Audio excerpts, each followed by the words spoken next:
Okay. I want to see it. Whoa! Wait, hold on. There's no audio. Ah! Hold on. Whoa! Whoa. I turned it all off. Hold on. Bang. Maybe I'll turn the sound effects back up a little bit. Ooh. Okay, hold on. We gotta quit again. I'm in the middle of eating breakfast, but I didn't want to wait. So I have a little salmon toast down here that I'll be picking at. I mean, there's probably going to be long conversations, right? And there might be a login queue. Also, there's a visitor. Cookie is here, but she just wandered away. So don't worry. We'll have Cookie Cam. There's even a cat bed. Look, cat bed right there. I can't wait for her to sit in that cat bed. She actually really likes that cat bed. So, and she sits in it with one little paw kind of over the side. Fantastic.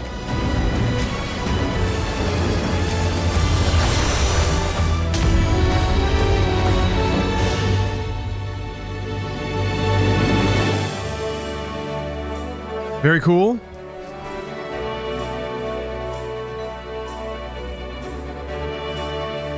My webcam never overheats. So, even if my main camera does, the camera that I point at Cookie will always work. I got it fixed last night.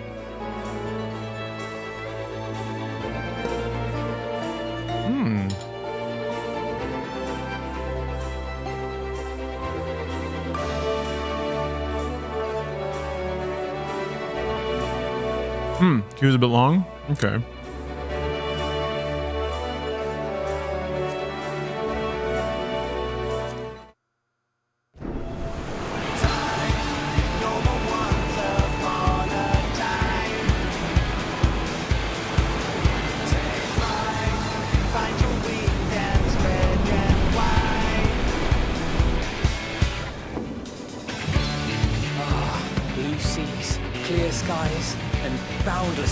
Hot babes, delicious snacks. I dare say our destination will soon be in sight. Warrior Light just got some plastic surgery and he's ready for summer.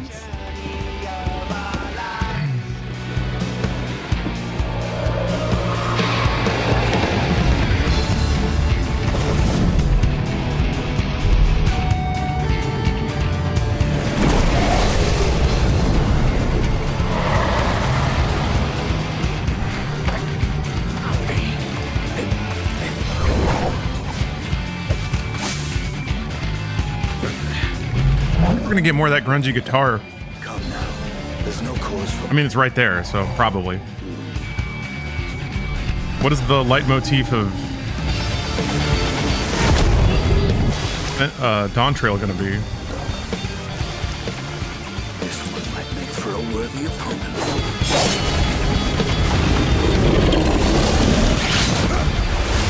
That's right.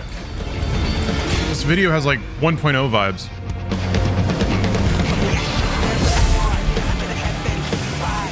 Heck yeah. I really do hope they go more pornographic with food. 14 has shown increased food awareness. That's very good.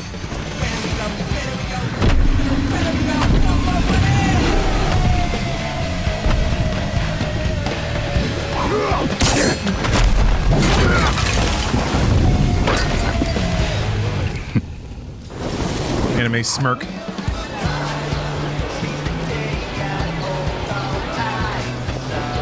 Hey, Candles. Yeah, we need Monster Hunter levels of food porn. I agree. Look forward to Kunitsugami, the tower defense, the feudal Japan Buddhist, or excuse me, Confucianist tower defense game from Capcom, because that's got mad food porn.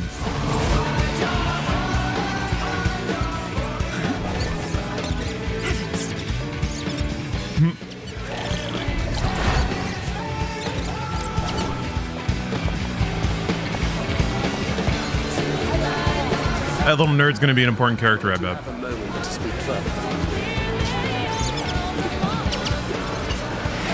Of course, Thancred's going to the bathhouse immediately.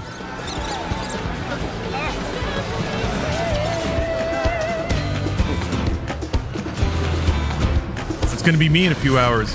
I got a tiki bar date tonight. Sipping out of a big old pineapple.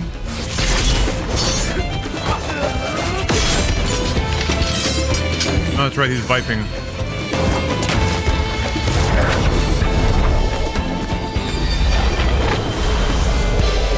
No, thank you, Viper. I'll cast Glare over and over again and be very happy with it. Yeah. Beans and tacos.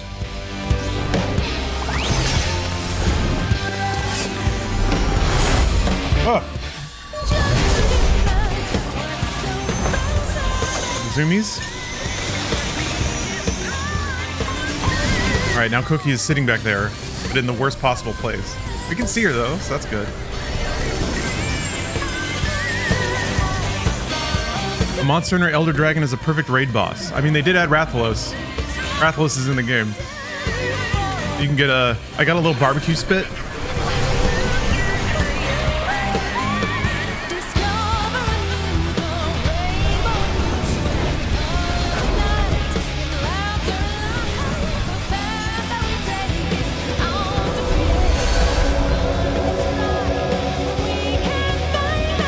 Yes. Cookie's visiting. Which means that I am the most spoiled because over the next... Oh, and now Cookie's on my desk. Over the next few days, I'm going to get... Look, my friends. Move all my things out of your way, Cookie. There you go. Hold the scene of our next great adventure. I am going to get not only Dawntrail, but Games Done Quick, and then also Cookie. Come on. Trying to... Come to the land you call the New World. Home. Ah!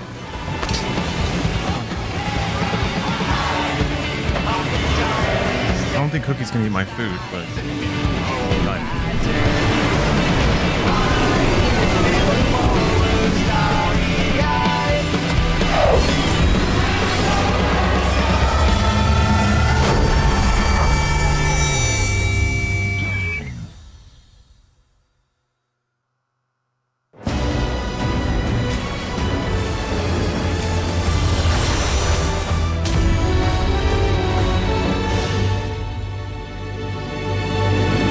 Well, I attempt Cookie Cam.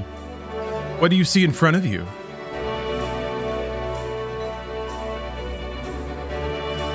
What do you behold? Yep. Cookie demands scritch it. Do it. Do it. Turn it. There we go. Alright.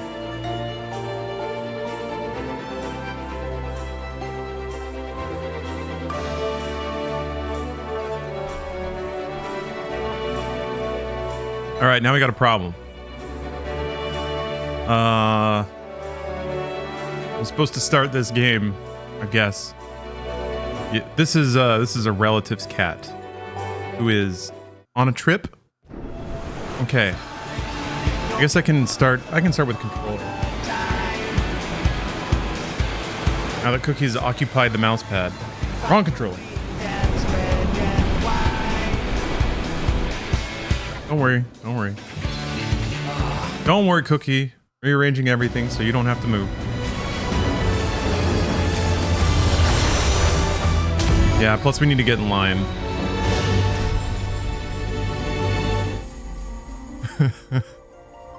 Dumb little man with a stupid little face mask. I was busy carpenting. Wow! 28. The bastards went and did it.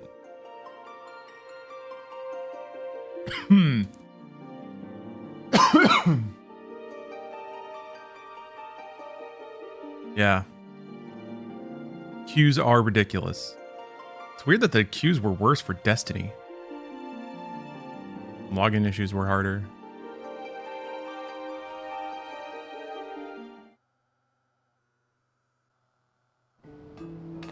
Ha. Okay.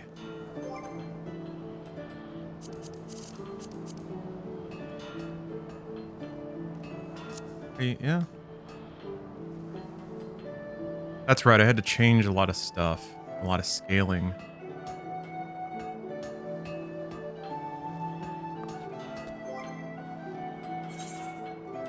That's right, there's new graphics options. Everything looks so different. Hey Keenan, happy Dawntrail launch day.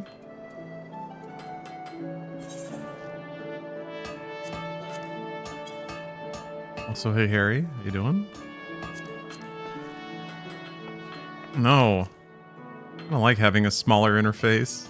This is a very interface heavy game.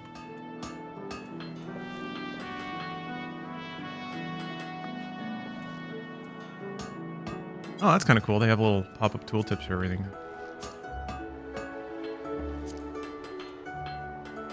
Oh, has upscaling on by default. Okay, upscaling only kicks in when it drops below a certain frame rate.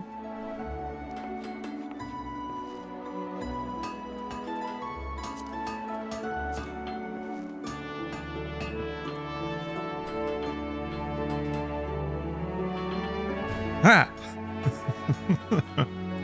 Damn it! All right. Wow. I think Cookie got like.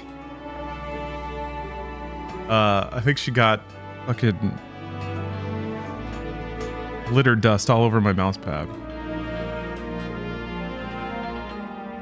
That's okay. Now she's just sitting behind my chair.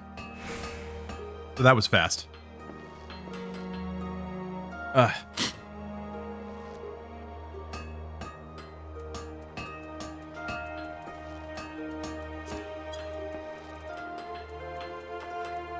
All these graphics. So many graphics. Oh my god.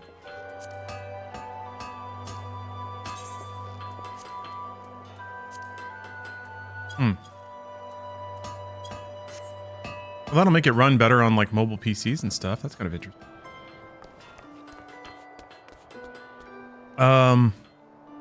Okay, hold on. Wing this over.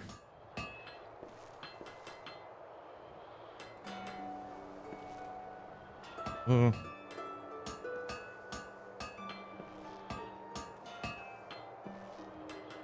lot of crisscrossing. Here we go. Nope.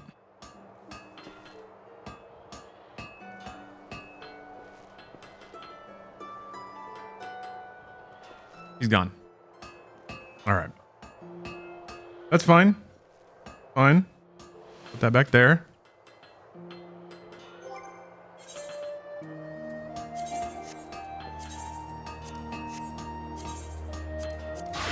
Swing. All right, a new world to explore. Oop.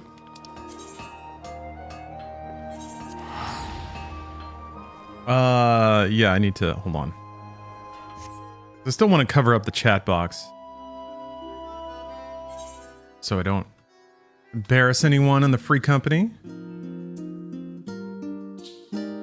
But I haven't resized that for.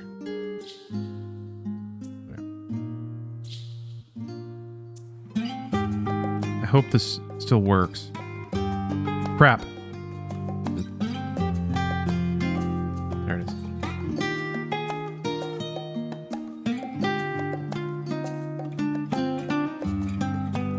Okay.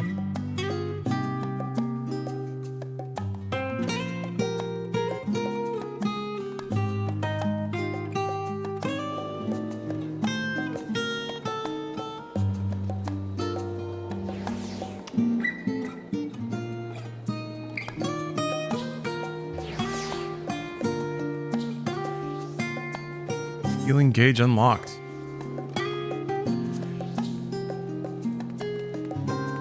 How do you move it?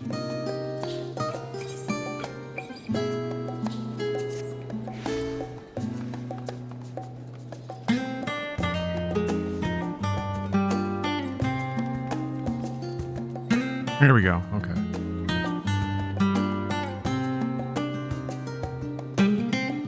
Yeah, the new graphic settings kind of wonked out everything that I was.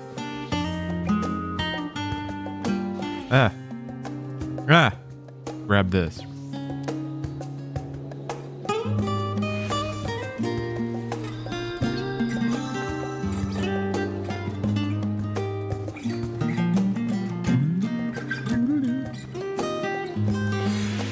Good enough.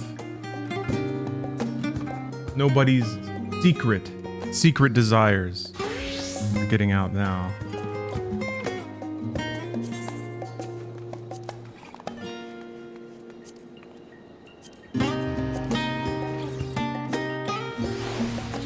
Oh man, that font looks tiny now.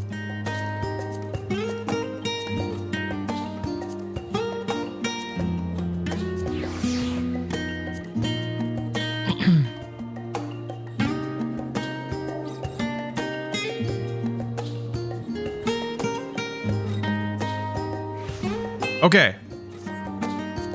All right. We'll have that up until Cookie decides to come back. Okay, did I play? I want to play mouse and keyboard, but Cookie has now rubbed her piss feet all over my mouse pad, and I don't want to constantly be scraping my palms across that. Actually, controller is pretty cozy when it comes to like grinding and leveling and stuff. Ooh, Thin Air has 2 stacks now? I guess did it have that before? Venison has stacks. I don't remember. Anyway. Yeah, time for new adventure! New adventure!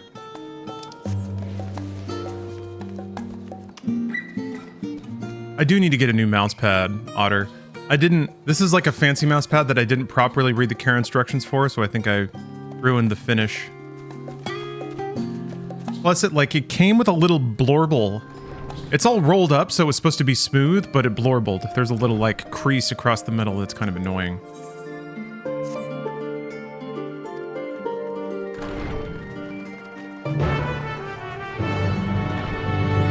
It's our new quest jingle.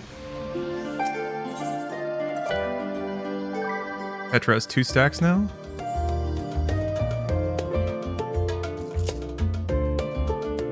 Really? Maybe I'll get the second one eventually. That's kind of interesting. Another, like, instant heal. Someone who had to do a shitload of running around and healing. Another instant would be nice. It's interesting, because, like, if I really start to boil White Mage down into, like, its salient decision-making, you're kind of there as oopsie insurance, and I mean, there are things you are required to be there for everyone to survive. Oh, look at the texture on that rug! Whoa! Oh, yeah.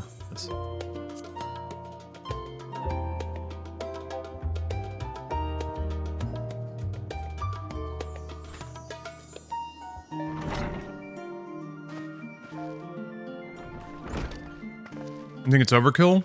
Oh, abs. I don't disagree. I think giving another Tetragrammaton just gives you one more oopsie that you can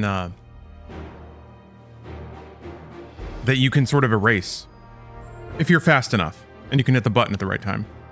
But yeah, it seems like the real skill ceiling of White Mage is kind of like knowing how to manage your own resources, knowing when and how to resurrect people to maximize uptime. Yeah, cloth textures. Yeah, the increased fidelity really is paying off. The hair, there's just a lot more texture on everything.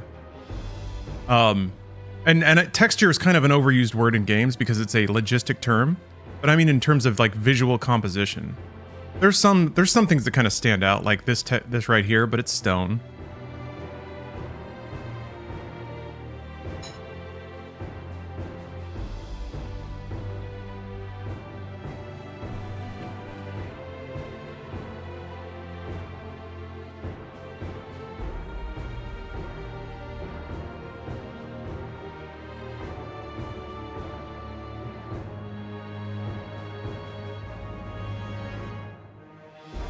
Just to verify, you guys can't hear the MediaTek player right now, right?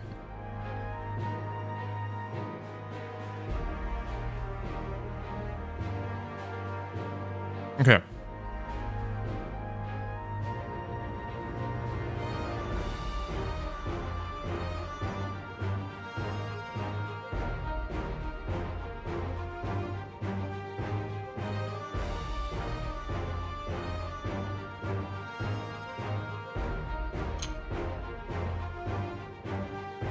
I think I'm gonna have to move my chat window and also the media tech thing so that it's like justified with this edge over here. Look at it, it's sticking out a little bit.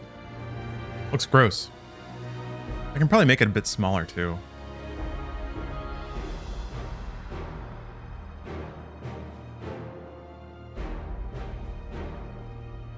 Now that the game is in full 4K clarity.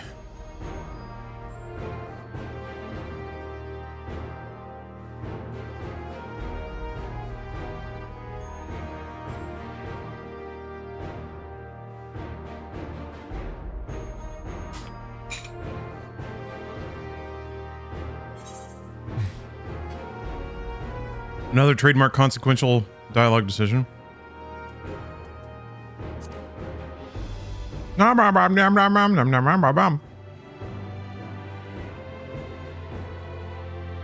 He's so intrepid, old potato man. I can't wait to get there and get my first piece of equipment that's just like a straw hat, and somehow its stats are better than this radiant, sparkling, light-emitting ancestral scarf that I ripped from the hands of a spectral being. Some magic abomination from a sorcerer that had experimented with creation magic for years. Oh, I need to get new hair. I need to get new hair for this expansion. Right. I usually pick a new, like, a new style. Okay, let's see here.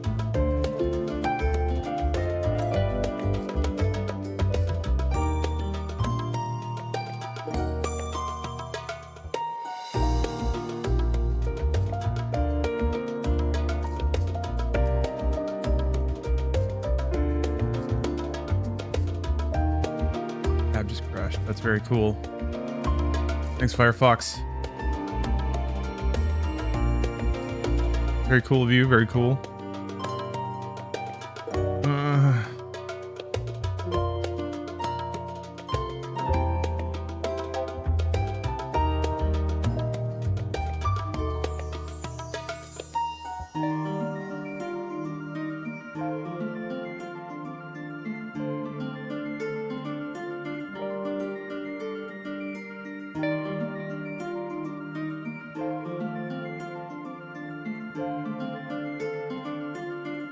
Heard a zoomie.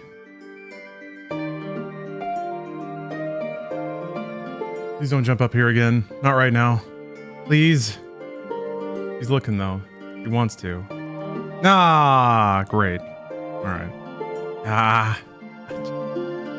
Just changing. All right. All right.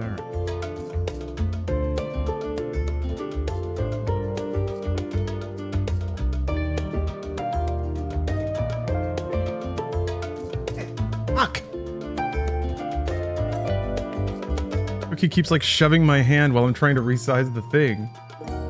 Ah!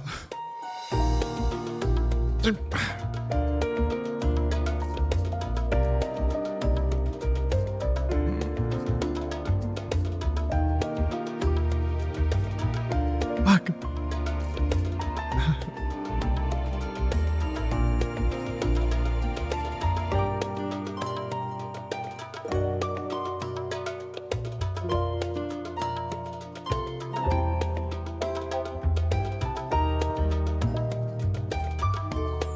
Okay. Everything's fine.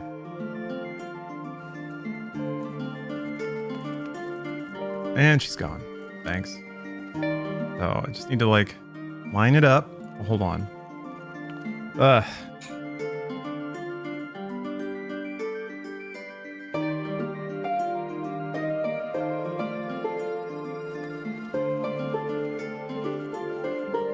Alright, that's a good place for it. Oh, yeah.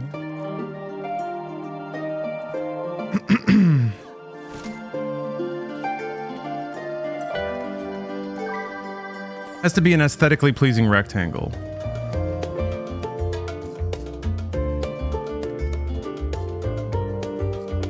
It's not bad. Hair everywhere now.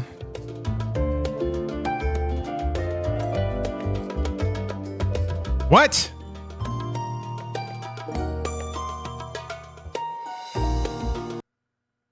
Fantastic.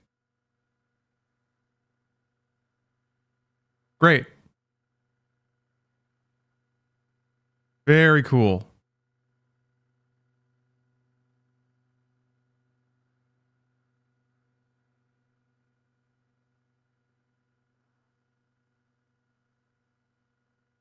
Redeemed a VIP or ban.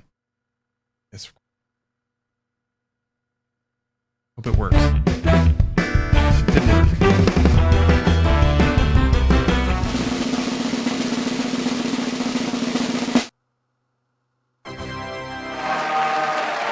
That's annoying.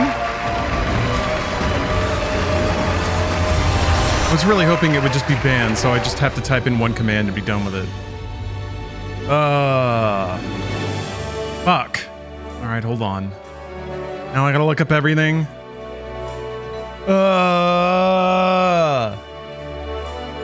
Might as well log in. Who's getting the boot? I don't know! Not like I have 15 million things to do right now. Back in that queue. At least it's short. Okay, hold on. Roles manager.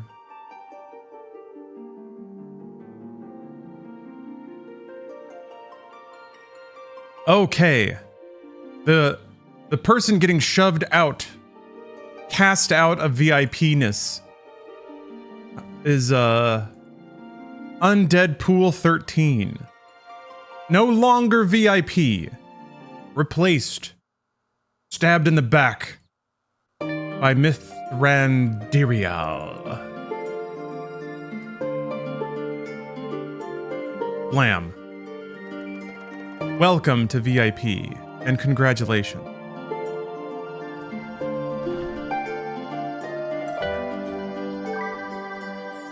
Congratulations on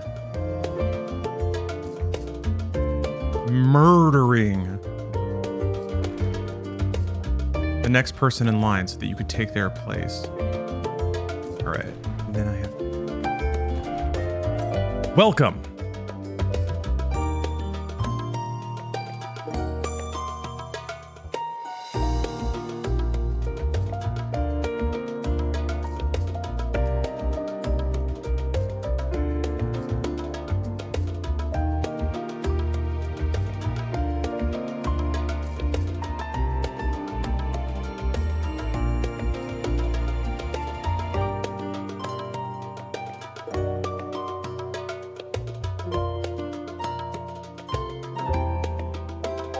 Okay. Right. I think the remade, replaced chat cover is now functioning efficiently. The privacy screen is in place. Drum Theory, thank you for the super chat. Pretty game, what is it? This is Final Fantasy XIV Online. The newest expansion that just launched. Dawntrail. Hey, it's snowing.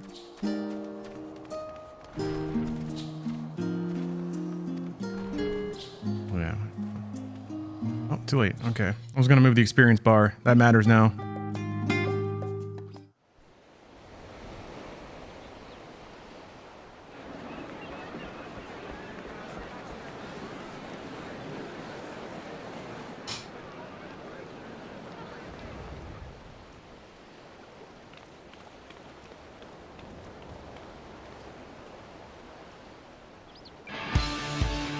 Savoring the moment?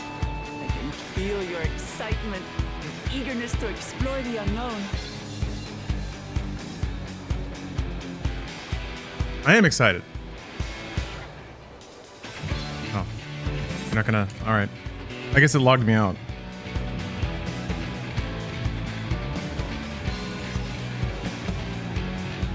Well, for once, the fate of the world doesn't rest on our shoulders.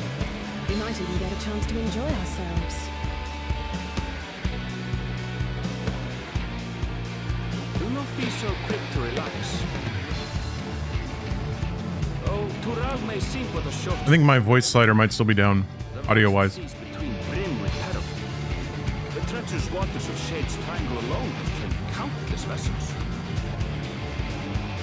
Even following the safe route plotted by Admiral Rufuswin herself, this will be no pleasure cruise. Perhaps, but my voyage here was uneventful enough. Disappointing you so. Either way, the two of you have first-hand experience, which will be of great comfort in the days ahead, I'm sure.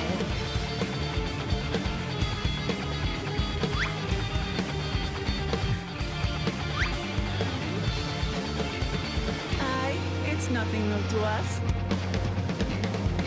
All aboard! We're casting off! What was the song? The World Game Championships or something? Ah, the World Cyber Games. You are thinking of the World Cyber Games theme song, Beyond the Game. Go beyond. Beyond. Are you ready to go beyond? This is in-game music, Lundgren. Yes. Final Fantasy XIV's music is fucking phenomenal. And this is just like, well, I guess it's kind of special because it's kicking off an expansion, but yeah. Even though like conversational interstitial music is really cozy. As Captain Brand did some 80 years past, bound for the new world, known to her children as the continent of Toral.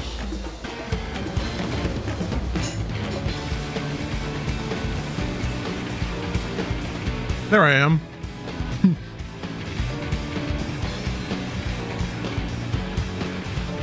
Just wait, Papa. When this contest is said and done, it'll be your daughter for 60 throne. Me, Woklamat. I'm King of Margaritaville! God. I don't want my potato to look more fleshy. Ugh. The skin texture? He's supposed to look like a little porcelain weirdo. Now he looks more like an infant.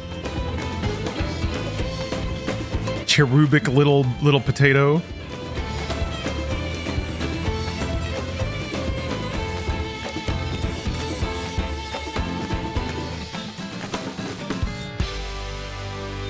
I love this stuff. I should show you the world map. It happens like once in expansion to give you some grounding of where you actually are in the world. The clouds pull back from a new area.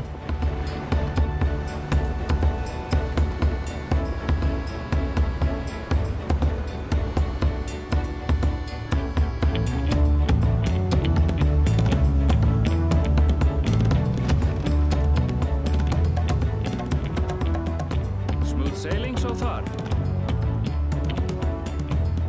Aye, so far so good. But this sea, she's a fickle one. Go bust my plate. One moment, blowing a gale the next. I'll take my rest while I can.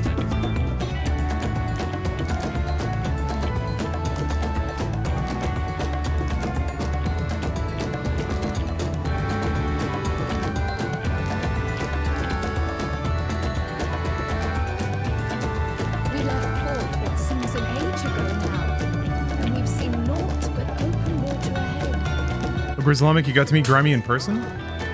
It's another thing to He lives in LA, and I've never met him. I probably could.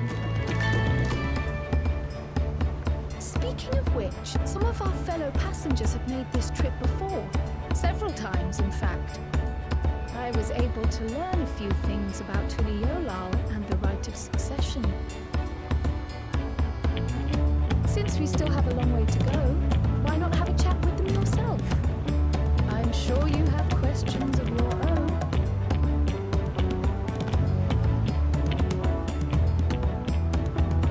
Maybe I'll get a new haircut when we get to Tural. Okay, and everything is live show in Portland, Maine. Neat. Did you look out across these same waters, grandfather?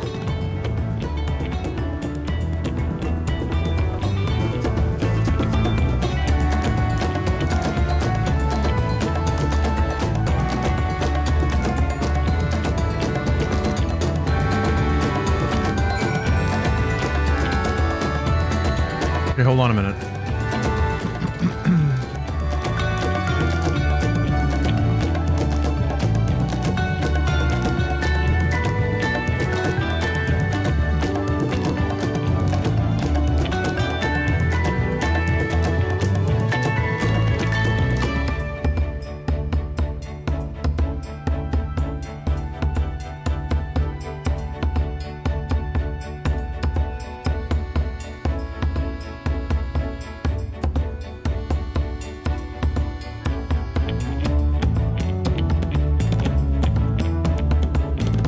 Okay, I think I've got it figured out. Now I can hit this and then this. I have to do one and then the other, but that's fine. Okay, I've got it. There. Now I've got rapid fire response to be able to track cookie. And then if I need to, just turn off the camera and replace it with the thing. Music is awesome. Yeah, I turned the voice way down. I think it's performance though is what happens in cutscenes.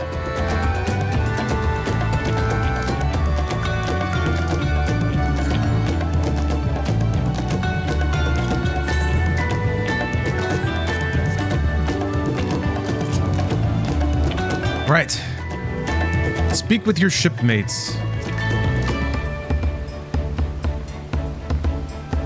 Go out here first. You can't fall off, can you? Aw.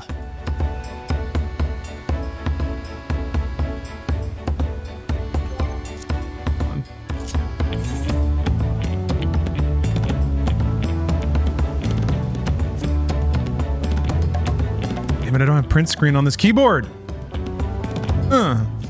Oh, I wonder if I can redeem my Mountain Dew emote. Ugh. His mouth is like poutier. I don't know. He looks weird. He looks weird now.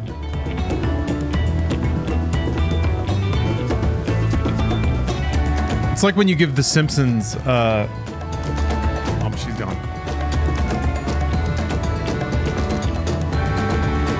It's like when you give The Simpsons realistic skin or something.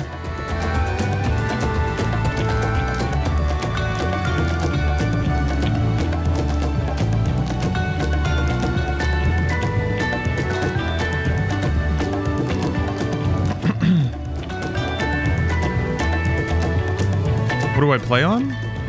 Like what platform? This is on PC.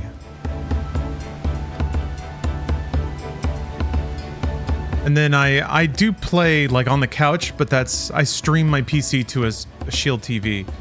Also, I feel like the camera is... Hold on. Looks like the camera's been rotated. Maybe I bonked it?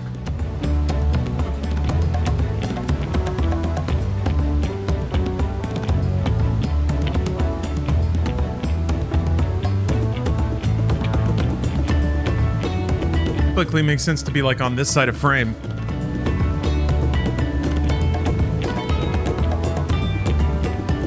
Woo! Keanu, please. Thanks for the sub.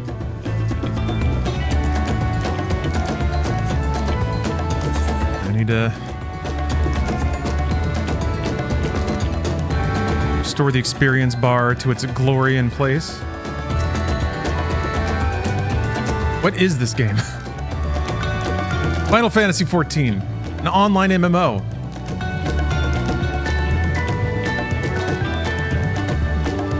This is the expansion that just hit early access today.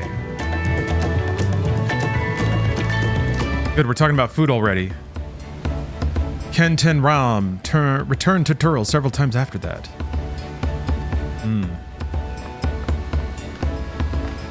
Yeah, the lights and shadows are really cool looking. Dynamic shadows. Wow. I think there are certain like fog and post-process effects now that will react to dynamic lighting, which should look really cool. And then imagine a raid where like a fucking monster steps out of a smoke cloud with pulsing lights, kind of like like a WWE event or something.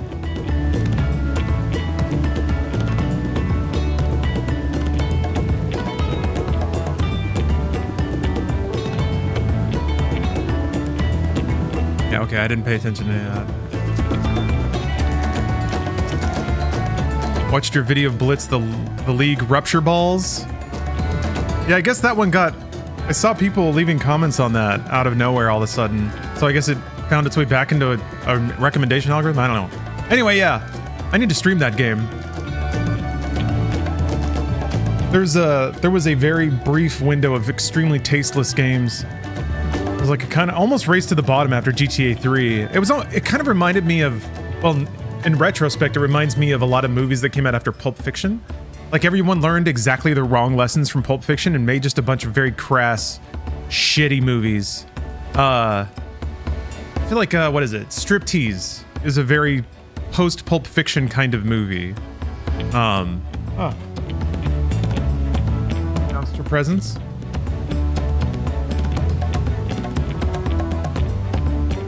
Damn it.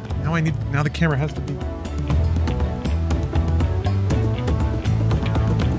Getting proper cookie coverage is becoming a real challenge. Oh, are you coming back up here? Looks like yeah. Okay. Hold on. Now I can't hit the button because.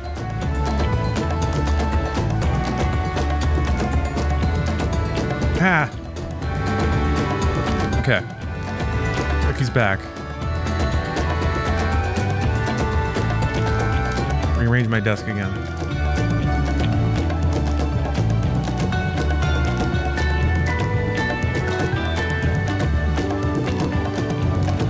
Okay.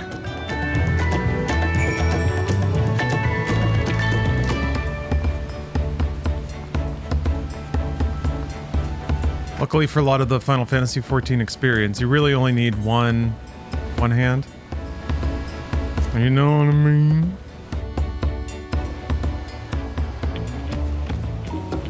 Fuck? Why am I here? What the hell? I turned around. What a buzzkill.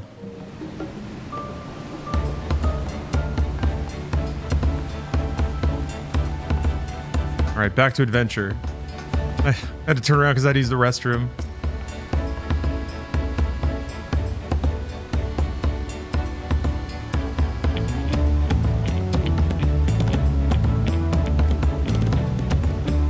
Alright, time for another meeting.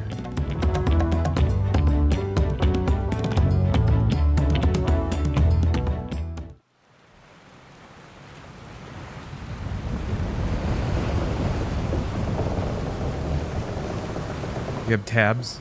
You mean totally accurate battle simulator? I don't know. Actually don't know if I own that. I play real games? We're in for a proper storm, it seems. Like Final Fantasy XIV?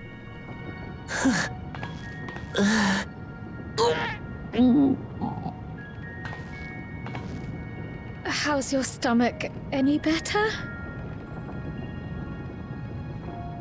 Butthole time? Know what you mean? Don't show it for free, Cookie. I don't get seasick. I'm just feeling a little nauseous. There it is. Be coy. Great camera sense, this cat. Seasickness is. Erenville, you were born in Tural, yes? Do many Vieira live there? The Shitona, as my people are called, have settlements mainly in the north, in Tural. And your family? I know nothing of my father, not even his name. As for my mother...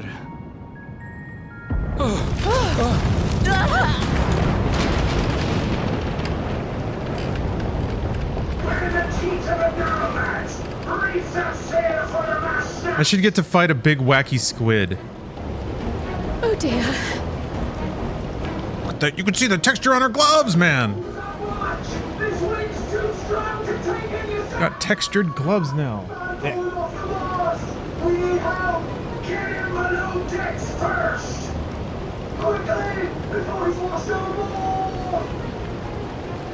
Come, we should lend what aid we can.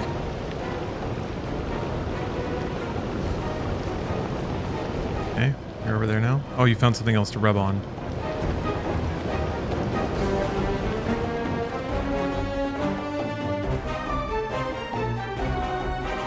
I have not seen the ocean rage with such fury before or since.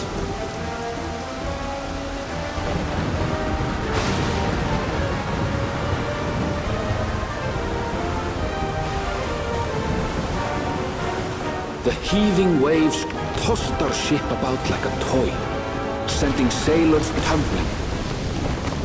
The dauntless Alizé, quick to the rescue, was almost lost to the sea. I'm telling you, Cookie, you gotta be coy about it. There we go.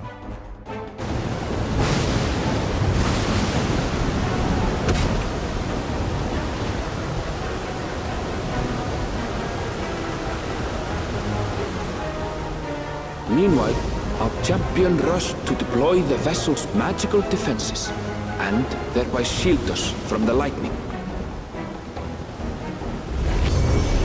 Got a narrator now. What an extraordinary life he must lead to be able to operate such a device with practiced ease.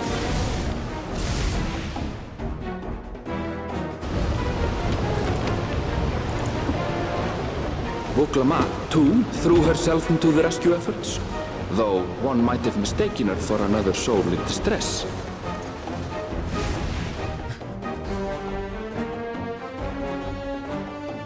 Alpha Ginger, thanks for the sub.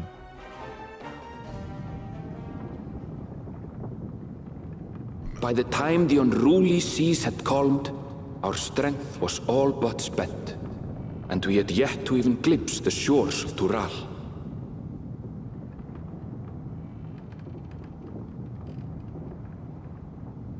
Yeah, Strider, I hear you. In retrospect, of course. It is an intimidating game. I mean, when I had a full-time job, I was rarely current with this game, despite really liking it. Yeah, I would, like, maybe if I had a long weekend or something, I could put a chunk of time into it, but I was rarely fully caught up with even the main story.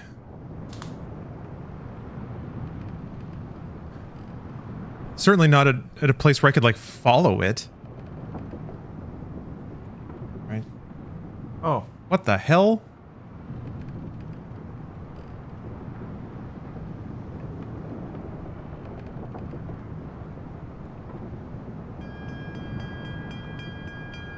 All right.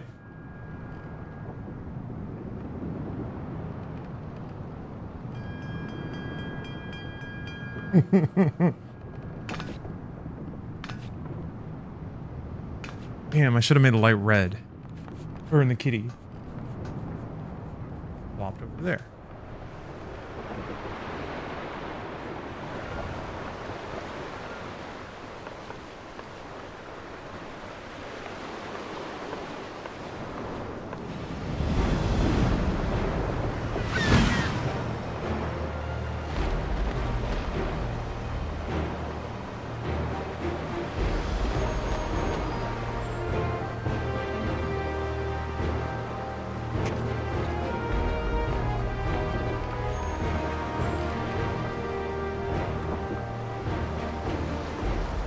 Morning. Joining us for some fresh air? That whole interlude was just to, like, spice things up, I guess. Seems my belly has settled along with the weather, but I'll feel much better once we're on solid ground.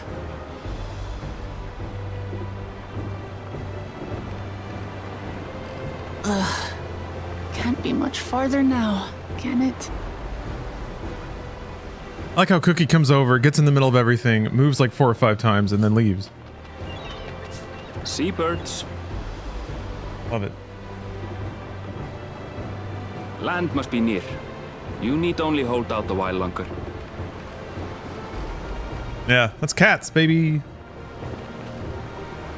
For a dark And we love her moment, for I it. thought the ocean might swallow us. Glad to have my pessimism proven wrong. Complete In other cat good coverage. news, I examined the sailor who Cookie took the tracking. and he's faring well. I'm sure he'll make a full recovery. Good news indeed. If all's well, then we needn't delay in launching the landing boat. Oh, Cookie's meowing. Ships have to lower anchors some way from shore.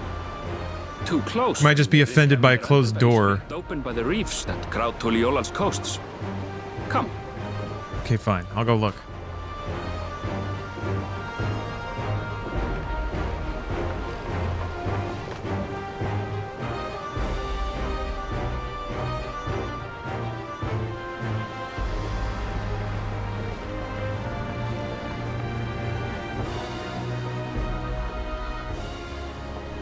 bringing us all this way. He was just sitting on the couch looking cute. Ha! We only did what we were paid to do. Couldn't hardly set you adrift halfway. You just missed cat cam, Calla. It should be us thanking you for helping us through that beast of a storm. As a matter of fact, everyone's starting to fancy your chances in the contest. At this rate, we won't be able to lay wagers no more. Then I better not let you down.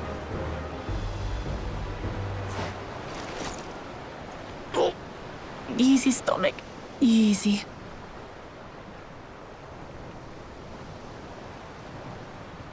We're the last to board. If there's nothing left to say, then let's shove off, shall we?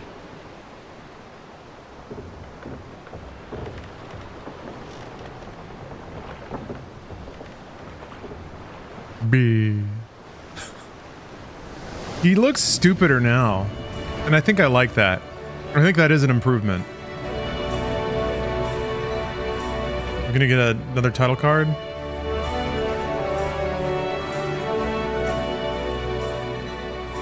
Boat. Blue seas, clear skies. Man, they really are savoring the opening of this, aren't they? I dare say our destination will soon be in sight.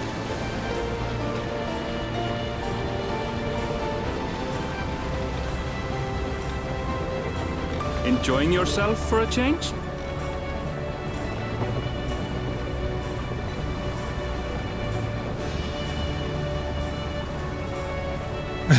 Meh. Look, my friends. I'm gonna conquer that island. Behold the scene of our next great adventure. I'm gonna get so laid.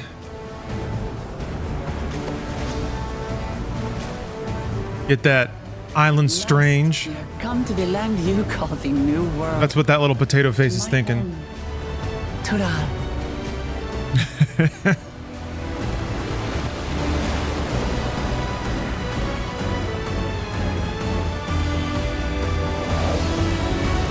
Oh. Gaming. I guess it's on Xbox now. So. Finally.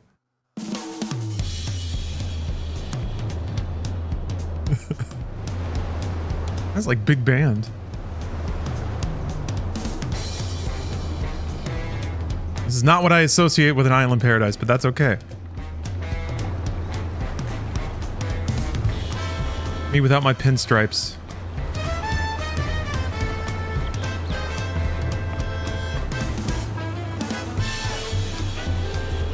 This is where all the action is.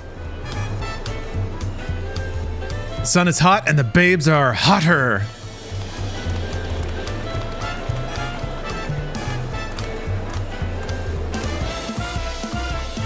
Whew. Oh no, we got a solo?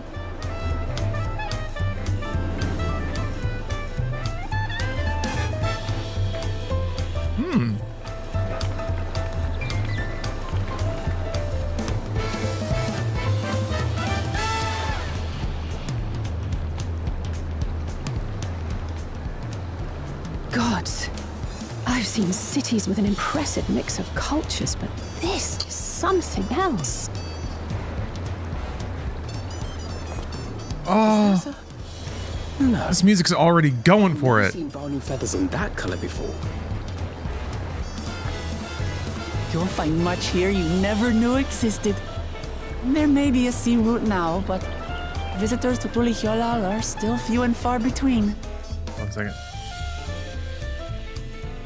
And as I can see the the little tiny bottom bit of media tech clipping over a little bit. I'm gonna fix it. Mamulja sellswords mostly. Those willing to play the fool sail with Lominsan merchants to secure employment in Eorzea. I suppose that makes us a rare sight in your country. Rare and currently undocumented. Were there some forms we should fill out or... Perfect. Forms? Did you forget who you're traveling with?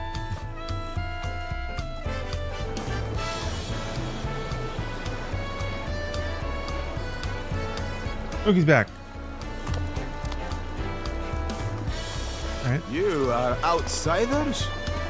Visitors to Tural? We are. Our nation is soon to hold a rite of succession to choose its next dawn servant. We will not abide interference from foreign agents seeking to foment trouble. What brings you to Tuliyollal?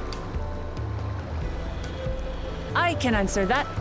These fine people are allies in my succession bid. We just killed a god. We killed a god maker, actually. So if you could just fucking, I don't know. If you vouch for them, then all is well. Let us do whatever we want.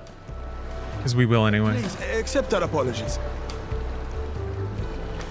We killed the concept of despair. Wow, and scrape. That our soldiers are so diligent. Is it okay if we have a hot dog? Fills me with pride. Ooh, little sexy sax. We'll be continuing our patrol then. Yeah, this music downshifted. Okay, this is a little beach saxophone. Well, well. You really are a figure of authority. Miami vibe. Are you suggesting I don't look the part? Anyway, This is more bossa nova. first things first. Gotta kill the manifestation of jazz.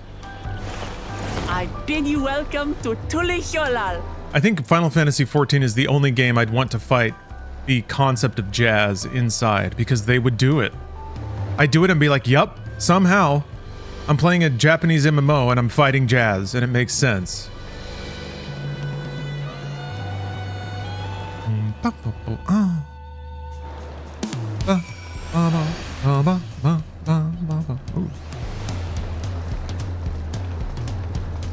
Oh. Yeah, I have my little Moai head. Love this little guy. Sometimes he yawns.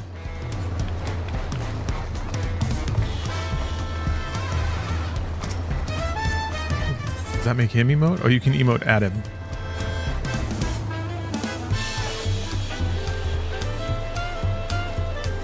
There he goes. Oh. The cookie hit the floor. Excellent. All right, now my master plan is coming to fruition. Oh, she's gone again.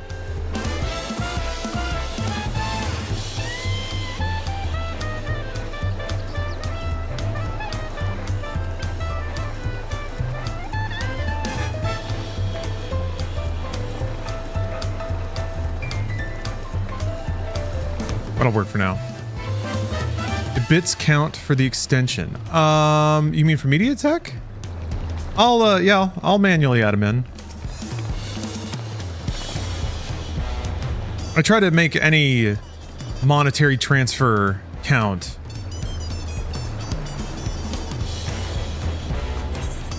I have to manually add in YouTube memberships and things too. Speaking of which, Strum sent a super chat, so I'll bump the number for that. Ooh, thank you. That's very and you know, a cheer I actually get more money for than a sub, so I'm gonna put a little bonus on that.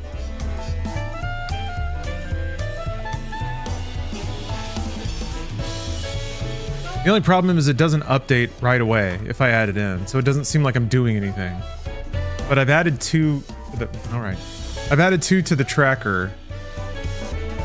So the next time an event happens, sub or something, it'll jangle it loose and appropriately add up.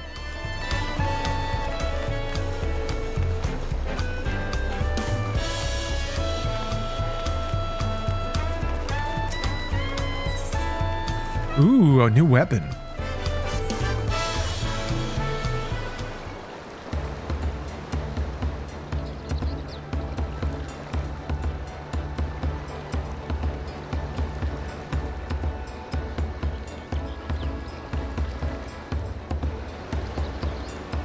If only they had animated the barf.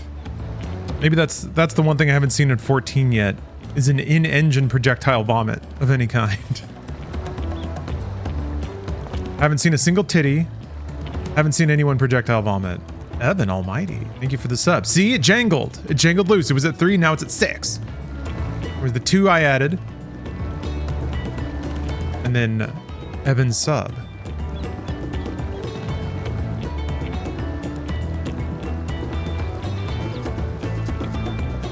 Cookie's meowing on the other side of the house again.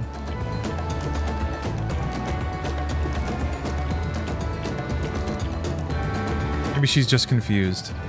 I would be. What is this amazing music? Meow. What are these splendid visuals? Meow. Is that the acclaimed online MMORPG, Final Fantasy XIV? Meow. Is that a cat man with red hair? Meow. Indeed it is.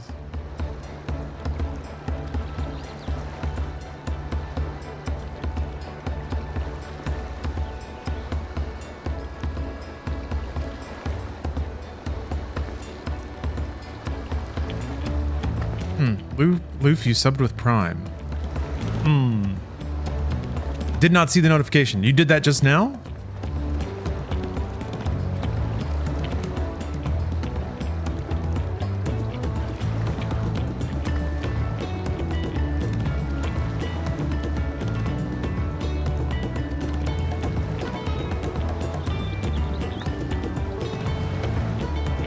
This gamer score add to the bar. God, I wish.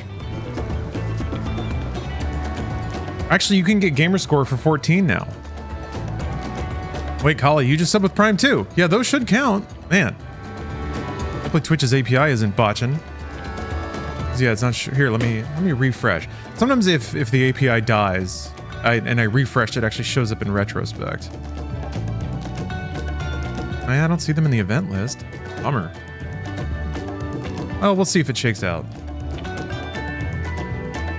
Sometimes patience is all that's needed. How strange. Paula is trolling Evan Plimed. You guys accused me of making up words. Evan Plimed. Is that a ninja dog? Yes. Evan did not climb.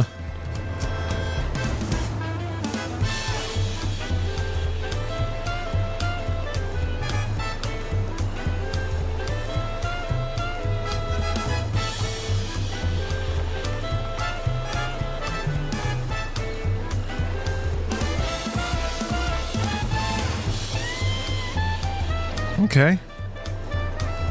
He's around and Darius speaking with him. Second average part way. Even there is location. Conversation points. Roger Dodger. Nobi Corner. Thank you for gifting a sub. And Crab Foam. Thank you for gifting 5 subs. What a day. We got crab. No, crab is an island food. It comes from the ocean. Very fitting is all I'm saying. Very topical.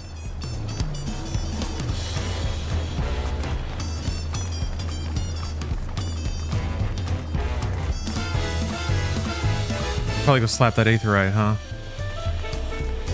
Ooh. Maybe we'll get to meet the crab people.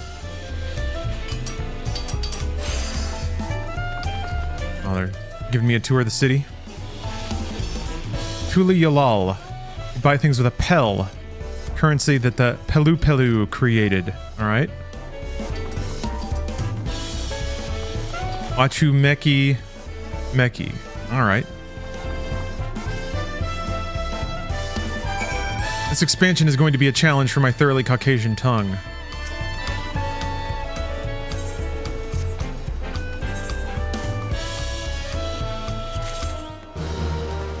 Ooh, Klondike Bar. Thanks for gifting 5 subs. Thank you, thank you. Yes, as is the case with most Friday streams, folks can burn cash to let MediaTek run overnight if they desire. I think we'll try to get some kind of a Dawntrail theme going. Japanese games, anime, Final Fantasy. And then I I need to comb through and find like tropical. I need to start tagging things by vibe, which is difficult. It's actually been an interesting challenge of Media Tech is figuring out what sorts of tags to put on things, because it certainly doesn't work retroactively. I got to go back through to get an idea of how to categorize things. Do it all manually. Maybe AI can do it for me now. Maybe if I just wait long enough.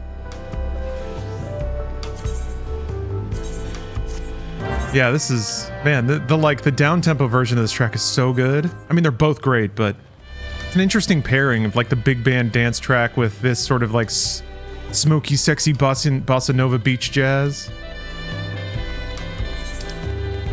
I would think it would be like the day and night versions of the song, but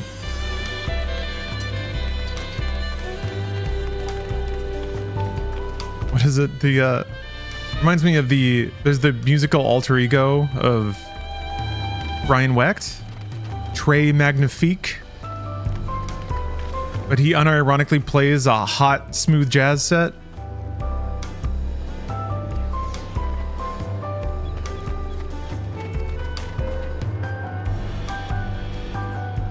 Hold on, I gotta look it up now.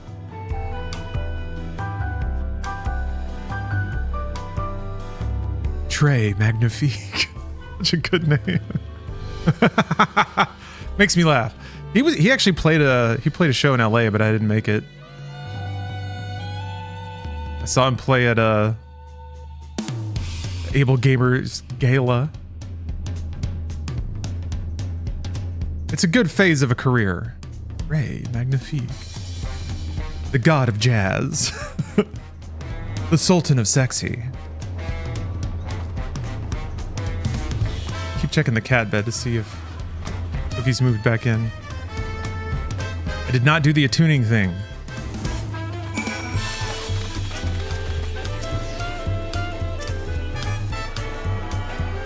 Oh man, we're gonna get to find Aether Currents again, just like we used to.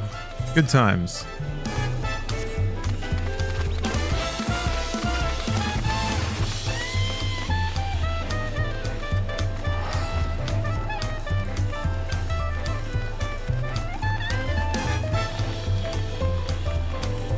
I have a lot of Garbo in my inventory I could get rid of. Detritus from early crafting.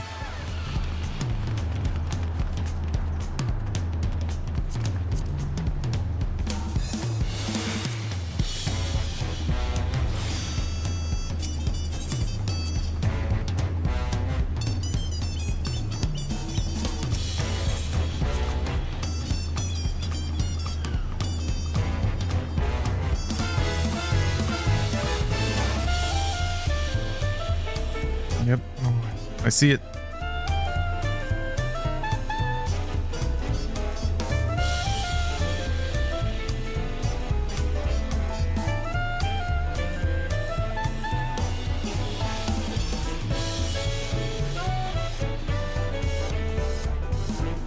All right.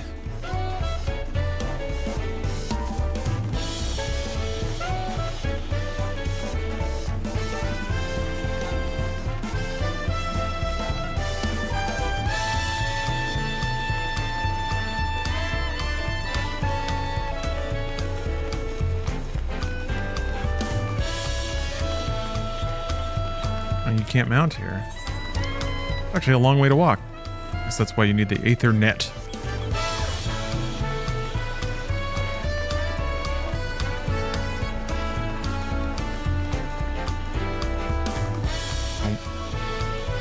Make sure she doesn't knock over my drink.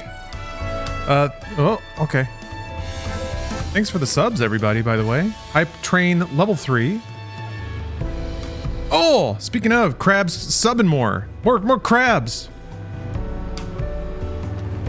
Thank you very much, Crab Foam. Oh yeah, somebody also would mention something kind about the Inside Games report yesterday. Thank you. I apologize, I don't think I adequately responded to that. Evan Almighty, I'm just cat sitting for now. Cookie is not my cat. Cookie is a very good cat.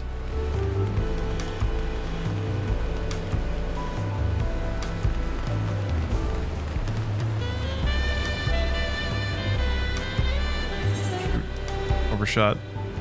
Distracted by cat.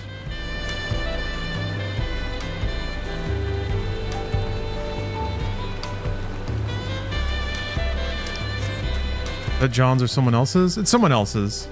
Family member.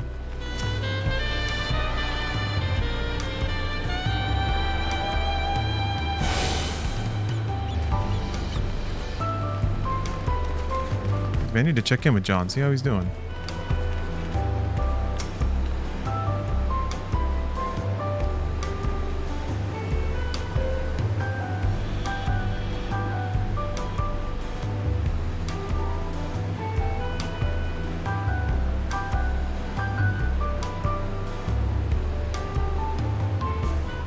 And there we go.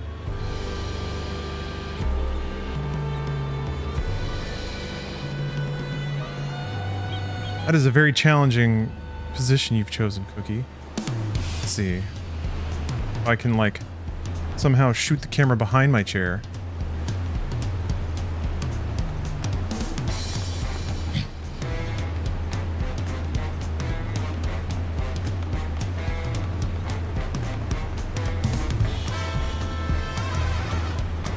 That'll work. Get that Batman Forever angle.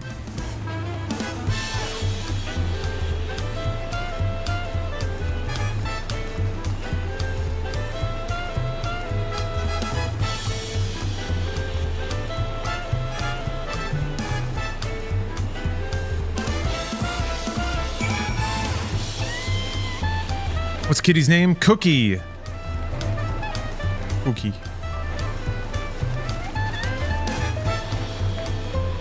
Okay. There we go.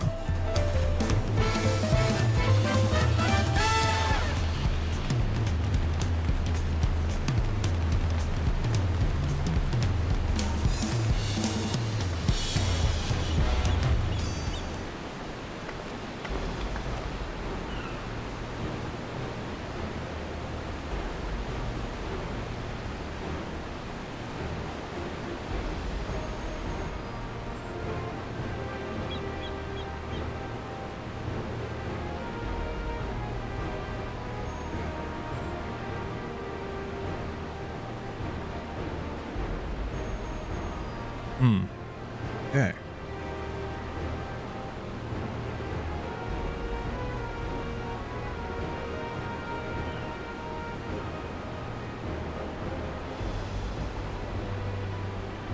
So what's weird about creation myth in 14 is some of it's literally true. Yeah. Idle.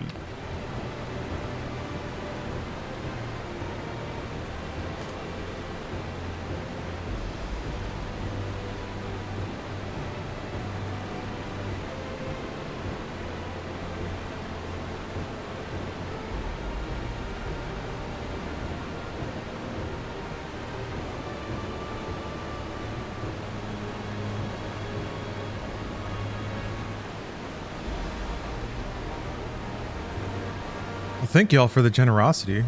Already basically a quarter of the way running Media Tech overnight.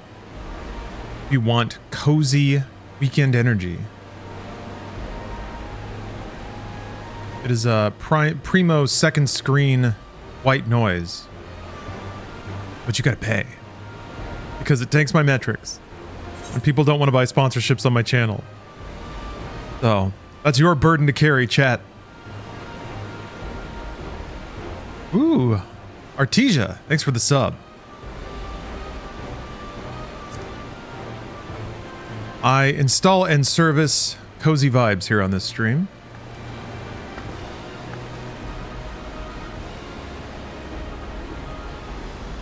Thanks, everybody.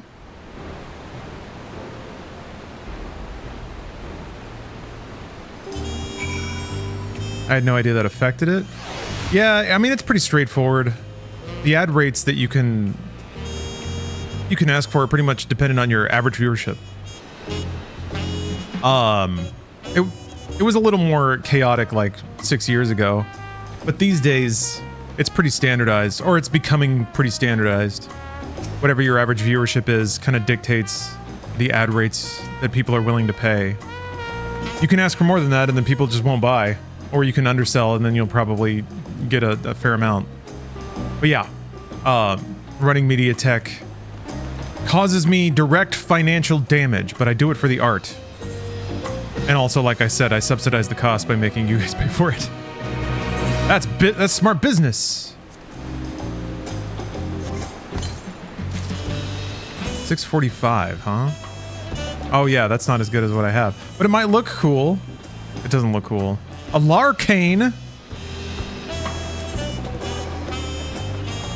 That's me. Yeah. We're out of it.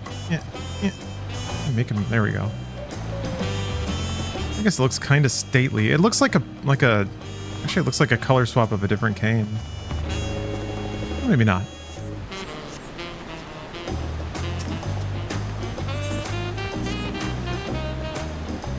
But now even though I like to joke about it, I joke about it because to me the fact that I can make any money off this is absurd. So to me it's a giant joke to even talk about the business practicalities of streaming.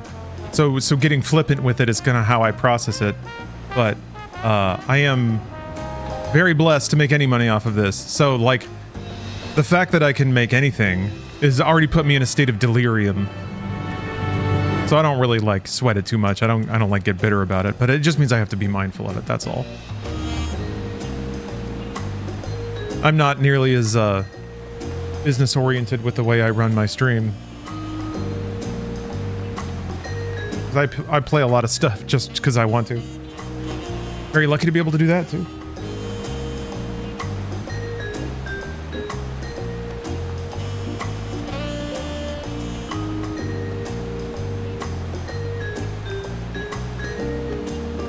Cat was born for the screen.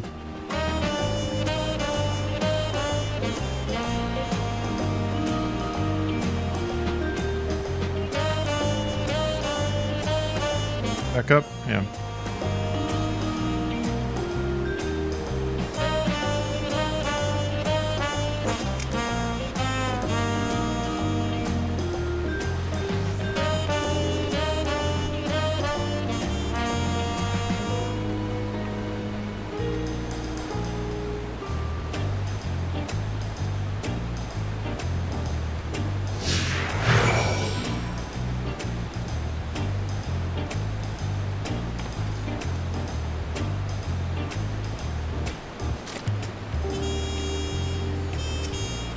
Cat can not get scritched enough. Yes, Thornius. I definitely want to do media share more often. I don't think I can do it on Mondays though, because that's typically when we shoot Brought You This Thing. So I'm trying to think. Pretty much any day but Monday. I don't really have a standing afternoon obligation. Yeah, probably Tuesday or Wednesday. Maybe Wednesday. But yes, definitely want to do it weekly. And if people have more of an awareness of it.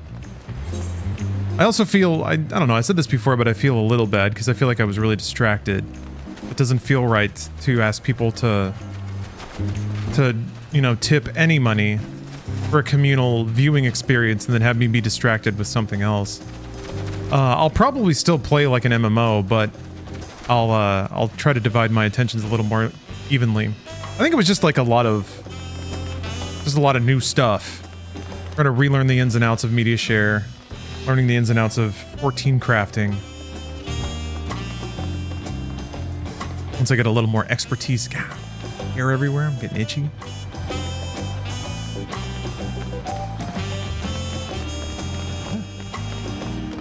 And we're out. All right.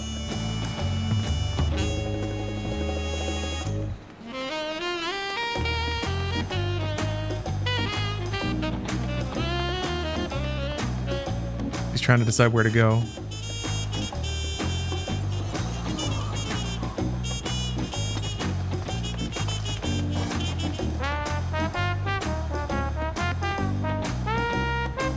Turn my fan on.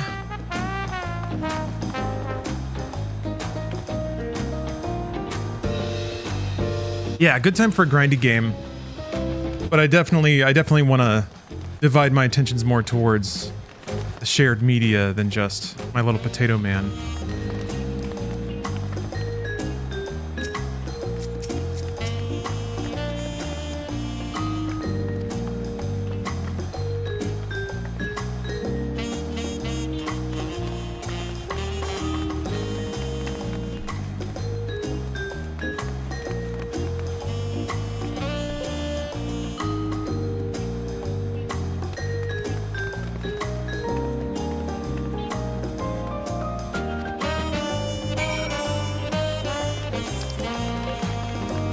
play point and click games.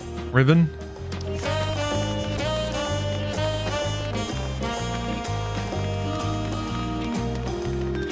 Still working towards a month-long achievement in Microsoft Solitaire. Oh, I don't think I hit that Aether up there.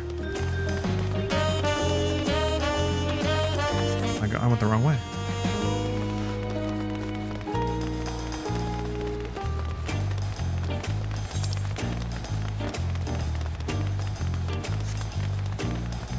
Like the footstep sounds are different. Oh yeah, I need to, I guess eventually I'll probably find the inn or whatever so that I can get my new island haircut. Are the questing storylines in this? They're really good, but there's a lot. It's kind of difficult to talk about because the volume is so high. Not in terms of like sound, but just amount. So it's like, there's some quests in here that are like, you know, really well written or clever, or at least like deal with a lot of the interesting practicalities of being a fantasy adventurer. And there's a lot of like lore and interconnected stuff that makes a lot of sense. So it is pretty rewarding. But, you know, there's also just side story filler stuff. There's those episodes of Star Trek that are just kind of like, you know, it's all right. There's maybe a couple good scenes. There's a neat idea. There's a lot of just, you know, turning the RPG quest crank. Especially in the, you know, 2.0.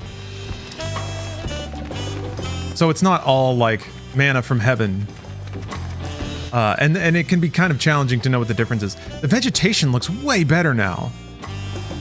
Just in terms of the variety and amount and resolution of all the different plants and things. Very cool looking. Yeah, I'm enjoying the new update. I've honestly been spending more time, I think, trying to frame up an adorable cat. But those have been valuable moments. Well spent.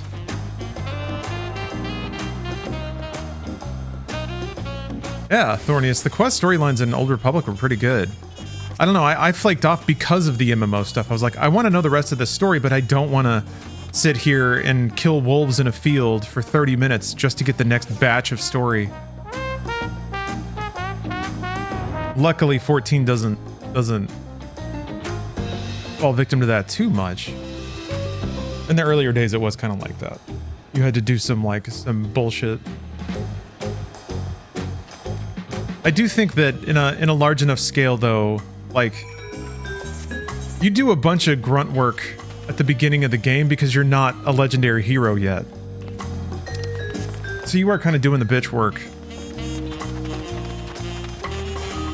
You still do even when you're a legendary hero. It's just that people are like, wow, I didn't expect to see you here. You get a lot of that.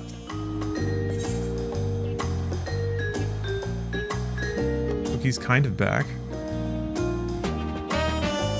Oh, okay. Maybe if I don't distract her, she'll sit in the cat bed. Which was what the plan was all along.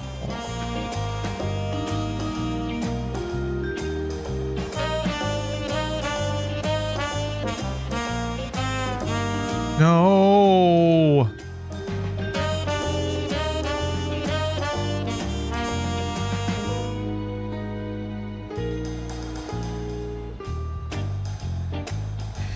Okay, well, we'll get there one of these days. Yeah, it's kind of a weird prospect because since it is kind of a linear story, and it at this point it is probably the biggest, longest, thickest JRPG ever. You kind of are meant to play from the beginning through, but also the beginning is the oldest content. It's cozy to me because it is very kind of like boilerplatey, new world, new setting. There's conflict. You're just a plucky upstart trying to save the world kind of stuff. When Realm Reborn came out, it kind of reminded me of you know, the vanilla Warcraft experience. But with like a lot of the gameplay lessons learned since, so a lot of interface and like quest tracking stuff was more modern, but it did have that kind of real cozy, I'm just a little level 4 guy and I got a little sword and I bonk things and maybe one day I'll do something important. Yeah, you don't really get into the world ending stuff for a while. dirigibles. But it gets pretty damn great.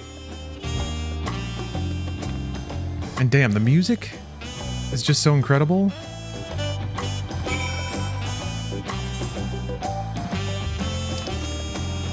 Slap this while I'm over here.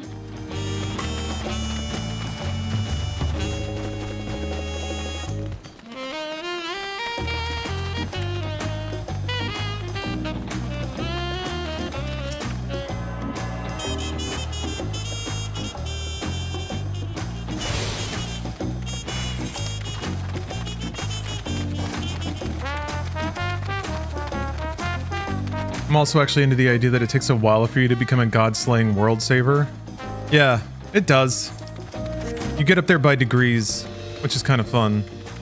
That's partially what, like, Realm Reborn starts warming up to that, like, oopsie, these weird, like, mad deities are starting to show up. Shit's getting weird.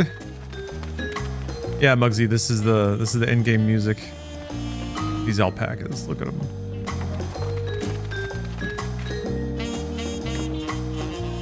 So proud. Stately, so fuzzy. Yes, this game has had incredible music for the last 10 plus years. To me, that's its probably for a long time has been its driving feature. The music is really what captivated me from the drop. I mean, I was especially glad that they basically learned lessons from World of Warcraft. It was the music and the fact that from the start, well, from 2.0 rather, the game was pretty clear about providing also an extremely high skill ceiling experience if you wanted it. Like, I guess I don't know, World of Warcraft's challenge was a bit different. I feel like World of Warcraft's raids were kind of more like Destiny style, where they were puzzles. They were mechanical puzzles, where 14 was like, no, you have to be good at the game. You have to, like, move fast and use your abilities correctly.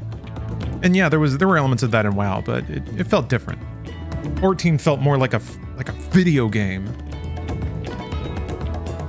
Hit the damn buttons, gamer. Oh.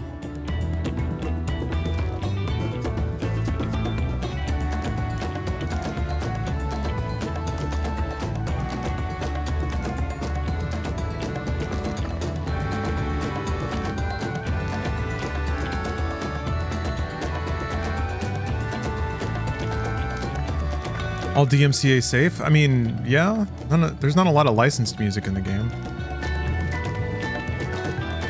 It's all the, it is all the score for the game.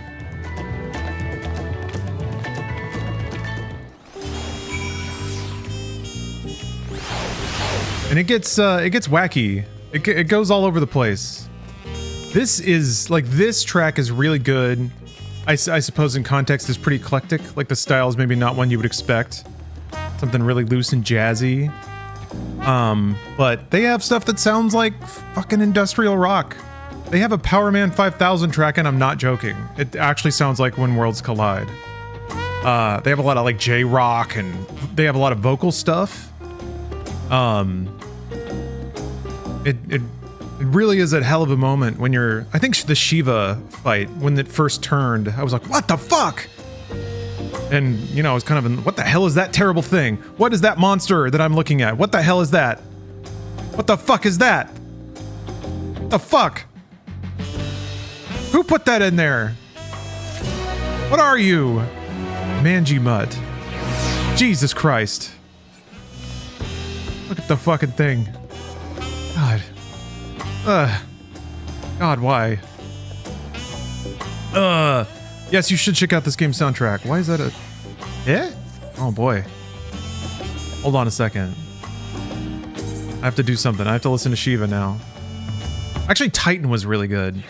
These are like old tracks, but still, this is just kind of me illustrating. I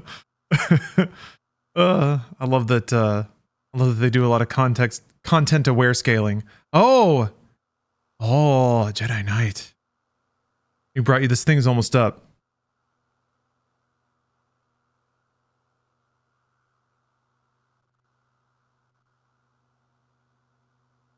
Am I supposed to have sound? Oh, okay.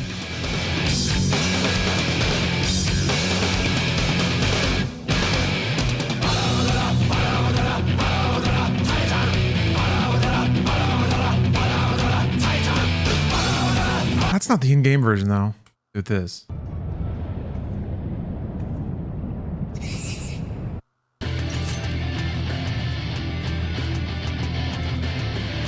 I remember being really infatuated by the like just the grungy, rashy guitar.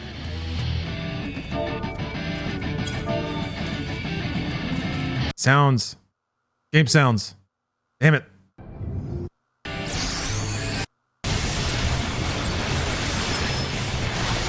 All right, I didn't properly specify. Wait. 21.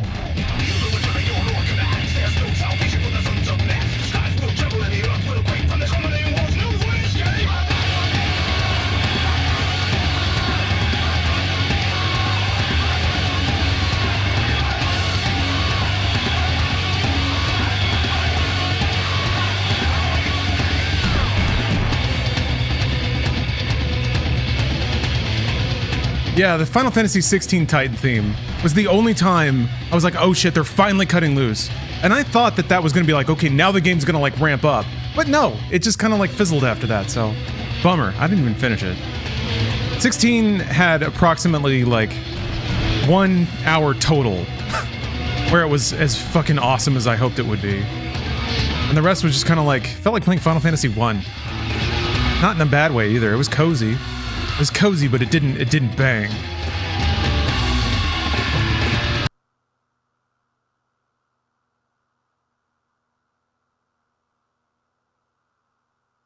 But this is phase 1. He's like, whatever, fuck it, just shit, whatever, fantasy fucking music, whatever.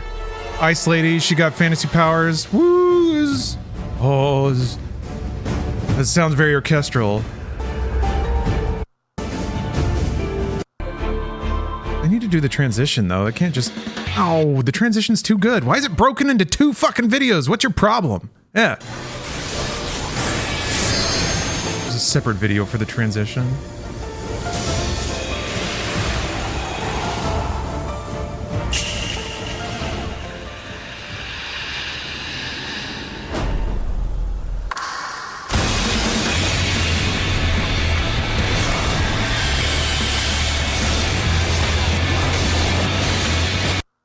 Except all those fucking sound effects. Man!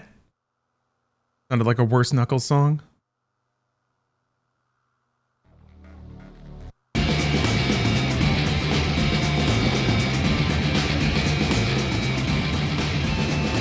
That was 16? I'm not talking about 16.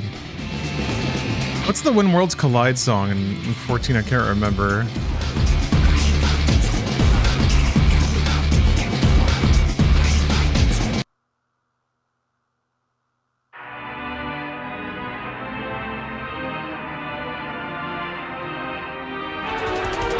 Is that Alphascape? No, which one is that?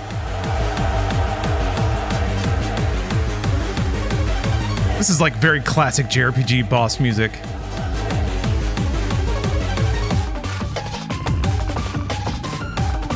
Can you zoom in on the kitty? I cannot. I mean, I could, but it's more complicated than it sounds with a webcam. Plus, the second I do that, cat's gonna move.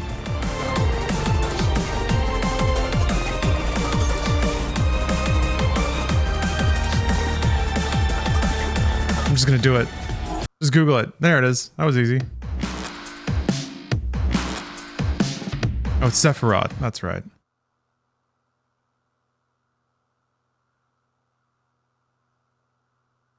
I'm scared of these because it's not the like, it's not the in-game orchestration, or at least the Shiva one wasn't. Whatever. All right, fine. What?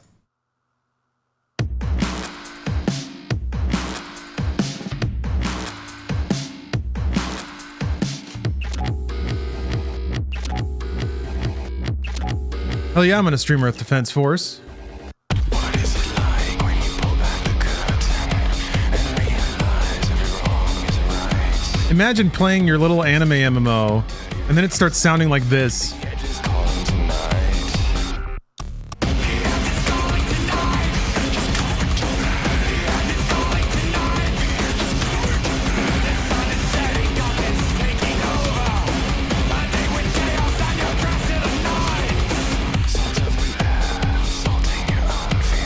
think I can give it a bump. There we go.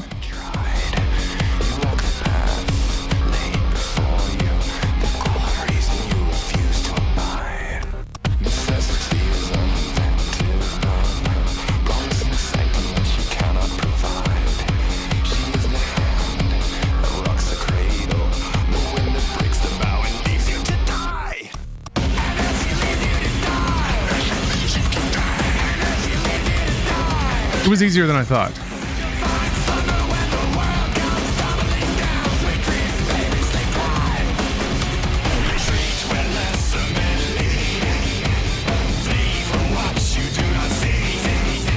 Rad. So rad. Game fucking rocks. Is there an overarching theme or story over all the Final Fantasy games, or are they all their own separate things? It's a very understandable question.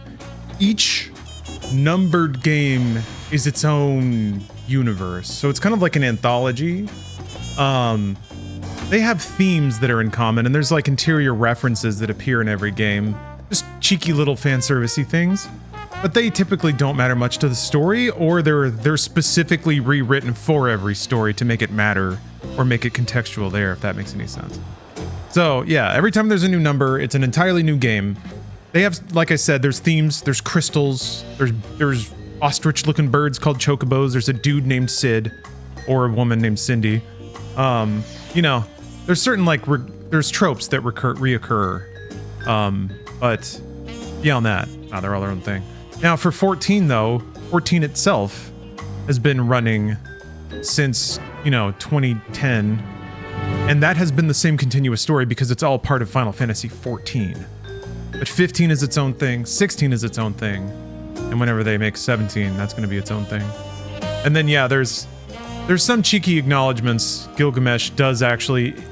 there is a character named Gilgamesh, who is the same Gilgamesh, but that doesn't... he doesn't talk about other characters much. And that doesn't really amount to much. It's just like goofs. It's all goofs. So there's... I guess there's no weight on playing the entire franchise, because they also liberally, Square throws the Final Fantasy name on a lot of stuff. It kind of reserves the major numbered expansions for a new iteration that kind of is spiritually in line with certain production ideas, but yeah. It's not like Marvel, where you feel like there's this interconnected web of crap, and if you don't watch all the TV series or whatever, there will be some C-tier character that waves at the camera in a Captain America film, and everybody will be like, "Whoa!" It's not like that.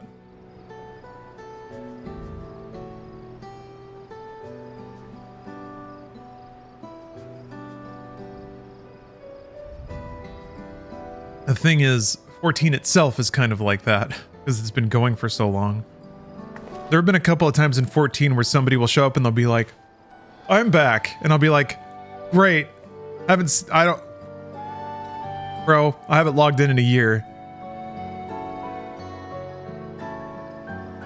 Ooh, look at this. We are living. Unique menu systems inside of my MMO? Could it be? Repassed. What job do I play? White Mage. I am a striking healer. We demand to hit different buttons. I want to feel more important. Like having the fastest queue isn't enough? I don't know. Pretty easy. Oh, I should be paying attention to this. This is why I don't remember characters, because I'm rambling over it. Is early access for Dawntrail still accessible, even if I did not pre-order the game before today? That I'm not sure. I don't know if you can buy into early access now. If you log into your Square Enix account, or actually if you log into MogStation, there should be a little thing on your profile that shows like all the content expansions and whether or not you own them. And when I went there to look yesterday, there was a little check mark for me next to early access. So you might still be able to just buy a code for that. But yeah, I'm not sure. Because if Steam shows you can, okay, then it's just out then. Ah, it's so weird, the semantics of it. Whatever, man. If you pre-order this product, I'll give it to you right now, but you have to give me the exact amount of money that it would cost if it were out. It's not, but I'll still just give it to you if you buy it. Why do we play these games? Back in my day, that was called buying something. Buying a product that's available for purchase. Oh well, we can't move on yet.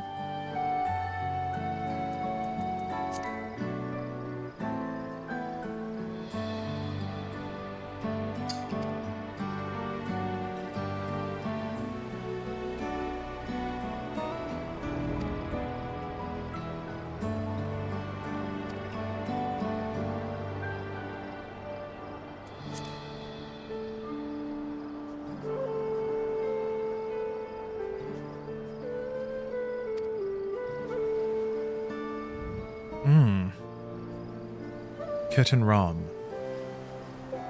Prompted pop. Okay. Okay, those characters are probably going to be important.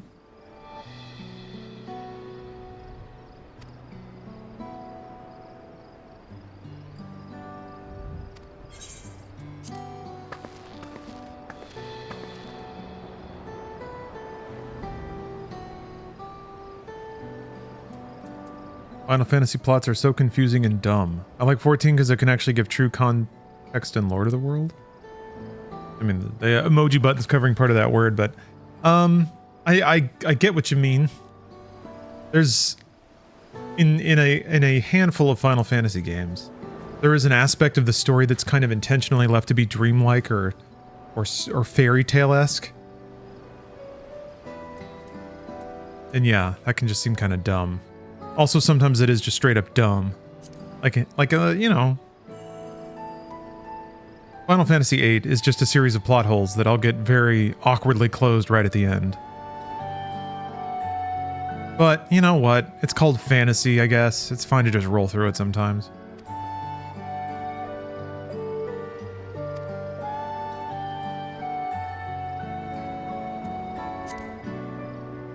All of 13 is dumb? Yeah, 13 is very dumb.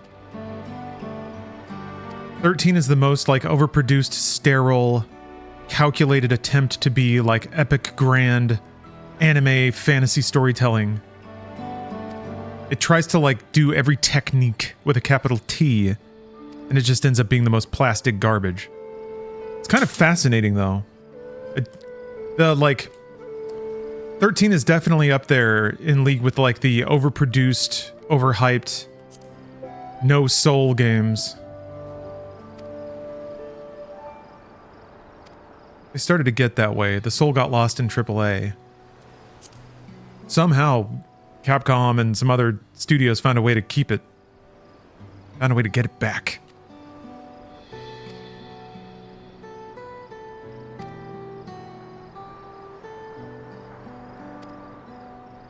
There's a lot of weird gaps and open questions in the history of this island, I guess.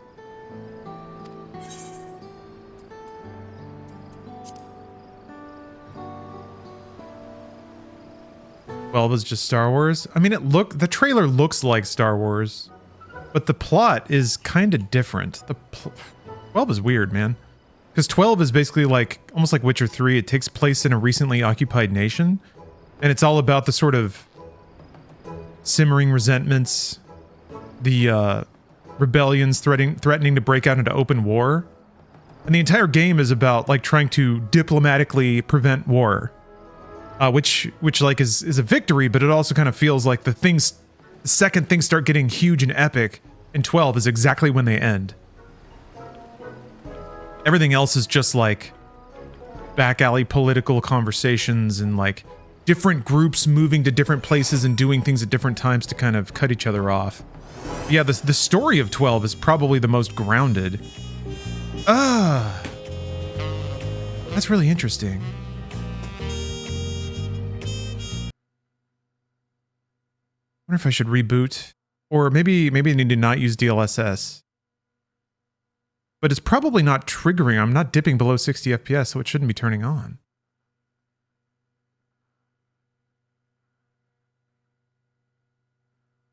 Well, is pretty amazing though, simply because it 12 really did set the groundwork for a lot of the games that would later try to more thoroughly and philosophically reimagine JRPG combat. 13's greatest success is mechanical, ironically. A lot of games really borrow from Final Fantasy 13 now. Every Raid Shadow Legends style game kind of has that idea there that the individual, the decisions you make on a turn-by-turn basis don't matter because those are obvious.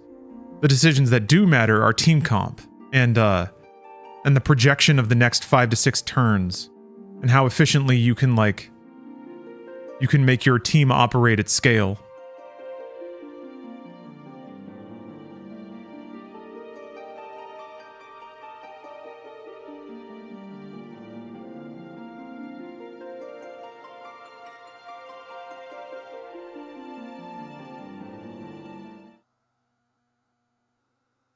Yeah, I have to admit, at least every Final Fantasy game has been willing to experiment with its mechanics as much as its setting and world, so I'm into that.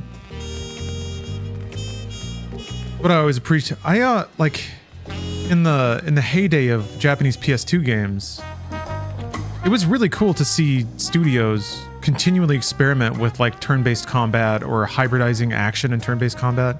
There was a lot of experimentation with the actual mechanical systems of gameplay back then. Western development seemed to want to converge on this system that would please everyone. The Grand Theft Auto style experience. The sort of third-person reality simulator that can entertain a bunch of different mini games and experiences.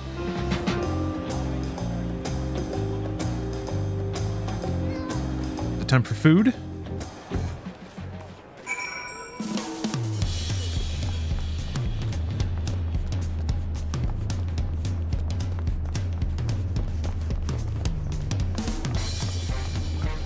Oh, graphics.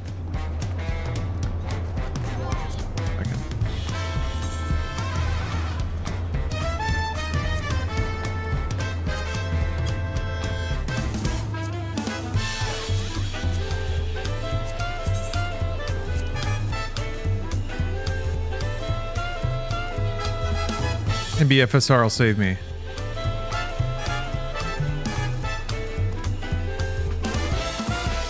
It is kind of bizarre to retrain my eyeballs to how resolution scaling looks versus traditional anti-aliasing. Oh, they had nacho trays. Damn it! Wow. Okay, let me reboot.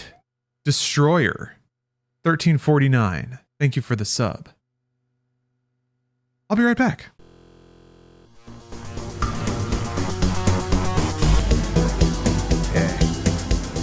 Oh, I'm reminded. Wait a minute. I need to see if I can redeem my Mountain Dew emote.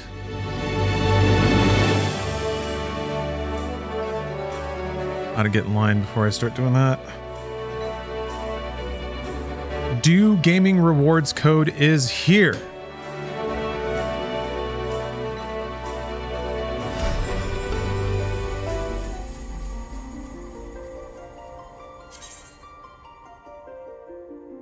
What the did it? Bro. Dude looks high as fuck though. For real? Damn, okay. Guess it just gives me more time to redeem my thing.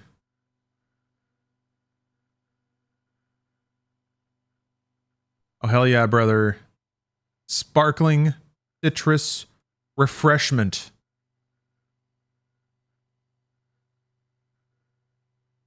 The fuck? Confirm or change the address. Why? I just have to verify it?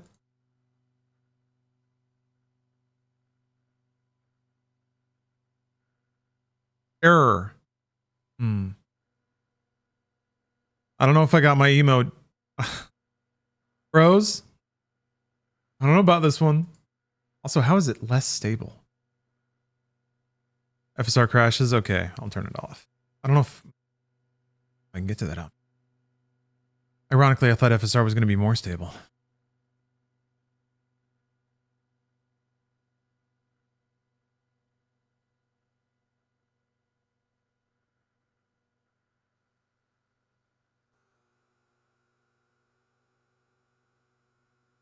My PC has been a little rickety lately. Oops. I shouldn't have done that. I should have gone to options. Alright, well, whatever. Let's roll the bones. I think seems fine.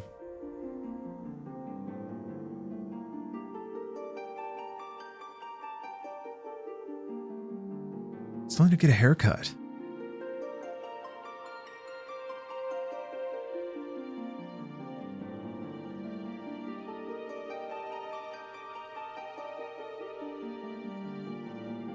I'm gonna try redeeming this code again, see what happens.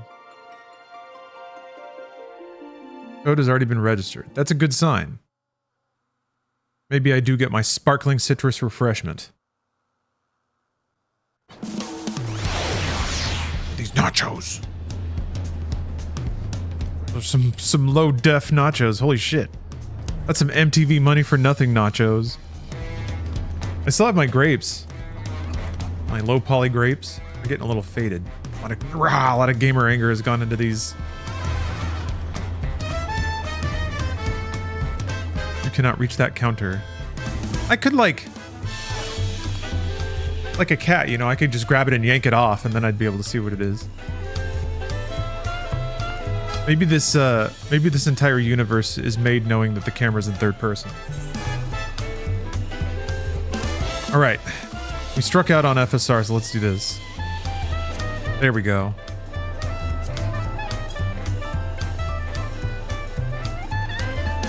Man, even with DLSS, well, I guess yeah, it's rendering 4K. I guess it's DLSSing the image, but it's not upscaling.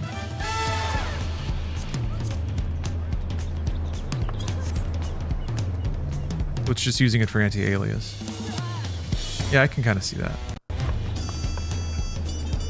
Why did it chunk?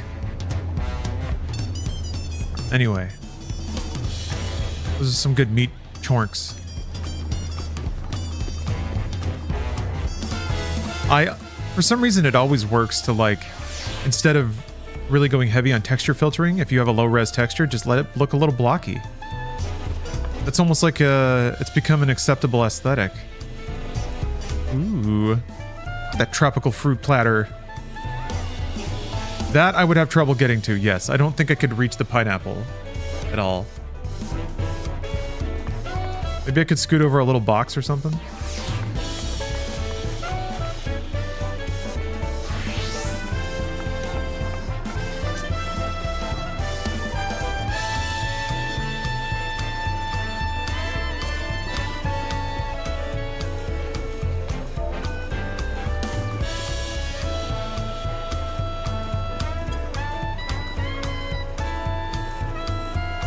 Oops.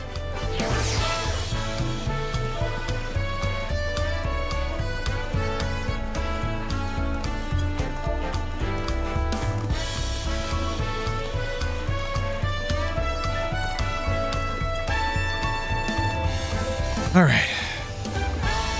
Just asking about crashes in the free company chat. Often does your character ask for uppies? Pretty often, I imagine. Oh.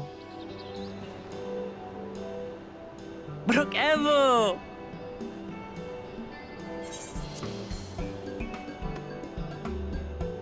My companions must sample your heavenly tacos. One for each of us, please.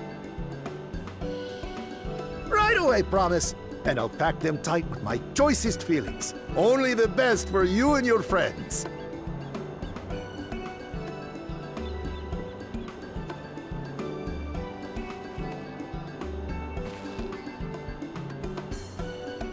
Did you hear the silver scares are back? They're so rosy-cheeked. Seems their overseas foray ended in disaster. More than half their warband is missing, including their leader.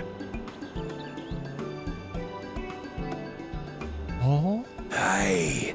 And now keen to rebuild their broken reputations, the survivors seek the Golden City. A fool's errand. How many hopefuls have disappeared in search of that fable? They should count their lucky stars they came home alive at all.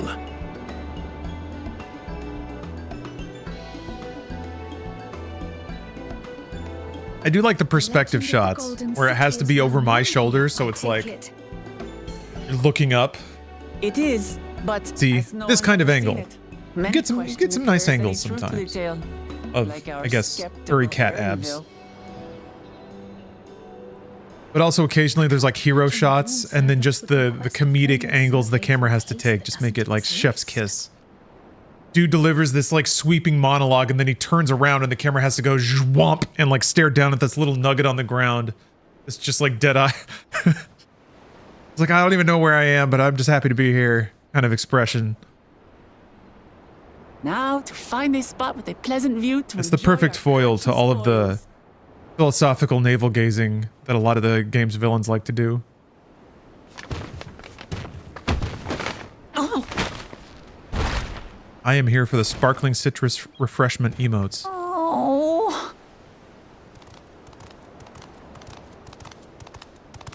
Whoa, look at this dude!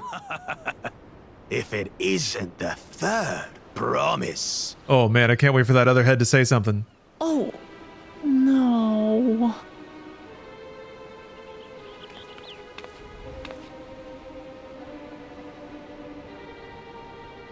I don't know this one. You better sound like he has half IQ point. You salt. You better be the dumbest motherfucker. Dredge from foreign waters is my guess, brother. Oh, never mind. He's a scheming guy. Of course, that's it. Wuklamat is so afraid of the coming contest. He's the smart that she one. went Always looking. crying Always for thinking. Special help. Was there something you wanted? Well, that reminds me. Buckle, Jaja? Oh, gotta do the One Intelligence Fallout 2 run. The third promise remembers Crom us. the Smasher Such an honor. bulldozes through Fallout 2. That's gonna be amazing. Glory on your name, brother. And on yours, brother. I know Brother. the rivals for the throne. Nothing more. Another child of the Dawn Servant? No, this brute. We have no ties to that farce of a family.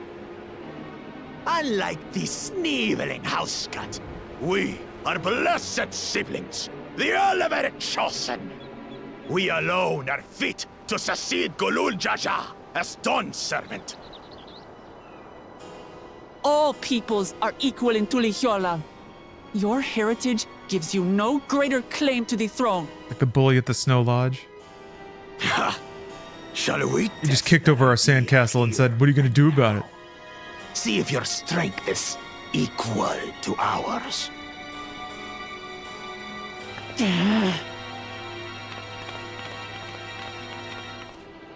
None of this has any bearing on the rite of succession, correct? Best not waste your energies on pointless scuffles.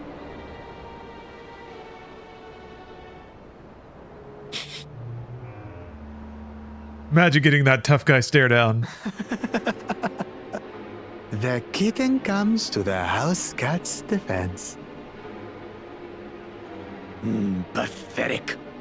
Since when was Barely our look nation up overrun enough. by mewling weaklings? Listen to me, you. I'll handle this one.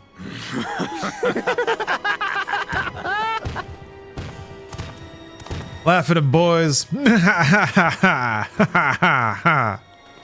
two-headed Let's get out of here. ninja. I knew of them, but that's the first I've seen in the flesh.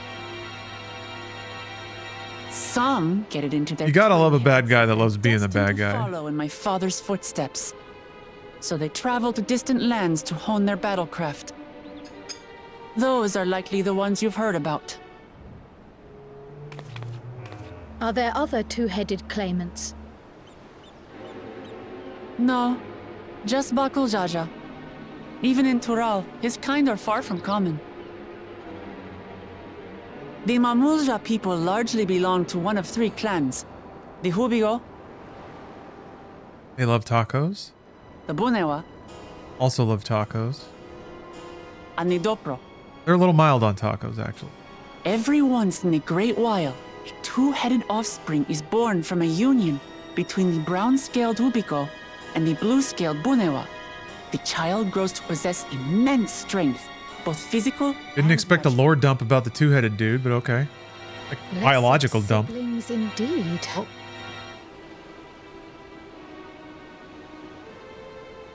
Forget them. Let's go and buy more tacos. I Yeah. think of nothing better to rid me of this bad taste in my mouth.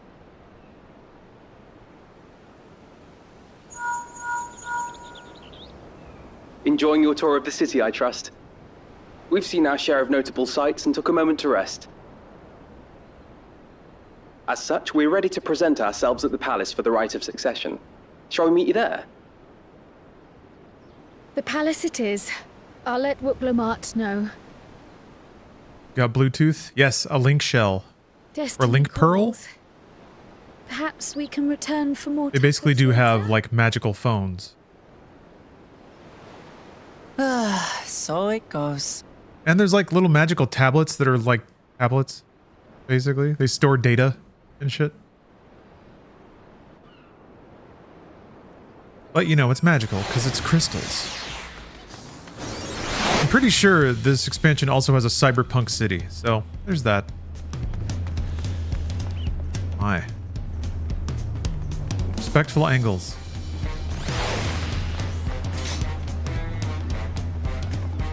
Game does just look better. My dude looks creepy, but the game looks better. God, you're getting a lot of mileage out of the shadows, which is pretty cool.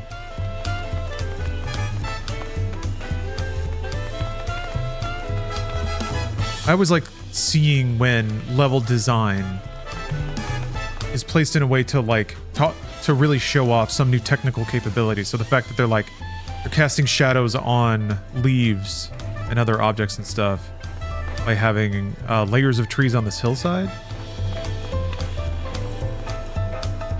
Yeah, this music is awesome. Oh, you haven't played since 2015? Yeah, it's come a long way.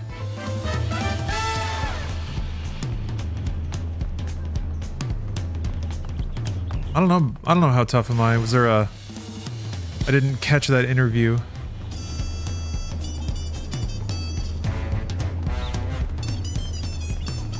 But certainly this game has never shied away from being difficult.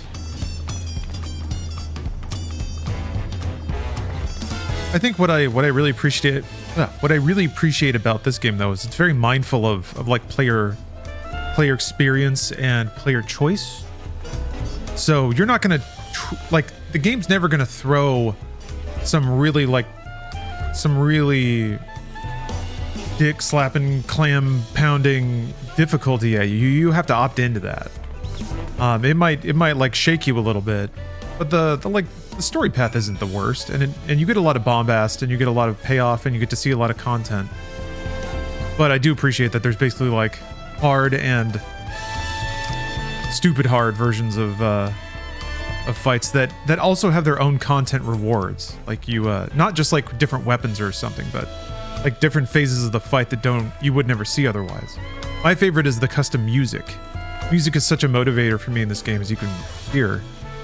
The fact that there's like custom bespoke music for getting to the second phase of super hard fights is awesome.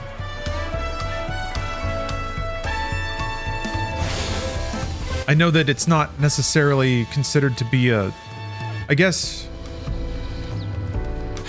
I've seen some discussion and pushback against the idea that the reason you play a game is to consume the rest of its content.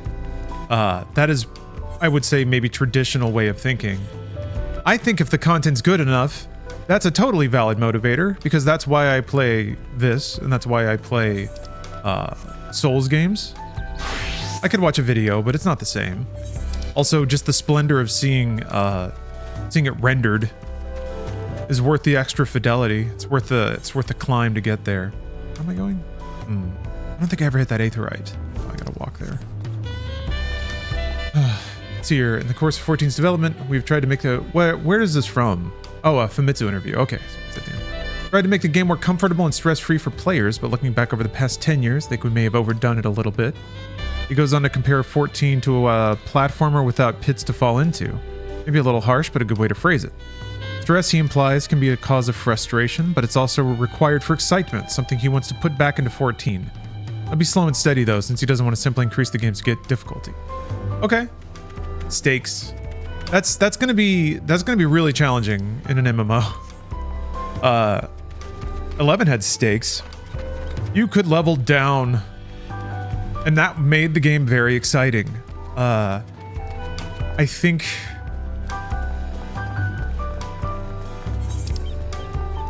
I have confidence in his ability to think outside of conventions to evoke feelings of excitement without necessarily punishment. Because I don't think anybody truly wants meaningful and material punishment. I mean, I guess the worst it gets in 14 is money. You just get repair bills, right?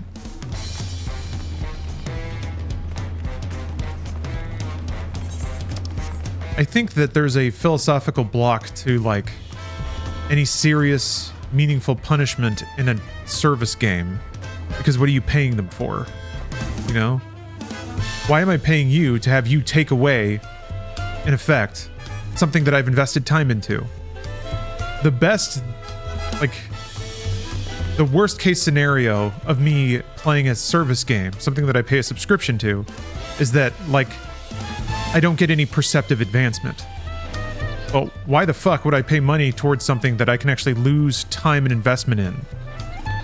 Like leveling down. I don't know. There were a couple of nights I played Final Fantasy XI where I ended at or even below the level that I started at. And that was after 3 hours of stress. And it made me really be like, oh, why am I doing this? I mean, get good, I guess, is the answer, but... So I don't know. I think he can find a way to do that. It's just really difficult to have stakes and thus excitement without the practical threat of failure. And in games, I guess maybe that's just time loss. I think a lot about Doom Eternal, you know? An optional challenge that, ooh, I didn't know. Ooh. I think Doom Eternal had a great approach to difficulty. And it properly weighed player input in that. I guess that's where I'm a bit... I'm curious to see what he means by that, yeah. Because the nature of 14 and the way people engage with it, I do wonder how you can make it exciting. You play any pre-EverQuest MMOs? Ultima Online. There was like a MUD or two that I played that kind of had MMO, it had persistence basically.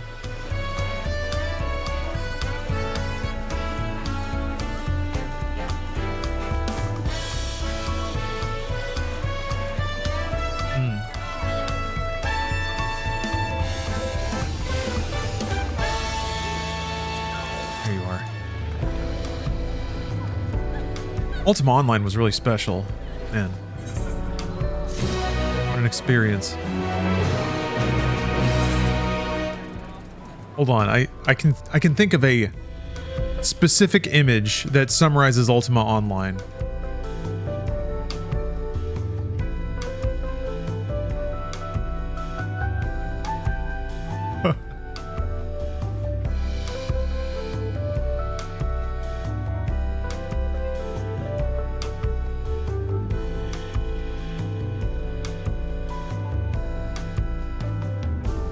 man. Somehow Reddit captures you trying to open things. Yeah, this is it.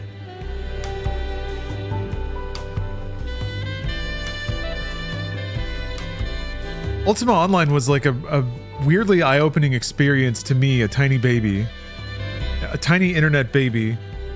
I had never really played a game where I had been so viciously trolled. Like, it truly was the Wild West, and people were very, very cunning. And they were mean. That was the seediest dark alley of the internet that I'd experienced.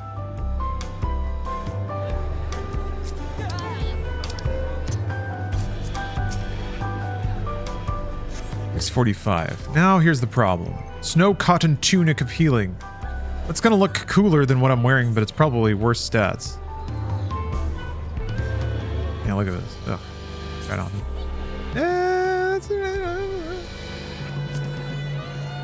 I don't know why this window is still so tiny. It's weird to me that like the fitting room panel isn't bigger. Maybe there's a way to... You just have to scale the whole UI? Is that how to make it bigger?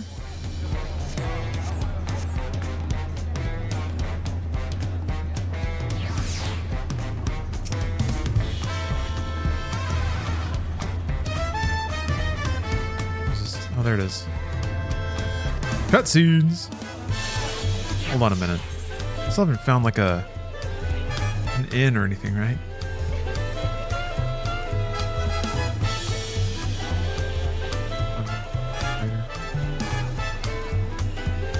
Maybe I just have to go back.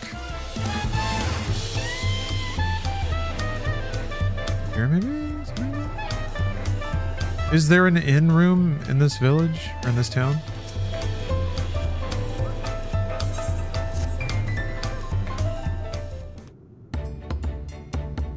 Yeah, Queefer, man. The Elden Ring armor debacle. Just never get any cool stuff. Or it's like the build that you have is so already dependent on the exact stats that you have that you can't really deviate at all. Yeah, it's kind of odd that they don't let you upgrade armor, but I guess that's another like scaling stat that's very important to the difficulty. Another way to break the game. But yeah, I really did feel like a switch got flipped. I know that actually the game got patched, so I don't know if the last time I played was before or after that patch. I think it was before, but I'm not sure. Because it did feel like everything was much less annoying. And it really was just the constriction of like one hit on both sides. Enemies died one hit faster. I died one hit slower. And that boundary made all the difference. Especially with the enemy placements. God, the enemy placement is so trollish in the DLC.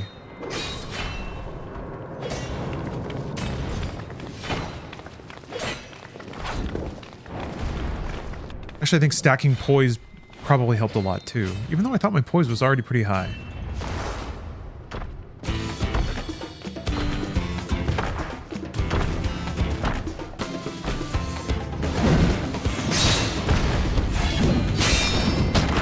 You can transmog? Oh, you can? Shit, I didn't know that. When did he get here? An Elden Ring? What's the point? Why is he here? Oh, you know this man? Whenever my father spots a promising opponent, he invites them to Sunperch to duel. Pressing duties or no, he can't resist a good fight. So the one Estinian's crossing blades with.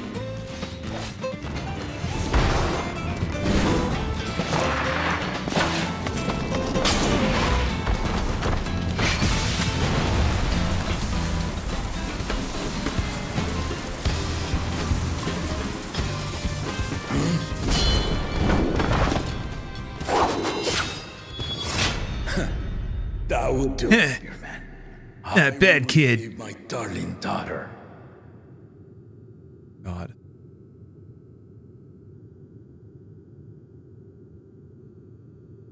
Know that you are the strongest I fought in many a moon, if not longer. It is the privilege of a life long lived to face such a formidable soul. Yeah.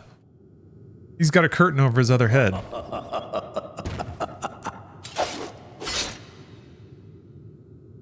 If it's formidable you want, then look no further than that man there.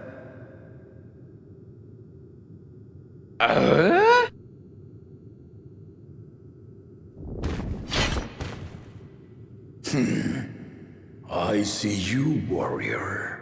Such an amazing, oppressive spirit. The battle energy radiating off that potato man is incredible. His ears look more soft. We had no idea you meant to visit Tuliyollal. I've seen what lies east. This time I chose west. And thus did our itinerant dragoon make his travel plans. Cutscenes seem pretty good. How frequent are these? If you Not was fearsome, very, but they're becoming more dense as the game goes on. I'm So not sure I understand. I couldn't say, but they're getting there. There's still a lot of standing around and talking. I don't want to oversell anything. The old man has been feeling his years. It is Final Fantasy after all. The uncovered side is the head of resolve, and age has only deepened his love for combat. But it is cool to see them doing more Wiser of the two. in-engine, More and more these days. As fully I understand, cinematographical of his magical images. cutscenes. Enough about me, Lamati. They've been doing more and more of that stuff, and the stuff that they've been doing has been getting better and better, which is awesome. And now that the engine's been upgraded, they can actually, like, maybe even have borderline proper, really high poly character models for some really cool stuff. The lighting on skin looks way better too.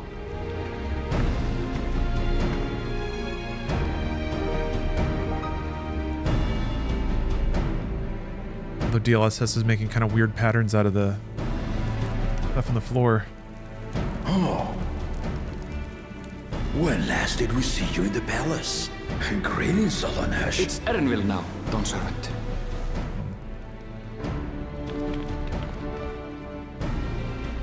I took the name while abroad, and have since grown accustomed to it. Erenville, then. More interesting than the old WoW story stuff. Yeah. WoW probably has more conversational cutscenes by now, right? I haven't really played since Mist of Pandaria. That was like the last one, I think. Ha! Old-tempered steel. Yet as much as I'd enjoy testing their metal, the hour of the rite is at hand. I will summon the other claimants at once. Then I shall leave you to it. Good fortune, my friends.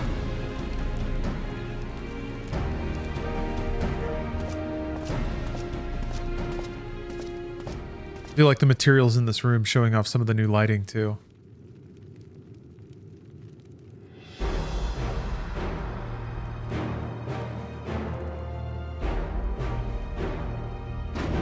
I don't know, there's just a weirdness to DLSS that I'm not quite down with. Well, I can't change it here, but I look like I feel like like the pattern on the floor strobes very strangely. I feel like it doesn't do a great job with fine lines. They still look very sawtoothy and stroby to me. The claimants are assembled. The first promise, Sorolja. The second promise, Ona. Wasn't expecting that guy, whoever that is. Just a weird face. Third promise. Oh, he must be from Cyberland.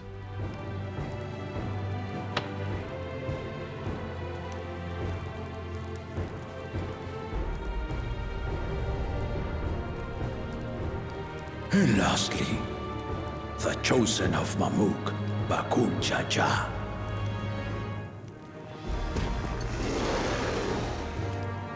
And this guy. You four will compete in the rite of succession, the outcome of which will decide who takes my place as Dawn Servant. I am not the man I once was. My wiser half sleeps the days away. And it is time I yield my position. Oh, he's snoozing? Okay. But mine is a torch that has never been passed. Tuliyollal is young. And so I look to the always for inspiration. The rite of succession. The means by which the autarch of Mamuk was chosen. Only the two-headed were deemed fit for this contest. But the Tuliyollal I built is a nation of many peoples. Our leader needn't have two heads, nor be a Mamulja at all.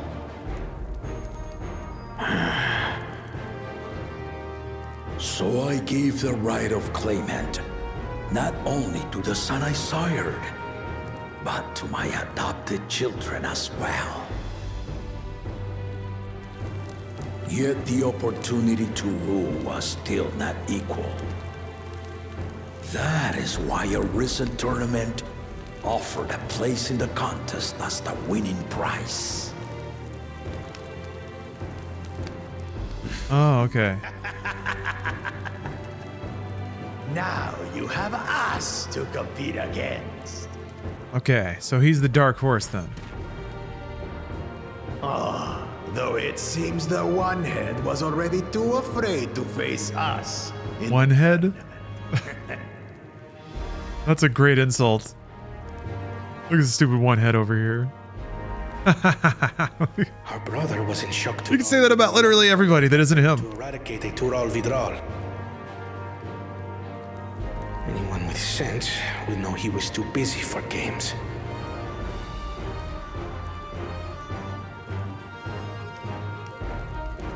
Now for the part you've been waiting to hear. The nature of the contest itself. Just play the online MMO, Final Fantasy XIV. And thereby claim our nation's throne, you must travel the lands of Dawntrail. Oh, it's a road trip. And find the City of Gold. That's fun. Oops. Oh no, I'm out of water. Is it time to crack a dew? Almost noon. If I may, Father. Speak, Gona. The Golden City is an ancient Turali legend, but after so many failed attempts to find it, the story has become more fairy tale than fact. If you would charge us with such a quest, are we then to assume you have proof of the city's existence? I offer as proof my unbroken word, for I have seen it with my own 4 eyes.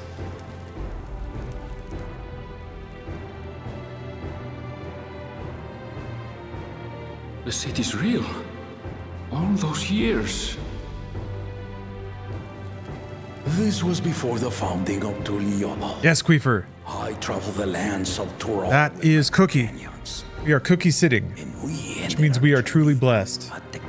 We get a new Final Fantasy expansion. We get to Cookie sit.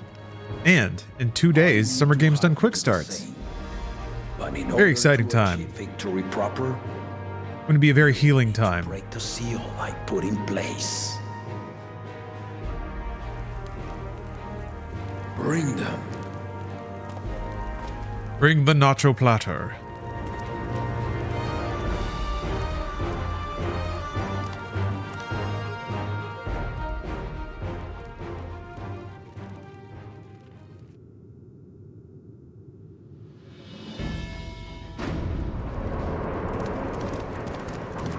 Ooh, nice lighting.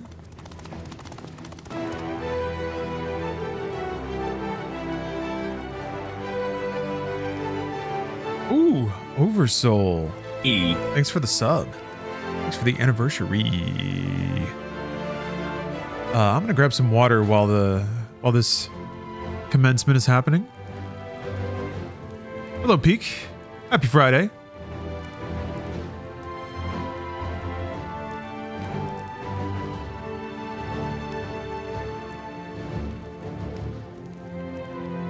Tuliyollal saga. You will retrace the path I walked to unite our peoples, step by step. Along the way, 7 chosen electors will be waiting to measure your worth. Earn their keystones by performing the feats they ask of you. Once you've fitted each of the 7 tablets with the keystone, you'll have the key to unlock the seal on the Golden City's gates.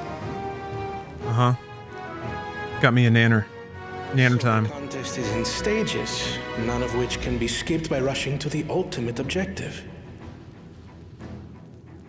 Exactly. Exciting, isn't it? Martial tournaments, hunting festivals, and now this? You do so love your contests, Papa.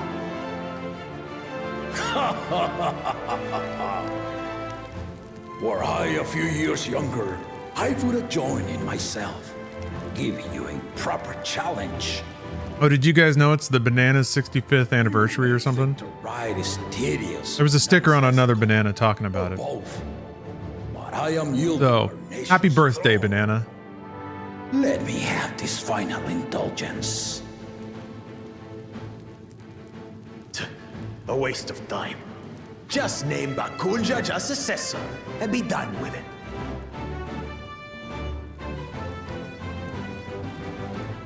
The rite of succession begins now.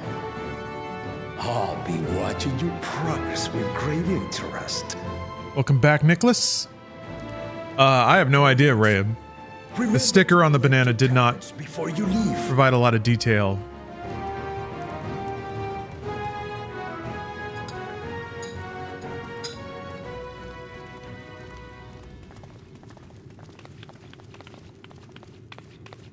Enjoy while you can. The blight is coming for the Cavendish. That's an extremely ominous thing to say about somebody who's eating a banana. Allies. Speak freely. Craft Lab, what do you know? I am Kryl Baldessian, representative of the students of Baldessian. My name is perhaps familiar to you? Ah. What secret deep lab secrets? They're going to be banana COVID? You sent this letter to my order some years ago. The ink has since faded and much of the writing is illegible. Even so, we managed to determine the essence of it.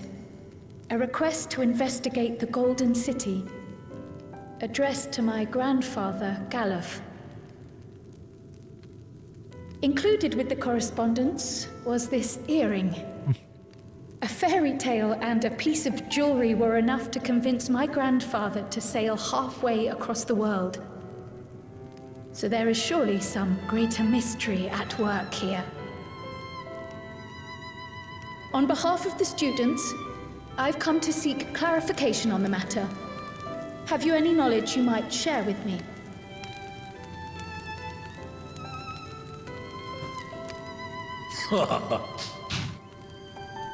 No, not at this time. I have tasked the claimants with finding the Golden City. To fulfill your request, dinner time would afford one of them an unfair advantage in the rite of succession.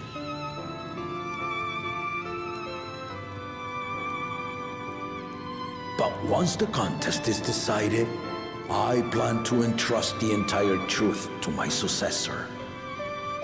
If you want to hear it, you look up Panama disease, you can find out more than you ever wanted to know. I should start hoarding bananas, is what I'm hearing. Throwing bananas on the deep freeze. So I can flip and make a mint.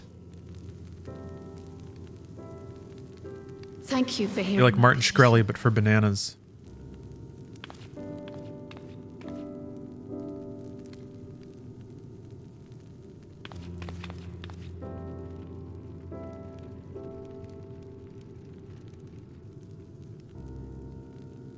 It would expire before you could sell them. Doesn't matter. How about that? Just find out a way to sell people expired bananas. Young woman. You should be proud, Galov.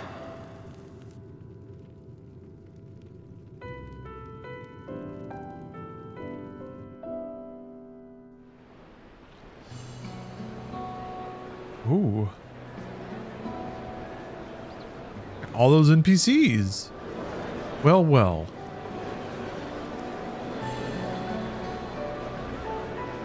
Ate too many bananas at one point, so I don't like them now. Bananas go to hell. But are you sure you wish to be part of this? Yeah, I would maybe miss a banana here or there. Our third promise is not wont to take no for an answer. Though you may have agreed to help, I worry that you were swept up in her relentless enthusiasm. I'm not a big smoothie man, though. Perhaps you've been lured by the glory of the Golden City. Either way, this contest for the throne will place you and yours at the heart of political turmoil. If you are second-guessing your decision, tell me now. This may be my last chance to help you withdraw. Yeah, how are we implicated in this? We're just tourists. Life is a series of journeys, my friend. And there's no telling what awaits us on the long. Why not, as I guess. Oh, heck. But what's important is to be true to yourself. Just do whatever, man. Just say yes to stuff.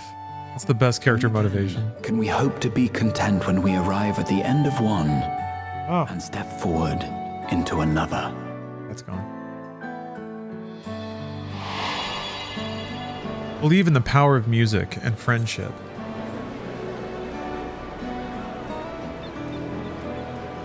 I want to see where this journey leads.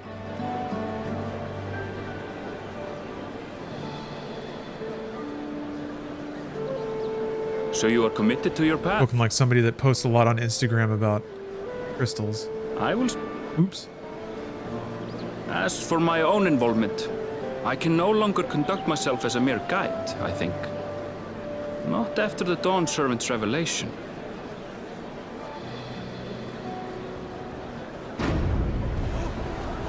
What revelation was that?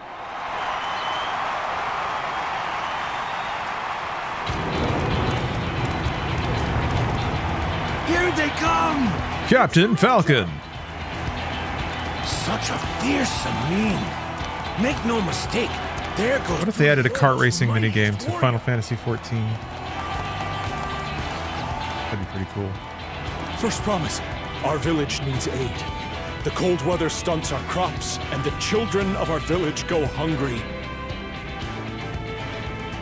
Once you ascend the throne, I beg of you, grant my people new lands, please! Serelja. Get bent. Take heart, tiller of the soil. The Resilion son, blood heir to the Dawn Servant, has heard your pleas.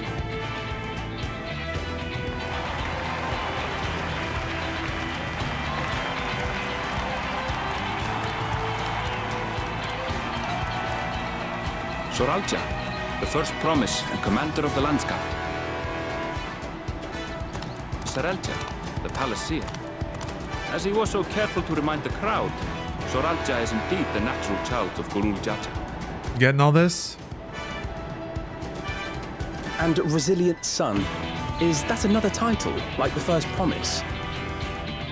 After a fashion, common knowledge has it that two-headed Mamulja cannot sire children.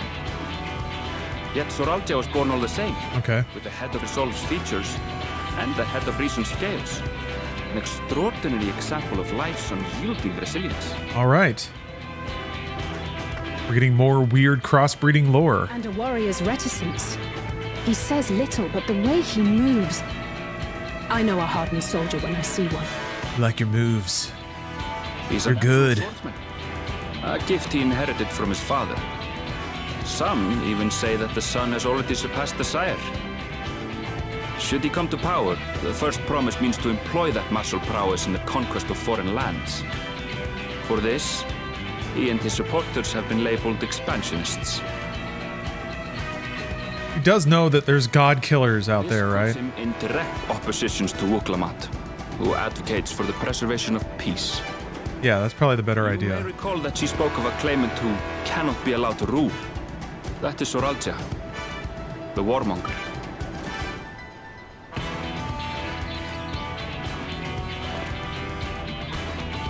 Cryon, are you alright? The echo. It gave me a glimpse into Zoralja's ambitions. Deep and unknowable, like an abyss. Yet at the same time, a roaring, unquenchable fire. It was a trifle terrifying, to be frank. You're not Frank. You're Kryl.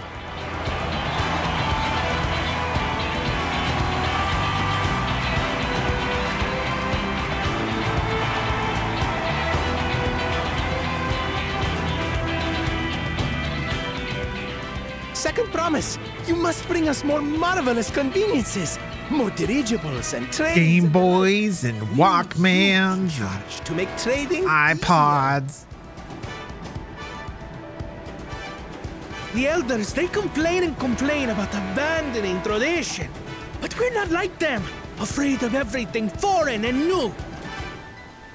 You have our wholehearted support. With your ingenuity and knowledge, you're sure to win the contest. Forgive me, but the rite of succession is barely begun. I will hear your petitions if and when I am named Dawn Servant. Yeah, ain't got time for this. Excuse me. I have to get back to the lab. Plain spoken, as always. That's Arcona. Practical to a fault.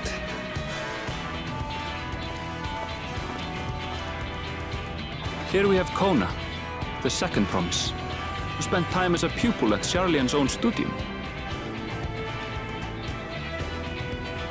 Now that you mention it, I think I did see him in the halls once or twice. There was nothing to suggest he was Turali, much less from a royal family. That was by design. He forwent his usual garb and took an Eorzean name to avoid attention. So it was Kona who introduced the dirigibles. And the railway too, given what we just heard. In furtherance of his goal, to enrich Tuliyollal with every bright notion he learned of in Sharlian. He is the hope of those who prize innovation. As aloof as he may seem, Kona and Wuklamat actually get along rather well. They bicker and banter as only close siblings do.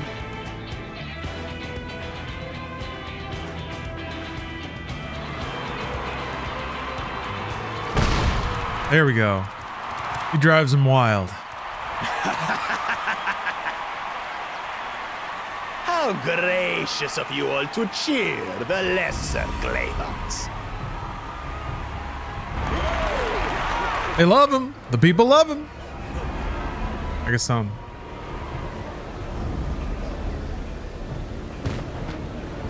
Is he gonna like snap somebody's neck just to show how badass he is?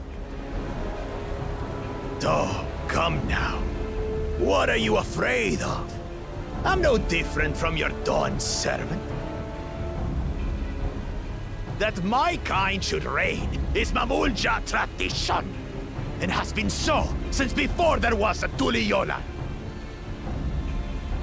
I'll brush aside your feeble contenders, and then you'll see who deserves your fealty.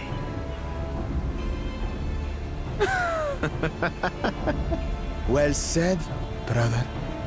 You really got him, bro. No. The Mamulja have finally found peace in Tuliyollal. I'd never. I pity those fanatics are intent on keeping that tradition alive. Fuck'd you just say? The chosen of Mamuk. Pour soda on her face. Winner of the recent. Don't give a shit, old lady. And the only claimant not of the Dawn's promise. That's how you crowd work right there. Undeniable. But you see how he is. A few devoted Mamulja are his only supporters. What would he do with the throne should he win it? His policies and so forth. I doubt he's thought much beyond winning the contest itself. But one thing seems certain. If he does become Dawn Servant, he will see the Mamulja exalted as the ruling class, and all others forced into subservience. Sounds like another that cannot be allowed to rule. Are we really taking sides already? I guess so. Damn. We're like America now. We just swoop in for some tacos and before we know it, we're already like planting governments. Oh, this isn't good at all. Oh, well, we gotta fix this. This is our city. Yeah. Clearly, that's the bad guy.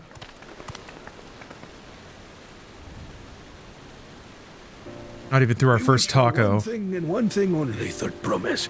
To abide together in harmony with our neighbors whom we love in this land we share. It is our way, the Tuliyollal way. Galul Jaja built for us this peaceful nation, and we beg you to preserve it. You have my word. I won't let your pleas go unanswered. I gotta help this plucky upstart become the fascist dictator of this island. 80 years ago, this continent was ravaged by war. The eldest among us remember that dark era, and they are Wuklamat's most ardent supporters. Oh yeah, come on.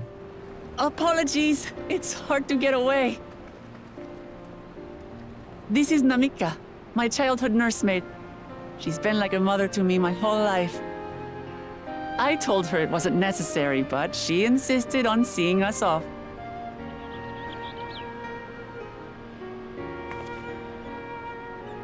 I place our precious third promise into your care. Did you know Wuklamat was taking part in the rite of succession? Of the Dawn's promise? I thought it was only Zoralja and Kona. If she has any accomplishments to her name, I've yet to hear them. Burn. Compared to the two Mamulja, she pales in martial prowess. And then there's Kona, who's far and away the most educated of the bunch. I hate to say it, but it's hardly a competition. Ouch. It's fine. More than anyone. I understand how much better my brothers are than me. I still haven't played Kenshi Anti-Mills, but I need to. Wuklamat, I have never thought of you as the It's in the queue. It's in the deep queue. Your brothers may excel in their respective ways, but you boast qualities that both lack.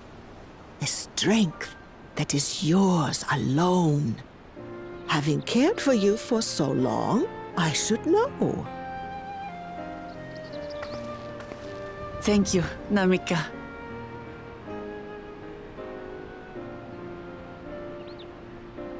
Well, we ought to be on our way.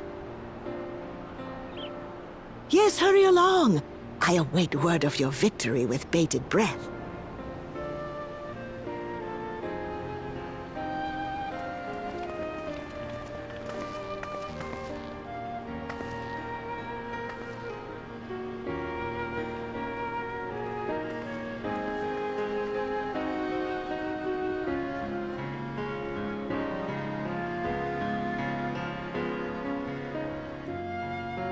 All right.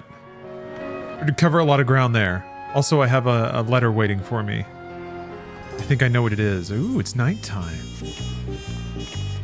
Oh.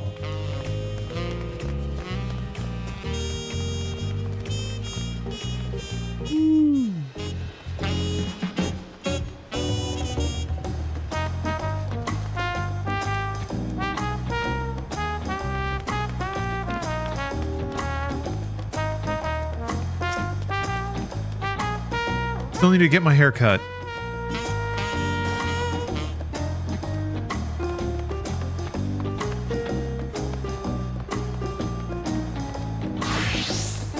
All right, we got to go find that city of gold so that we can save the nation from going to war.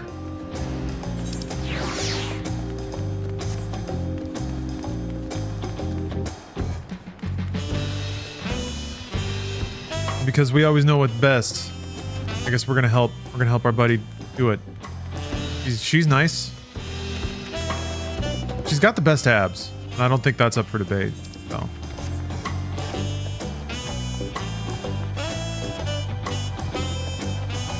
Right. Nathan. I don't got a hoof it, but I might. The 4-ard cabin. All right.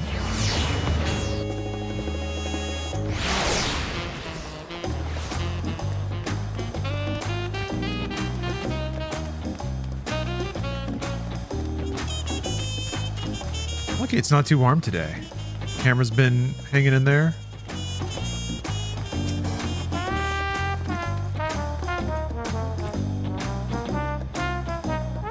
Oh, I forgot to turn off DLSS. I had all that time.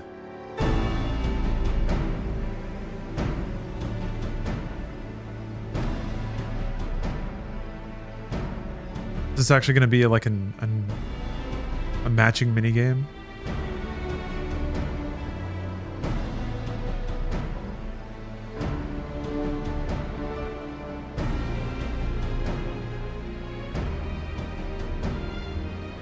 One of the 19 billion Steam got from unplayed games. I don't know if I own it yet, but it might be. I've installed it in the past, so yeah. Pretty sure Kenshi is one of the Phantom games. We're so close to understanding that money's not real.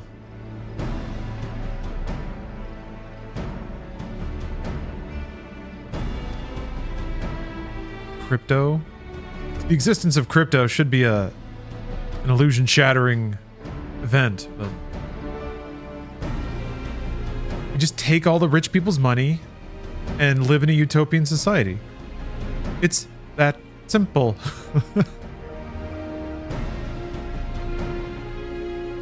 Laws are made up, baby. We can just make up a law that says we have all that money now.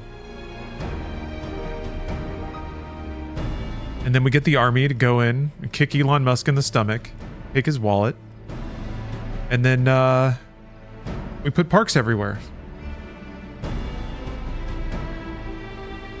Just take it. It's that simple.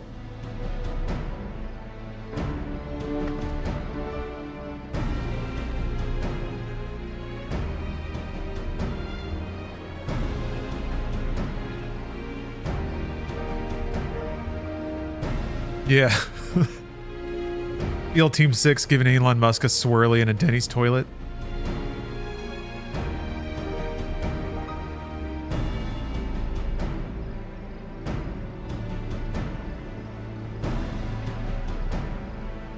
I bet he's not even max level in Final Fantasy 4. I bet he doesn't even have fucking Dawntrail early access. I bet he doesn't. Actually, he might. But I bet he doesn't.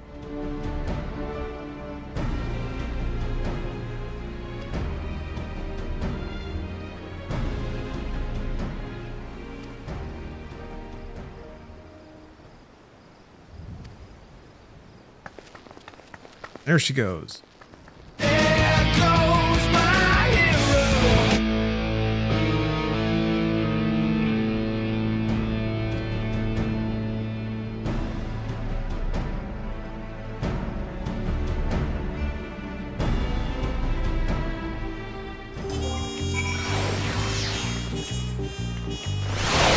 Whoa, I think I might be about to do something.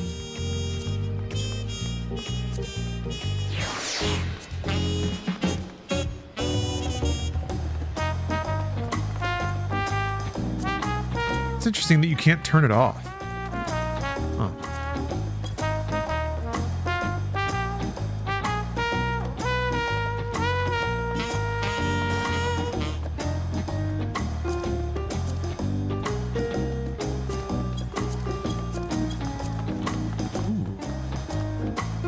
Maximum. I wasn't even cranking the shadows. The shadows can get even better. Oh yeah, that's right. They have GTAO now. That looks pretty good.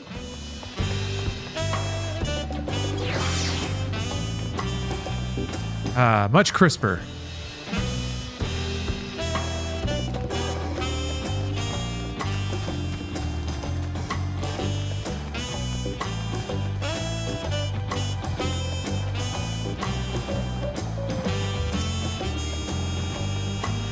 Time to get that haircut, though.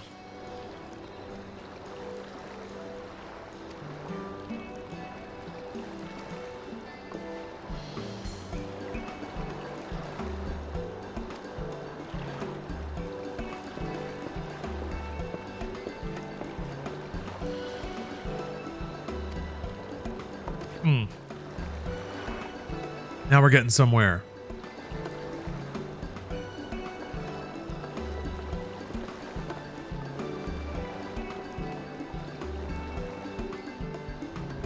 How's everybody doing? Hope everybody's having a good Friday so far.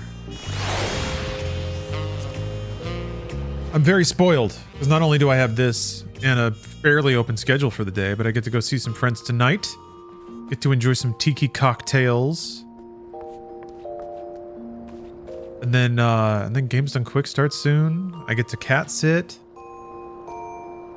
Media Tech tonight. Let's see here. Oh, they're still doing their, yeah. Oh no. Is there not an aesthetician bell here? Oh, there it is.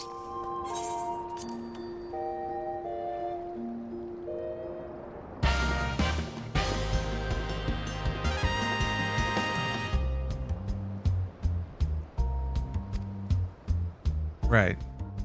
Need a fresh summer cut. I had the pompadour previously. You're a big fan of that?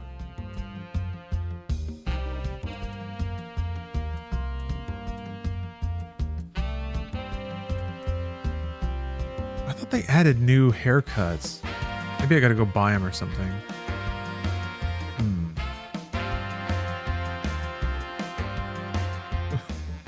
The cornrows is actually kind of... I'm feeling it. If it makes me laugh when I look at it, it might be the winner.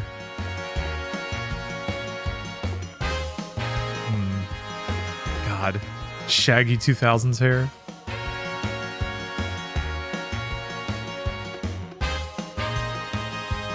Oh damn. I need something kind of lean though, because it's like hot out here. Oh damn. I still like the other one. Oh, that's pretty good.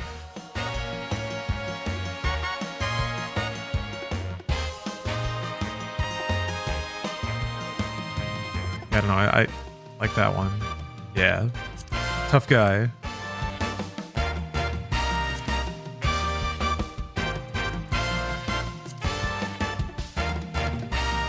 Even everything else.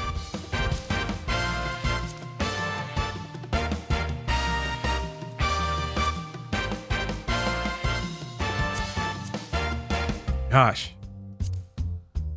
Done.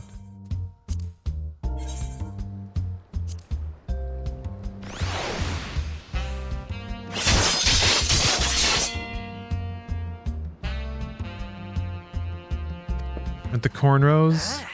Let me take this for a spin. Damn, I don't know, the cornrows though. Hold on. I'm thinking now. I'm thinking again. Oh, Jix, what are you looking at in the Steam sale? There's so many games that are just like I've already bought or are part of subscription services or whatever. I don't need to buy nothing.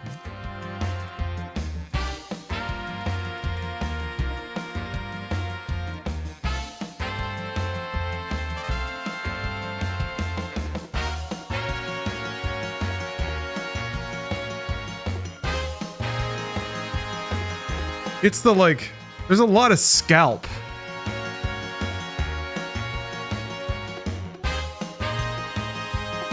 A lot of skin.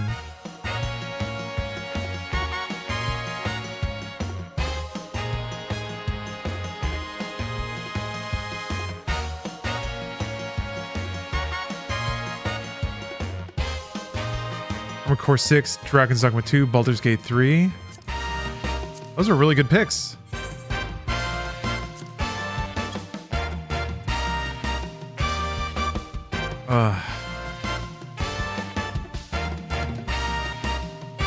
Can't. It's not There's like some active repulsion going on. It's not charmingly stupid. This at least has some hip young energy to it. But I just couldn't do it. Couldn't do it. We got a new look though. We got a new look. Freshened up for Dawntrail. I'm excited to get like aesthetic appropriate armor pieces. I guess I could just transmog this stuff to the stuff that I picked up. Or glamour plate it. I don't know though. Need to get a set first.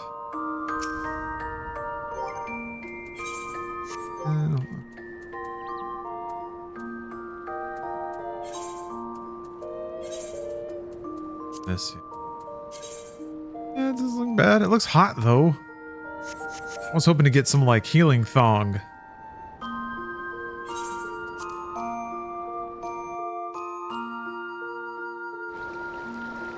Oh hell yeah, Jix. Indica's great. A really solid like 5-6 hour ride. There's a lot of food for thought too.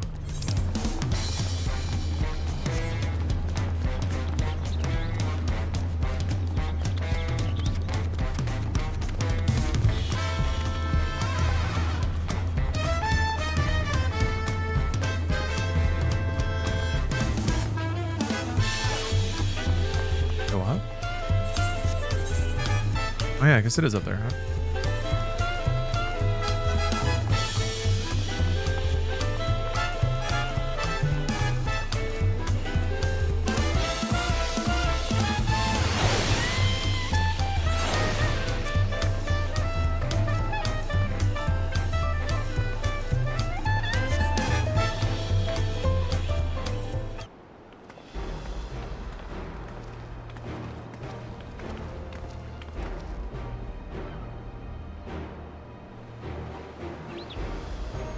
Verbose Toast, thank you for the sub.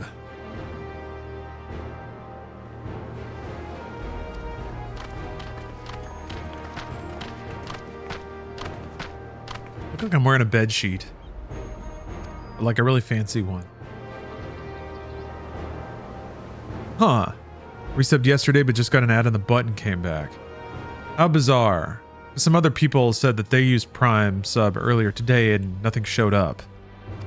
So maybe, I don't know, maybe they're all chunked up.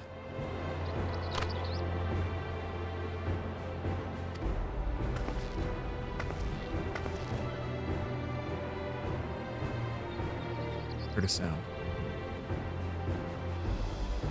Oh, King Egg. Sub 41. Thank you very much. We need to have a little soundboard button that's just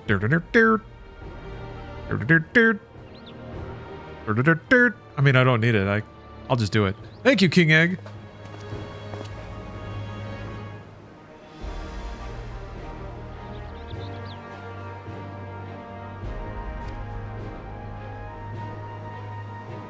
Oh, gave her a burner phone. So yeah, this is sort of the downshift of Final Fantasy XIV cutscenes. It's not all like animated anime fights. There's a fair amount of just kind of emoting, cameras over here, cameras over there, boxes of text coming and going.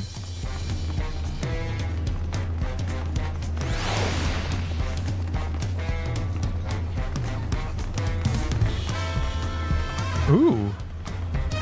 I get to decide where to go first, huh? 2 quest paths. Accepting the quest from the helpful Hanu will temporarily prevent you from accepting the approachable Pelu or vice versa. Second quest path will become available from the respective NPC once you've completed a series of quests from the first path. Furthermore, story elements of quest rewards will not be affected by your initial choice path. You can then see who you prefer and embark on the trail right in succession. Cool!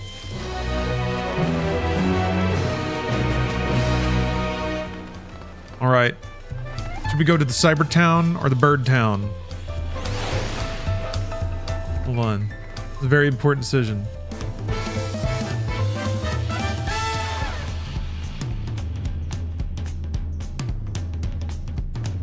Incredibly important decision. I'm hungry.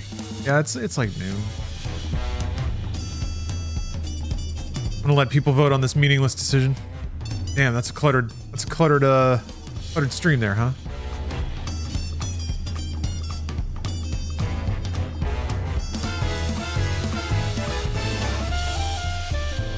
I need to add my breakfast to my diet log.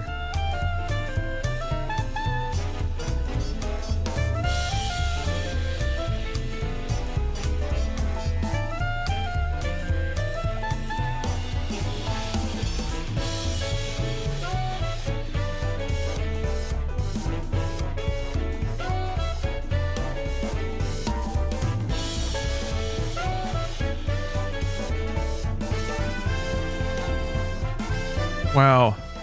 That is so hard to read. That's just the worst. Hold on. Okay.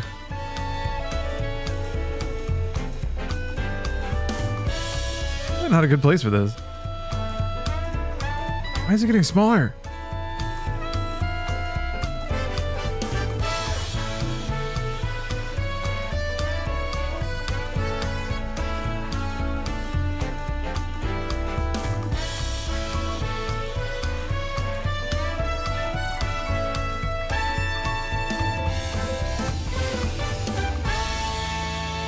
Why does it occasionally move the MediaTek meter? I don't know. I think it's because it's in a group, and when I don't know, OBS has some very bizarre quirks about nested elements. All right, people want cyber. Guess what? I'm gonna give them cyber.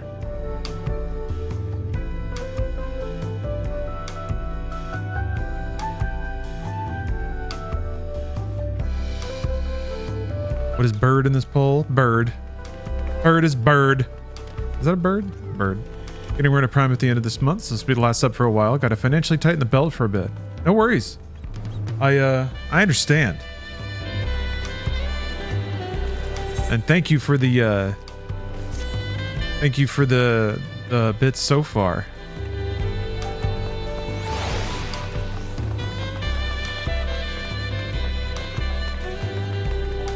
Your company is enough.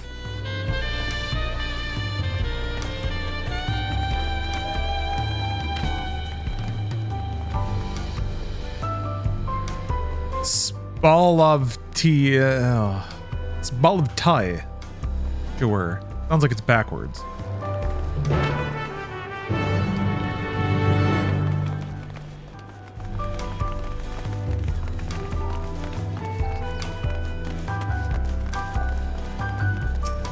We're on our way now. What's this?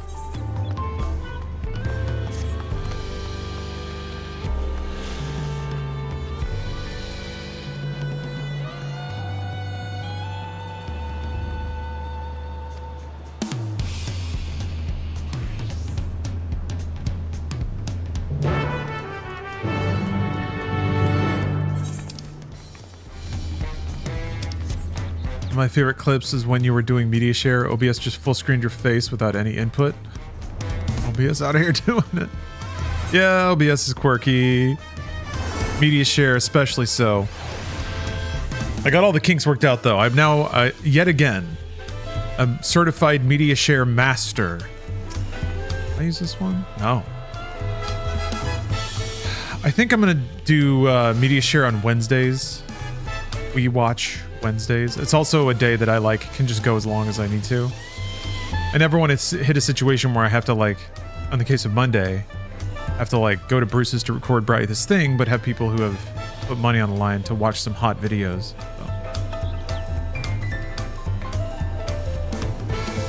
So. Old Bolagal.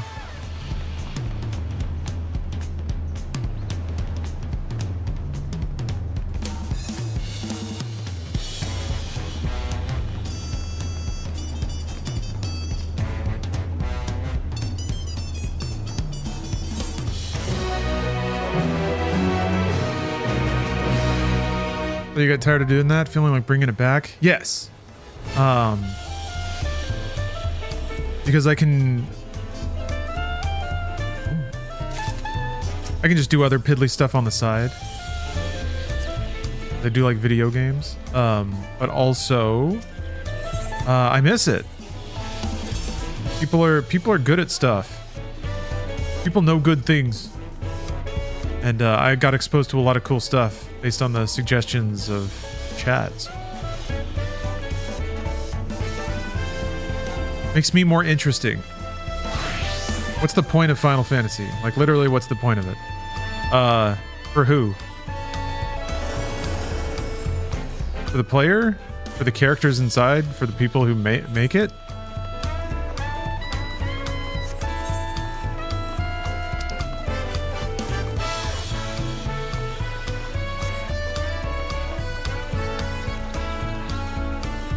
And ask a philosophically vacuous question like that. We're gonna be here all day.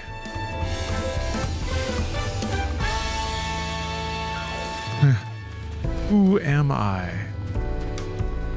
Who am I? I am who? Who I am. Ah. Boogie! Oh, be gone.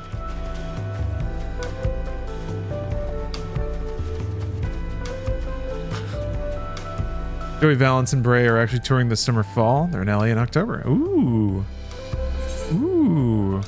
Yeah, I went back and listened to that song again. It has a DJ Hero controller in it. And I'm pissed off that I didn't notice that the first time. But yeah, that track is hot. Hot ass track. Also, it's got a little, it's got some 2000s like dance energy to it. So it's not so rigidly like, it doesn't feel as rigidly 90s Beastie Boys as some of his earlier stuff did. Look at us both trying to find this quest. Bunch of idiots. Oh, I guess it's up there.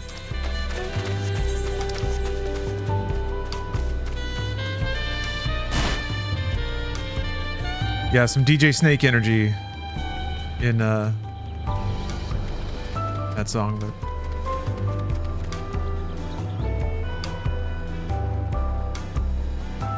there you are. I like her hat. Got like a Rasta hat. That's awesome.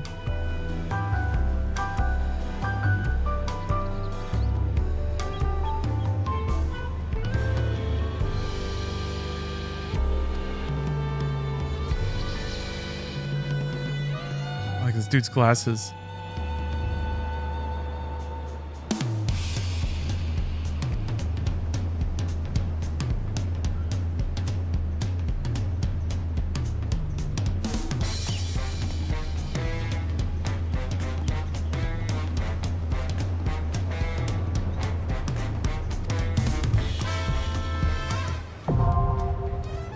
Love that sound.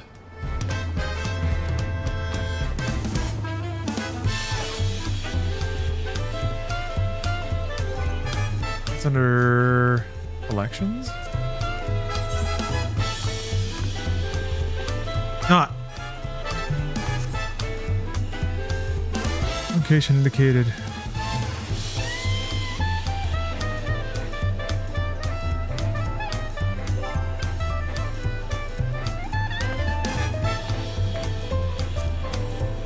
I don't remember where the sightseeing log is.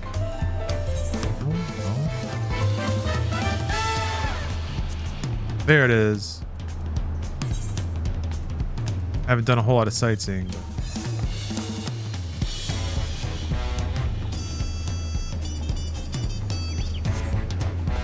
I guess that's something I could do.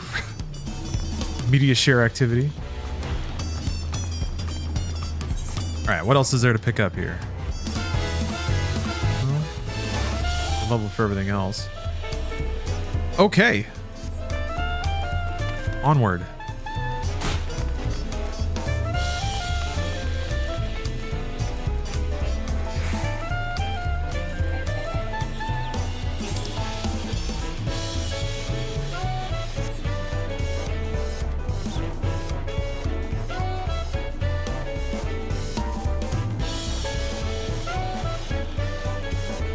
Man, music really does have a lot of get up and go. Love it.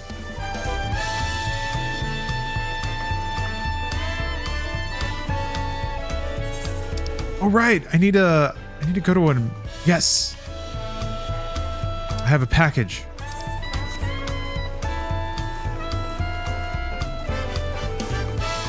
Here you are.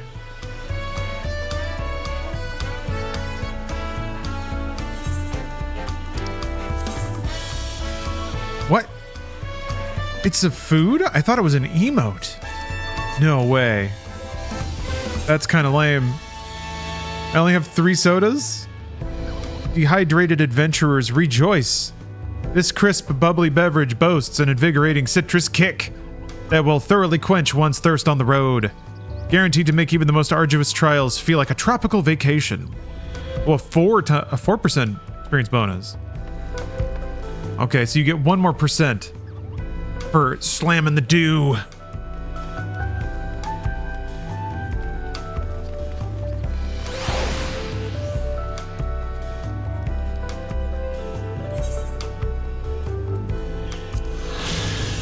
Did it.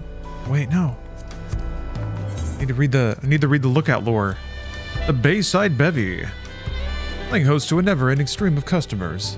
The largest marketplace in Tuliyollal is replete with goods from every corner of Tyrol. Its proximity to the harbor ensures that cargo unloaded from the boats and barges can be transported directly to shelves of local merchants. Fantastic.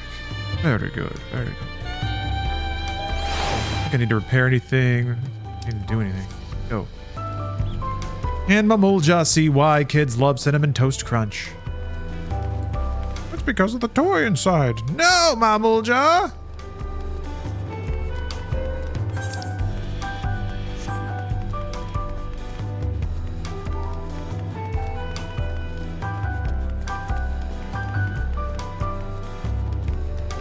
Yeah, Cookie paw her food around.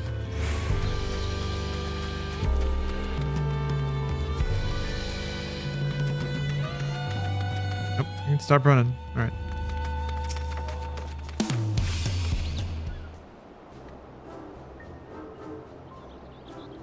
Cinnamon toast.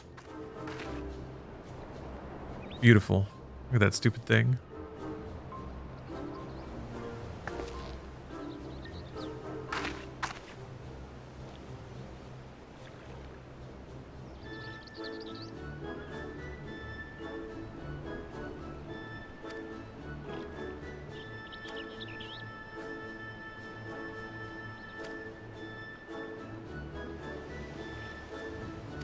Okay, now we get alpaca lore.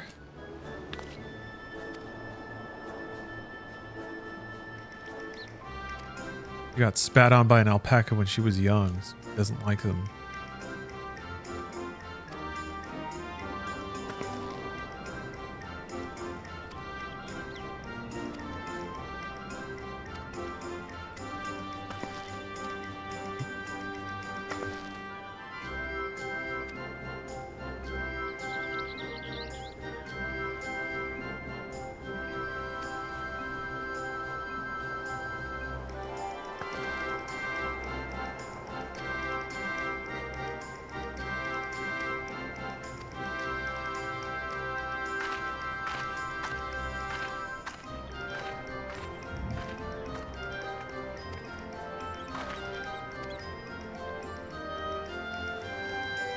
Alpaca went hawk to her. I feel like we've finally returned to tradition. We've had so many memed sex acts over the years. Eating ass. 69ing.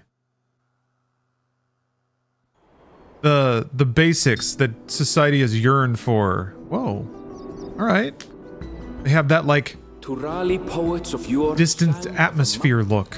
Things get like brighter and whiter the further away they get because of the air. The air.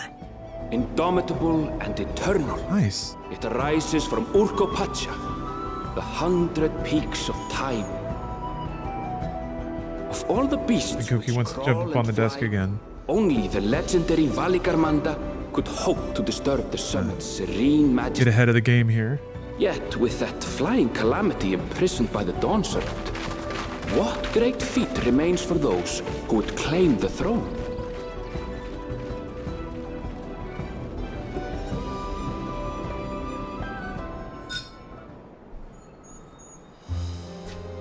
Well, that's right, it's like mega zoomed in. So this is Urkopacha. I've never actually been here before.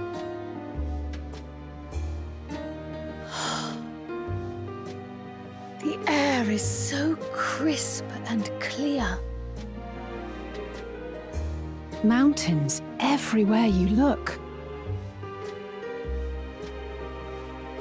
That one massive peak in particular has quite the presence. It puts me in mind of Sonntag. That is Workor Sormor, the tallest mountain in Yogg-Tural. Its sheer height makes it an imposing climb. But there are other reasons the ambitious keep their distance.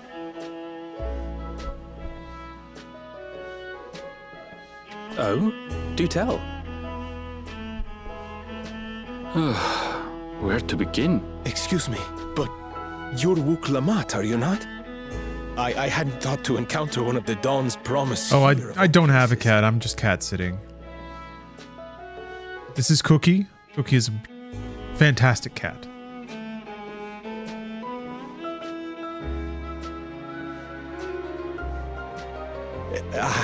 But I should introduce myself. I am Bol Nok, a weaver by trade. Well met, Bolnok. We're on our way to Watranpelo. Truly. I've just come from there, as it happens. I'd asked the Pelu who sell me their wool to give me a tour of their alpaca ranch. The head rancher and I shared a bottle of mezcal while he explained the finer points of wool production. Mezcal, is that a local beverage? It's an Urkopacha specialty. A spirit made from distilled agave heart juice. Ooh. Like an actual booze? Yes, and it must have done wonders for my mood, for I tripled my usual order of alpaca wool. They did offer me a discount, though, so it wasn't a bad deal in the end. But listen to me, boring you with my tedious stories. I will leave you before you are lulled to sleep. Goodbye, and safe travels.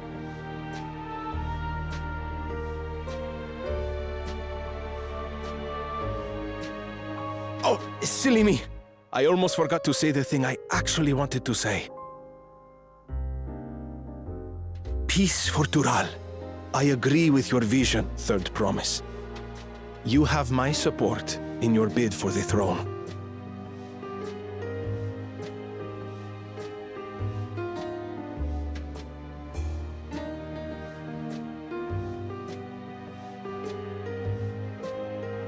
I gather from his tale we would be foolish to underestimate Pelu merchants. Yes, they do more than run the markets in Tuliyollal. Pelu peddlers can be found everywhere in Tural, traveling from place to place on their sturdy alpacas. They are effusive and engaging speakers, and many's the customer who's been talked into spending more than they bargained for. They won't find this customer so easily charmed.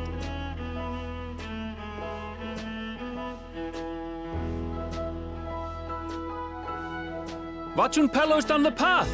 Off the main road! Don't get lost! It's right there!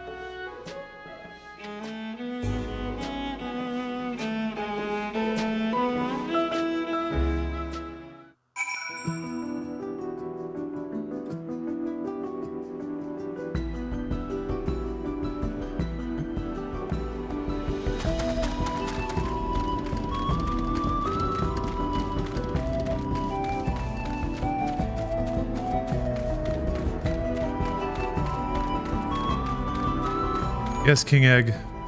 This is the dream. Doesn't get better than this. Aiming with one hand, petting a cat with the other.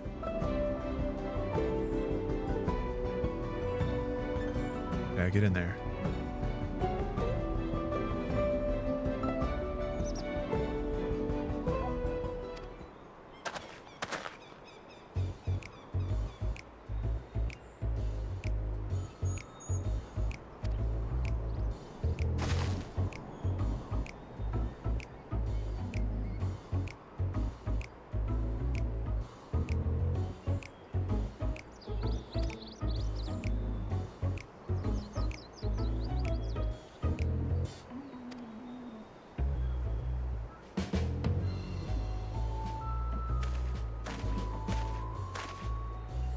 Yeah, Verbose, this the controller support in this game is shockingly robust. Like, extremely robust.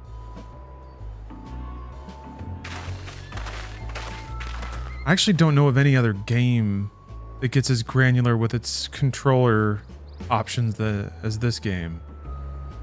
I'm sure they exist, but this probably takes the cake. Also, in terms of just the complexity of gameplay that it can boil down to the inputs on a standard controller are really impressive. I can show you how it works in a second. It's actually really smart. But they also support, I saw they support DualSense on PC now.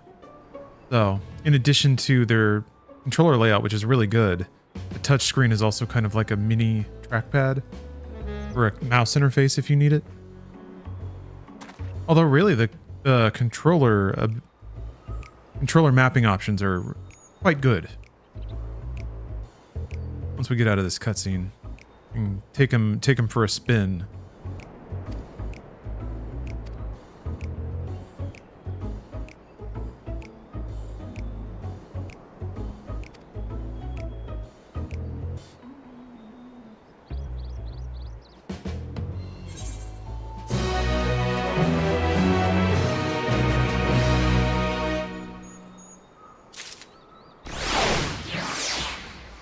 All right, so since this is an MMO, there are a lot of hot bars and there are a lot of abilities, and that's usually what makes playing an MMO with a controller seem really intimidating. So it's like each one of these little icons is an active ability that I can use.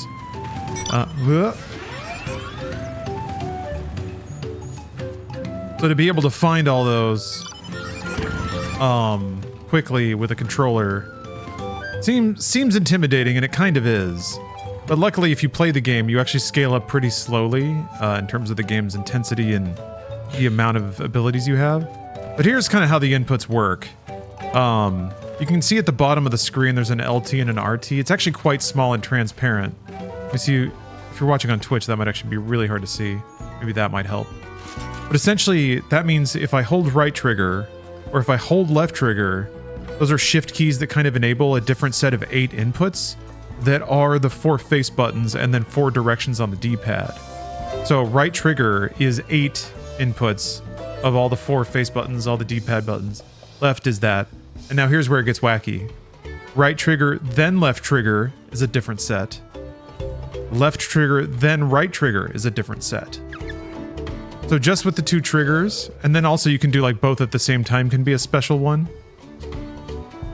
But essentially just with the 2 triggers and hitting them in different orders, you have access to 32 different abilities, all from just the buttons and the D-pad.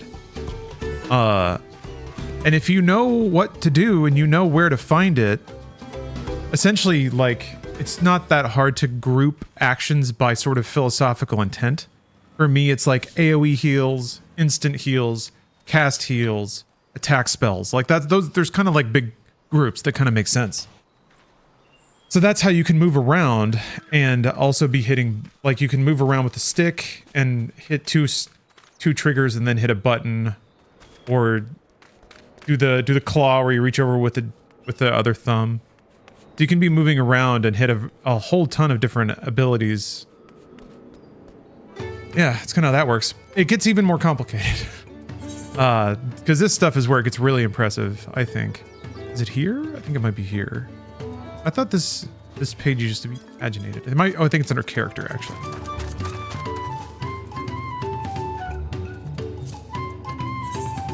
Yeah. So, not only can you like set the orientation and layout of a bunch of different hotbars and stuff, but you can, there's a lot of specific settings just for the cross hotbar. Whether it's like a hold, toggle, mix, changes the way those lay out, changes the inputs. So good. One of the things that I think is super cool is hotbar sharing.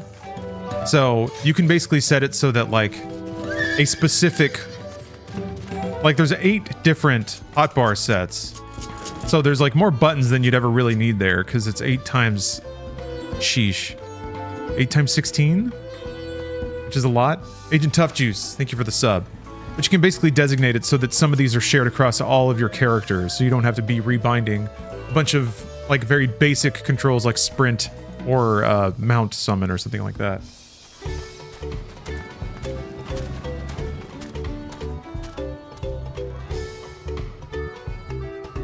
This is totally sufficient for single player questing, but it's full gamer stance with the keyboard for raiding. Yeah, I typically like keyboards for raiding. I'm actually gonna have to go back to my full-size keyboard to use the F keys. But as a healer, I have to change targets a lot, which I think is a bit different than a tank or DPS that can largely stay just locked on to the boss. Yeah, I gotta be targeting people that get hit all the time. So the keyboard is nice for that because you can just tap the F keys and it'll automatically target that given party member. It's actually not that hard, even on controller, to target party members. Because if you're not holding a shift trigger, then the D-pad is all targeting. Left and right is enemies, and up and down is party members. And if you like hit up, it'll cycle around to the bottom of the party list. So no matter what, if you're hitting up or down, you'll only ever have to hit 3 inputs, I think, to get to the party member you want. And it's really not that hard to like tap a button 3 times and then 1 trigger and a button to like use an ability on them. It is a lot of inputs, but you do have the time to hit those buttons if you kind of hit them with determination. Does 14 have mouse over cast targeting? I think so, yes. You might have to use macros, but yeah.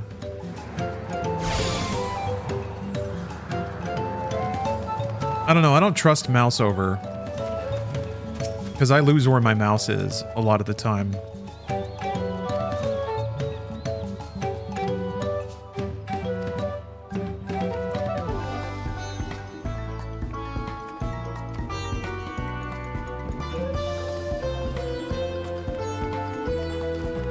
Hello?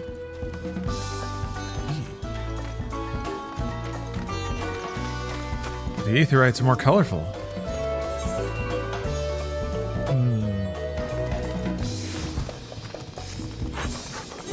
I should probably have set my home point back there. I'll do that next time I go there.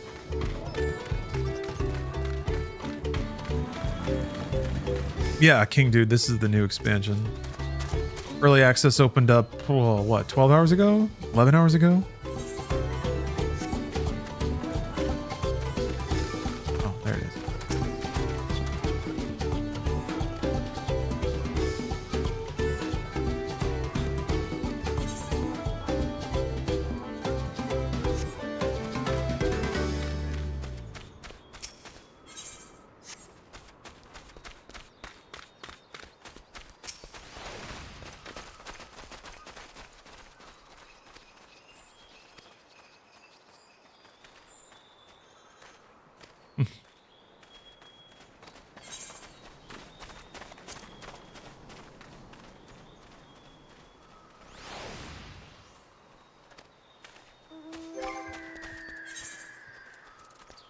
People are on his side.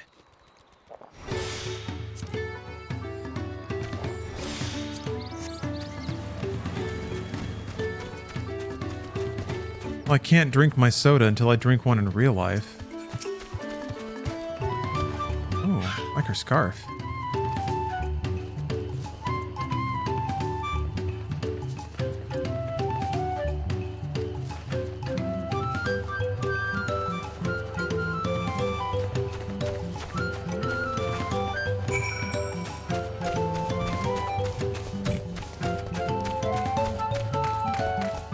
I was amazed by the weird array of mounts that I see.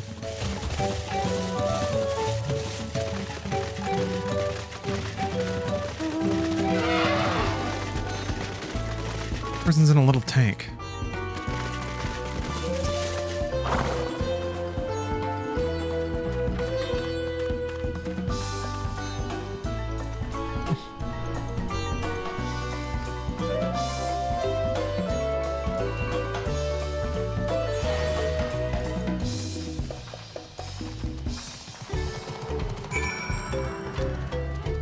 Oh yeah, the Final Fantasy 15 car.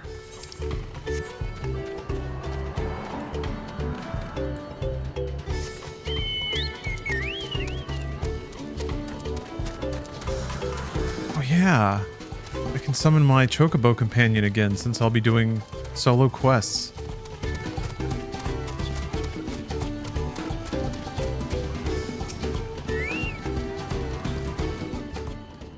Forgot about that guy. I don't think I ever fully leveled him up.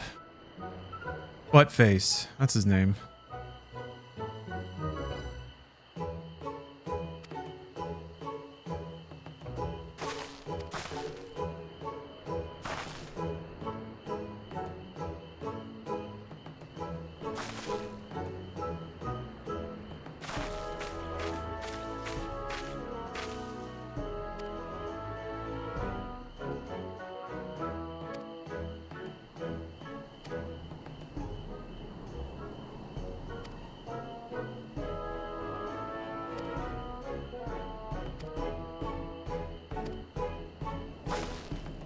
Well, we're in it now. We got hijinks. Oh, the UFO one? Where you're constantly getting abducted? That one's really good. I like all the ones where I look especially stupid as a Lalafell. I like the monkey one where he just picks you up. Oh, look at the fat cat, though. How fat that cat is.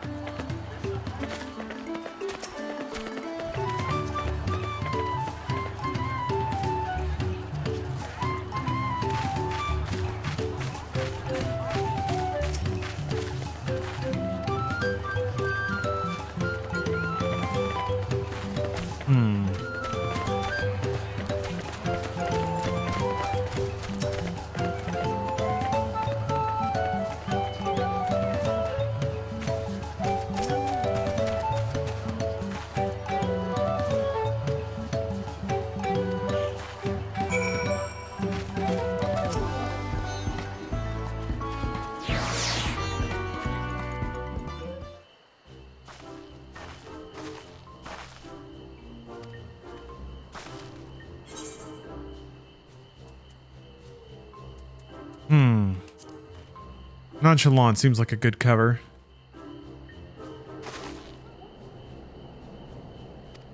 I think I was wrong. Alright, it's time to grab snacks. Be right back.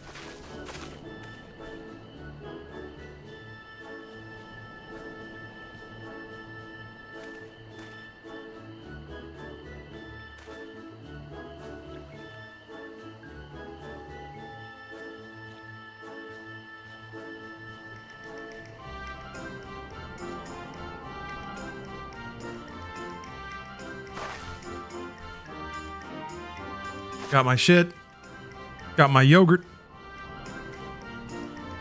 Look, he's in a weird configuration. I feel like she has amazing camera sense. I keep saying. He always knows where it is. Boastful. Oh, some bacon. Hell yeah.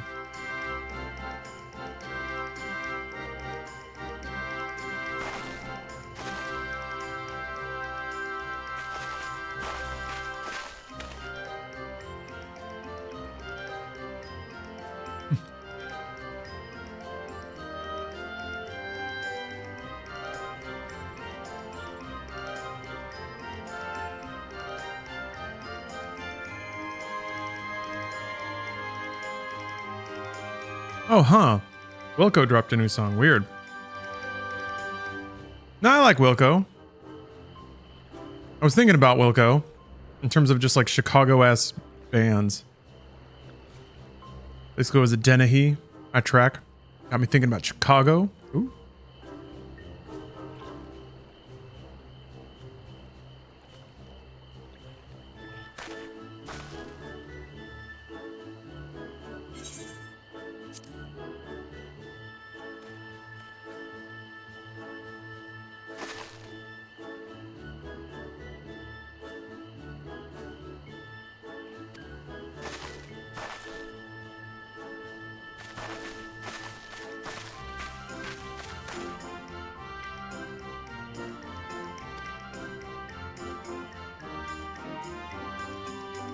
I had to pay off everyone, huh?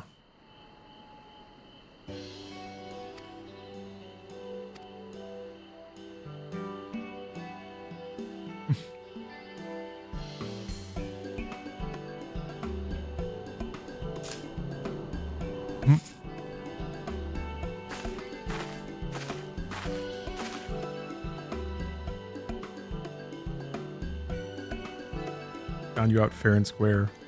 I paid off literally everyone else first. It's fine. We got there.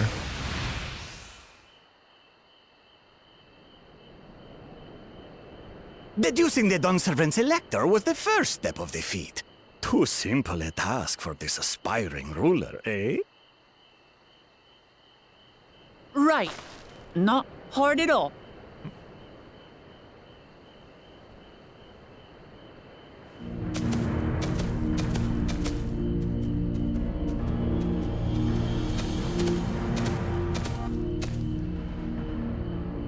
Zorolja.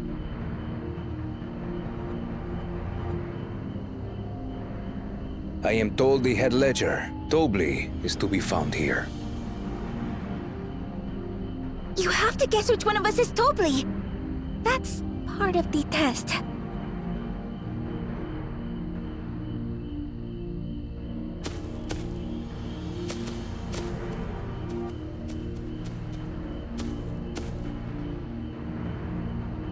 He just knows. Maybe he really is born to be the ruler.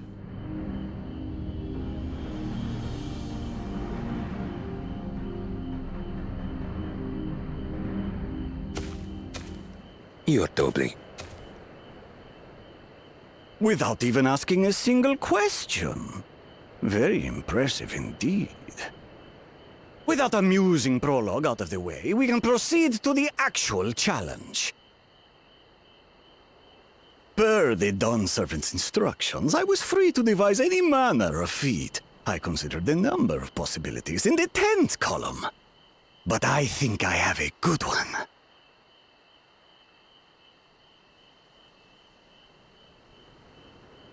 You thought about it. You must go forth and capture for me an alpaca. Great. Boy, this is getting wacky, huh, folks? We're really having an island adventure now. While I've not had the best experiences with alpacas, aren't they generally docile creatures? That doesn't sound like much of a challenge.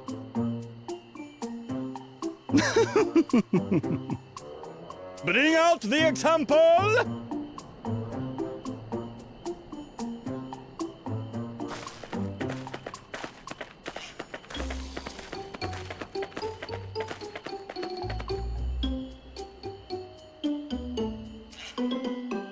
This is a special kind of alpaca.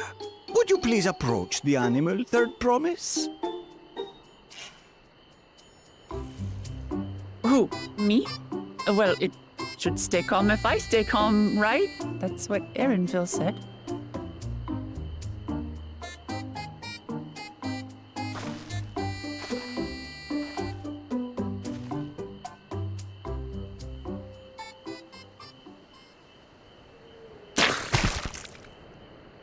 Ah! Got her. The little monster spat on me! Boing. Oh, that stinks. I can't.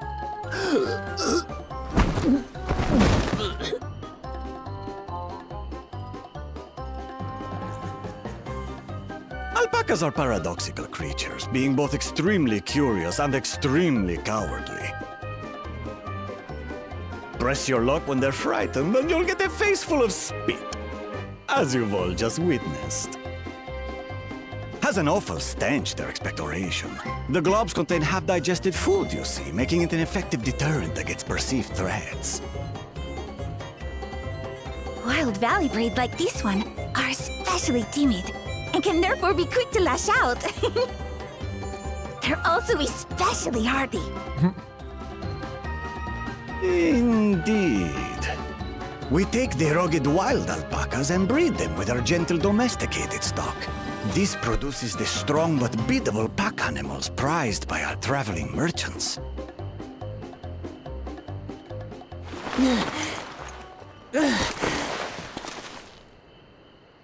That's all well and good, but did I need to bathe an alpaca spit for you to make your point? So, the task is to catch a wild alpaca. Yeah, Infinite Corpse, I agree. That is correct. This game still has like RPG dialogue pacing, which is that there's a giant pause between every I line. suggest you prepare well before you enter the valley. You can sort of speed it up by manually advancing the text, which when you kind of control the pace of dialogue, you can make it move at a more natural clip. Allies are not permitted to assist with the catching. I guess being like an audio director The alpacas will help for a me cutscene judge isn't so which of bad. you is worthy of receiving a keystone.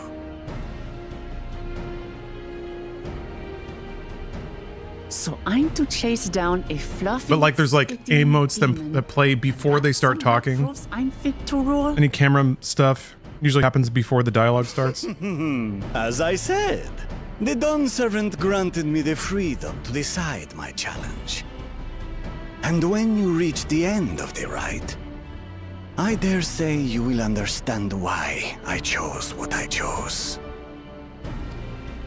I also have it on auto dialogue, and I think I can make it go faster, which would decrease the gap between lines. But that also has a weird effect when there isn't VO, Very well. because then it goes by really quickly. Long. Yeah, a bit odd.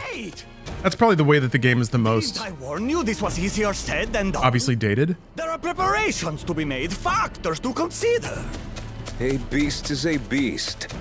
All yield to strength.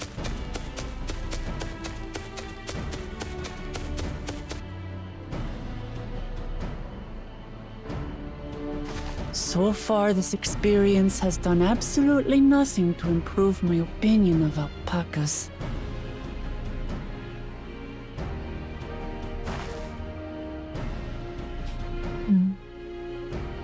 But that doesn't mean I can't do this.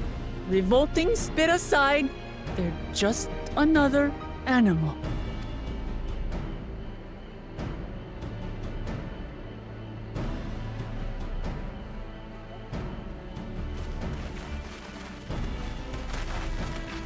Are you all right, Orclamat? We thought we heard you scream. The third promise does not scream. It was more of a startled yelp. Scream, in other words. Loser. Did you find the Elector? Oh, we certainly did.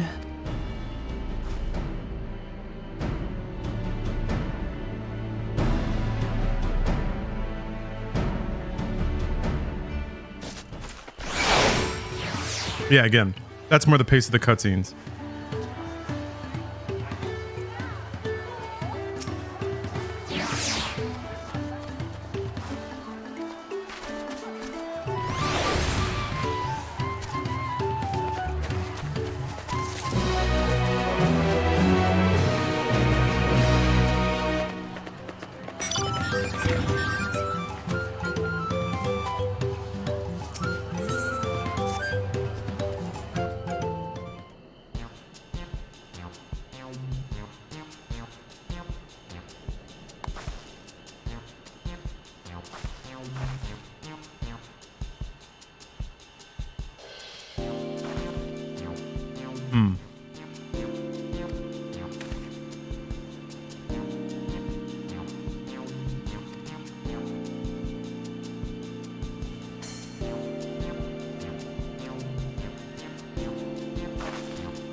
A little mathem actually for you.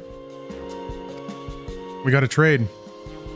We got to put our $100 into meme stonks so that we can buy a saddle for an alpaca.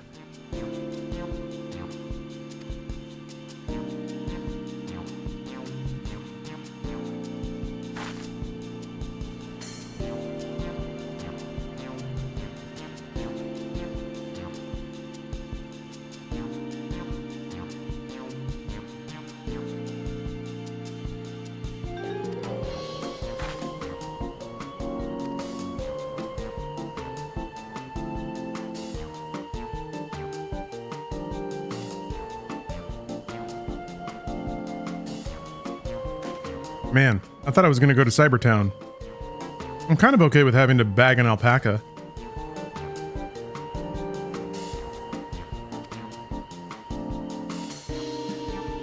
They're going to take me shopping.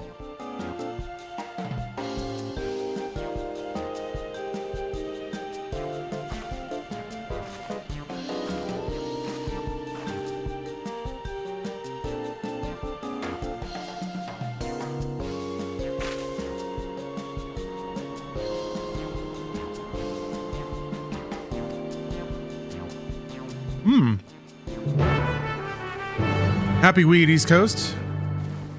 It's a Friday weed, no less. Those have special power. So I hope you enjoy. Ooh, it's that magic moment. Weed at 420.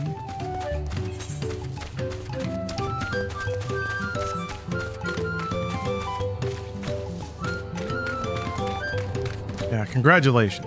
Congratulations. I can only imagine what that feels like. Maybe I'll know in a few hours.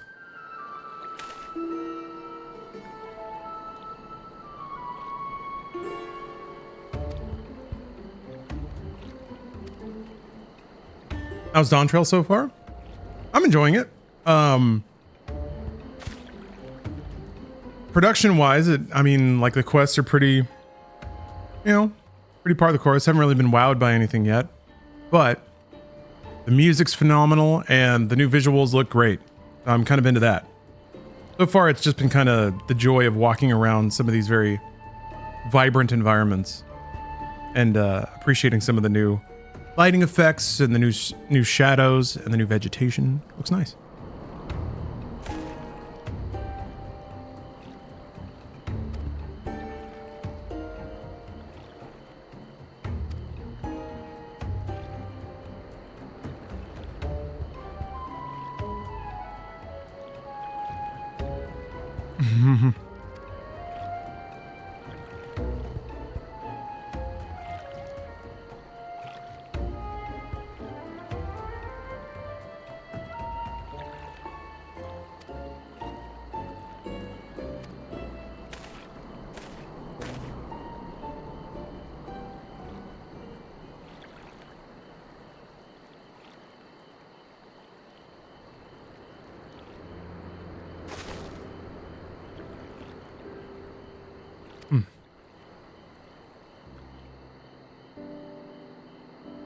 He's bad for business.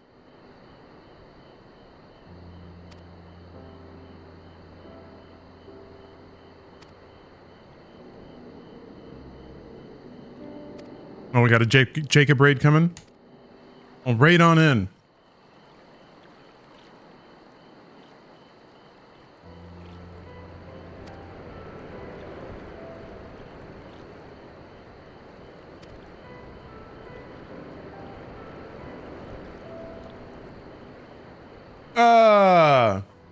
Welcome to the island, everybody.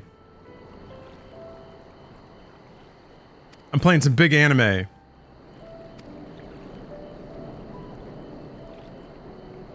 There's a cat lady and she's got abs.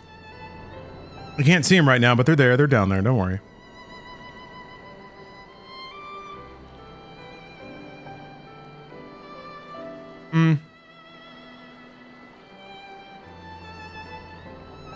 I also have a, there's an actual cat in here, and I would love to show you.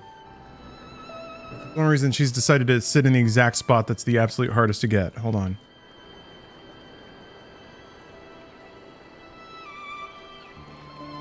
Cookie does have phenomenal camera sense.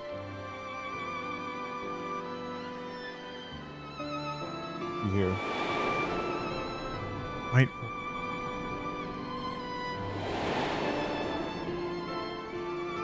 All right, a little bit. I can. Can't really get it through the bottom of my chair. I think that's as good as we get. Cat. Oh, was Jacob on the last boss of Erdtree already? Damn, man.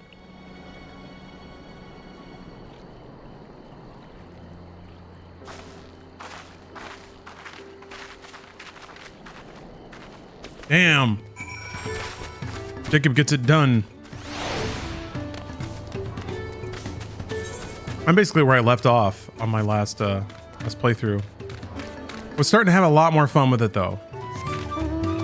Also just kind of on some level getting kind of used to From Software's particular brand of bullshit. Oh, here we go.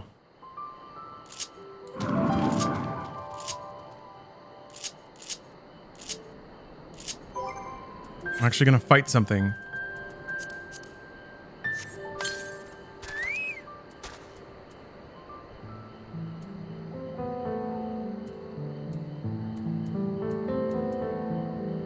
Caption gathering. Are all these, those are all crafting foods. Yeah, there we go. Knock back some dried plums. Learned how to beat those big ass furnace golems from watching Jacob. What is the deal with those guys?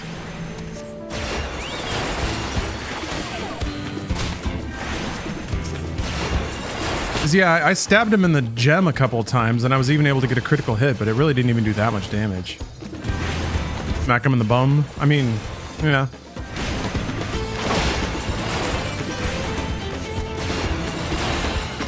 It always seemed to work so well.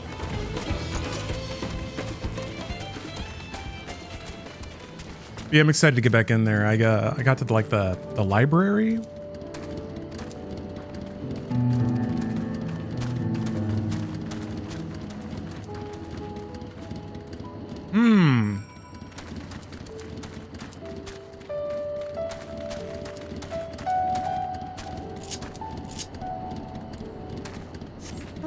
Craft a fire jar and chuck that in there. That makes sense. Wait a minute. Raw.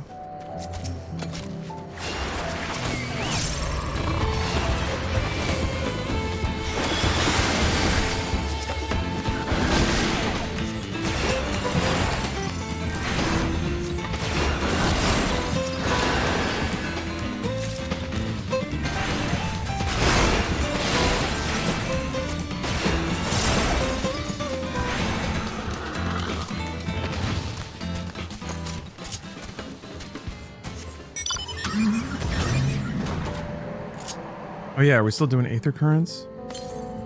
Oh, we are. Gotta cross my yalms.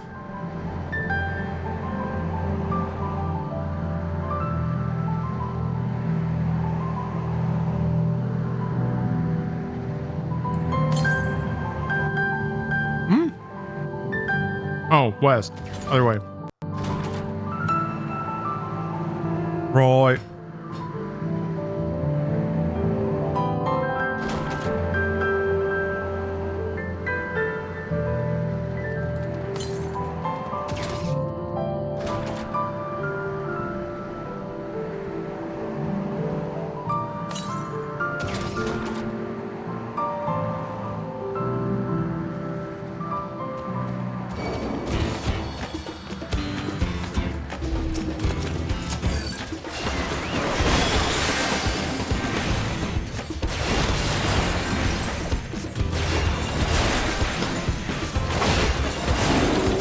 Yeah, I'm excited to get back to Elden Ring. Mostly because the environments aren't necessarily a hellscape of ambushing enemies that can two-shot you.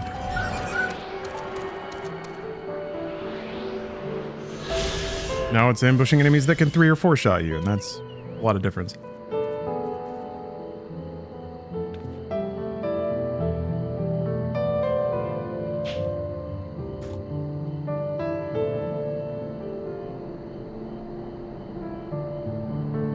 But happy Friday, everybody. To explain some of the meters on screen, every Friday I run a block of my randomized clip art project called MediaTek. I'm going to do that regardless.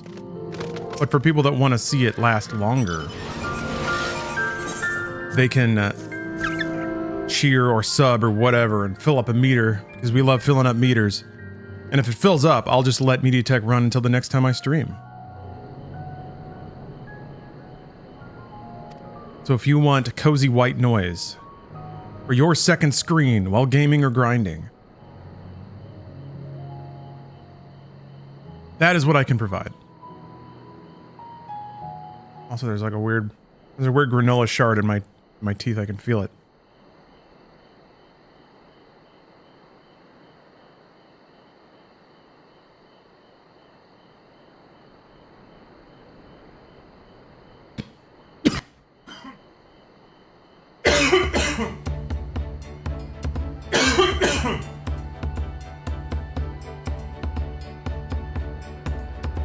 I think I accidentally turned on the other mic while I was trying to turn off this one so that I could cough on the water I just inhaled.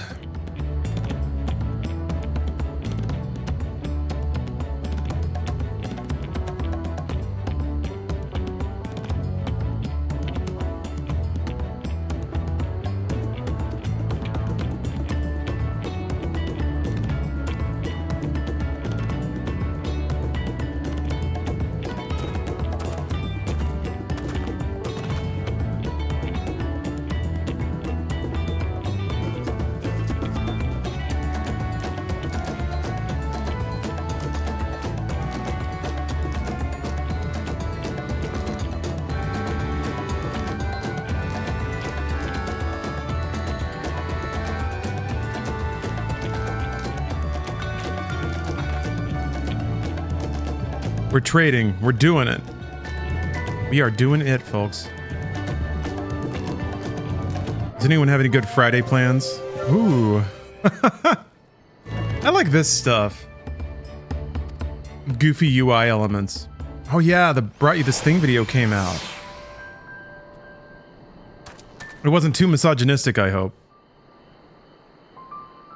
Hold on. I'm gonna take a brief bathroom break. And actually, this will be a good audition moment for MediaTek, but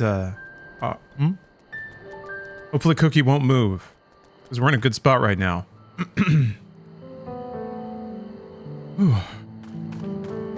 What is the new MediaTek clip? A compilation of people screaming down with the sicknesses? Yeah. Yeah, look up people trying to do the ooh wah ah ah from Disturbed. It's great. But yeah.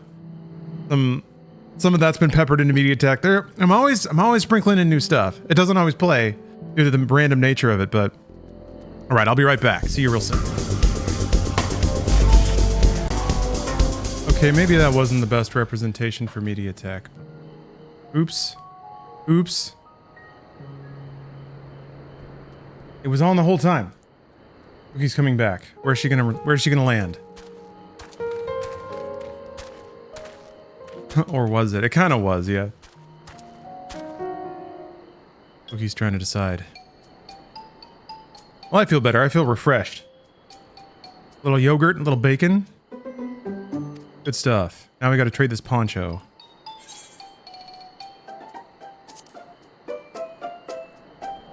Oh, she went back on the desk now. I think she does.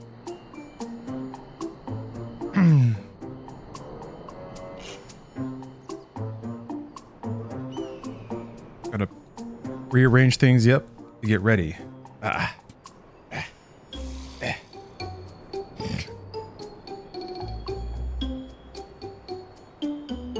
keeps getting in the way.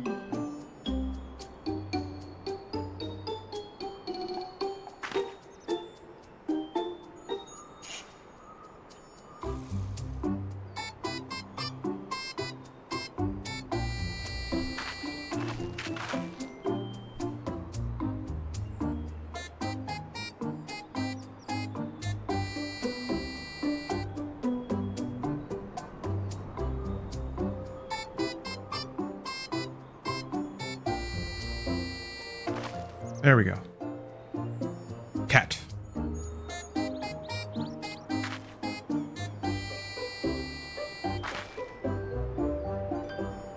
Ooh. Who needs a poncho? Maybe sweaty Dopro. Not disconcerted Hubigo. Maybe hard-bitten Hubigo?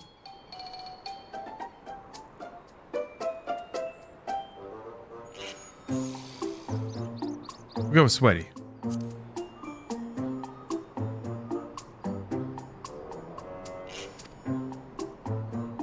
Maybe not.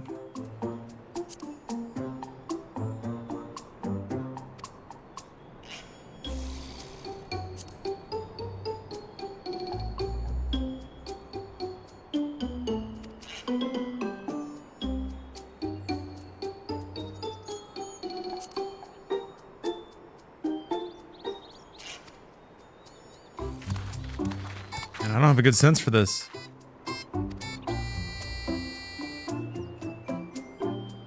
Oh no. Your cat has diabetes, $1,600 in vet bills in 3 weeks. Ugh. Can you buy health insurance for your pets? There's insurance for everything. There's gotta be. That sucks. I'm sorry to hear that.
Moving on up, folks.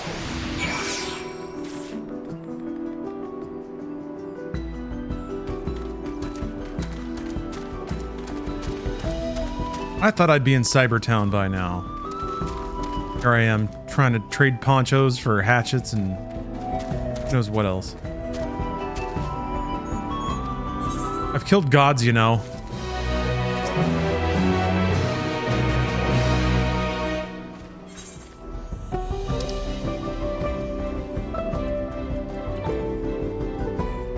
Chromite.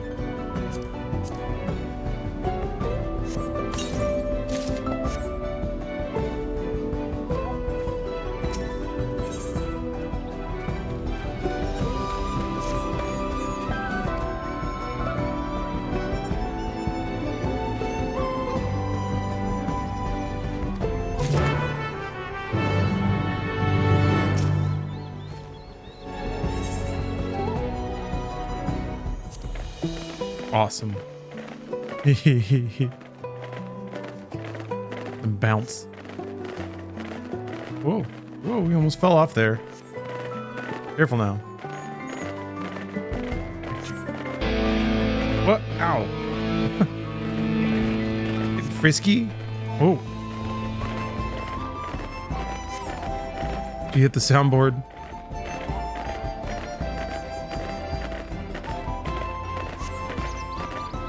That could be bad if she starts hitting stuff there. Nah, she's good. She knows.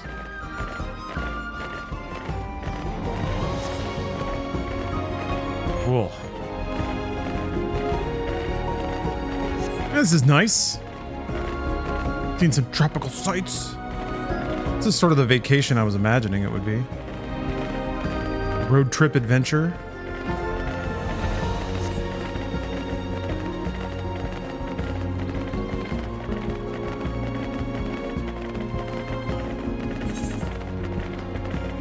Coffee grounds.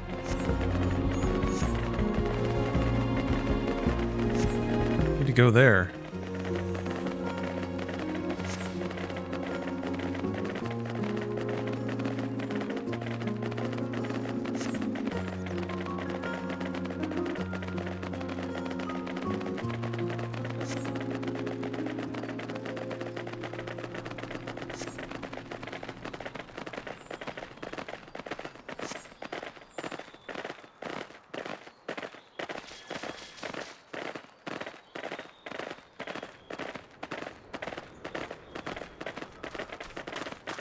I don't know if cats should chew on plastic, right?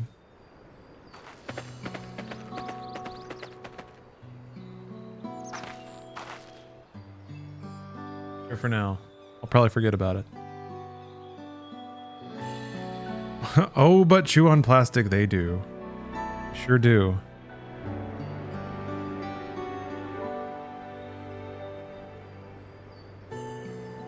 Little gremlins. Oh, you want to say hi? Aw. Aw.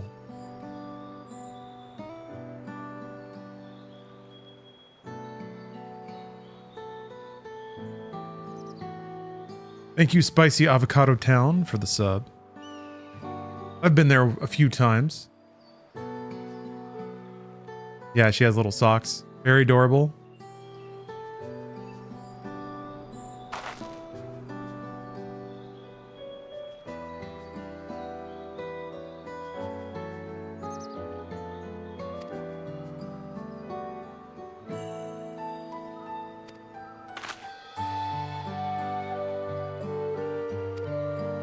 Oh man, is there going to be some Slumdog Millionaire moment where she has to like use everything she's learned about the indigenous peoples and their relative lifestyles from playing these games to prove that she really is meant to be the next fascist dictator of Margarita Island?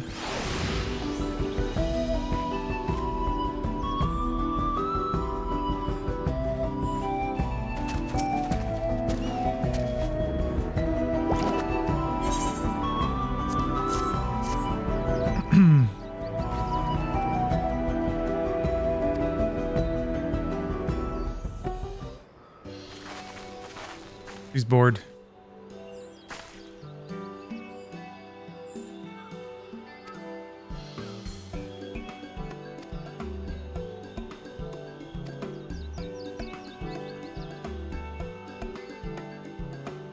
Maybe I can get a low angle on her.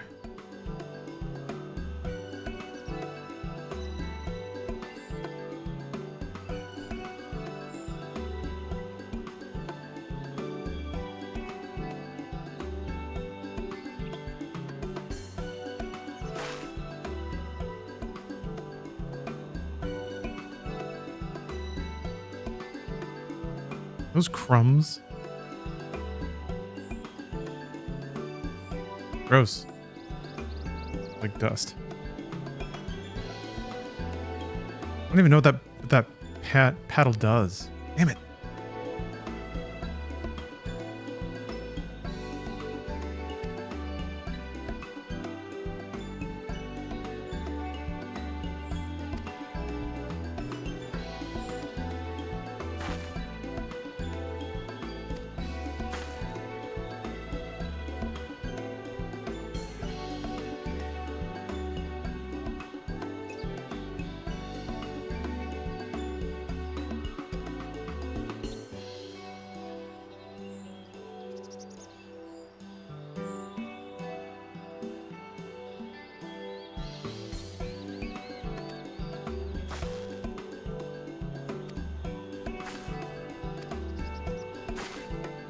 Give me a blitz ball. It has mahjong. It has chocobo racing. Triple triad. I don't know if it has anything approaching blitz ball though.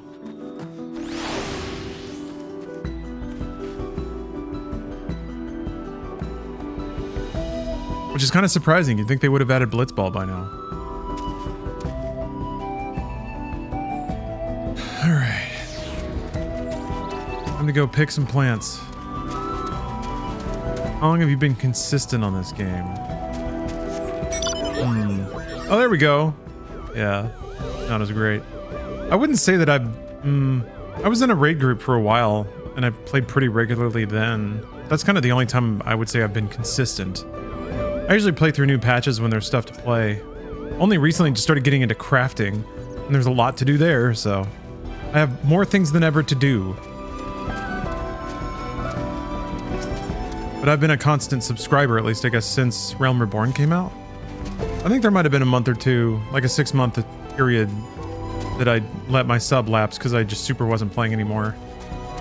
Working too much.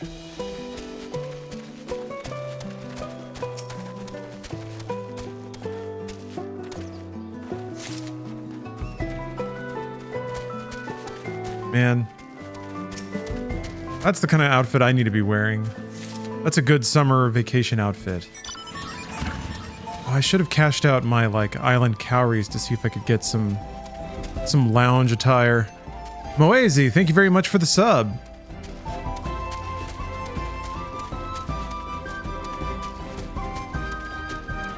Yes, potato rides again. Small potato legs carrying him forward, ever forward. Miss my MMO feelings from younger years. Can't get back into it nowadays. Yeah, I don't blame you. It's tough when you've got shit to do. There's so much other things that like need your time or that you can get ahead on.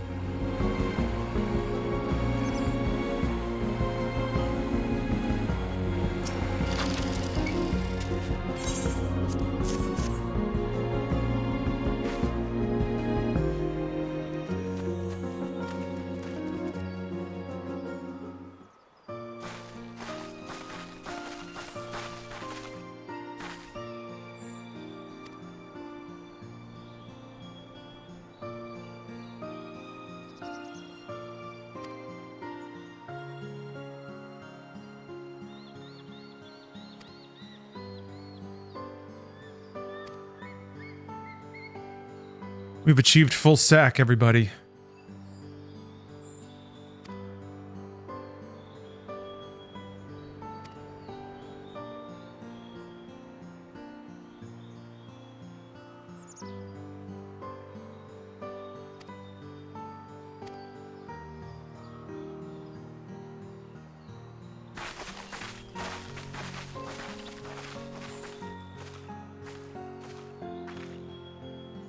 It's time to crack open a little DMD. Oh.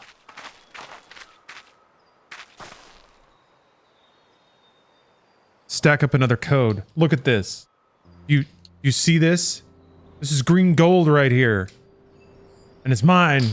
It's all mine. I'm gonna turn it into a mount. I for real thought it was like an emote instead of 3 sodas. I have to use them sparingly, deliciously. There hasn't been a single like kill 20 bears quest or anything yet.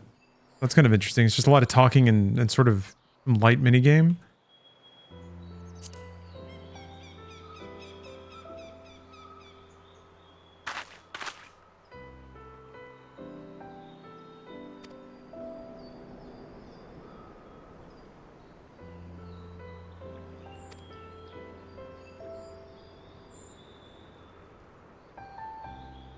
If I scoot forward, I can like turn it a little more.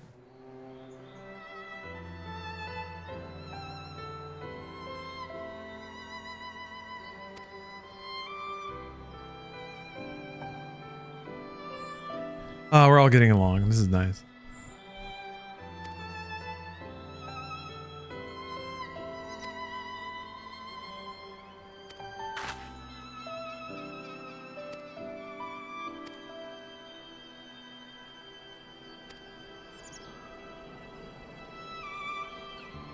He's winning people over. The indomitable spirit of Wook Lamont.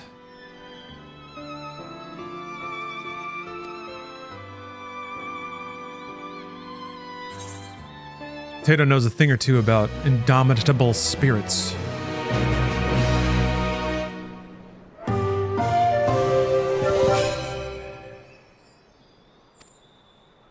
You cat sitting again? Cat sitting again. Yes. We are lucky enough to play temporary home to Cookie while her owner is out of town.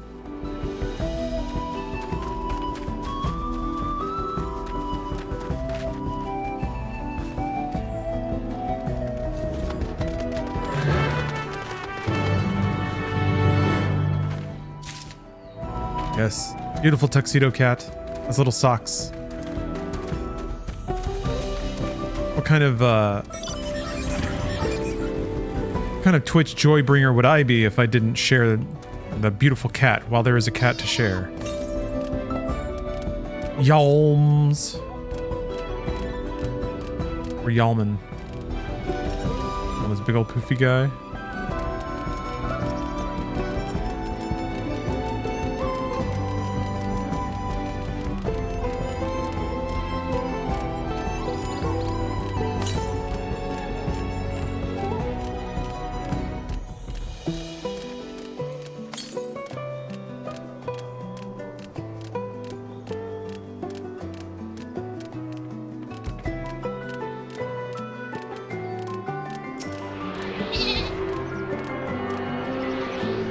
Dang, that looks pretty good.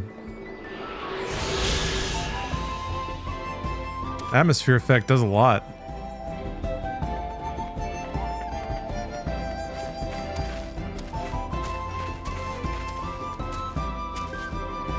Now they need ray tracing. I need to see the reflection of everything in the eyeball of my potato.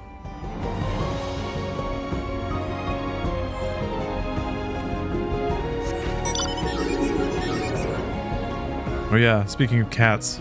I like this one because he just like goes limp.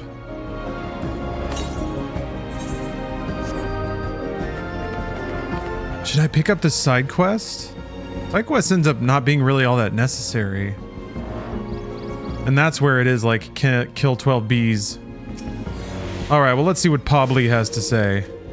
Oh, there's gear for it, I guess.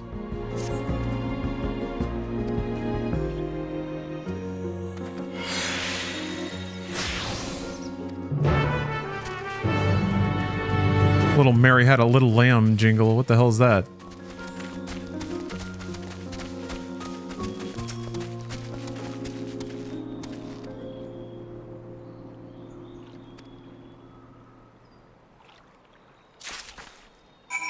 It's the latest on Twitch's next gen encoding or whatever. I haven't heard anything. They rolled out part of it. They rolled out the part that makes it easier on them first. And I guess it's been silence about. They just teased that they were working on AV1 support and maybe opening up the bitrate a little bit. But yeah, the only thing that they did release. Let me do that Fate. Why not? Let's go up there and do it. They did release the what is it? Like a way for affiliates to have transcoding basically was that there was like a special version of NVIDIA drivers and then a special version of OBS Studio where you would basically send all the transcodes from the client without an increase in overhead. I think was the idea. So that's what they that's what you can have access to, I guess.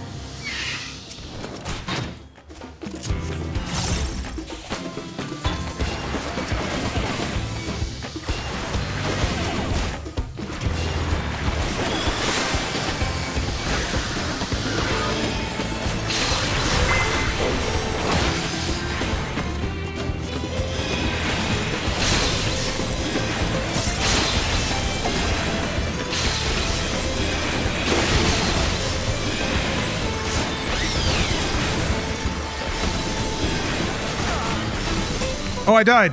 I wasn't paying attention at all. Oh no, I'm all the way back at Razatan. Shit. Oh, that's gone. Damn, everything happened so fast.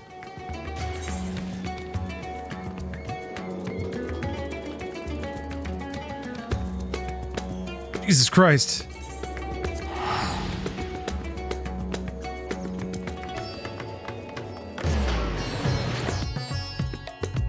I'm not used to dying.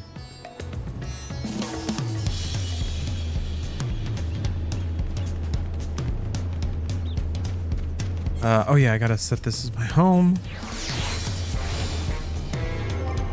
And then go back. That other spot. What was that?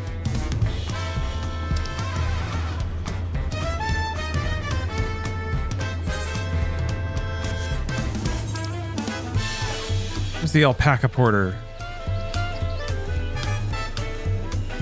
Over there.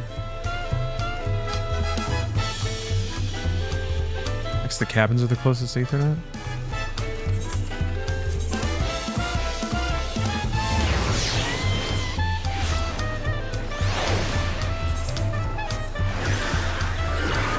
Oops. Sprint.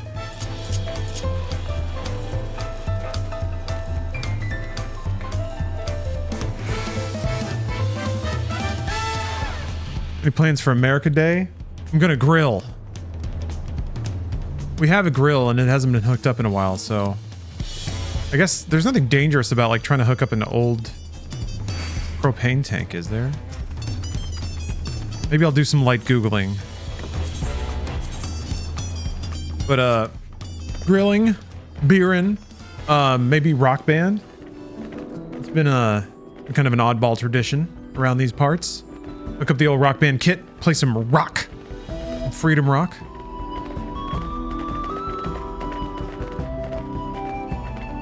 As long as it's covered up. Yeah, it's been disconnected in a garage, just in the corner.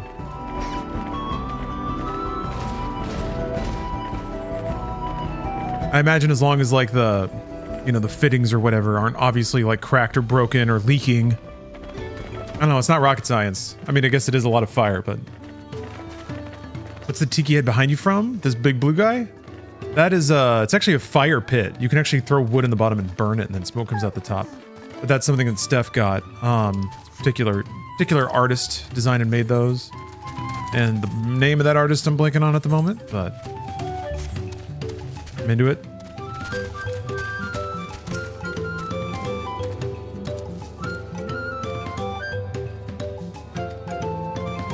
Yeah.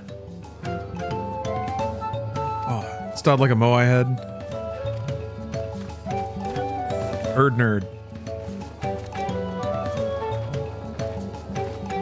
Yeah, I have a little LED light back there.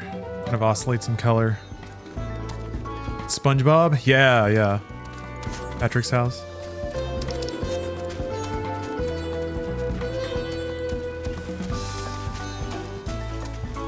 A lot of people brought that up. Cool looking village. Oh, there's a lookout point up there. I was looking at this cool tiki bar in Vegas the other day. Ooh, which one? Golden Tiki? There's a couple actually. Frankie's, I think. There's like a pretty, it was a pretty contemporary kind of kitschy cool one. Oh, that was in the new, one of the newer resorts. Yeah, Golden Tiki's awesome. Recommend that place. Been there a number of times. All right. Guess who's back?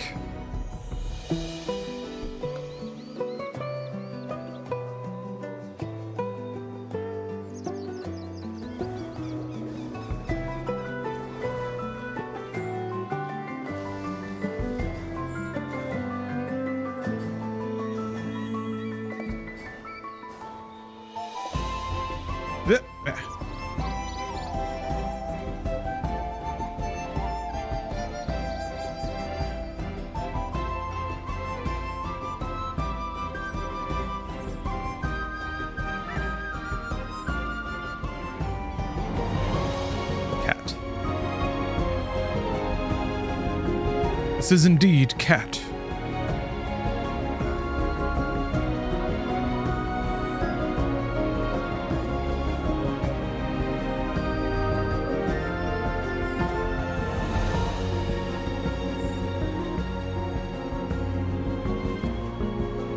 Okay. don't know where to put my other hand. The controller. Okay, this'll work, I guess. Don't fall.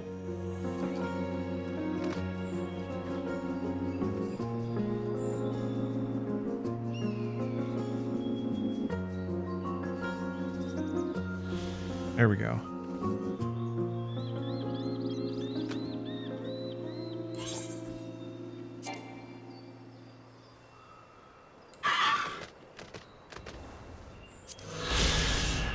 Nestled in between the mountains, the dwellings of this village are noticeably scaled down to accommodate the smaller size of its inhabitants.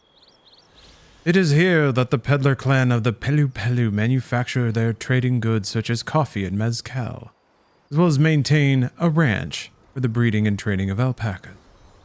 I thought these were the cyber people. Turns out they're the tradey people and the coffee alpaca people. But I like coffee and I like alpacas, so this works out. This largely works out.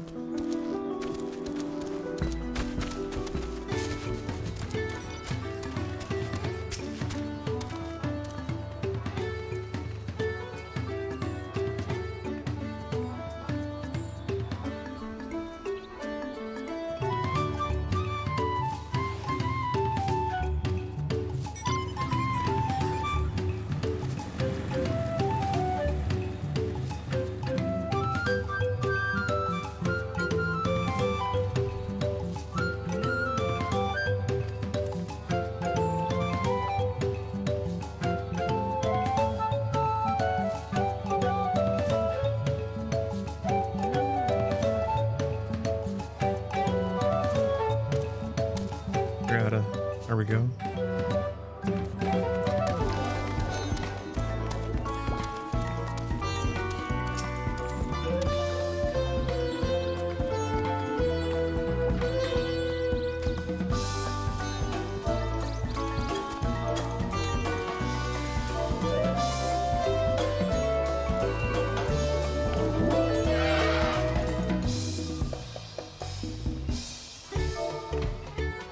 Oh God. No, I didn't mean it. I'm sorry. I just had to explain to people why I was spamming things in chat. Alright, well.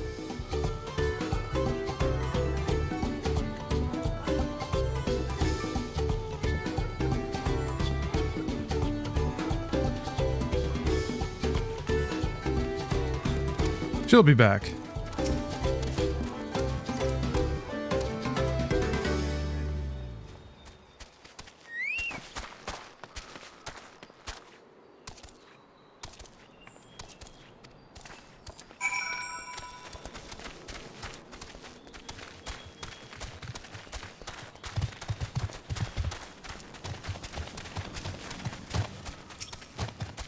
Yeah, this is definitely more the throttle of the game. There's just a surprising lack of chucking you out into the open world to just do random combat stuff. I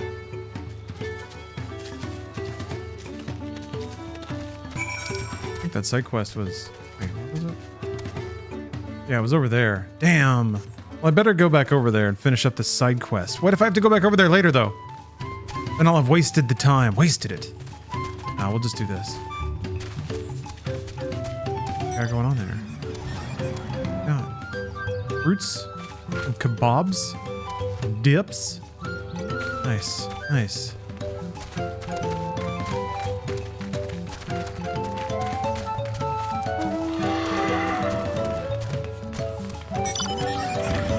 Right there.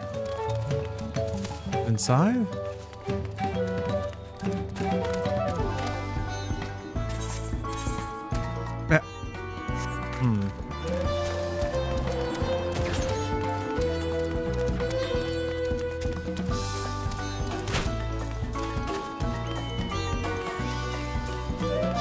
Speak with Gobbly. Where's Gobbly? Damn you, Square Enix. Playing these mind games. Is it inside the distillery? How do you get in there? talk to her maybe? Wait a minute. Is the door open? No.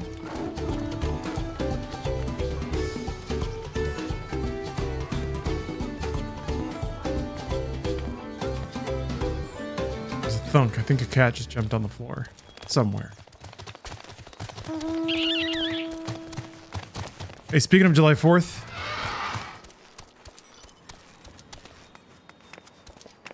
There's a cool firework down there.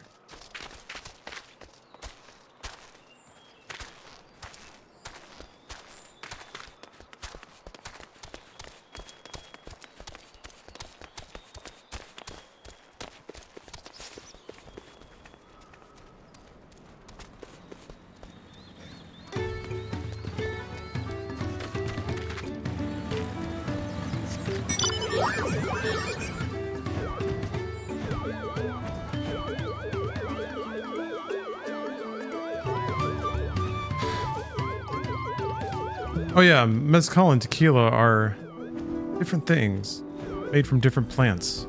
Or is it same plant but different process? As soon as I started talking, I realized I didn't know. I know that mezcal is smoky, kind of the dominant flavor profile. That's one of my Mount Zephyr. Oh, that's what that did.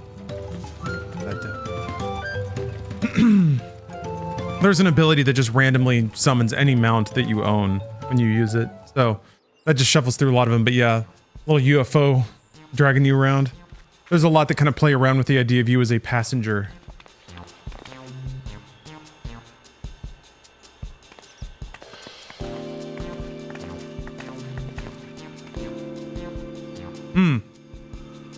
Same plant, different process.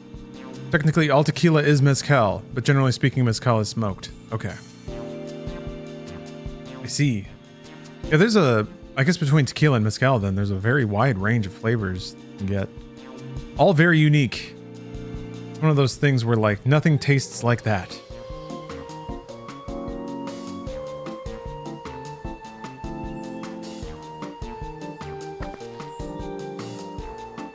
Oh, tequila is specifically mezcal from the tequila region. Oh. So it's like one of them champagne dealios.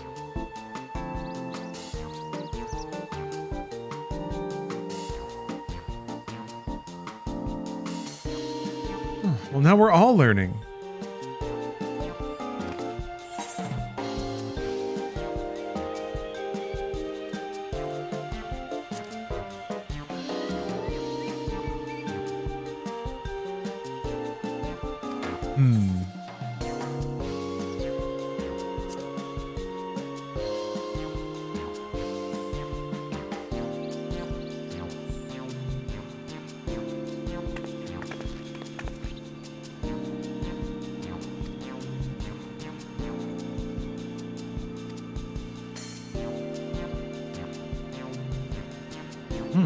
Mexico takes their agave spirits as seriously as France does its wine. Has to be Blue Weber agave. They only come from one region in a small town outside of it. Ah.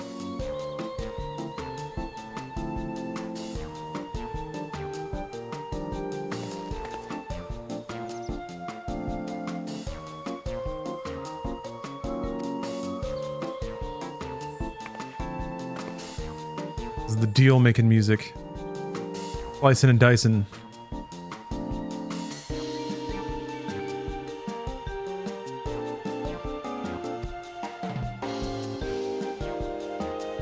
Oh, I work in liquor? Our tequila rep told me this stuff. Fantastic.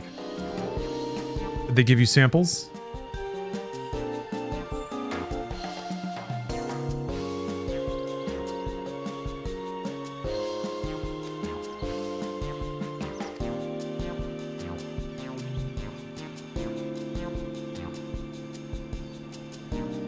Yes, hella samples. Nothing helps education more than samples. Steph and I are going to be going to a tiki convention pretty soon. And you better believe I signed up for a lot of tasting sessions where I can learn a bunch of fun facts about various distillers. And also get hella samples.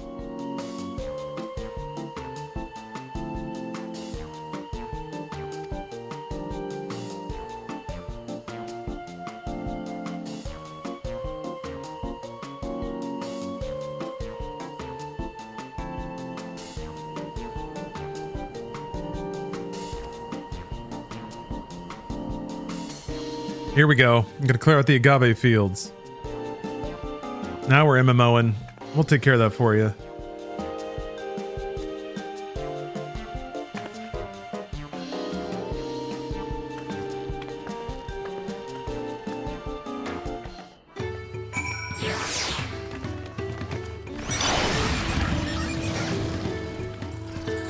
Agave's fucking huge. Yeah, I've seen footage of people like distilling agave. And yeah, it's a big chunky plant. One of those where I celebrate the ingenuity of people to turn it into a drink that fucks you up somehow. How did you figure out how to do that? Man, you must have really wanted to get fucked up. I respect that.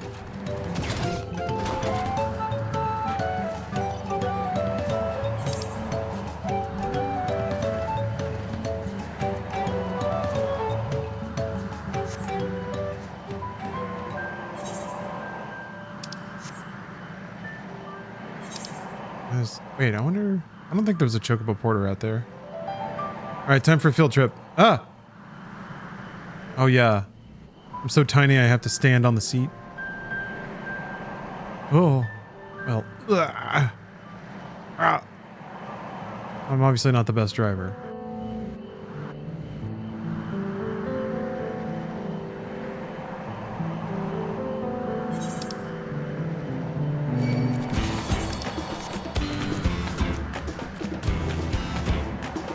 How do you press the pedals? Got that Tesla auto drive. Take me to the nearest fate.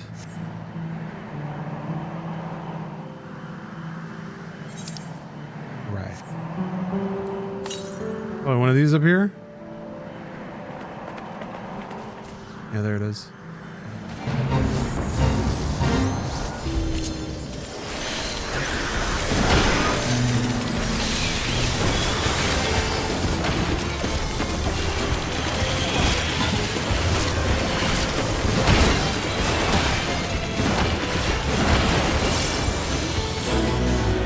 Hooray! Thank God I got here in time. I saved everyone.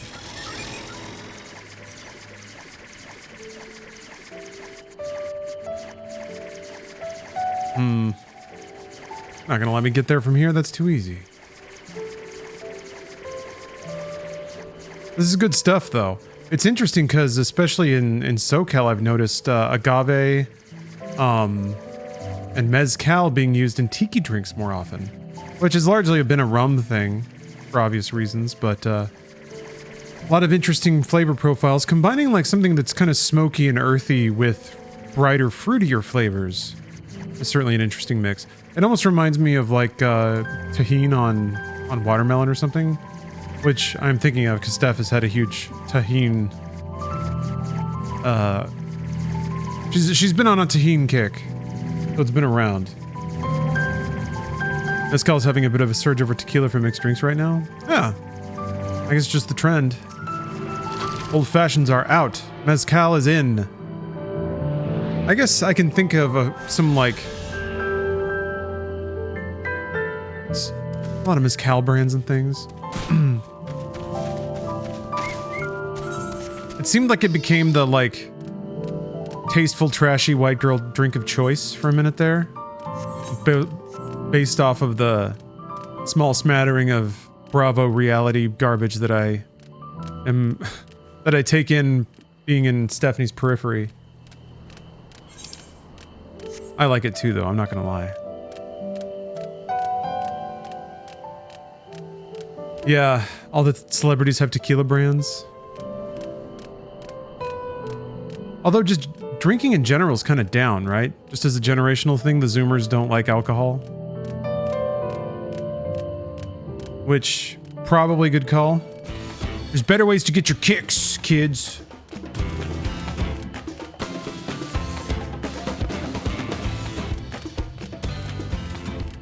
Okay.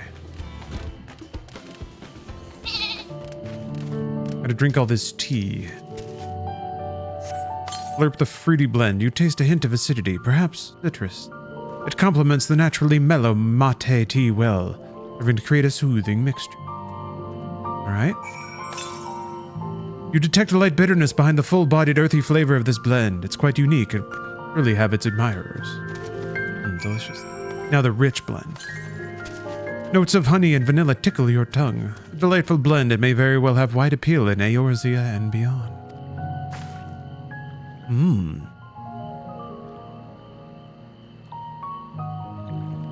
Oh, we've watched 90 Day Fiancé. Yeah. Although, Steph is kind of soured on that show because it's... There's a weird divide. Where it's like, it's fun reality trash, but at a certain point, like, the people know that they're on a reality show and they're acting out for it, and it becomes weirdly routine, and it just becomes, like, dumb. I don't know. 90 Day Fiancé seemed to tip over that line, though, of, like, people just being stupid to be stupid on camera. And, like, not because they're authentically dumb, but because they're just being content creators. But anyway, I should get back into it. So that way, there's a guy, Gino, who can get off if his fiance pees on him. Well, that sounds like a nice match. If she likes peeing on him.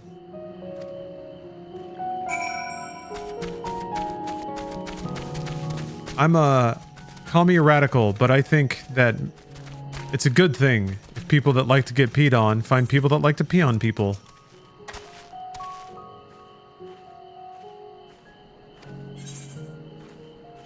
Rich. A hint of vanilla.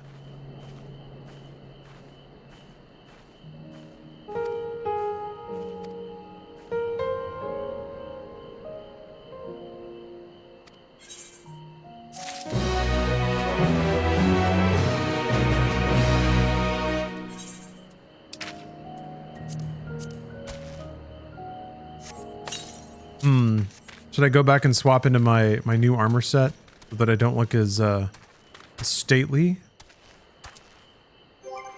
This is all like 45, right? I don't think I have pants yet. I'm gonna wait until that.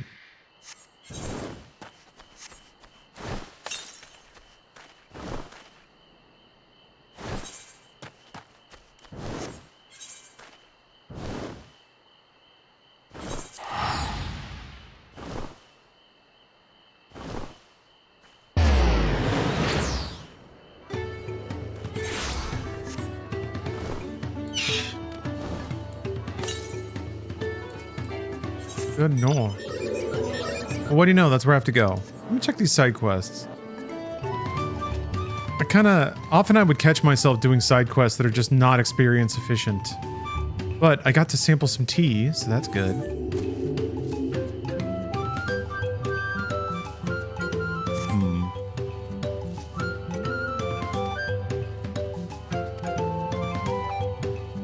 Inspect the caravans.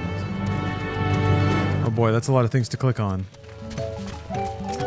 What have I gotten myself into?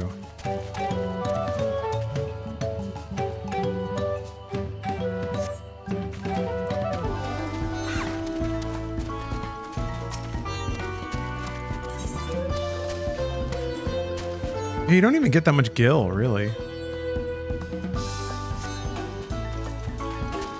Alright, I'll do this caravan thing, but no more.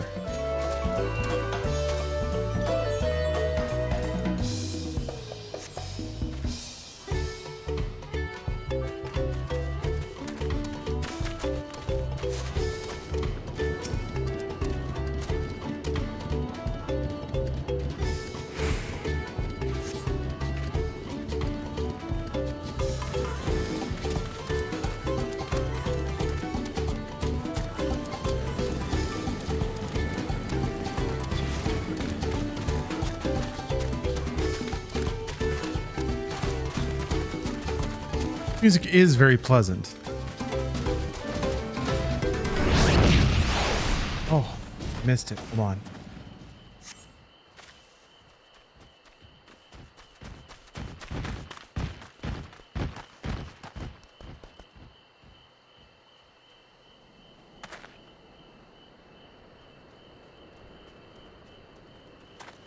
Okay, now it's time. Hold on a minute. To engage the Mega Zoom. Ooh, gonna try a new Greek restaurant. Greek food is really yummy.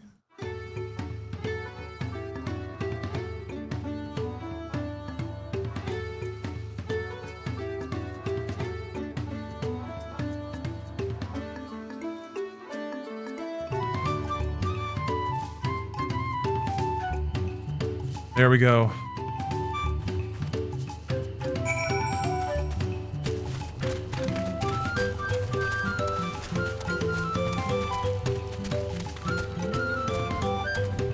Okay, dude on hot pants just scooted on by.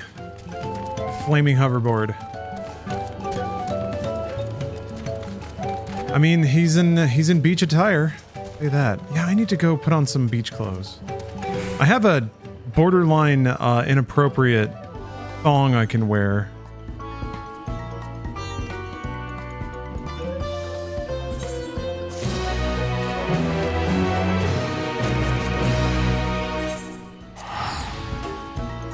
Let's get that thong then. It's in the game, it's okay. Well, we'll see. We'll see how we feel, huh? It was, yeah, the captain's.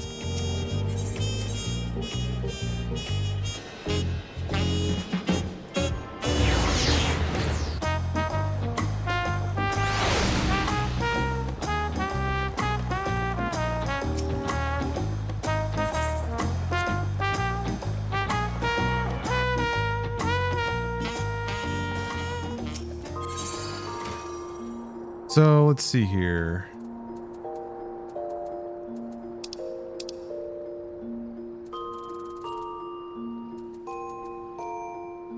It's a snow tunic.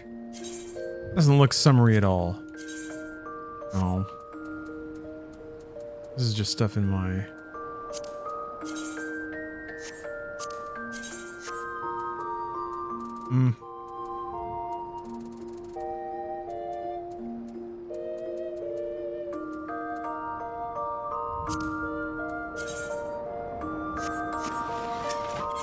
Alright.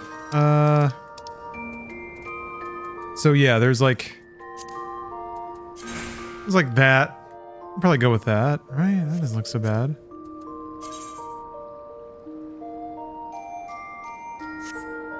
The pants that are kind of more of a concern.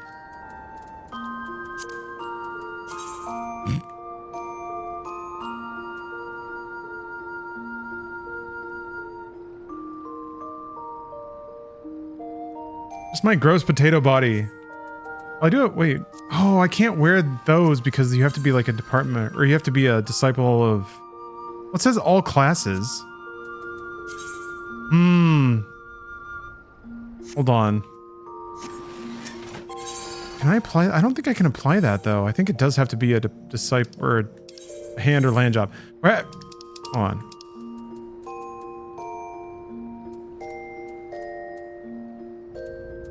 It says all classes. That means it's all classes, right? Does all classes mean all classes? And there's also this. Some sexy lingerie.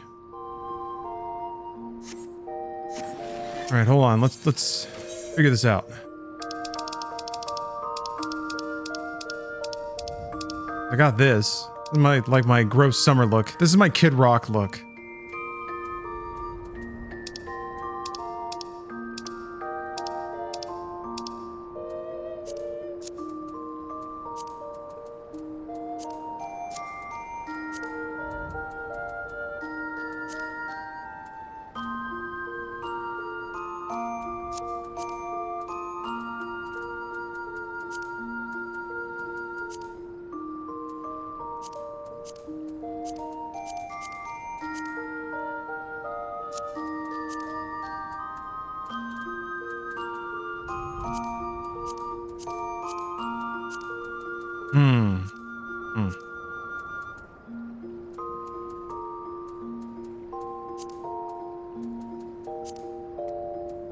Just go no hat.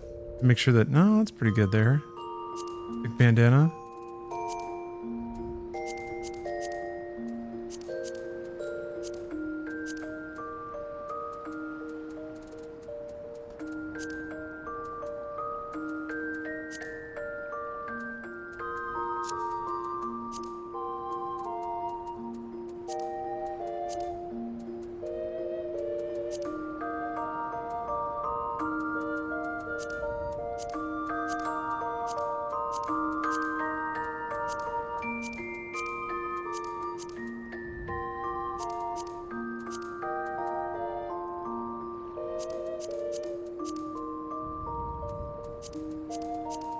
I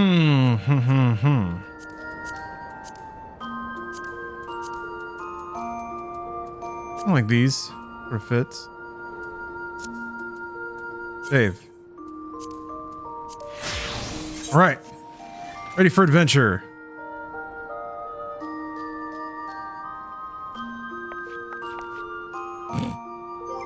Oh wait, hold on. I need to update my... You make it... Under portraits? There's a way to make it update with current gear.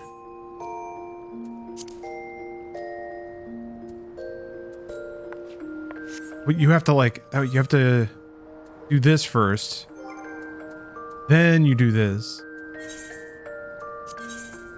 Save. Alright. Alright. Our cool summer look is set.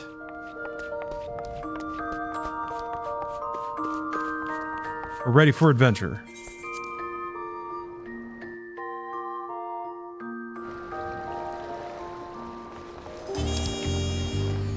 Forgot I got those.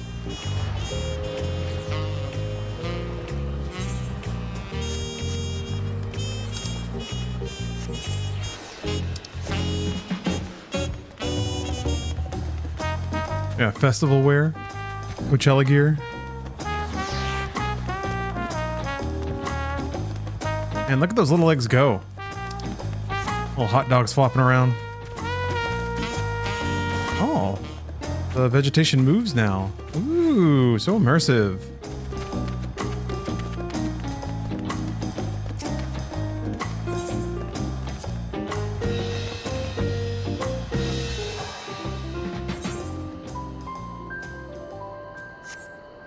Weird. I thought it would, oh, whatever.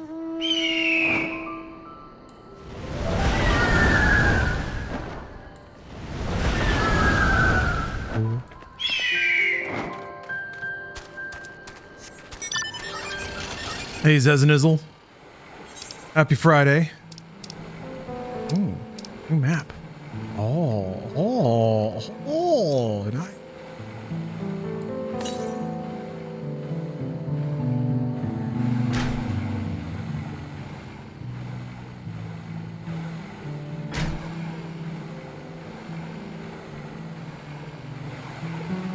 Everybody's having a good start to their weekend. I certainly am. Enjoying the fine company of many good stream chatters. Enjoying the relaxed vibe. The new expansion. Cookie's over there napping. Kind of warm in here. Starting to get a little toasty, but it is what it is. How can I complain on a beautiful day like today? I had a nice salmon toast for breakfast. Had some yogurt and granola for lunch, and some bacon.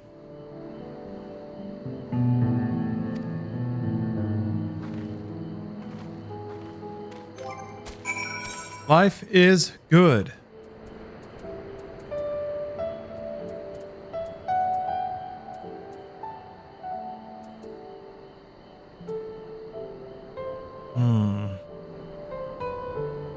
Yeah, where are them sodas? I need to slurp one of those. Hold on, zoom way in.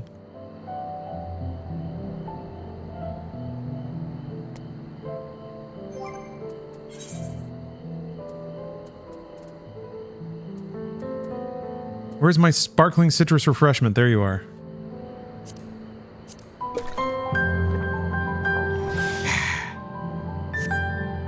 That didn't look at all like a Mountain Dew. That was like a wineskin. Well, whatever. I still got my superior experience buff.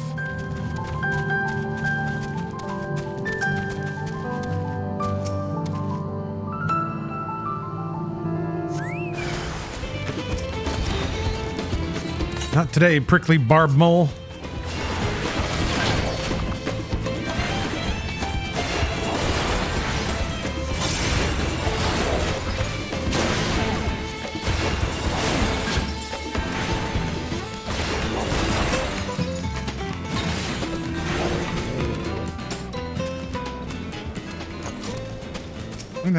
combat music picks up.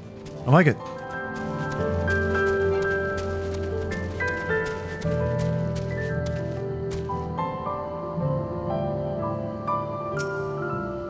Oh. Damn, you lost Cookie.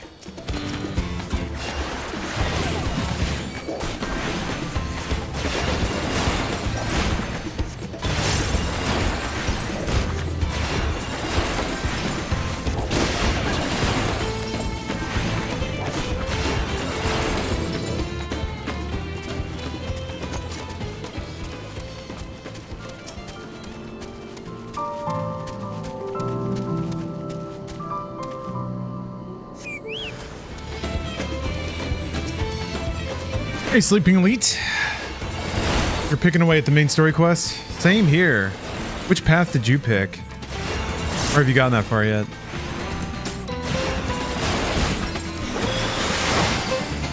Yeah, they're certainly laying the groundwork for some new storylines. Okay. Well, it's not that far in. It's like kind of the first thing you do after they get done telling you about the history of Turl and what's going on.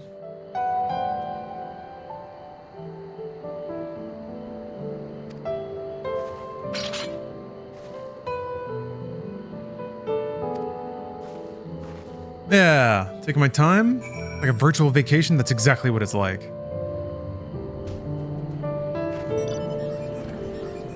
I mean, you have a little tour guide telling you about the history of stuff.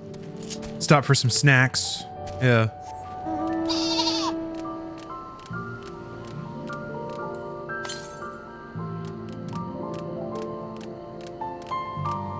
Ow. Yow.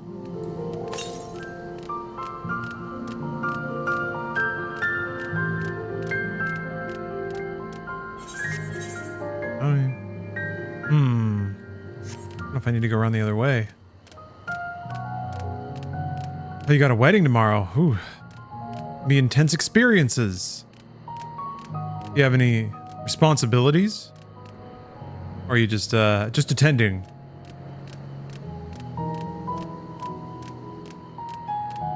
Quite a bit easier when your only job is to not, like, ruin everything. All you have to do is make it through the day without ruining everything.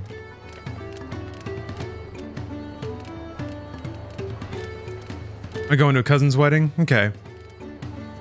That should be pretty straightforward.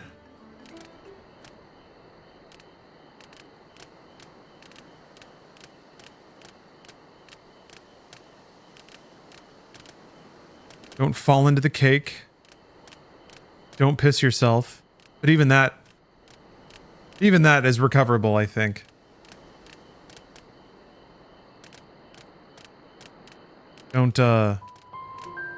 Don't elbow drop the bride if you can help it. What the? How do you get up there?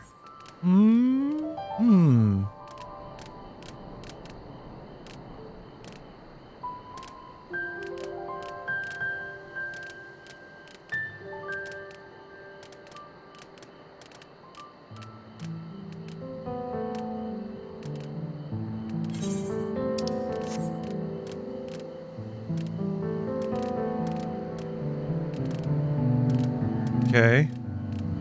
I don't know about this. Gotta get up there though.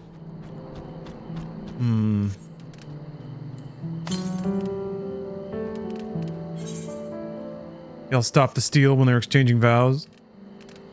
Tasteful.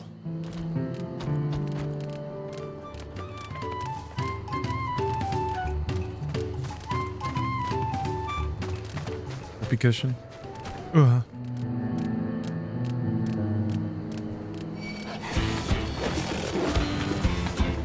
Yeah, just scream Trump 2024 before anyone can say man and wife. I think it's over here.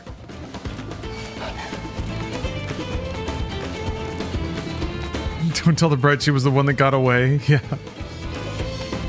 I deserve a woman like you. Not fair. Where's mine?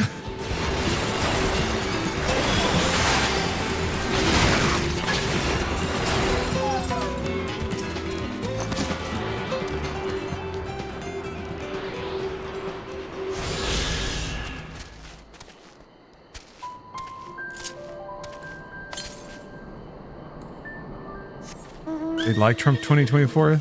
Then say Clinton 2024.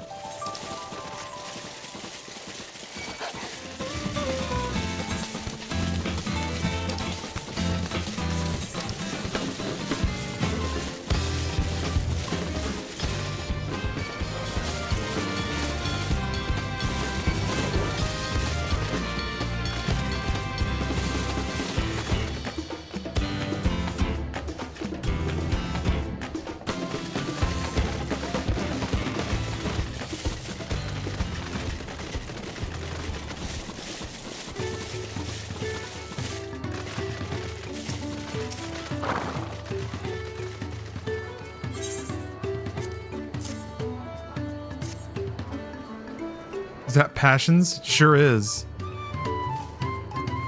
You've got a keen eye for quality acts of service.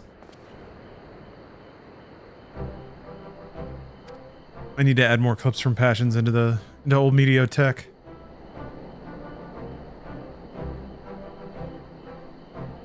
I was saying Mediatek when I saw Mario's name, but it became Mediotech. 3 years aged mezcal.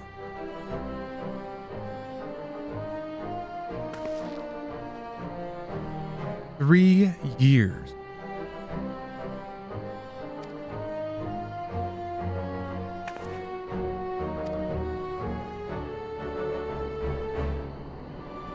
Yeah, Tiny Mediatek is covering up chat, so I don't dox anyone in my free company.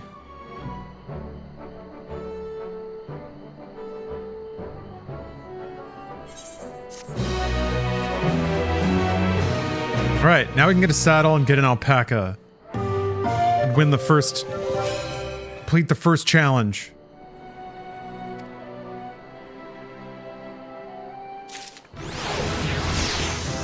Ding. Gaming.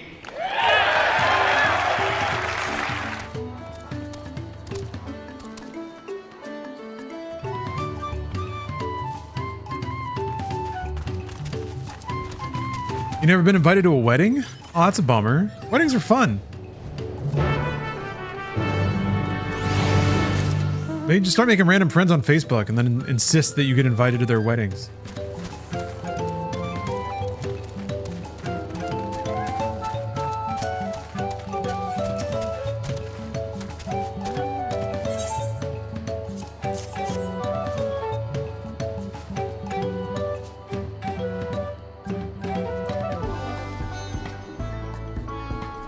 All right, Huevos, you got your quiche today? You got that dough?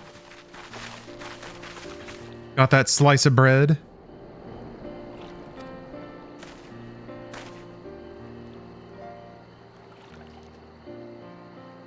That scratch. That cheddar cheese. The racks of stacks.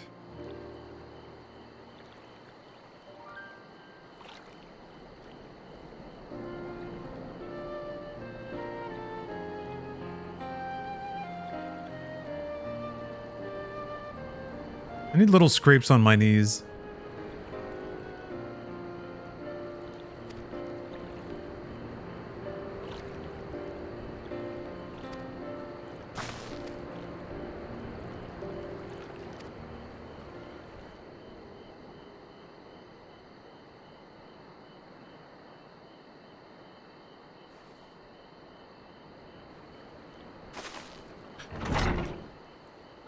Which one of these three do you think is the world-saving champion?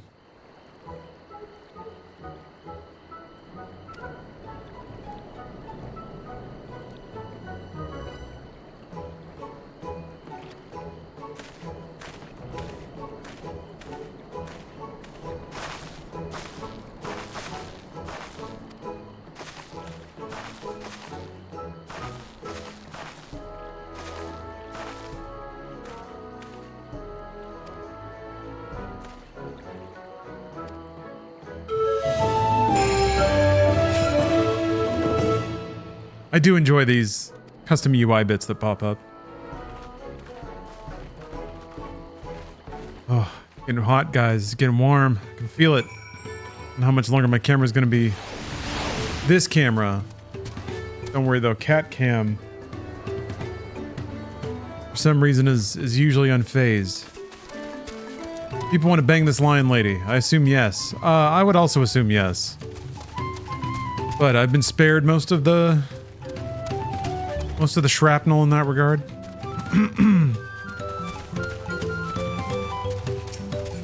I don't know how much she was like shown before the expansion came out. I didn't really follow what they released in terms of preview stuff.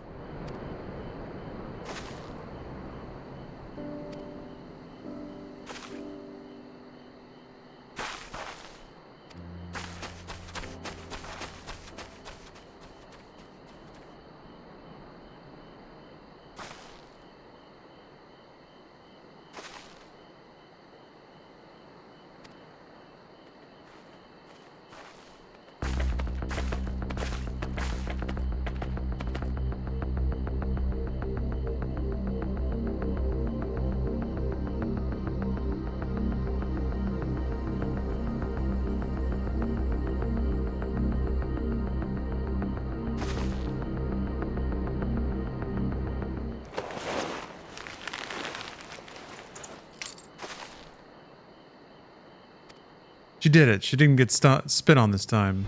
Look how cute.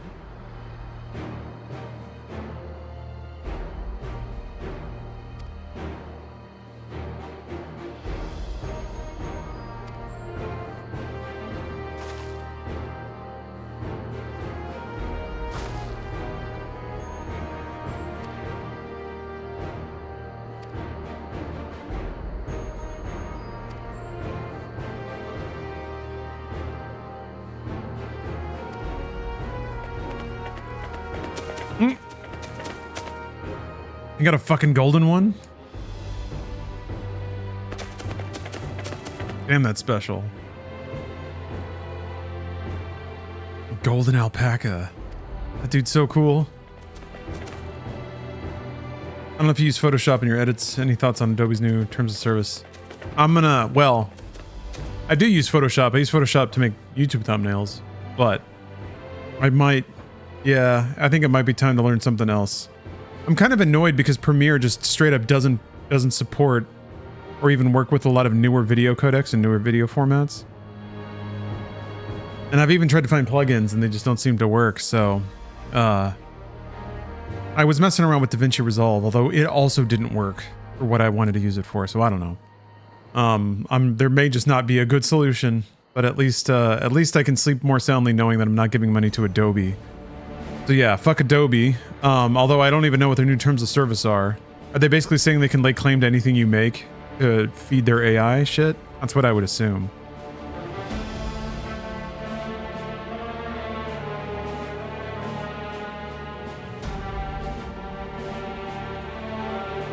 Yeah, Adobe can go fuck themselves.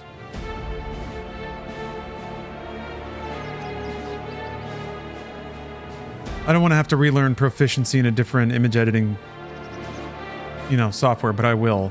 There's also things in Photoshop that feel like they're woefully behind the times. Some image scaling shit could be way better, but it's still like the same shit that it was 10 years ago, and it just doesn't look good.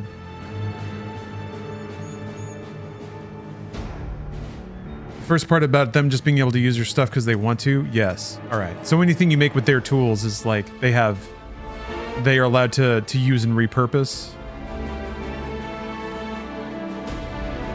Yeah, I'll have to look it up, but like I said, I've been trying to migrate away from their software for a while now. I feel like it's extremely disrespectful to the user in a lot of ways.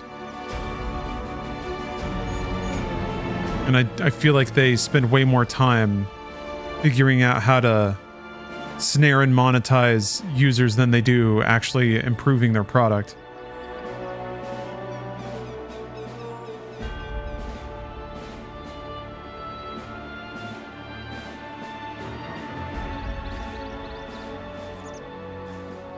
Isn't that commonplace on most platforms like social media? But social media, at least, most social media is monetized. There's some method that they cut you in on the profits derived by that. You pay Adobe, and that's it. You pay them so that they can take what you make from you and make money off of it and not give you any of it.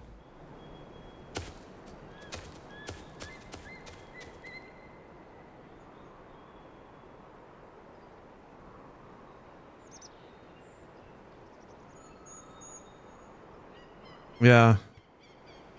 I typically would think that, you know, even though the trade-off is still seemingly skewed, social media essentially, like,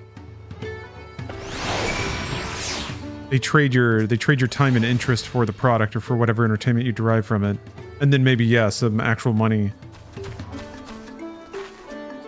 But, blick.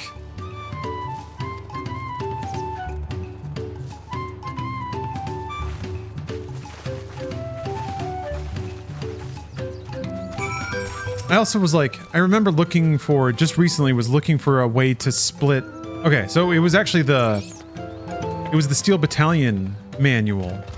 It was uploaded to archive.org. My writing pose.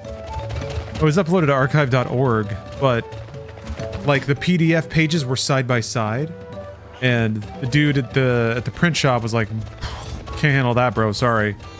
So I had to find a way to like split them all in half and basically paginate a landscape layout so that each page would be busted up into two, a left and a right side that would be independent pages. And guess what? Fucking Adobe can't do that. Adobe can do a lot of other annoying things, but it can't do that. So I had to download like an open source tool that did exactly that, way faster, with a utility that was far cleaner than Adobe's PDF's editing suite. So, whatever, fuck Adobe. Shit keeps crashing. I guess it's been pretty stable lately when it comes to exporting videos and things, but yeah. I'm working with like VP9 videos now and HEVC and codecs that Adobe just doesn't support. And it's like 2024 Premiere. Oh, dumb. Iceman, thank you for the sub. I know this is totally off topic, but I'm always impressed with how good your audio sounds. Well, thank you, Hootie Blowfish. I've taken some efforts to make the audio really pop, because I think there's a lot of good sounding games out there. And also the streams that I watch, a large portion of it is just because I want to hear the game's sound effects and audio in the background of whatever I'm doing. Cheer. Okay. Time has come. You actually notice the difference. Yes. Schizo Choom. The graphical upgrade it's pretty noticeable in some ways. Thanks. I don't need it. So like right now, Truth be well, told, up here, not sure the about vegetation is I think more dense. Go near one if I You can see help some ambient occlusion, like the darker bits at the bottom. If I'm to rule this nation, then I'll need to learn how to live with them. Tural is their home too. Increased textures. Right. Like the hair. It's definitely higher res. Maybe not this hair. Other hair is definitely higher res.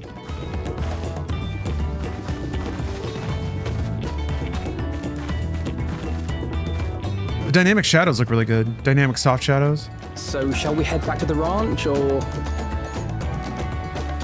Like shadows from one shrub will dynamically fall into another shrub. As will I. And given all the vegetation around, it's a pretty cool look. Or even just like here, this shadow right here. And await her return. Yeah, the density and resolution of ground foliage. You get atmospheric effects like this back here, where if landscapes are far away, they look kind of grayer and brighter. Help me pitch the tent. That atmosphere look. Yeah, you can see it in the background there too.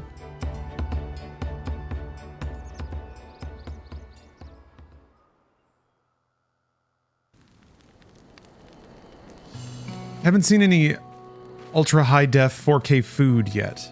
Waiting for that. Trust Ooh, look at that lighting though. Also lighting on skin is super improved. What's a gleaner? Someone whose job it is to travel the world and procure uncommon things for their employers. Erenville specializes in finding animals, I believe.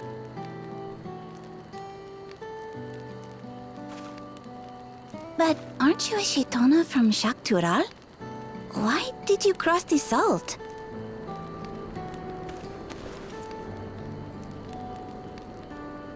When I was much younger, the thought of leaving Tural never even occurred to me.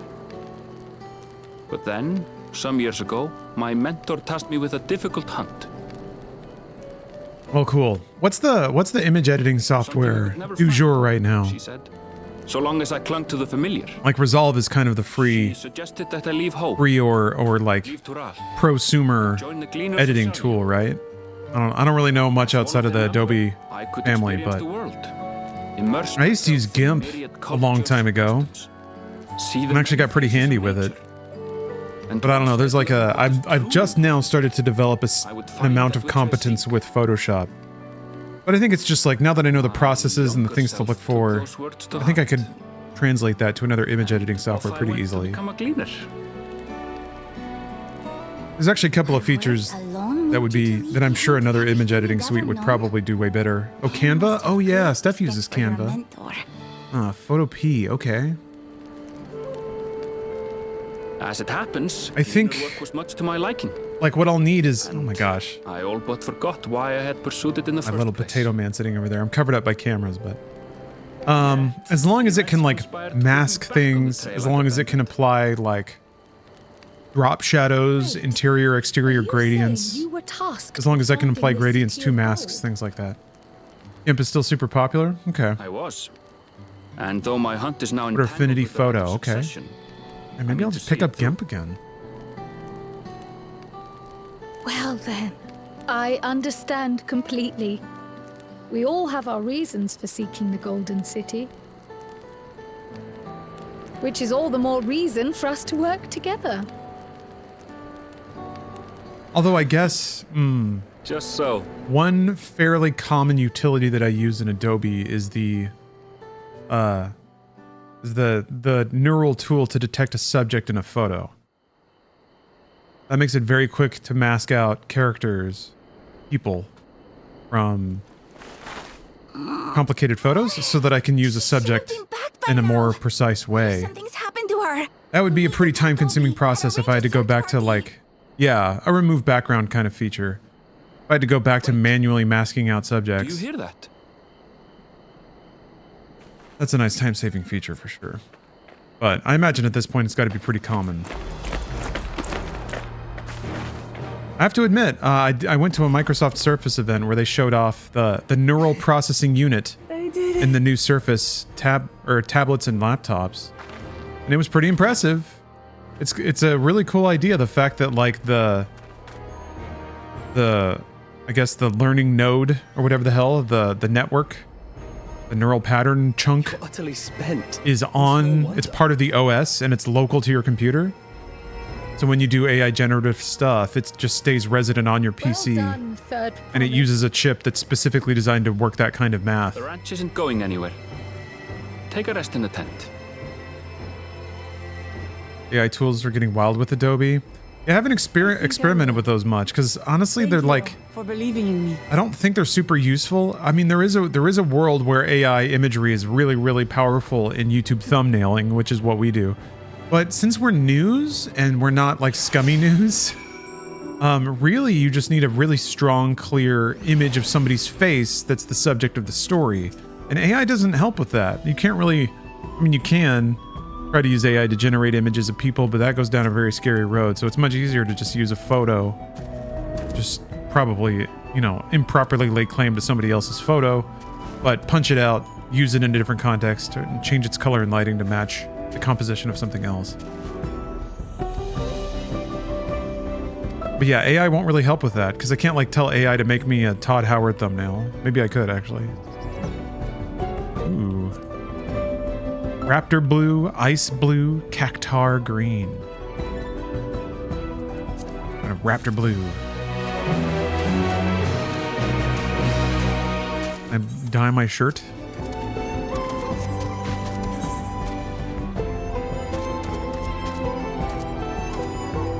Midjourney will give you exactly that. Yeah.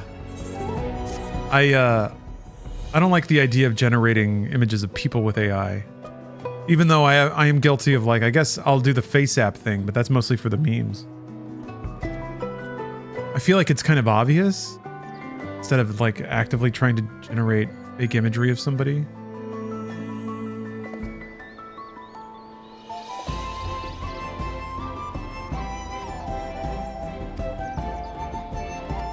But that might be the future. If people click on it and it means that our videos get seen more, then that's what we're gonna do.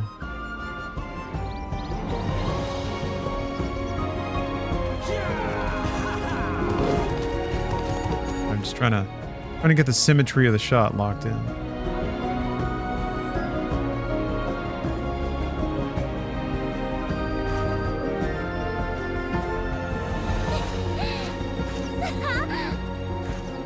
There we go.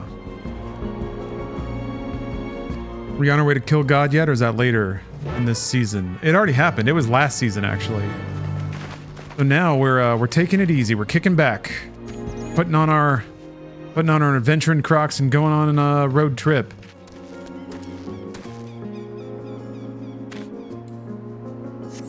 I am babysitting, yes.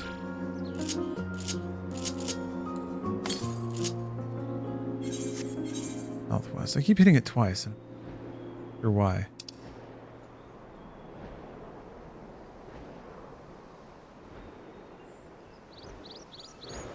I should just go back. I'll just go back.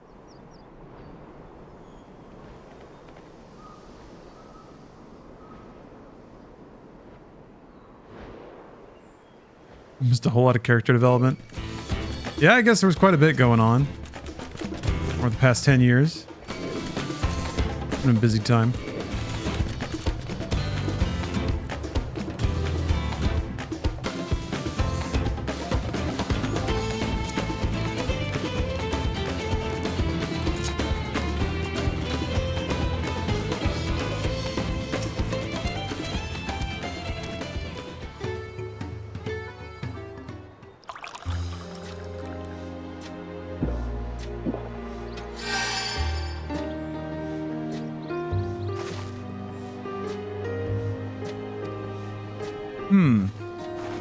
Should you wash a house cat once a month?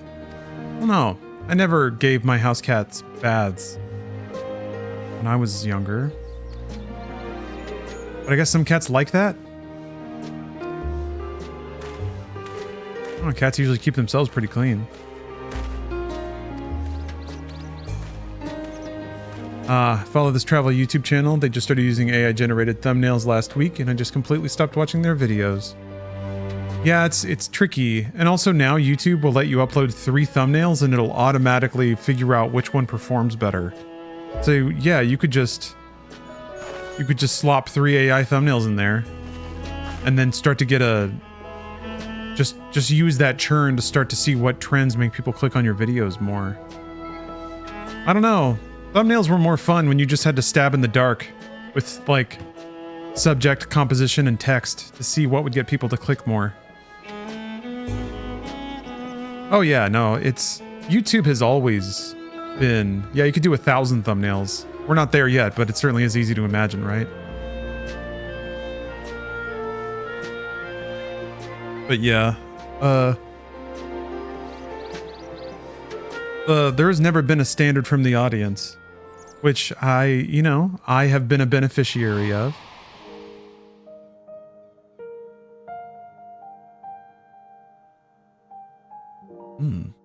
Of the Facebook style AI thumbnail pictures.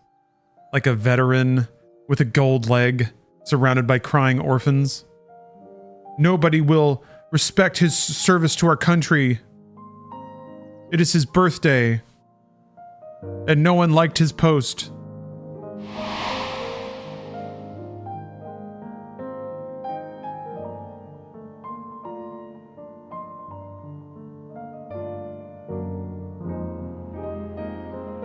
Meta Ads Manager has been doing that with creatives for a long time now. Definitely gets it wrong sometimes though, and will pump spend or traffic to something that's driving the wrong type of engagement. Yeah, we're starting to see the emergent collective delusion of the internet is taking form in front of our eyes. Or I guess we're starting to see the actual output of it as separated from human intellect. It is starting to make decisions on its own, but we're giving it that autonomy. We're ceding that decision-making territory because we can't help ourselves as a species. We just fucking have to do it. It's new tech. You can't say no to new tech. It'll help us do stuff faster. Why? Who cares? The goal used to be to eliminate labor, right? Technology would do it all, and then we could just lounge around and have philosophical dread and debate things. Instead, it enabled us to have a handful of trillionaires, so that's cool. The wealth was supposed to be redistributed, or rather, the abundance of wealth was supposed to mean that wealth became meaningless? Because what's the point of money if everyone's got it? But I think that's the problem. Yeah, we made homelessness illegal instead. And now we can have one more billionaire. Thank God. So yeah, we're deep into the human beings are we're all turning into gamers, except everyone's gaming finances, except we made financing up. So we invented this collective delusion of meritocracy that we're all addicted to. And that's what's got us so enamored with technology. If only we could all get paid to Twitch stream, huh? This is why we got to pass some weird laws, which is to say we find a trillionaire, string him up, stick a needle in him, and then just bleed the money out. And then we all stream all day.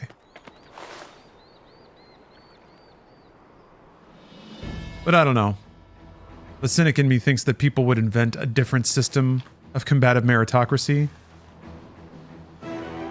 And to some degree, even if suffering isn't required, they might enforce it just to feel like there are winners and losers.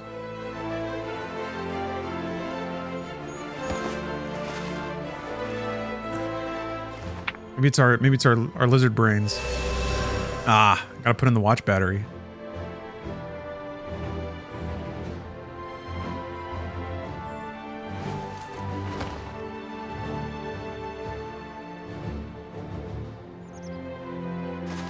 But you know what we can do instead? We can just live our lives the best we can. We can help out the people that we see around us. We can participate in the larger experience in the moments that we're called to or the system allows us to. And then we can just live our lives, man. These are our years.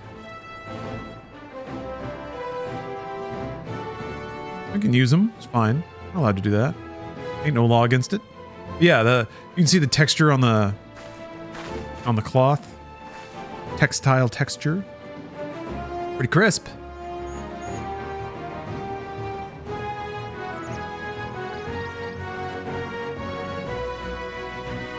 My coworkers joke that the only thing America exports now is OnlyFans models and influencers. Well, we pivoted to an information economy in the 90s, right? Which is kind of why I like watching old ads.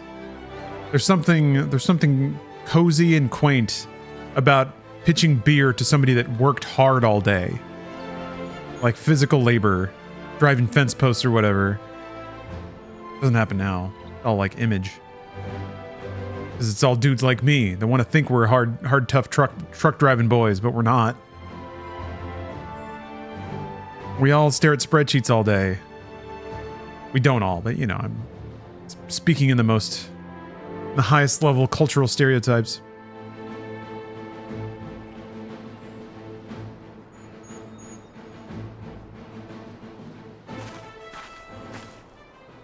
Try to get people into manufacturing. Yeah, hopefully, I am looking forward to a sort of snapback against the internet, or rather, the virtualized society, the information society. People should strive for something real. A Bon Jovi song.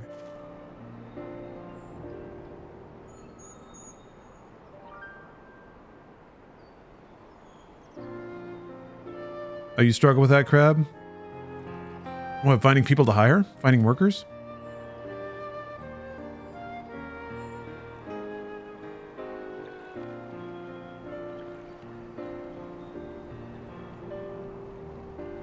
Been kind of blessed in online media. Anytime I ever need any work done. A lot of Gen Zers are getting into trades, so I guess that's cool. I saw how fucked millennials got during the early 2000s. Yeah. I graduated college in 2006. which was 1 year before subprime mortgage crisis. I was lucky enough to get work through most of that. But it certainly didn't like set me off on a wealth building path. I got to carry my college debt into more debt. Yeah, man, the system was not set up for success. Well, I guess by the traditional method. Again, I can't complain about success when I'm sitting here somehow earning fiat currency for playing Final Fantasy XIV on the internet. But it's not for that. You know, we're being redundant. It's my trademark charm and stimulating conversation. I don't know what they're talking about. Hard to hire. Pay really well, but most people don't want to go into trades. That's a bummer. I feel like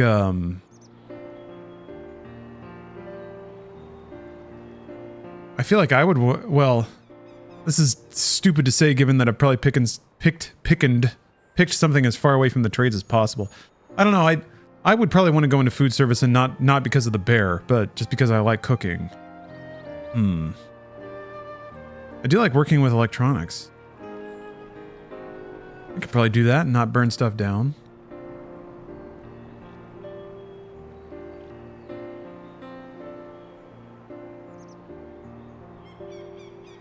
But yeah, it feels like that would have way more job security than getting into like tech. Tech doesn't give a flying fuck. They will like hire and fire hundreds of people all at once. It feels like there's way more job security in being like the third hire at a local electrician.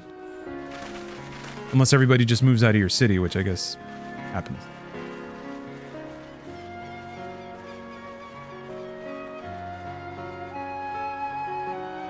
You build tech and build electronics? Perfect. Well then. My wife's dad makes $48 an hour at GM. He just fixes a few machines. They're struggling to find people to help him. Interesting. Interesting.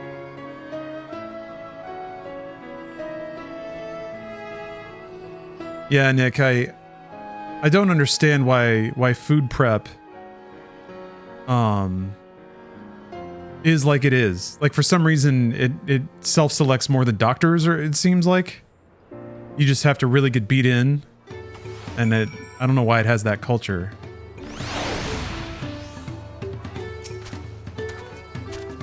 Ooh, that's nice. Look at that, shiny.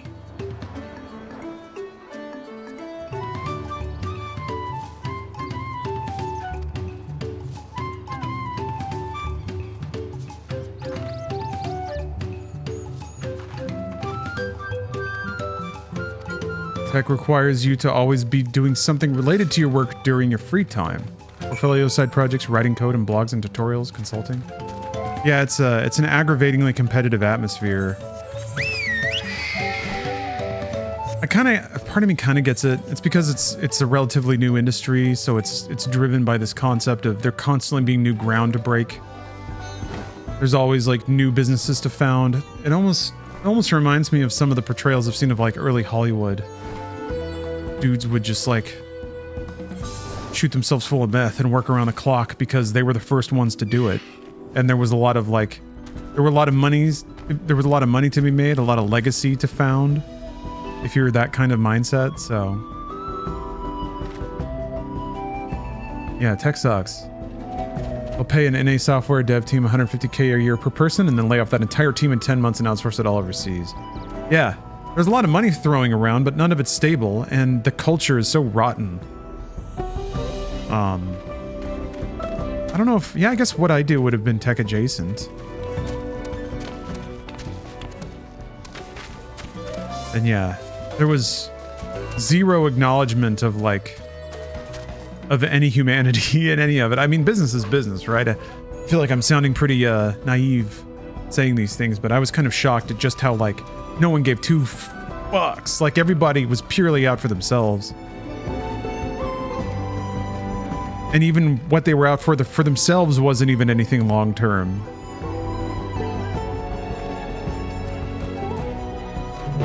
It was like a longer version of a bunch of kids diving into a pinata that had just burst and everyone was like shoveling as many Tootsie Rolls into their pockets as they could. But everyone was like trying to pretend to be grown up and like civilized about it, but that's truly what everybody was doing. Scooping up candy on the ground. I love the quests that give you Aether Currents, that's my favorite. Like I have a little tag on my shorts. There's a little brand tag in there.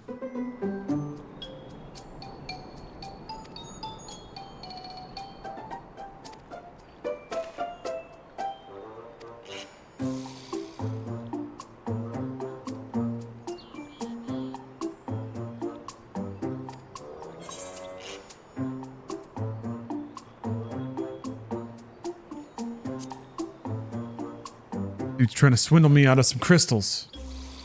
Or into some crystals, I guess.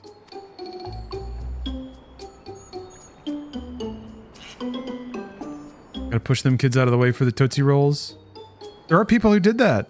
To extend the analogy. I would be amazed at the elbows that adults would throw at each other just to get another Tootsie Roll. And it's like, they don't even like Tootsie Rolls! That's the thing!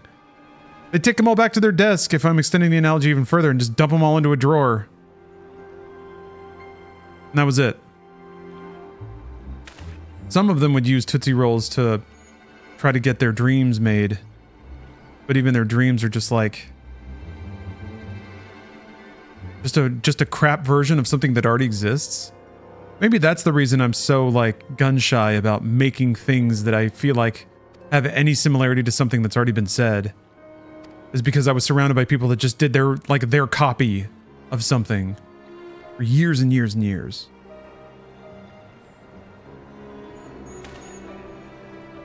And just burned crazy amounts of money to do it. Incredible.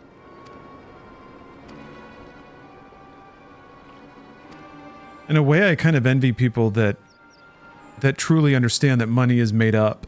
And like, it is a resource to be grabbed and used to create and to exert will, kinda. I grew up too frugal, I guess. I'm annoyed that I'm happy that certain things got baked into me, but I'm also kind of annoyed.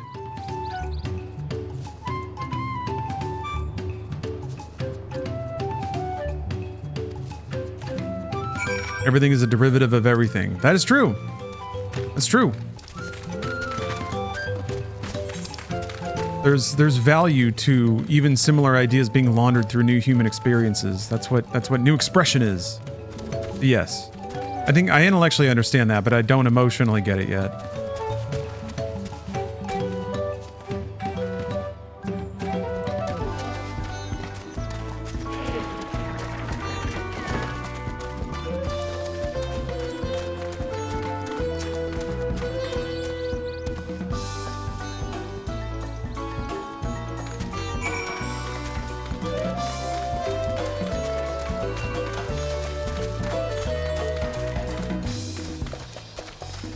Ignorance is bliss, but it's still ignorance.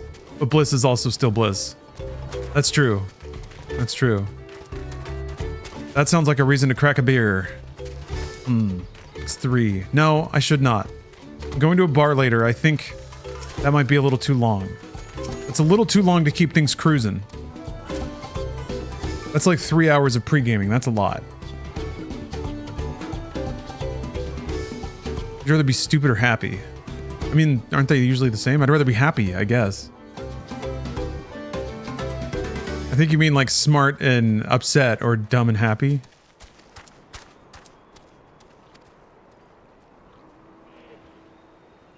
That's what the dank nugs are for. The IQ reducer.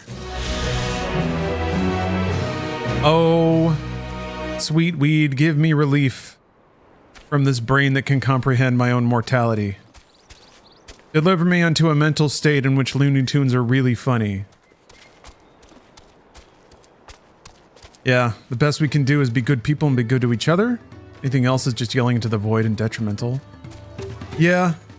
I specifically remember, I think I was like 16 or 17, thinking that I had a decent shot at figuring it out. You know, it. Existentialism, all of it, because I was pretty sure I was the first one to think about it. I mean, I was certainly the first person to arrive at a lot of thoughts. Because it's not like my parents or my friends or anyone in my social circles discussed philosophy ever. So I certainly like wormed my way into certain ideas a good deal before my my contemporaries, or maybe they just never thought about them. I don't know. Or never talked about them, I should say. I don't mean to be too dismissive. I feel like often people's internal universes are much more refined and considered than it, you know, you want to give people credit for sometimes.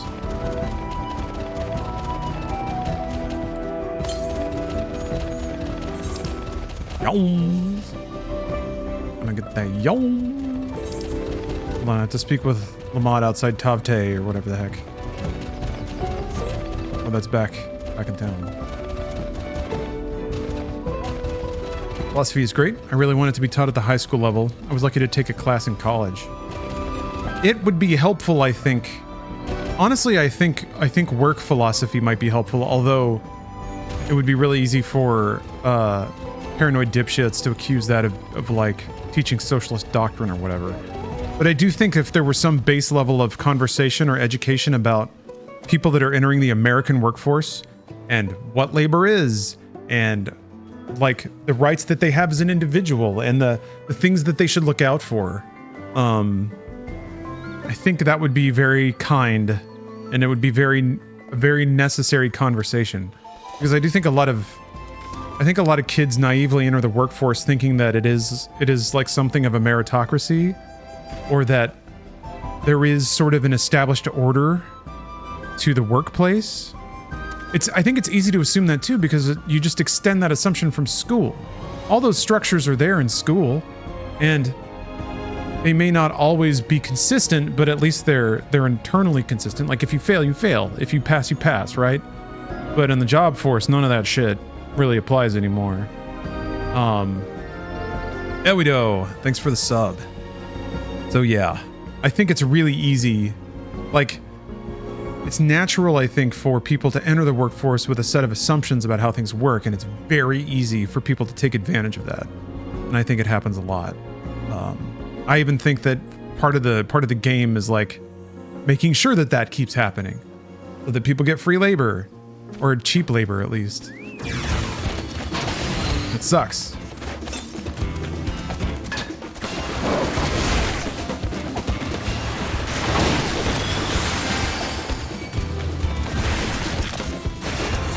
It's like, there's just kind of like an overriding sense in American culture that like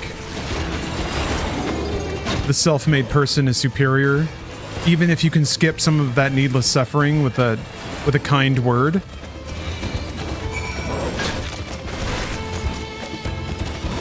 That like getting screwed over to learn your worth is part of the process, and you wouldn't value it unless you'd been swindled out of your labor a few times.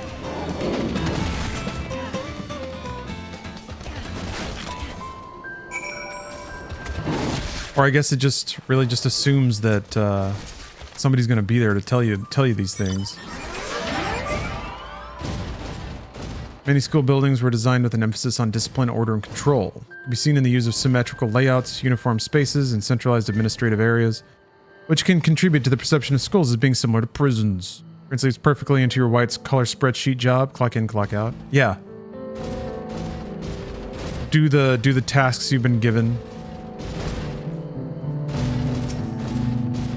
Believe in the system.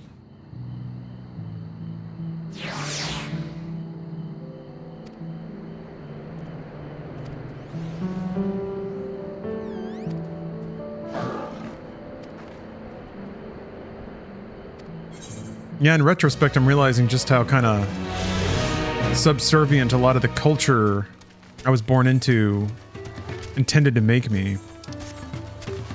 Religious and otherwise. I think that explains maybe part of why people get weirdly protective of fucking bootlicking culture, you know? You're like, no, the military's great. Police are great. We love it all. Because you have to. Or you've kind of been... You've been massaged into thinking that the system works and that it's fair. System sucks. Partly why I wanted to build shit for a living. Yeah, it's... I can imagine it's probably much more enjoyable to put something into the world that you worked on and created with your hands and then see other people using it. And then they go on to make things. Being part of the human experience, you know?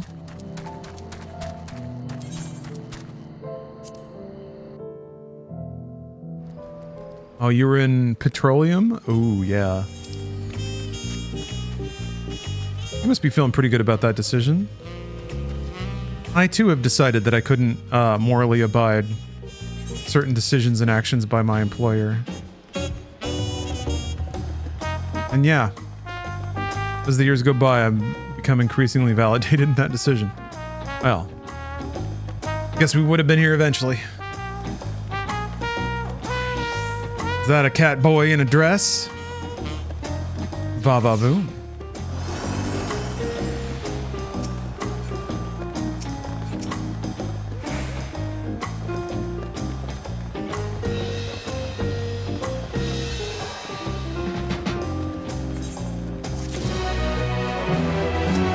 Okay, all right. I did what was not the cyber path. I'm gonna go grab the last etherite over here.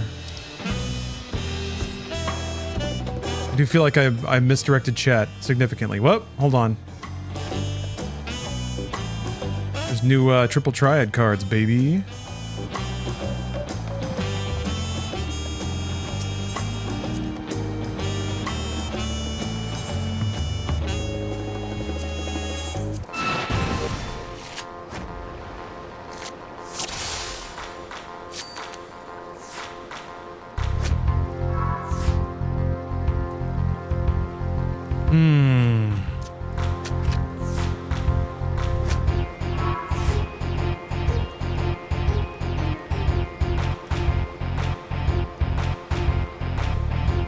Plus, huh?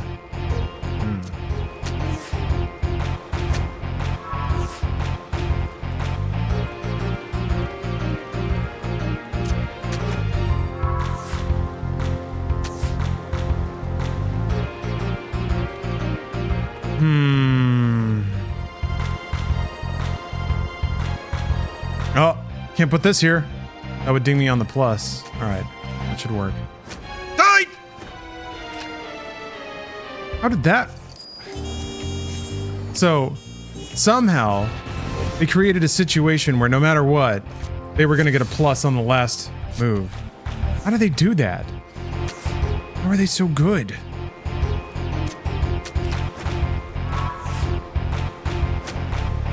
Oh, guys, it's getting hot. Getting balmy. Kind of surprised my camera hasn't died yet.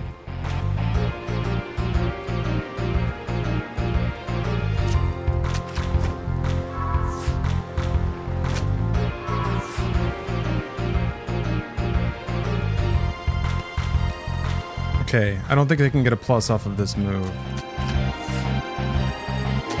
Yeah, there we go. That's what I'm talking about. That's what it is.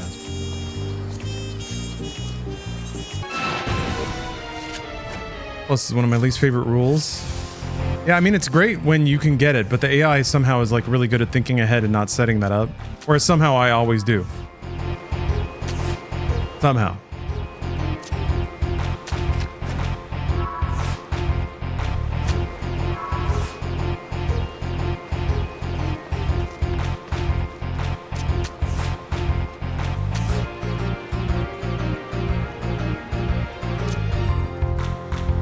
See, like, these situations like this. It's gonna plus me right back? Oh no, okay, good. Whew. Alright, well, I didn't get the card, but I did get a couple wins. That's good.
Okay, we just had to saddle a wild alpaca. Now we gotta go help these bird people. I don't know how they're gonna outdo alpacas, because alpacas are real cute.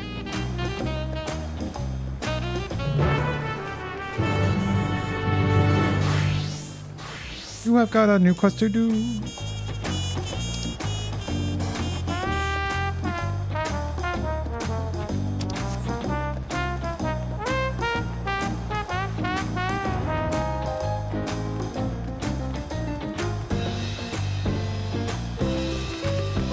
Music is so great.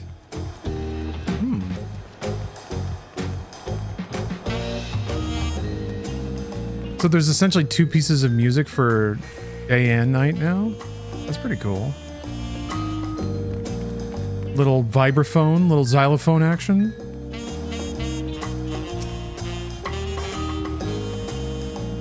This is the exact kind of music that I want to crush a couple of cocktails to.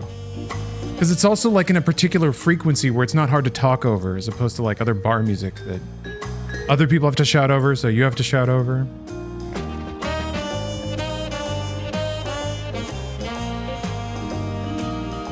Wazama Uka! Humum, or whatever the name of that sword was.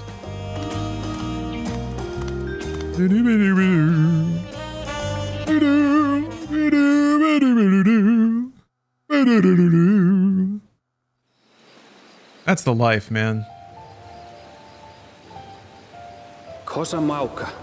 I feel like the historical parallel of being a Twitch streamer is being like a lounge singer at a local club. It gets maybe like 20, 30 people a night. The many-colored marvel. An endless torrent of water cascades. Those people had a long day and they need to just hear some dulcet, buttery tones before they go home and empty a whiskey bottle and throw it at the wall. Together with Wuklamat, we proceeded along the marshy trail, a road upon which the Dawn Servant and his comrades once traveled. There's a lot of Twitch streamers with really annoying voices, and yet they're popular. Oh, something about it must work for people.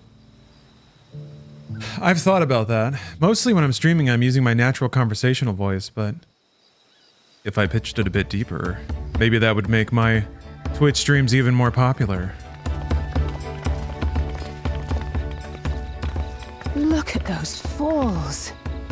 Even from this distance, you can feel the weight of that water. I've never even tried to see if I could do that for an entire stream. And honestly, like... The Isle of Ham was impressive. Right. As you can see, Tuliyollal vocals does not want for natural wonders. Whoa. That's a creepy smile. I like it. The ground is swampy, so watch your step. You wouldn't want to fall into a bog. I won't. I told you I've been here before. Come on. Okanu isn't much farther.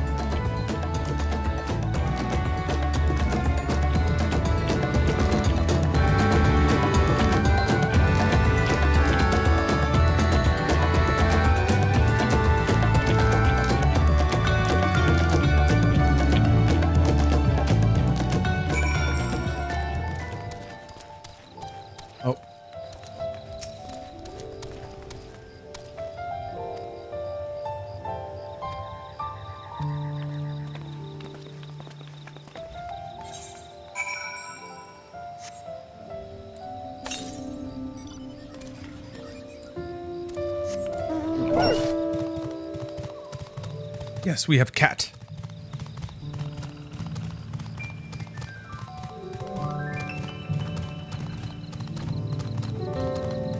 Thornius, it's nap time for you?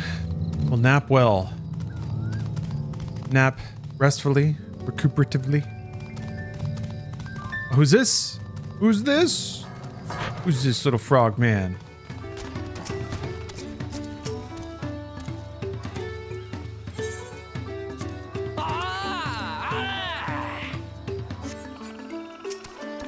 Excellent. Very good.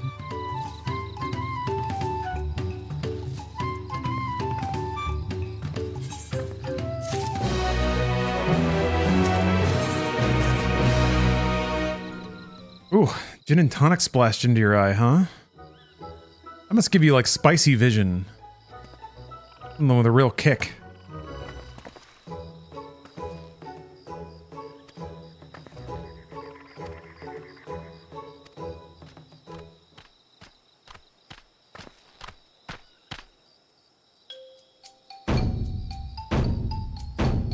People's profile cards still as silly and hilarious as when they just came out. Yeah, there's been some good ones. I haven't done a whole lot of like matchmaking lately, so I haven't seen a wide variety, but yeah. People sure are inventive.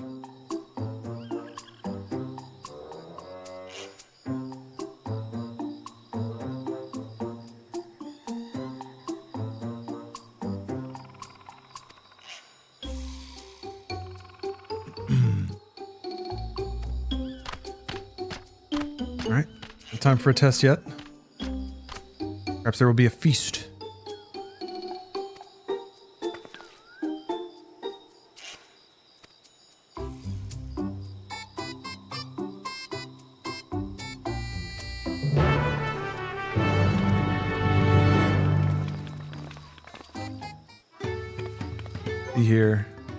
Here's mine. I want to look like I'm in a boy band. I'm like reaching for you. Ah.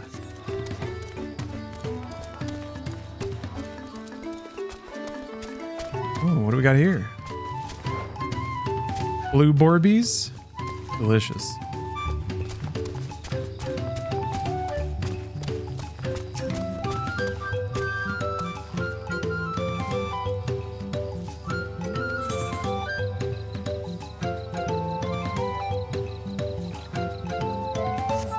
How you can cook new stuff?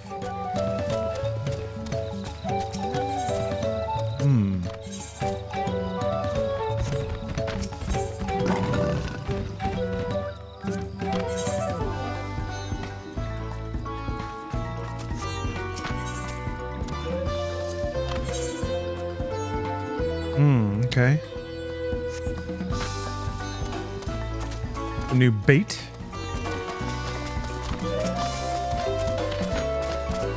For the fishing? I'm gonna level up my fishing.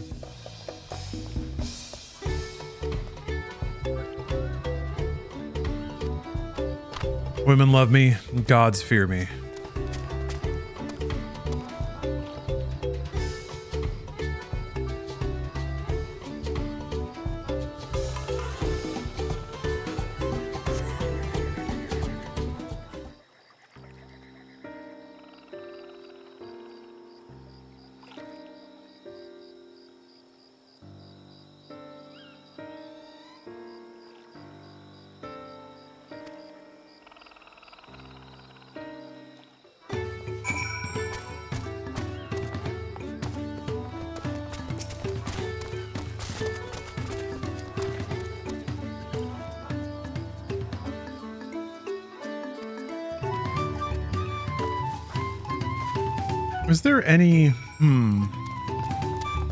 Is there any in-game significance to doing like every quest? All those weird side quests and things. Is that tracked anywhere in the game? There must be like some random achievement for doing a shitload of pointless side quests. I am so appreciative that they started adding little indicators to explicitly demark the side quests that actually unlocked things or led to explicit rewards. Another one of the ways in which this game is shockingly humane.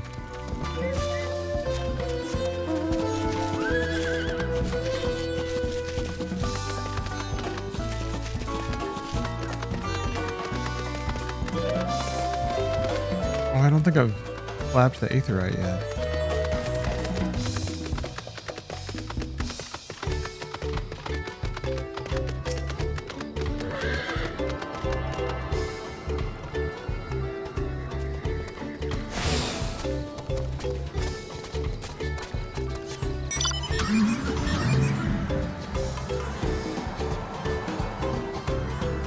I wonder how far in we have to go to get to the first dungeon.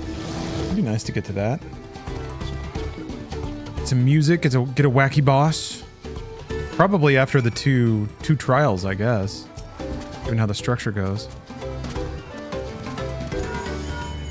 That cam is shaking. Oh, sorry. Yeah, I was bouncing my leg. And since it's zoomed in, it's a little more magnified.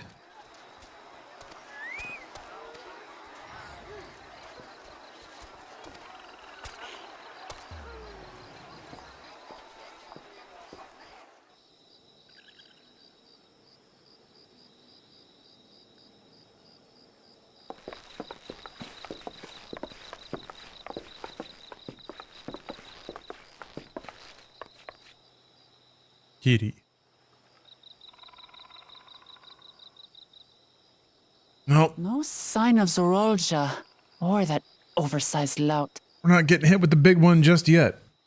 How much easier it would be if Soralja were to fail here. But that isn't likely to happen.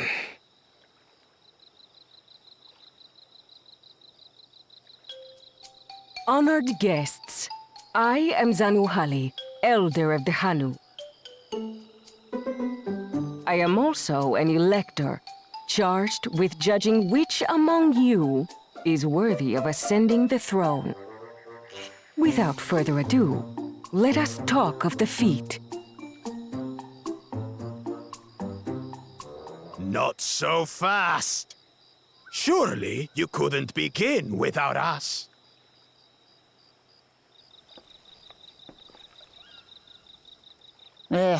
He made it after all.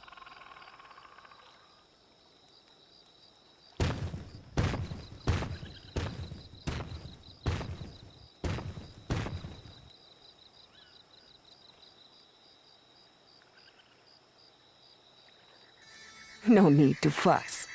There is no time limit for this challenge. Now, if you would allow me to proceed. It is here, in Okanu, where my people forged a bond with the Dawn Servant during our own chapter of the Tuliyollal saga. In homage to those events, I have prepared for you the Feat of Reeds. Reeds seem to be of great importance to the Hanu. I wonder what this feat entails. You ever seen the Clone Wars? Which Clone Wars?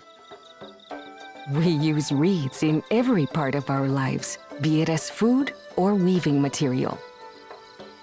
But look around the nearby paddies. Yes? And you will Actually, I see guess that it's just this the answer. season, Just our yes. crops are failing. Main TV series. Well, not the. You mean not the That my appointment to Artovsky one? elector coincided with this predicament. I've seen part of it, For sure, like half of it. Those who aspire to be Dawn Servant would find the matter of an ailing harvest a mere trifle to resolve. Welcome back, Asher. I've been good. It's been getting hot. It's been getting warm in It is here. indeed the duty of a ruler to address the people's woes. Yes, because of Dawntrail, I'm definitely going to see if I can get a mezcal tiki cocktail tonight. Exactly. And then I can. Do well in this, and you. Anytime there's any pause in the conversation, I'll rant about this new thing I've been playing where there's mezcal everywhere and it's so cool. Loved your commentary and brought this thing on Acolyte. Oh dear. I don't know what made it into the edit. It was just some good-natured hating, that's all. Oh, mercy me. I haven't even made it to the lesbian witches yet. Some electors may enjoy going toe-to-toe with scrappers like you, but I refuse to entertain your base instincts. Arrangements have been made. Should you attempt to engage a feat giver in combat without their consent, word of your immediate disqualification will be Oh, sent I got to episode 2. If you're still feeling feisty, then by all means... Stefan did not want to watch more.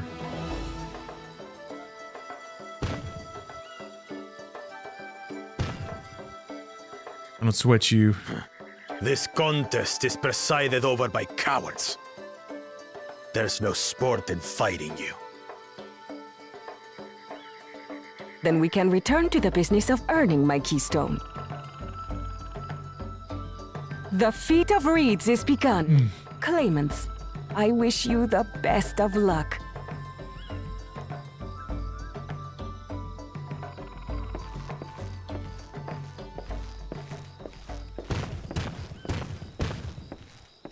The clever kitty crossed the seas to study foreign novelties.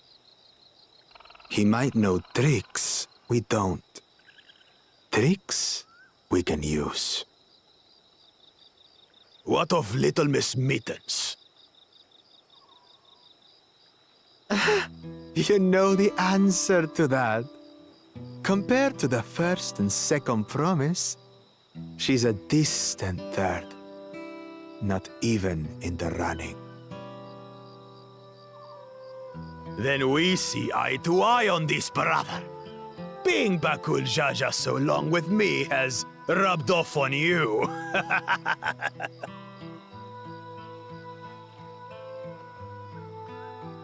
These allies of hers, though, they might be a problem.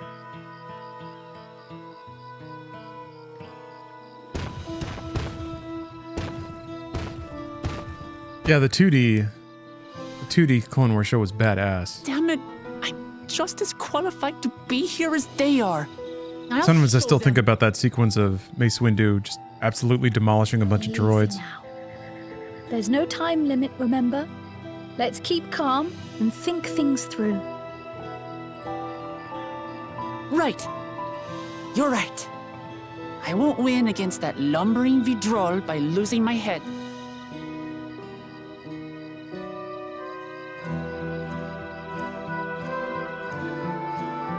Yeah, Kit Fisto underwater fight. Yeah. There's that one shot of what Captain Cody going like gorilla on a bunch of droids. Yeah, there were some really cool sequences in that show. Dialogue free, which I guess was his style at the time.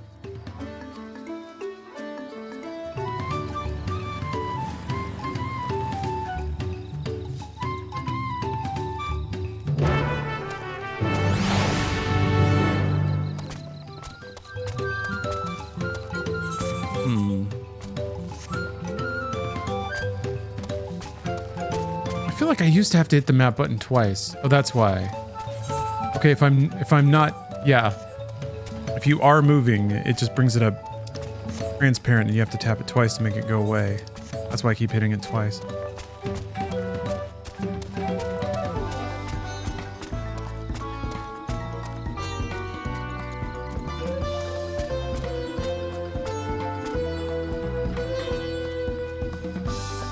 Theoretically a quest there.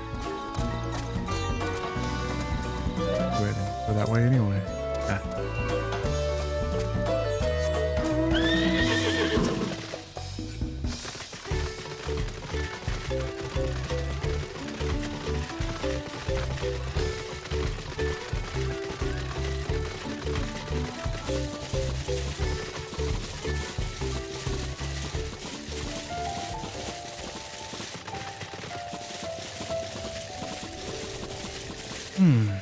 I'm gonna get up and take a little stretch break.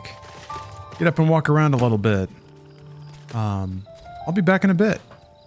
Oh, there's that monkey. I love it. Thanks for watching so far, everybody. Hope you're enjoying. I know that MMOs are a bit low-key, but it's cozy. And hope you're enjoying so far. Hope you're having a good Friday, and I'll be back soon.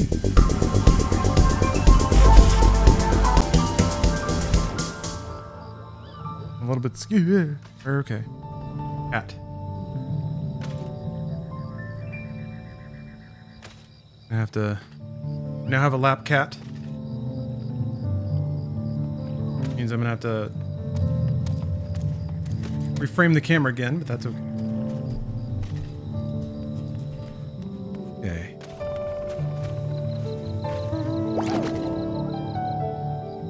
Oh, yeah. She really likes climbing on the mouse pad. I learned.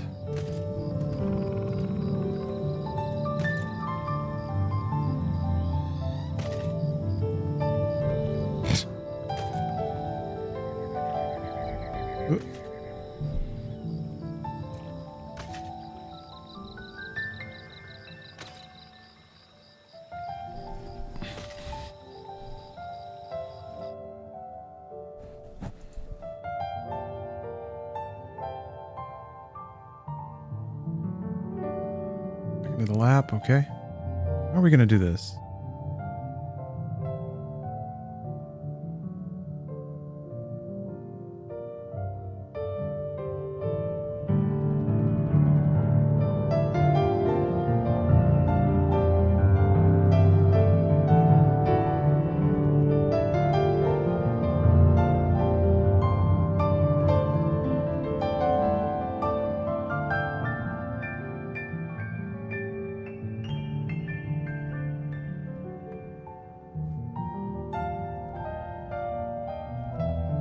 Okay.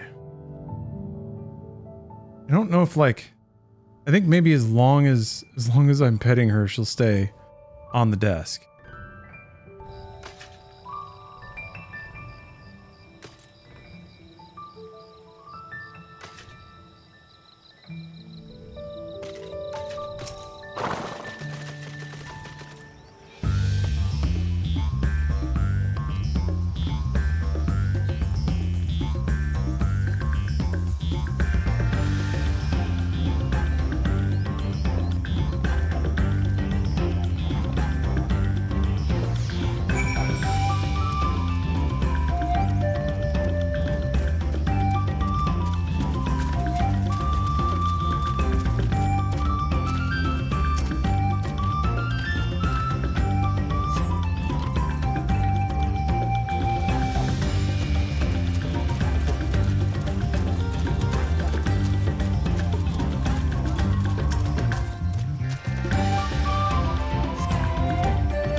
Pretty good face squishing emotes.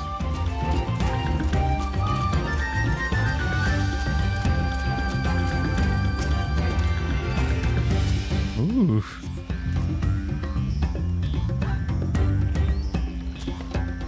Today I saw a Vin Diesel shirt from a company called Meth Syndicate that immediately made me think of this stream.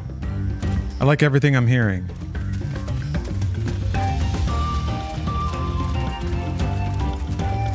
Sounds like something that belongs with me and my brand.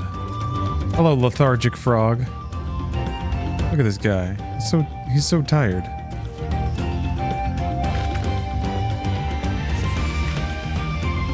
Strangely lackadaisical frog.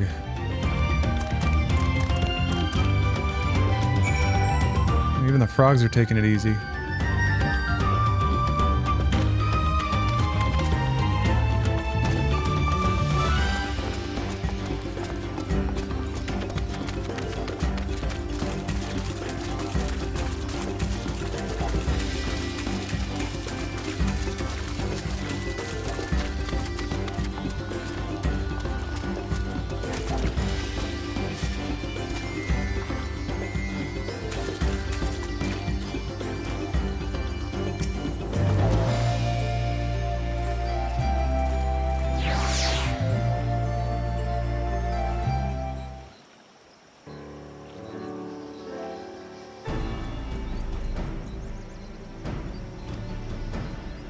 Frogs are gay.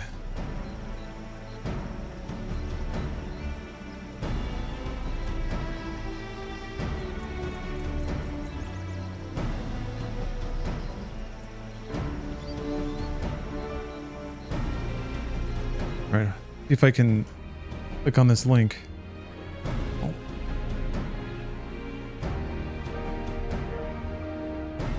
Difficult. It's challenging. There we go. Does Feel Like I Do, that was his hit single, right?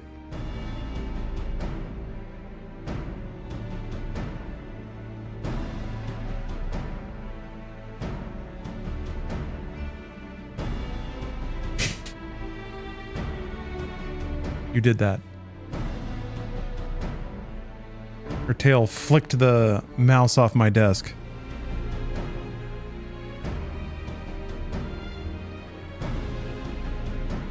Hair everywhere. Bleh.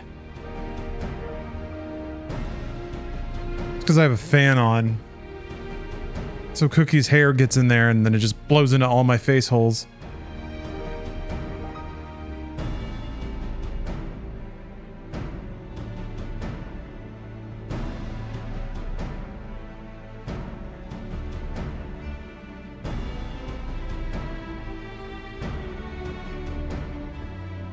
So we're gonna throw a party. Okay. Everyone's sad about the reeds not being good, so we're just gonna throw a big party.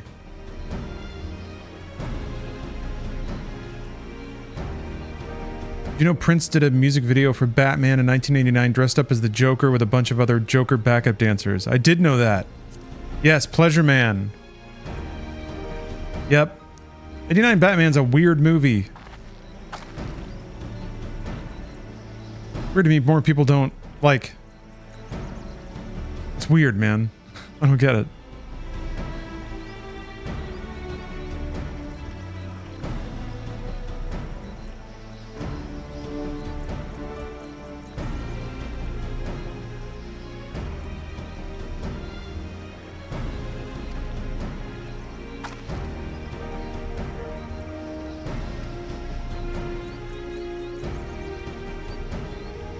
Scene is so good.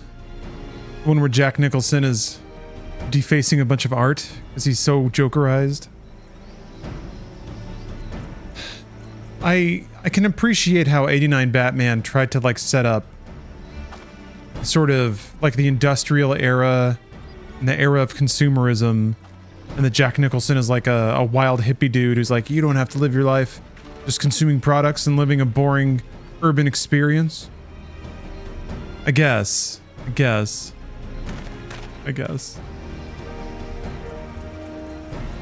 works. Just because he's like a body hedonistic crazy guy who just likes to party and bang chicks.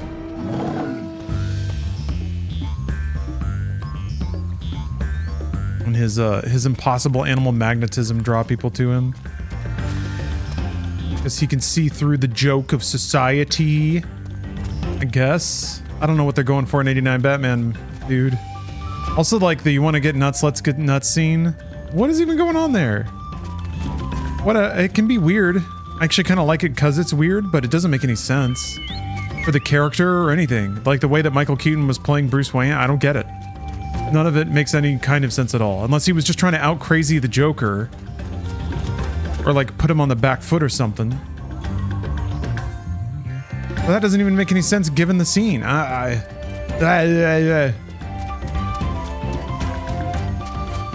Make it make sense.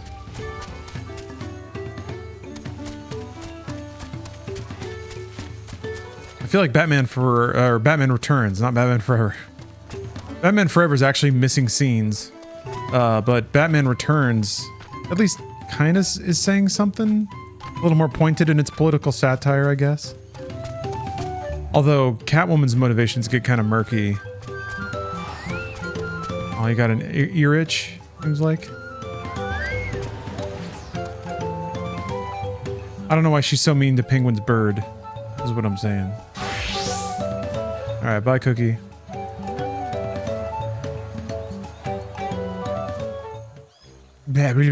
So itchy.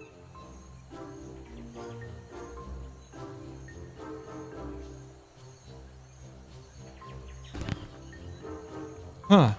In the doc, he says his Joker character was more of an extension of the things he felt he was boxed in Hollywood. I don't get it. How?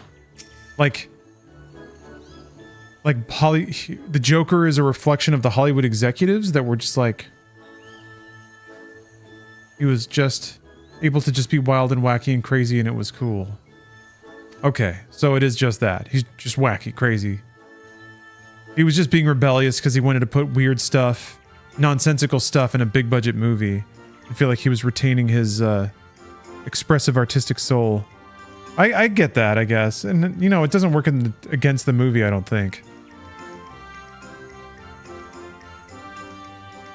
Actually, hold on. I need to get some paper towel. There's a splorch on my desk.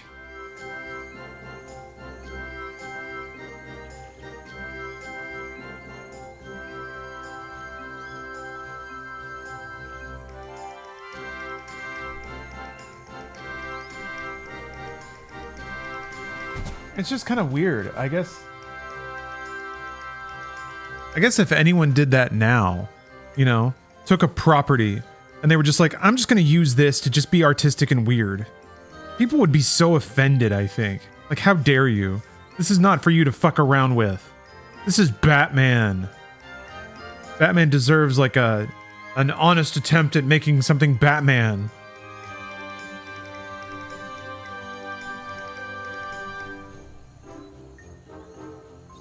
I guess that's kind of like Last Jedi, you know?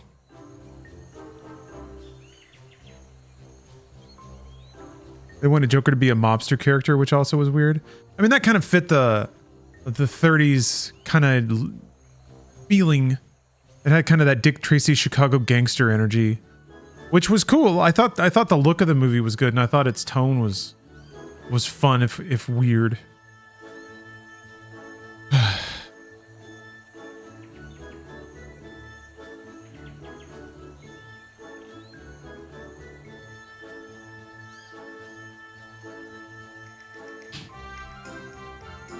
Okay.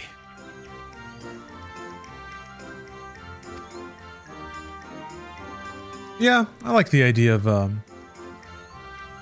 being weird.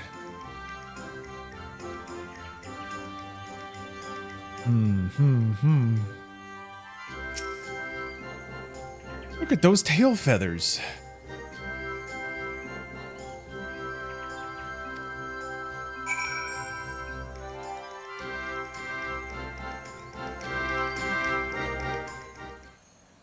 Did you like the Jonkler version of the Batman? Wait. You mean the Batman's version of the Jonkler? You only see him for like a second, right?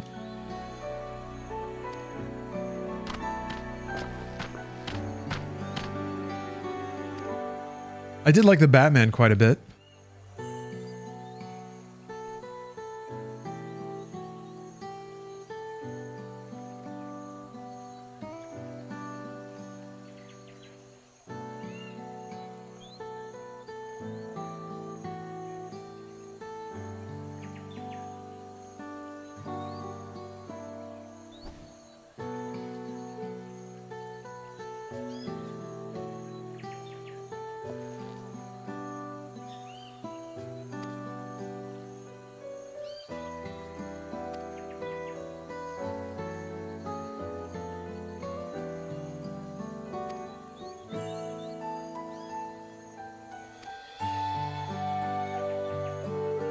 Yeah, Tim Burton also does weird shit. It's interesting that he got kind of stereotypes.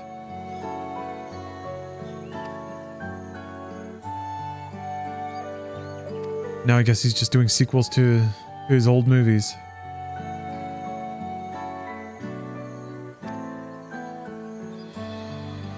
Wait, Suicide Squad Isekai, what the hell?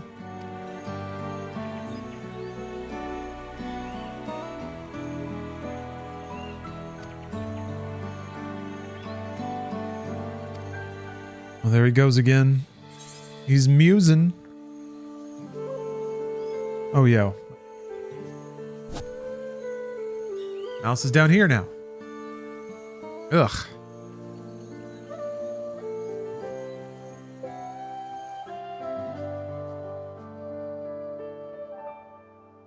That's just what it's called, huh?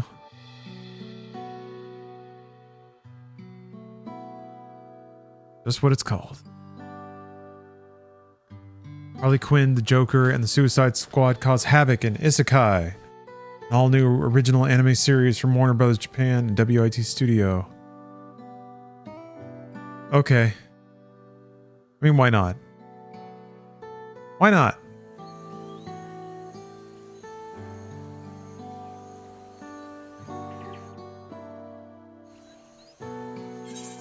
Why isn't... Wait, hold on. What the fuck? Is a button getting held down? What's going on here? Not good.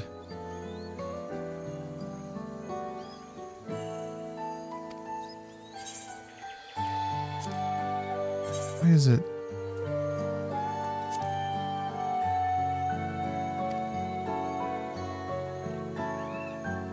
Would you rather give up marinara sauce or Alfredo sauce for life? Alfredo sauce. Yeah. I'm not even that big on cream sauces usually. And I feel like marinara might monkey's paw and take away pizza sauce too. And that's important. We gotta have that. And plus I just like tomato sauces, I think, better than cream sauces. Yeah, maybe Sticky Keys got engaged. Hammering on that shift button.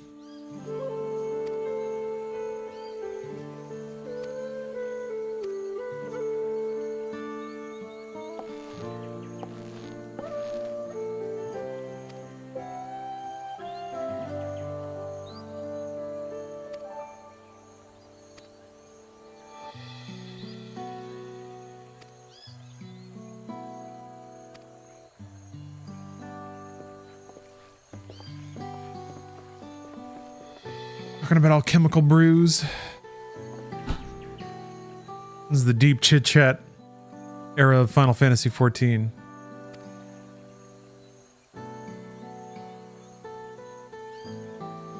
You'd have to eat pizza with oils instead.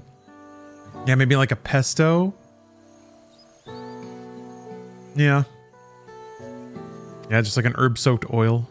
I mean, that could work, but yeah, mozzarella sticks. Yeah, what are you gonna dunk your cheese sticks in, huh?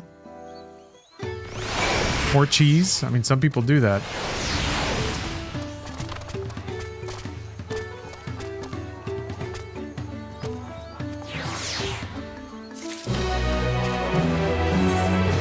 Alright, got my dumb shoes. Ranch. Ugh. Well, I guess that is basically, that's kind of like Alfredo. Fat sauce.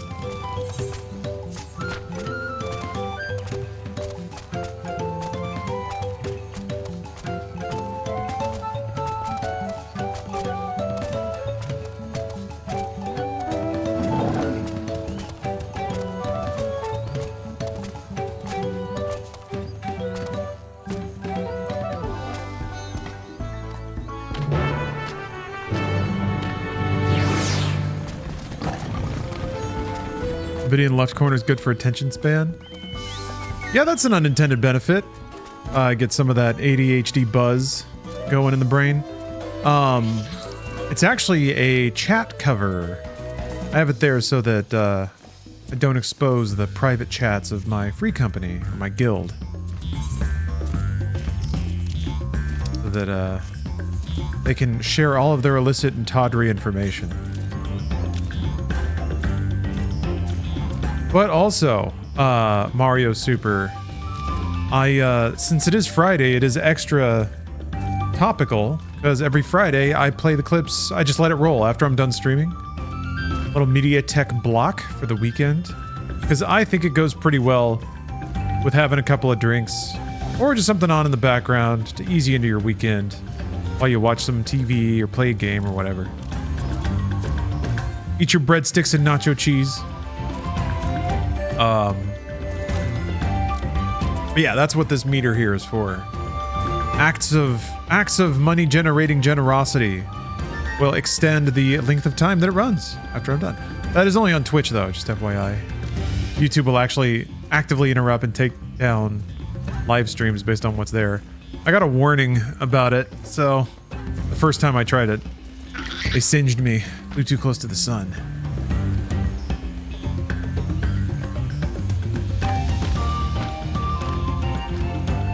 It was super weird. They gave me a warning and they were like, this is not a strike, but also it's going to stay on your channel forever. So I was like, what's the difference? So I had them review it. I was like, well, I mean, when I was going in to review it, they were like, do you promise that everything in this video is yours? And I was like, well, no, I mean, it's not. I'm okay. Like, I accept that. It's fine. But like, why do I have to have this forever? It was supposed to go away after like 90 days or whatever, and it just didn't. Doc Hollandaise. That's a great name. Thank you for gifting a sub. Thank you for extending MediaTek that little bit longer. Yeah, I was like, I don't get it, but like, this is the only thing I can do. If I don't hit these buttons, then it'll just stay like this forever. So I asked them to review it, and then they sent me an email being like, well, we reviewed it, and we found that you did, in fact, air a lot of stuff that you didn't own. I was like, well, yeah, yes. But then they were like, don't do it again, but also we'll take the warning away. And I was like, the warning would not have gone away on its own, but I had to have them review it knowing that it was wrong, or that I didn't, like, What do you I don't know, it was super weird. Oh, Space Marine 2 public beta got canceled? That's interesting. Ah, yeah, see, so you can, like, here, I'll speed up the text. Cookie's back. You gonna hop up here? Yeah. Right. The greeting.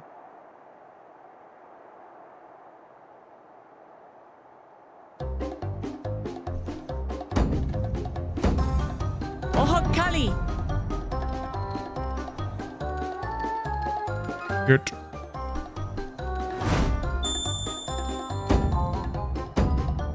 Oh, Kali! Who the hell owns the rights to commercials from the early 2000s? Yeah, nobody really lays claim to commercials, which is good. The only thing commercials might get dinged for is music. Something that they might have licensed back in the day. But it's definitely not open now. When you know Kanu, do as the Hanu do. For a country as diverse as ours, the preservation of harmony demands that we respect the cultures of all peoples who call it home. Well, that explains your familiarity with Hanu customs. And you speak truth, of course. To live together means to learn about each other.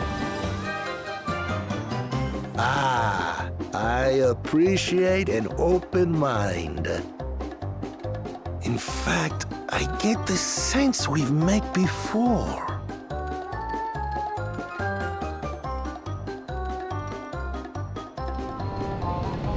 You're Wuklamat! Oh, what an unexpected honor for old Wukavu. Here I am prattling on about manners, and I've gone and insulted the third promise herself. There is no excuse for this betrayal of etiquette. Please, take up your axe and claim my impudent head! I will not. Keep your head. I hate formalities anyway, so forget about it, all right? All right then. Consider it forgotten. How prompt. It's almost time. It's almost time, West Coast. Hear about the Ihihana float.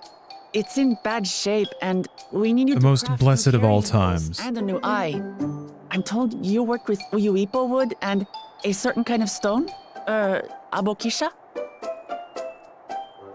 That I do.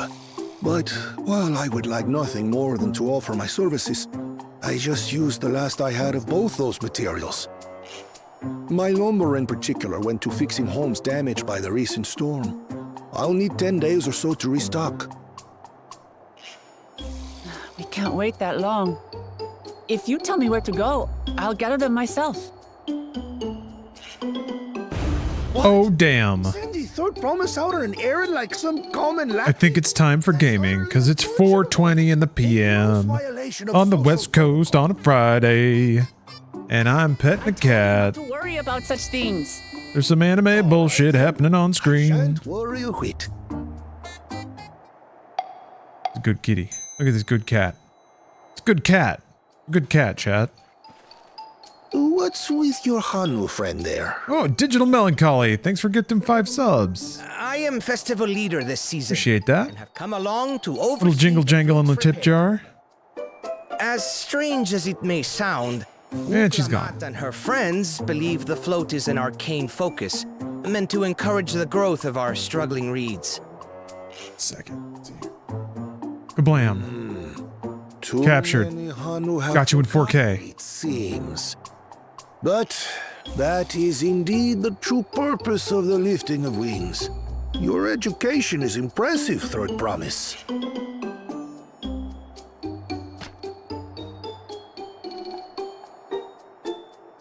Well, maybe a little.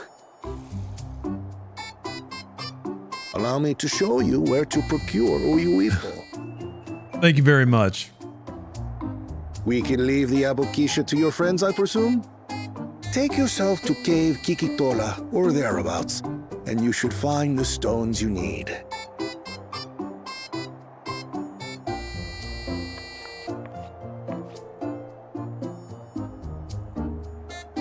I've been there once or twice. I can guide you.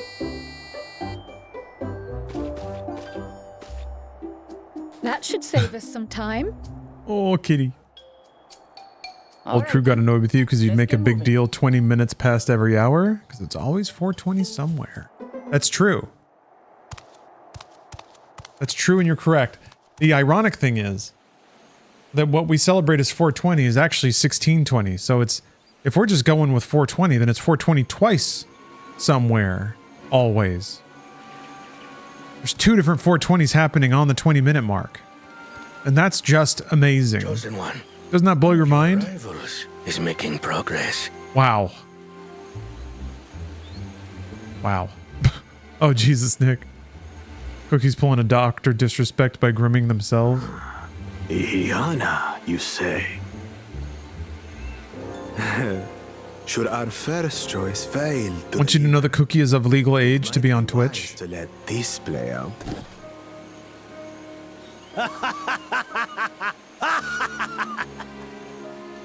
The third-rate promise is making herself useful after all. Oh, that's why you smoke 2 joints. For each 420. I guess that's why you have to declare. This is the AM joint, this is the PM joint, but you do them at the same time. Weed smoking culture is very robust.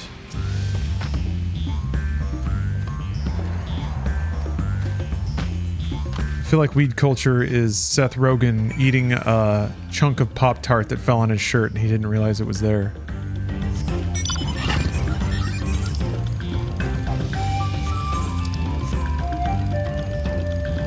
Look at my cool bike.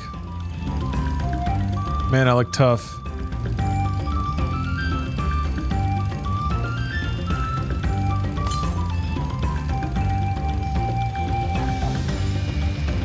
I gotta go get that. Gotta go get that sick, nasty Aether Current. Hey, Junior Mint. Thank you for the sub. Thank you for complimenting my bike. I agree, it is a nice bike. Putt, putt, putt, putt, putt.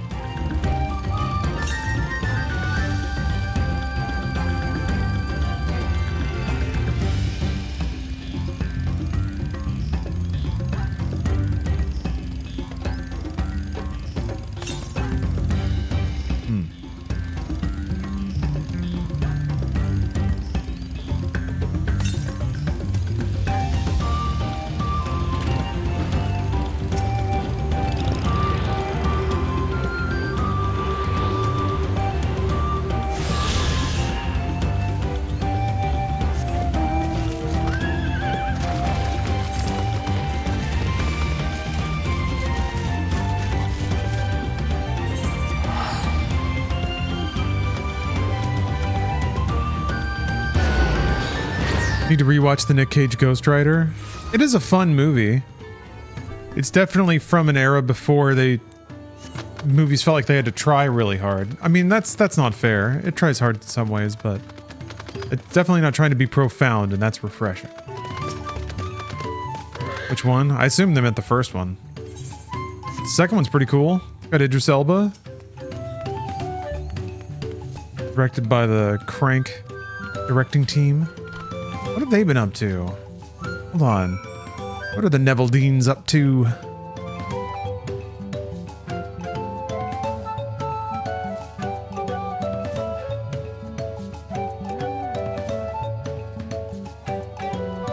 The directors of Gamer.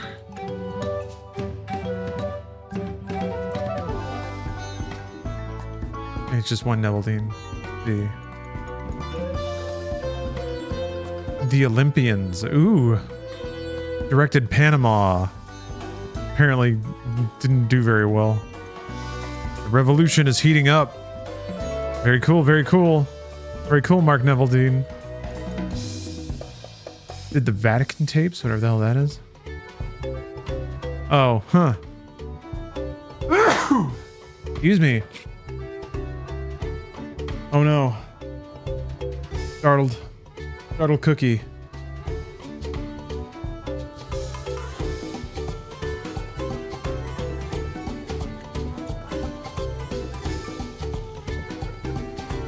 Damn it.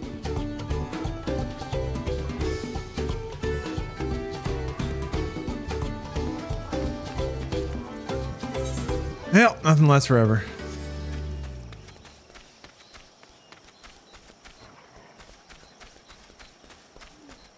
Raising Arizona is your favorite Nick Cage movie? Well, now I know that your opinion is invalid, because we all know the best Nick Cage movie is next.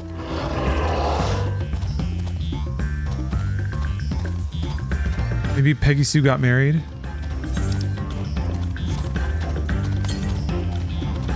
Yeah, Dawntrail's out. Or rather, early access has started. He's unironically good in Moonstruck.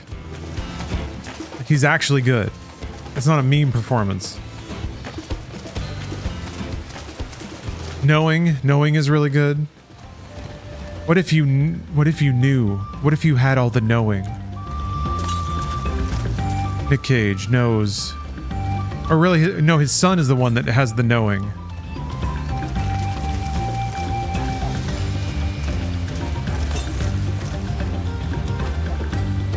What if your son knowinged?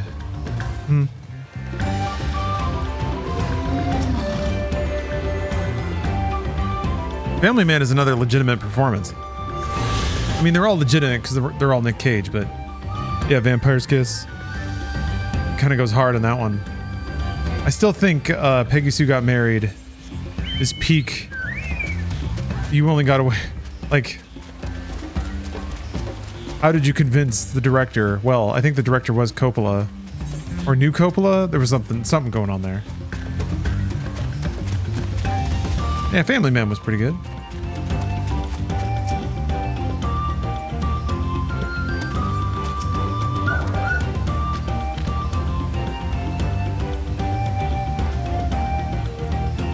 I mean, he's, Dream Scenario is pretty peak Cage, especially in just like channeling a character that's pretty outside the bounds of things that he's already done. I guess it's not too far away from like part of his performance and adaptation, but yeah, I do love that he's starting to bite off a lot of awesome roles. You can do something with a video game. Yeah, he was in Dead by Daylight, right? But it was just Nick Cage. It wasn't even like a movie role or anything. It was just the guy. He's here now. Which kind of doesn't make sense because I don't think he's been in any like branded horror. I mean, he was in like, what was it, Color Out of Space? Kind of had horror shit and it was really, really awesome. Vampire's Kiss, I guess. I don't know.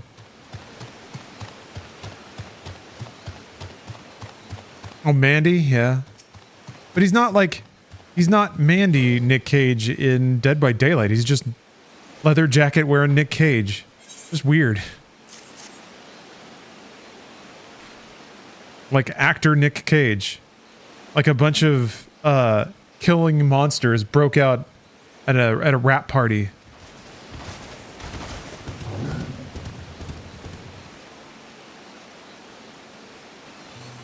And he's got to run around and I don't know, start generators and stuff. Yeah, he was in Willy's Wonderland or whatever the hell it was. That was a fun movie.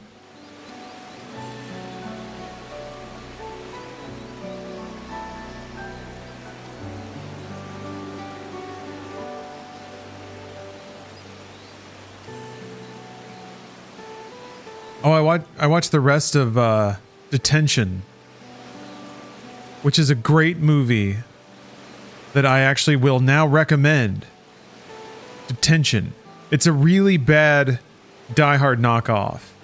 Like low rent Die Hard knockoff. Where Dolph Lundgren is a substitute teacher that goes into a troubled school that gets taken over by terrorists who are trying to hijack a shipment of meth. And it's awesome. It's very edgy. There's like actually a couple of cringeworthy, amazing lines in there. Hold on. We're going to watch the trailer for Detention now. Detention 2003. Check it out.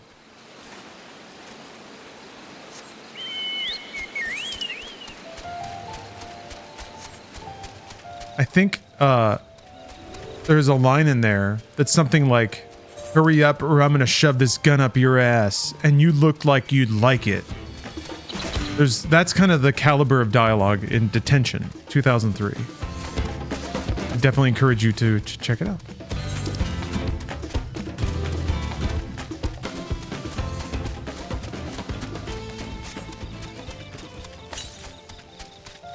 Did I mention it has romance? A little romance for the ladies as well. So, fellas, don't worry. Steph left the room multiple times, but I could tell that it was working its magic on her. She may be in chat now, so if she says anything, don't... You know, she likes to joke. We joke about movies sometimes, and there's this bit where she pretends to not love the movies that are good. People might, you know, people might mistake that. It's on Amazon, it sure is.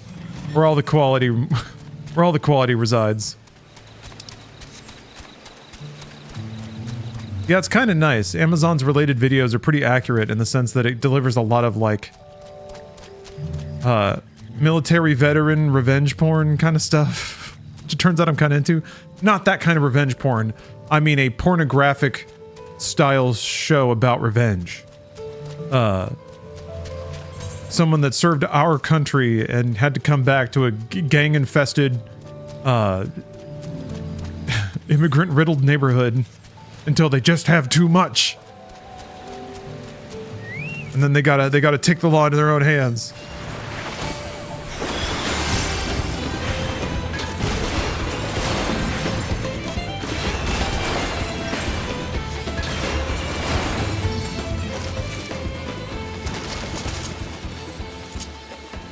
There's a ton of those now, but they just don't have the same... Maybe it's because there's less cocaine on set or something, but there's something different. The aroma of a... Like, when did it shift? I want to say in the early 2010s, maybe. The aroma of just like gutter action movies. I guess it's because they're less problematic, is honestly what it is. If I'm gonna continue canceling myself, but there is something divine about somebody... Like, dudes making power fantasy films and either intentionally or unintentionally leaking in a bunch of their own weird shit into the movie. Yeah, Sleuthbox, Gran Torino is absolutely that kind of movie. Equalizer is that kind of movie. The Equalizers are great, by the way. Hold on. So you should absolutely watch Equalizer 3, but I'm warning you, I'm telling you, it's just Denzel's very pleasant Italy trip. After that, it's like 80 minutes of Denzel eating like little toasts and drinking coffee and just kind of like making friends with the locals and walking around, and he buys some flowers. He walks around again. It's pleasant. Nice. It's not a renegade action film though. Equalizer 2 is kind of weird because it's like he's picking apart this like street gang or whatever, but then there's also this subplot where he mentors an at-risk street youth who, like, those scenes are completely disconnected from the rest of the movie. It cuts over to this at-risk youth, and then Denzel just sort of wanders up and then starts fathering him, giving him tough love, telling him he's got to get off the streets and stop making these bad decisions and blah, blah, blah, blah. And then like the scene will just cut, and then Denzel will be somewhere else, shoving a paperweight into somebody's eye socket. And then yeah, he'll just kind of wander back onto the b-ball court and be like, "Hey, who you talking to? You gotta think about the company you keep." Equalizer 2 is great. These movies are good. Equalizer movies are good. Also, the second Mechanic movie is very good. Mechanic Resurrection or something? I don't know. The first one is bad and stupid and weird. The first one is kind of unique though, the first Mechanic movie. Well, I say first, the first reboot Mechanic. That had Statham in it, but kind of as a sidekick, which was kind of weird.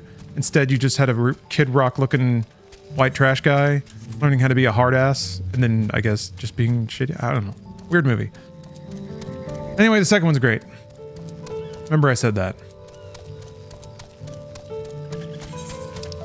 I want to see Scott Adkins be a ninja again. He keeps doing like Accident Man, whatever. He keeps taking roles where he's like weirdly savagely mean. He was really good in John Wick 4.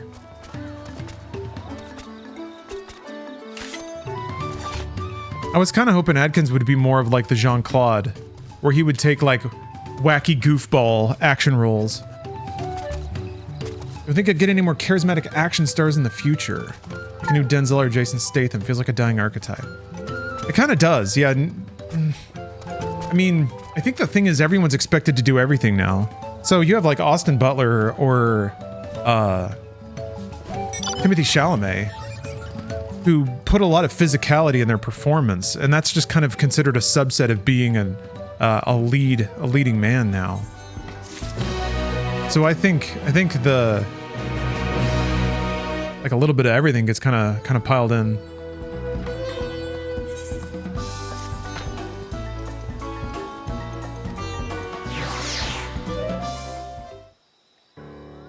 Yeah, I mean, you have like, good.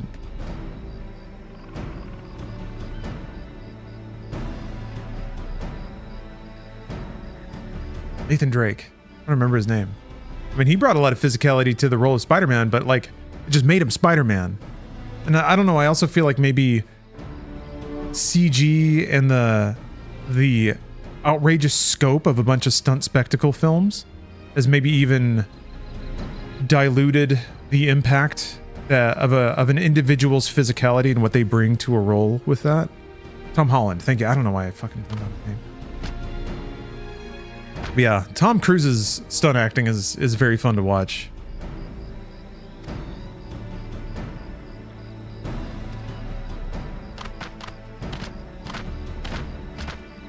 He's getting old, yeah. He's getting old. But he's still doing it.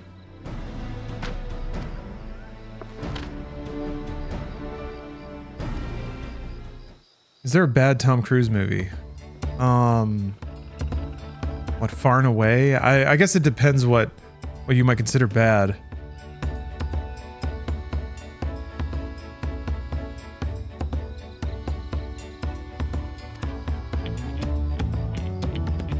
The Mummy? The Mummy's kind of watchable though. It's dumb.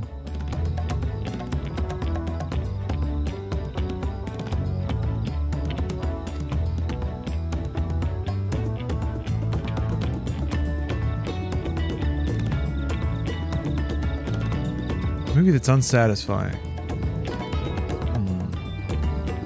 Now I gotta look it up. No, he's had a pretty stellar run.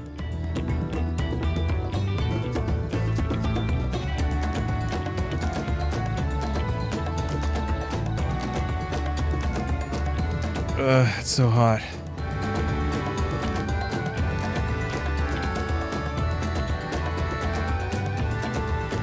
He was in Austin Powers 3.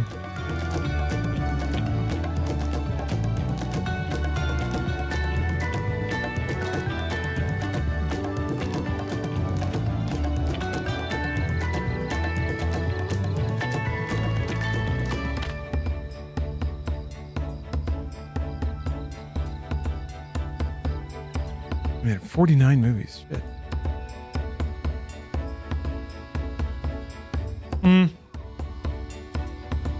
Jack Reacher Never Go Back was pretty lame.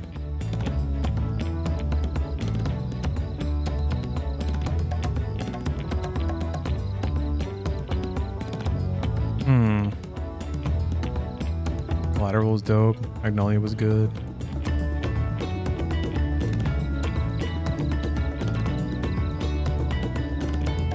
Young Guns is kind of dumb.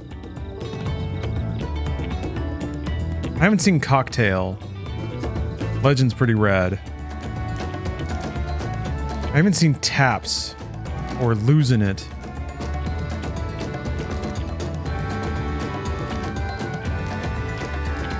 Yeah, pretty stellar run actually.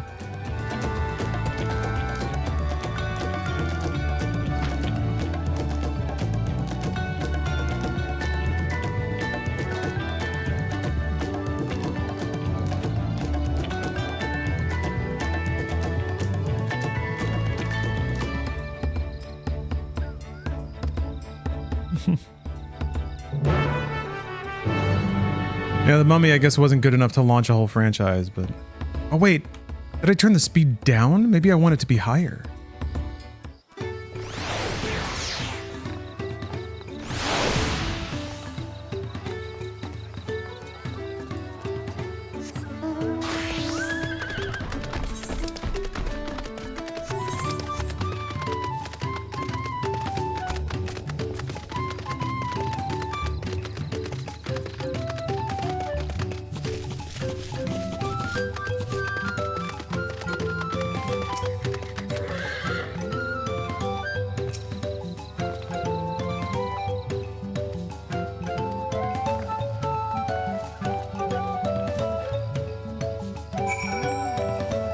wearing a wife beater and Daisy Dukes.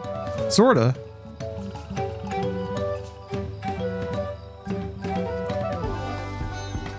There's a loose sleeved shirt with a jaunty kerchief.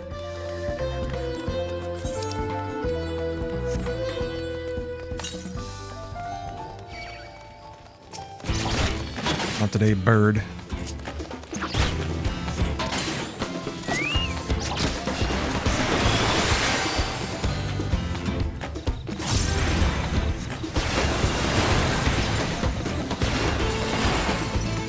Yeah, this is my tropical exploration gear.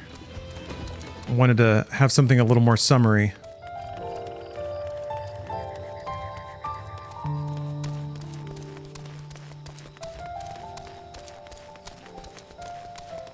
Hold on a minute.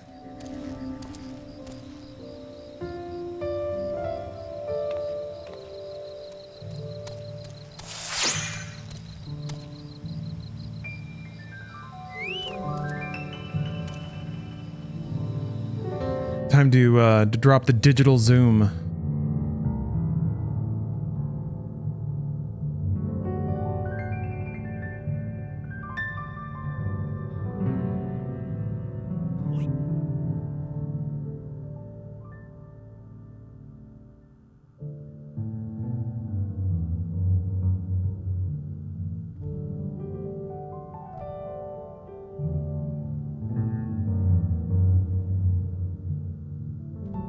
Here we are.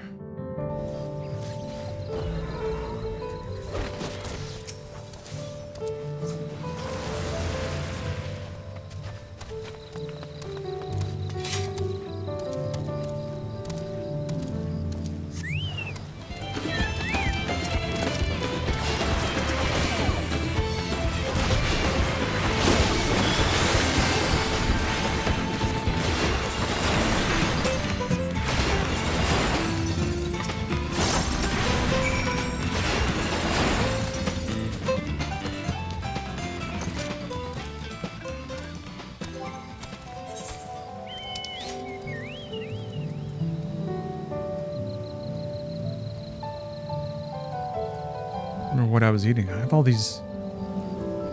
all these prunes, or plums, excuse me.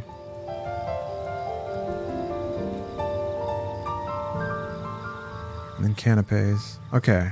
So those are the two, like, combat-related foods that I have left.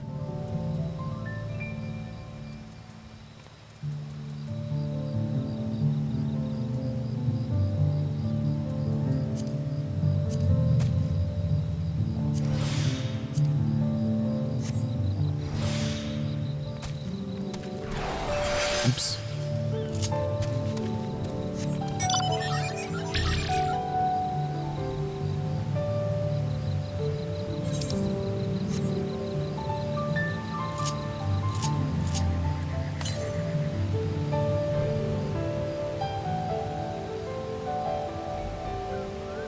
Music is so relaxing.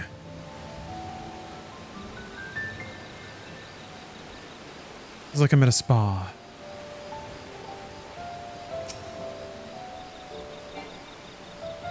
Drinking citrus water.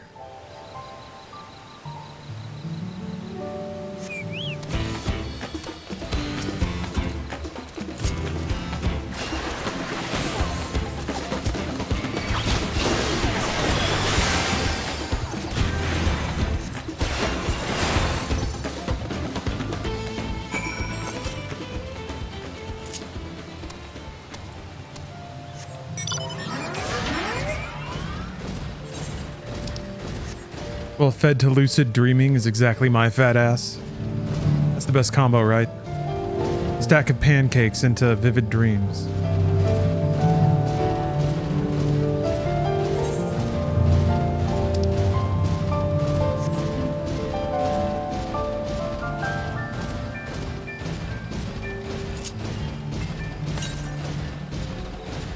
There really is nothing quite like eating a bunch of food and then just passing out. It's, I guess, the worst thing for you, which is dumb.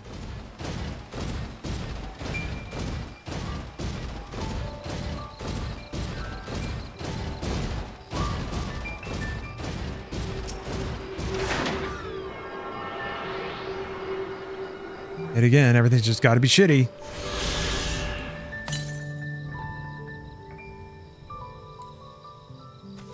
That's what I did today. You did a good thing.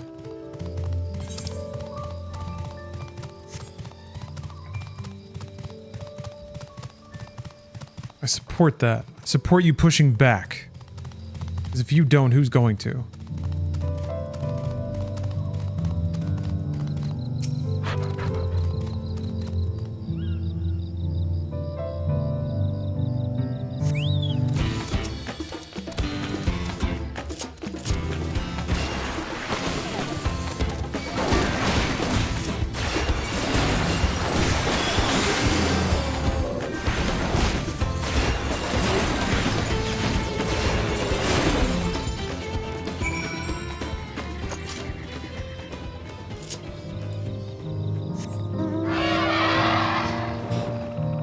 That sound. Look at me though, my little feets.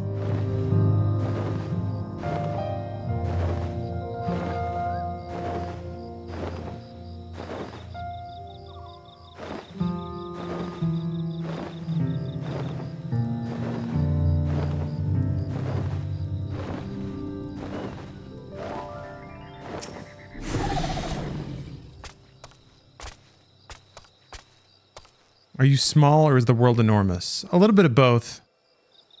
It is an MMO-sized world, so it's like everything is 10, can hold 10 and 20 people. But I'm also tiny.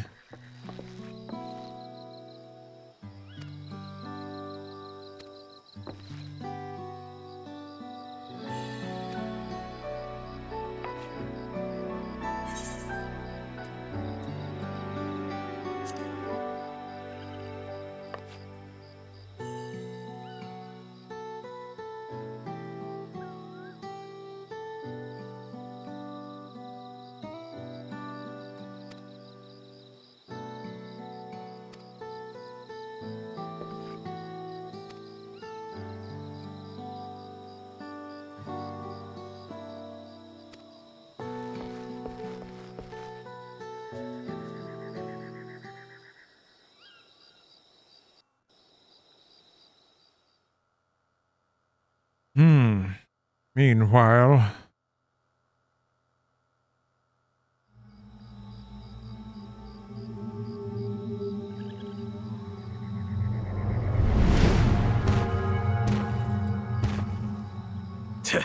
Not sure we heard you right, old man. Why don't you say that again? Okay, the thing is twirling faster now, so it's got to be ultra As fast. you'd like. The third promise tasked me with repairing this float, and I'll not relinquish it to an uncultured brute like you. Much less one that can't even manage a simple greeting. We wanted to handle this in a civilized way, but we're more than willing to kill you.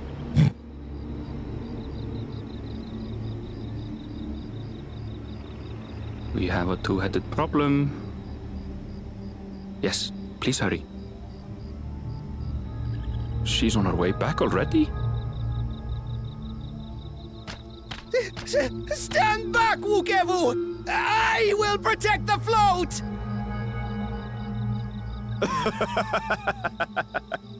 Are you trying to be brave, little bird? I could never have repaired the float alone. Not properly. But thanks to Wuklamat and her friends, we can hold Ihihana again! We saved the party. This is a priceless treasure! And as festival leader, I would die to protect it! Very well, if that's what you want. Jesus.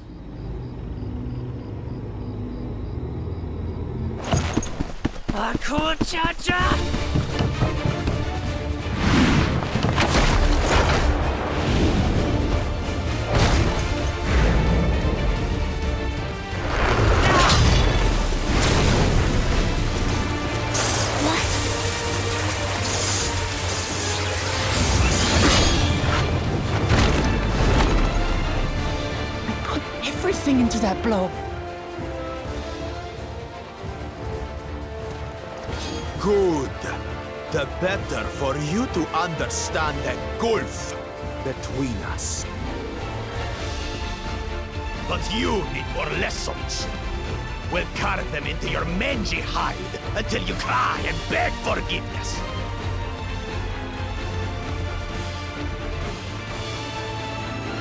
I kind of like this guy. I don't know.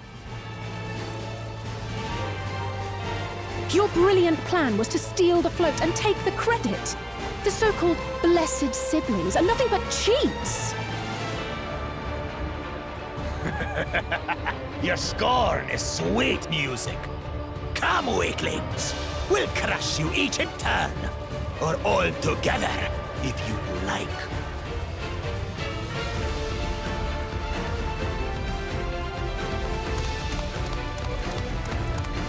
Doing a little posture checking. Calm yourself, Chosen One. If you fight in earnest, this will end in a massacre.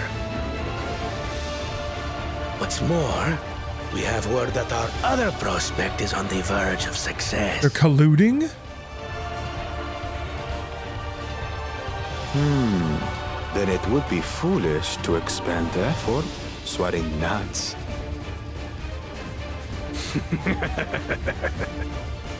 Lucky for you.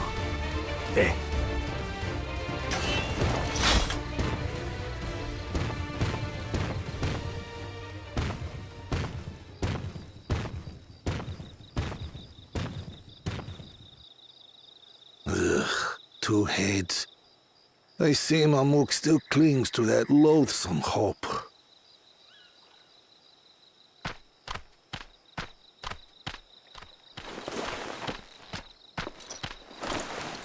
Talk to us, Third Promise. You're not dying, are you? It'll take more than that to kill me. So, are we having this festival or not? Oh, it's party time. Yes! Yes, we are! Mans was ready to die for this party. I've never been to a party that someone's willing to die for. Gotta be a rager. We're gonna hook up the Xbox and play Halo?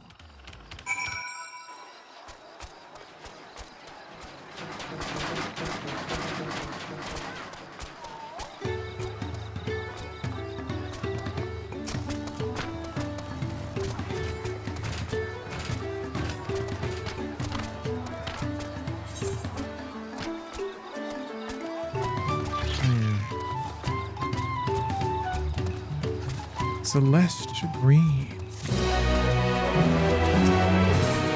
Wish you could have seen some of the raves I went to in the 90s. Me too. I feel like that's my scene. Maybe that stuff still happens somewhere. But I feel like dance music venues now are kind of strange.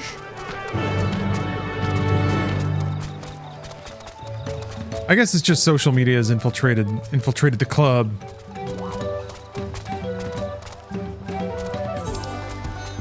So it just feels like nobody's there in the moment, feeling the music.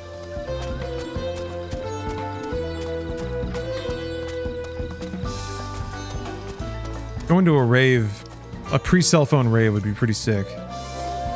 No one's got any choice but to vibe.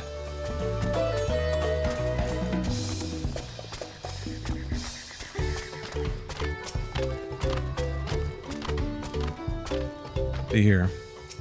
Gotta lay some sweet say on them. Oh ho, Kali. Oh ho, Kali.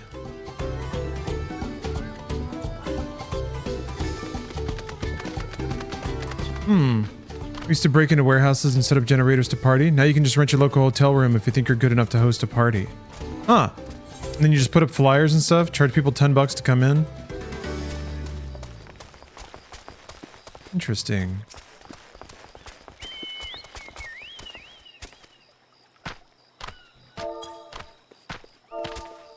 Unless you have to have them targeted.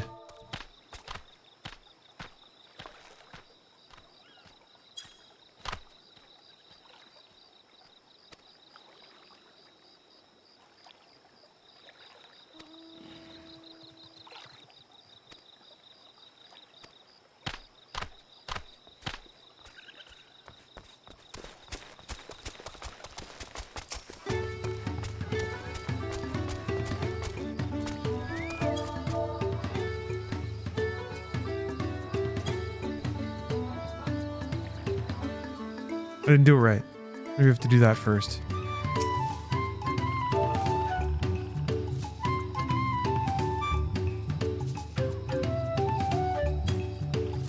Still not working. What the heck?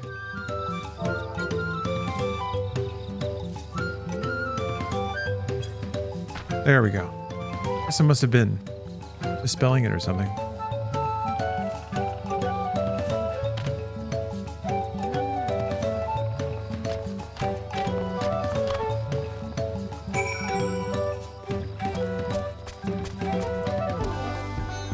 See what the rewards here are. A ring? I don't think I need. I think both the rings I have are probably way better than that. We'll get there eventually. Character. Oh, wait, no, actually? Yeah, 1640. Alright, sure.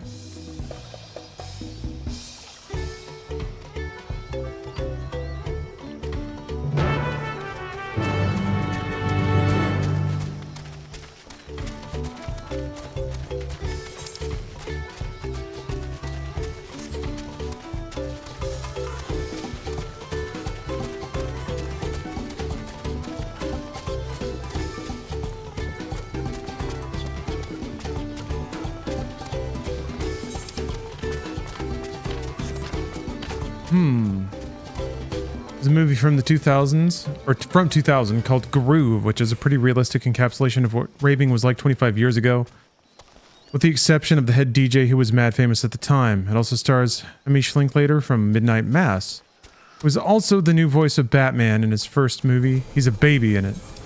Okay. Groove. I'll keep a lookout for it.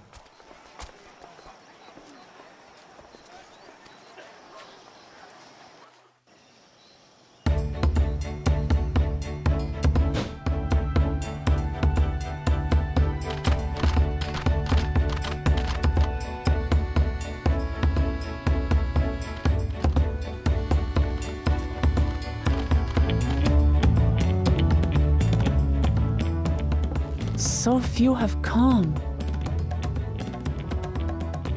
Patience.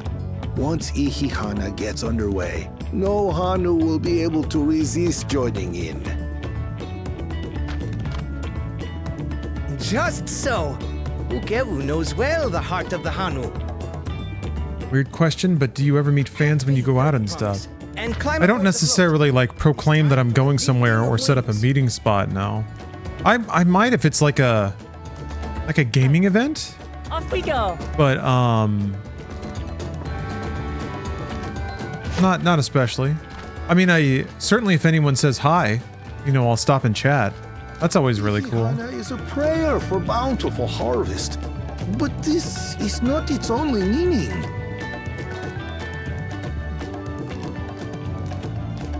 It is also an exchange of pledges between Rivalry. Oh, yeah, if I run into them, yeah, absolutely. To a long Always down for some friendly chit-chatting, which is generally, you know, what happens. Listen well, friends! The personage we bear today is Wuklamat, the savior of our Wuklamat? festival! I knew it. Let your shoulders burn, or your feathers fall out! But do not even think of dropping her!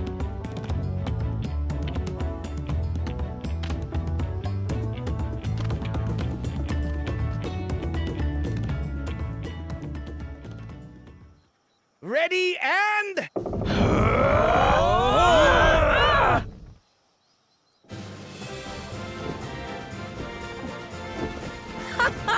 I could get used to this.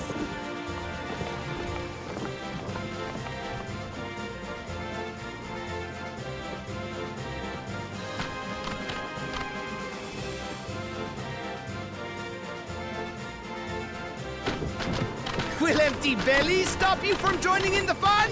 Come and help us carry the float!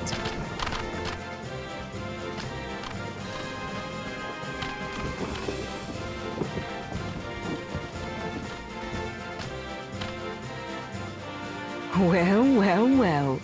To see the day that Dawn's promise would ride our boat again. We're having a good time. Oh, thank you, Ansem. The honor since you were here, Gulul Jaja. Yes, I'm going to a tiki bar after this. Speaking of, I might have to wrap things up in a bit. I was hoping I could get to, Onwards to Kozaduaki! I was hoping I could get to the first dungeon in the expansion, but I have no idea how far down the road that is.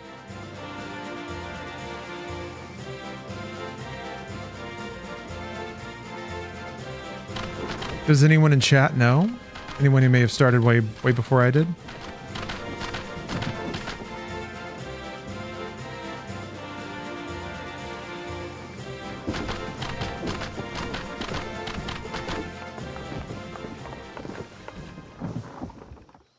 God bless you, you stupid man.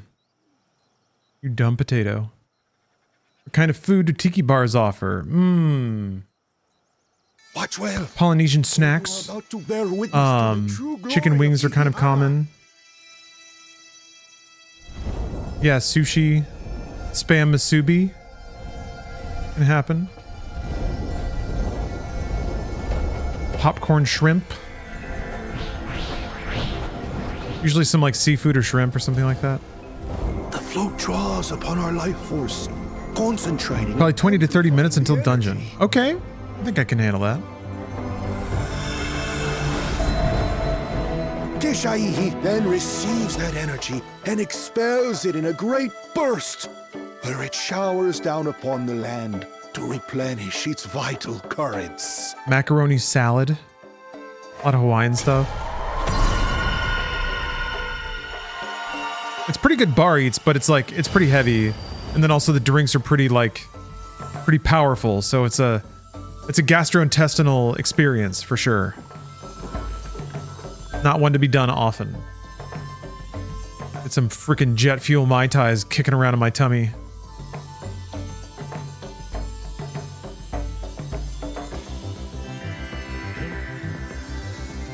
Cat sleep face planning? Yeah, just... Yeah, sugar. A lot of fruit juice. Sure is yummy, though.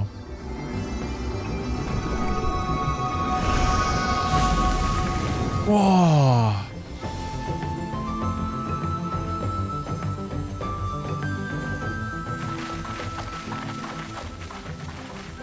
It worked. Like a literal charm. The float really was helping the reeds. That was amazing. Well, this is gonna happen. I'm gonna stand up for a bit. Stretch out. It was even possible.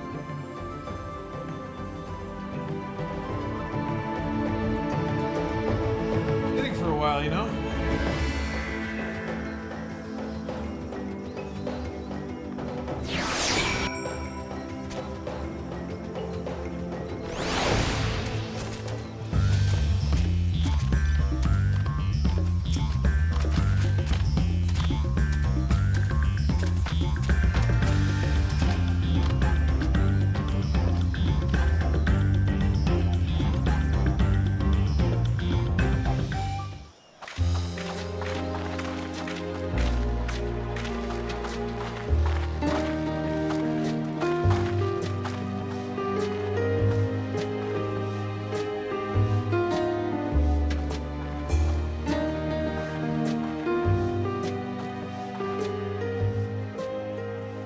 Some of them still look a bit sickly. I imagine even the harvest magic has its limits. If the Hanu continue their festival tradition year after year, though, the entire field should eventually recover. Where does that leave us with the feet, then? You've got nothing to fear on that account. Our situation could never have resolved itself. The revival of even a single reed would have served to demonstrate your commitment to the task. That you recognized the nature of the float and found a near-perfect solution in Ihihana proves your dedication. What's more, I don't think I've seen the festival produce such impressive results since I was a mere chirper. We have been lax in maintaining the float, diluting its magic and reducing Ihihana to hollow theater.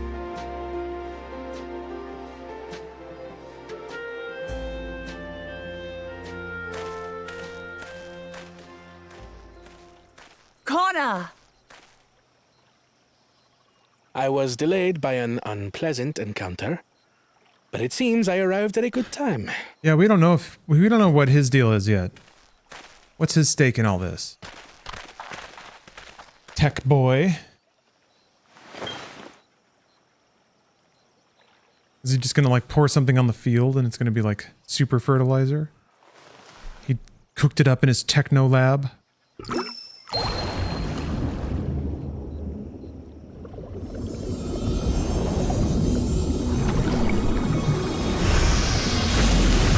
Noish.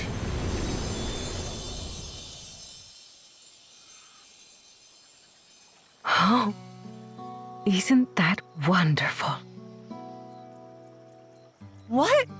You just pour in some mystery liquid and problem solved? Stagnant ether was to blame for the reed's poor condition. I assumed that was an alchemical concoction which enhances ethereal conductivity. Of course. It utilized the flowing water as an ethereal current, thereby promoting the transfer of life energies. A method I could not have devised without the education I received at the studium and the cooperation of my Archon allies.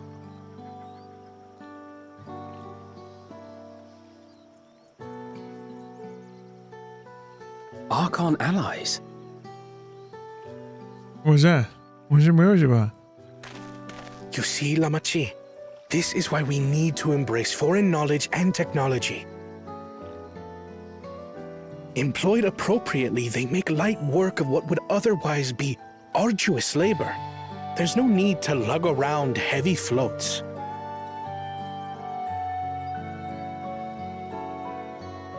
Well, you always were the clever one, brother. Your approach was no less effective, Wuklamat. It achieved the same result. Indeed it did. And you enjoyed the festival, yes? I did. It was so much fun. Having visited your village before, I thought I knew everything about it. As it turns out, I knew very little. See, about the reeds, about Ihihana. Do you need to automate labor if labor brings you joy? With all I've learned this time, I feel as though I've really come to know Creates the connection. I like you even more now than I did before. Gives you friends? We should all labor for free, is what I'm saying. The feeling is mutual. And it's not just you who had a lot to learn either. I'll never look. I'm actually really impressed my camera hasn't overheated yet. The two of you have exceeded expectations. Come forth and claim your stones. Yes.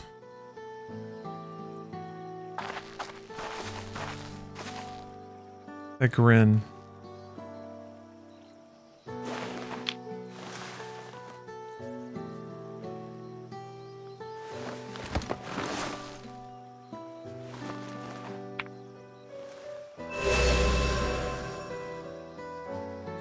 Five more to go. And on to the next. Got our Pokemon badges. Not even a moment of celebration. That's Kona for you. A third promise? You must join us for Ihihana next season. As Dawn Servant, of course.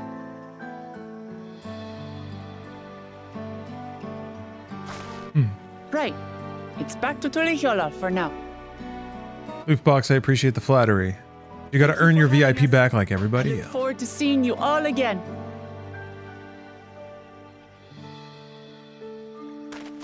Oh yeah, that zit on the inside of your nostril. The most sensitive thing ever. I hate the ones on your elbow. So you're always like squishing it, bashing it on things. These are interesting times indeed. Or when you like bite your lip and then it swells up, so you keep biting your lip, and then every time you're having a meal, you chomp your lip real hard and you're just like, yeah. It hurts so much. The concoction was brewed by Kona himself. It's a test vial, but it should contain the same reagents.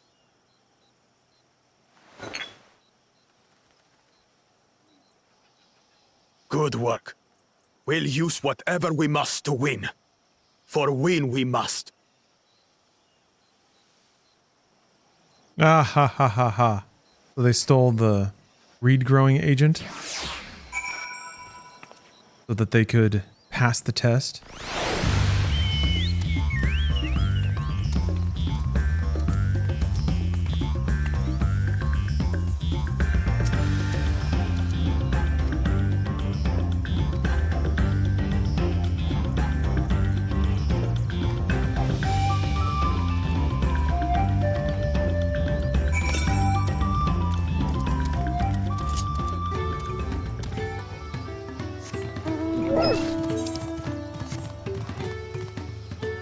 Whale. Whale crossing.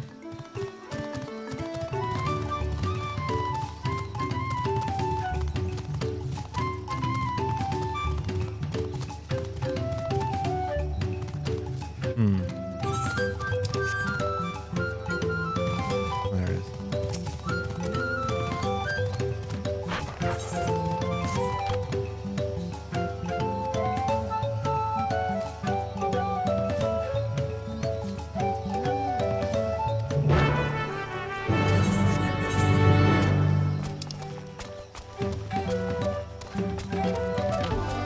Oh, okay, it's back up there.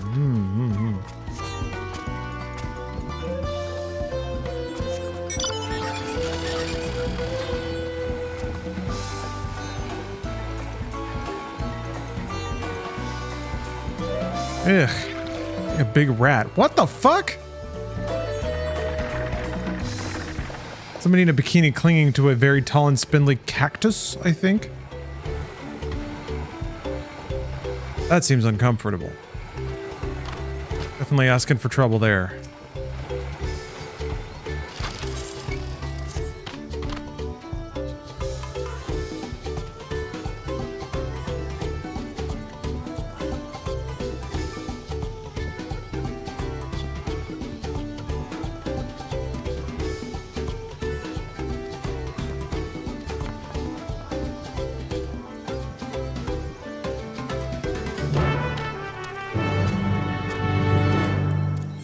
I don't know, I just said yes. Whatever. Whatever you want, man. I'm just here for the current.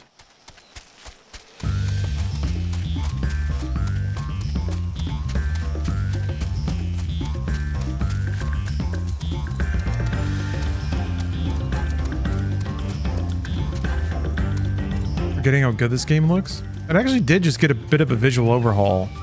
And yeah, it's paying dividends, I think.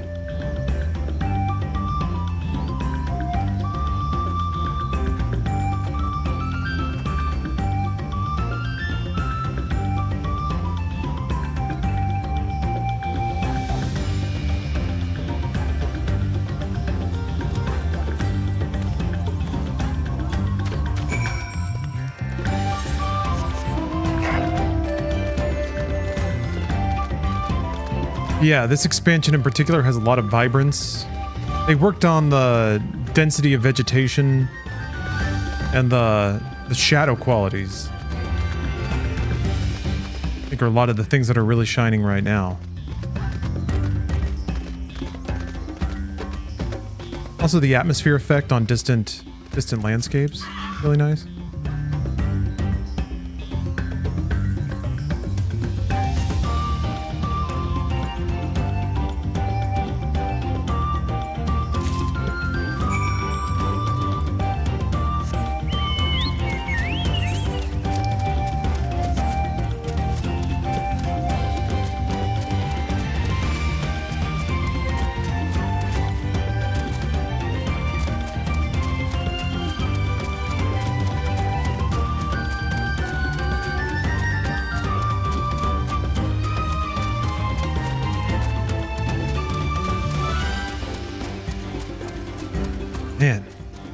And the soundtrack is just delivering hit after hit.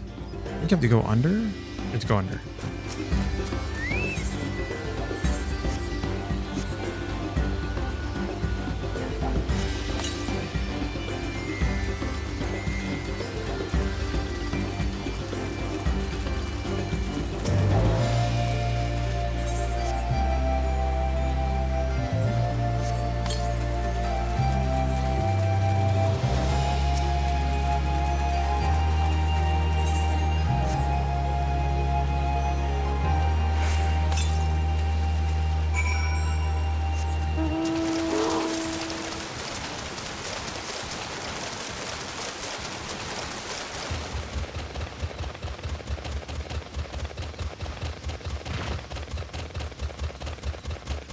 Pretty cool. Ah.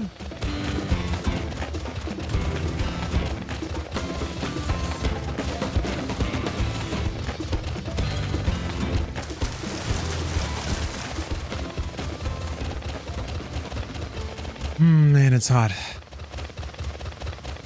Surely now, it's not going to get hotter than it is now, right?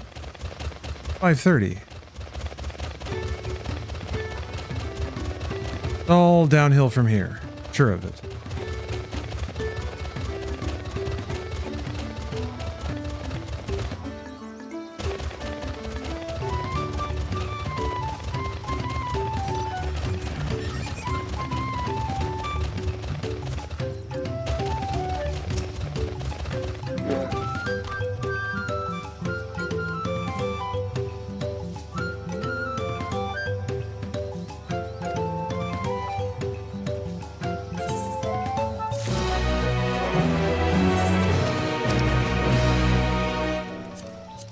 $785 gil. That's nothing. Get a better ring though. Alright. Well, that means I need to update my portrait and shit. Yeah.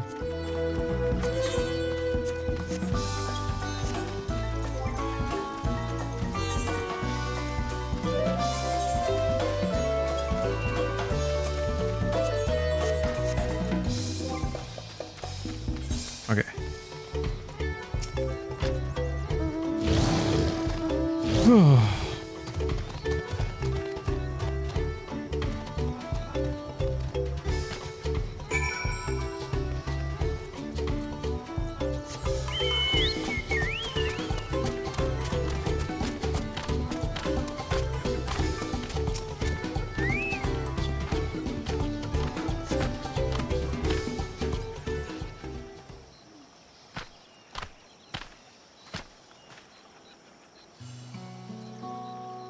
Maybe I should come back later and do this. I just kind of want to get to a dungeon.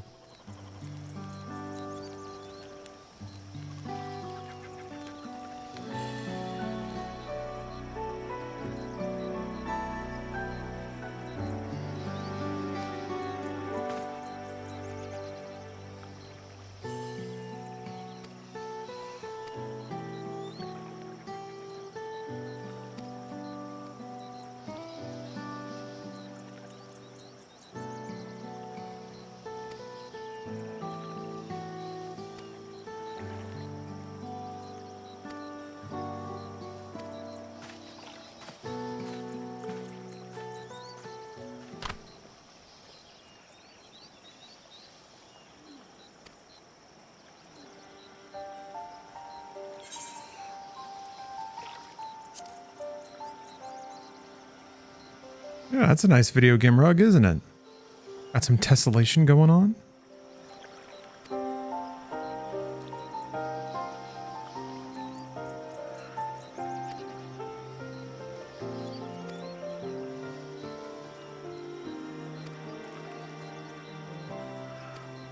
Gotta get this man motivated.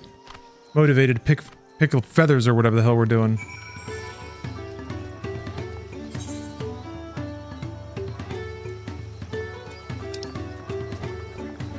Well, here. I'll come back to this later. Wait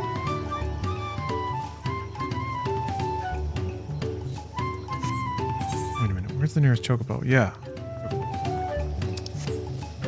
Gotta be thrifty.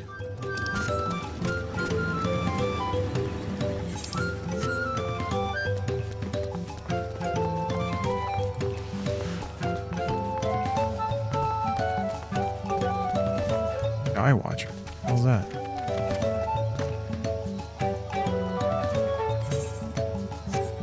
That's dumb. Not what I wanted. Oh, it's over here. Ugh, this quest is right here. Just turn it in. Just turn it in and take the next step. I'll do.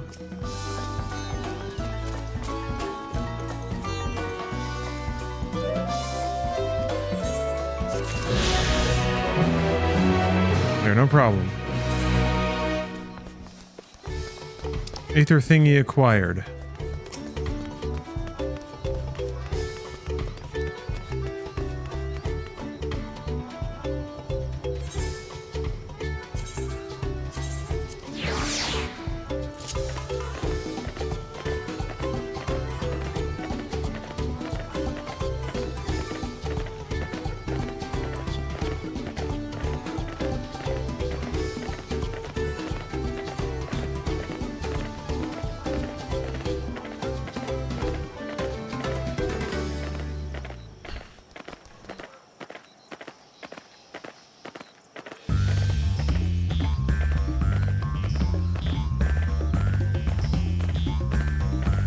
Seems like Cookie's given up. Now it's time to nap.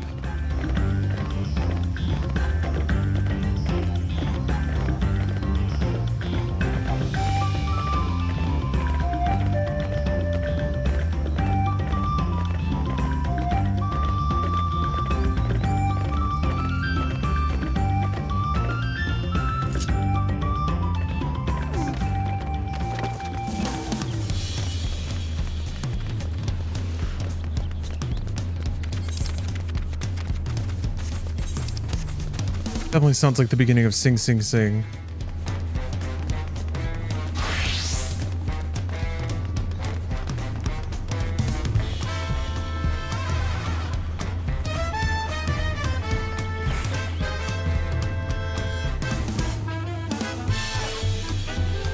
And welcome back, Iceman.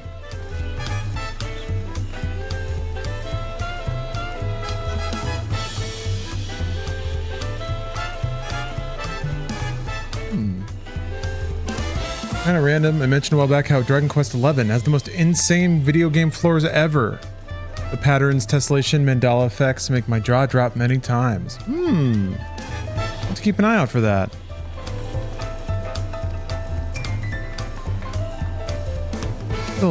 Still need to play through the rest of 11.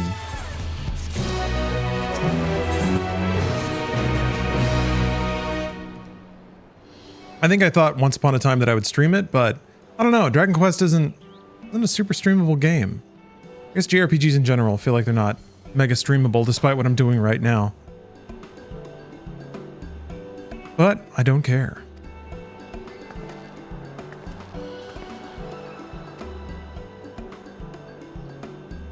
I like them and that's good enough.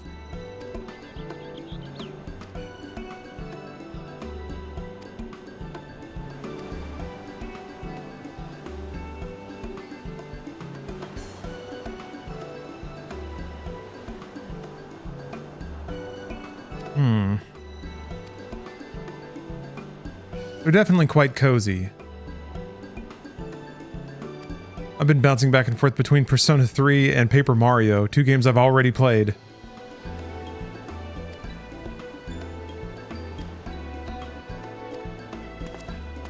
Now, Uden Chronicles right there, and Sea of Stars, two very good, new RPGs. Not to mention all the Trails in the Sky games. I've been wanting to get around to those. And the first Wizardry remake, I bought that. I diddled around with that a little bit. Not like that.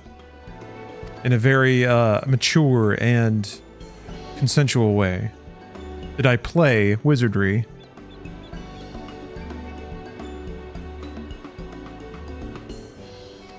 And then yeah, frickin' Elden Ring.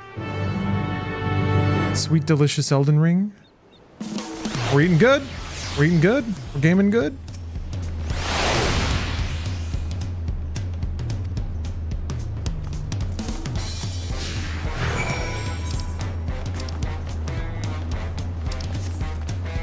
Yes, mature consensual diddles. Dungeon diddles.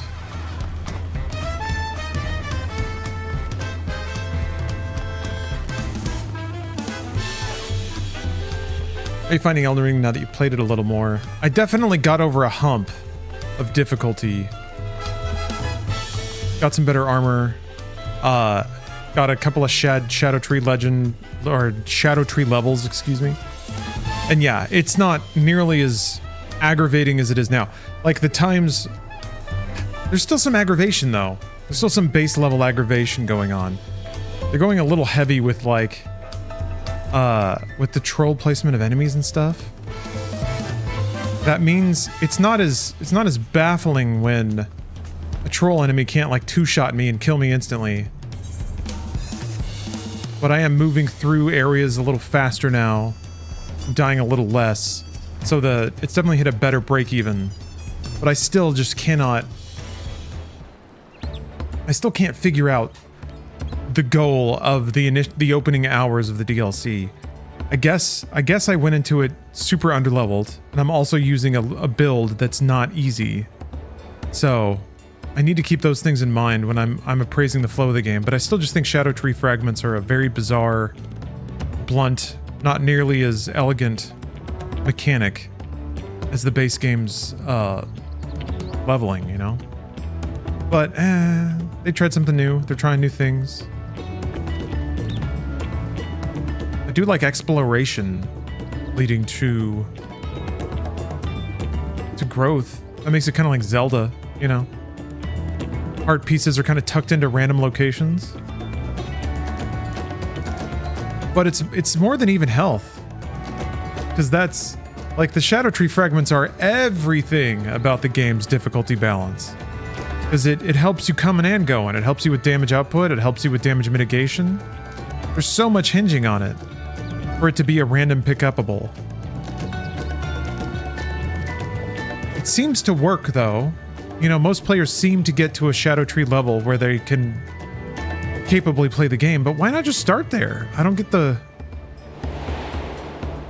It wasn't particularly interesting or exciting to find them. It was a couple of times, like killing the dude holding the pot and getting a Shadow Tree fragment from that was pretty cool. Kind of reminded me of how Nintendo would do discovery in Mario games, stuff like Odyssey. Where you're just like, you always want to reward people for trying to engage and interact with things. But it doesn't, not quite like that. It's a little more arbitrary, a little less ubiquitous. Ever got around to playing Tears of the Kingdom again? I need to. I have a install of Ryujing set up, but I will have to start over because I lost my save files. So. But yeah, man, Tears of the Kingdom is so good. What an amazing game that is. Part of me wants to... I don't know. Part of me's fighting it because, like, if Nintendo ever actually does announce another Switch console, Tears might be fully playable with no fussing or mussing on that thing in a really amazing way. One can hope. It's not your game of the year? I think so, yeah. I can't think of a better game than it.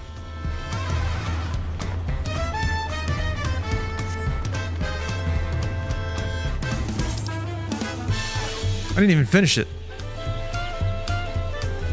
So much to do in that game. I spent a few very enjoyable games, just kind of, or enjoyable days, just getting lost in that game. So great. It still felt like I just saw a fraction of what that game has. Again, unlike Shadow of the Erdtree, Zelda has some world logic to where to find the various items and bits you can use to upgrade your character. So depending on what you want to do, whether that's get more health or a better weapon. Well, I guess better weapons you kind of... No, you can craft, kind of. Yeah. You can kind of target what you want and go and find those resources or explore areas where you know those things are. Didn't beat it till over a year later? Yeah. It's not a game about beating it, you know? It's a game just about experiencing it.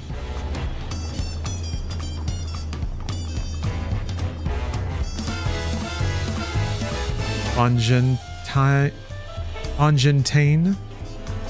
we're dealing with here? Well, Fontaine?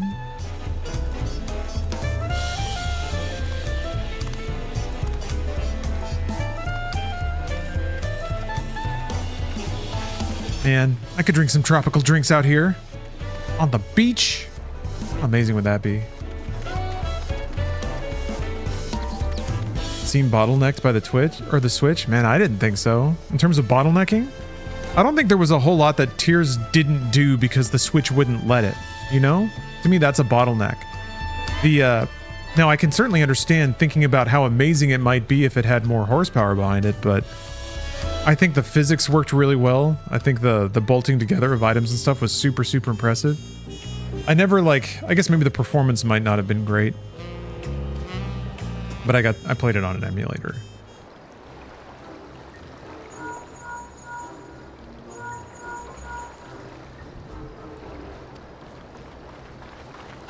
Oh, look, he's gone.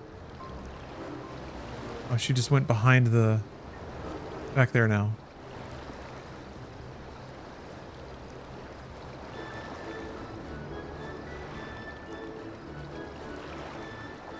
Don't you want more horsepower? I just want 1080p. Yeah, an upgraded Switch would probably do that.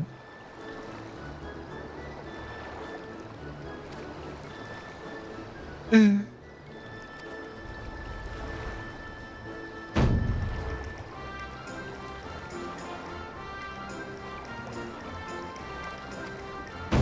I was just there, learning tradecraft.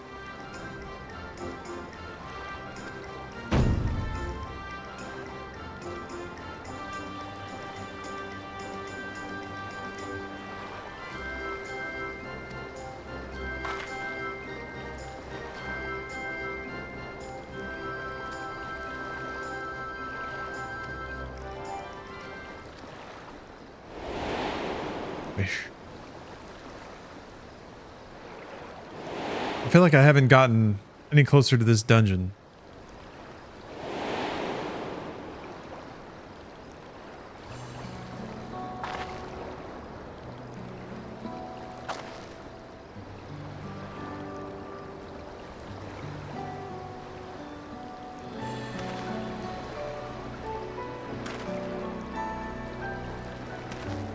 It'd be cooler if the Switch 2 could run at over 60 hertz. Over?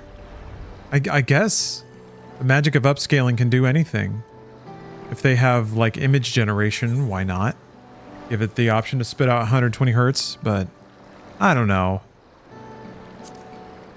Definitely feel like 60 hertz is a good baseline.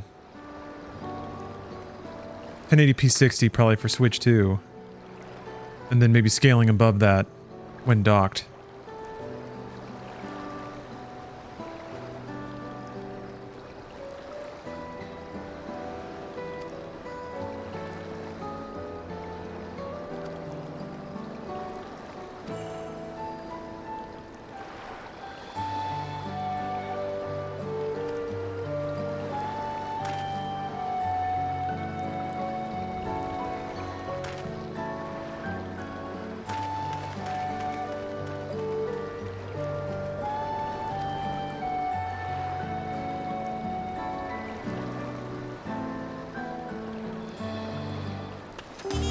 What is truly important? Doing a dungeon.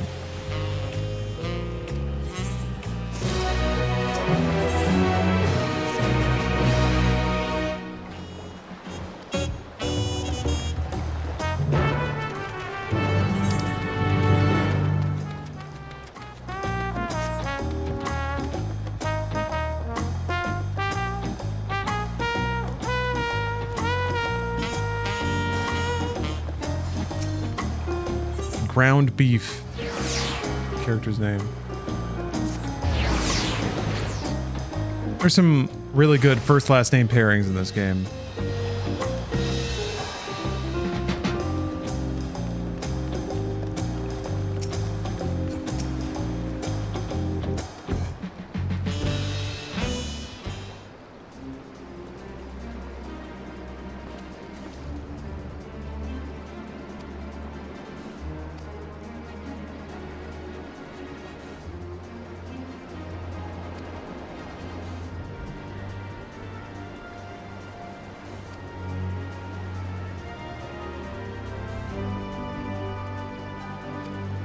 Right, he's got the job.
Need to get some more water. I think I'll kick up the next cutscene though.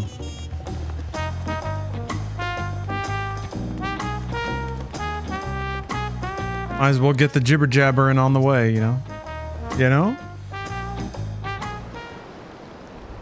Alright, I'll be right back.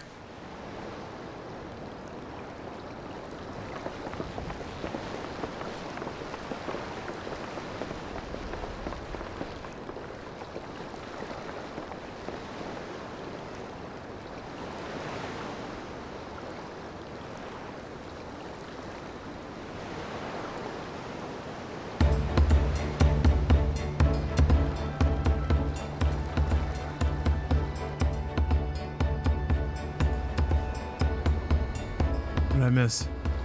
I just get a little bit of cat.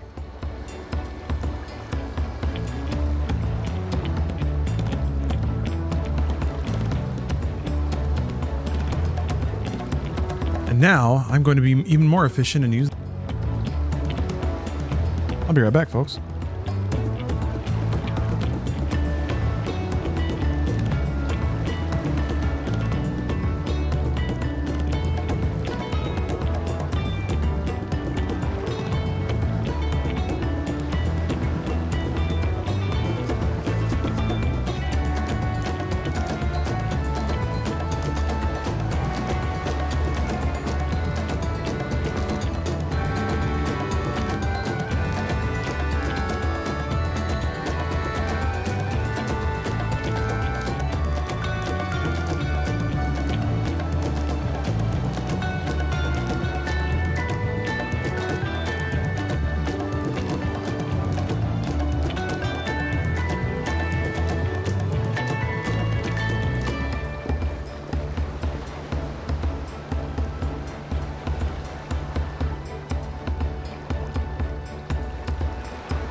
Right back.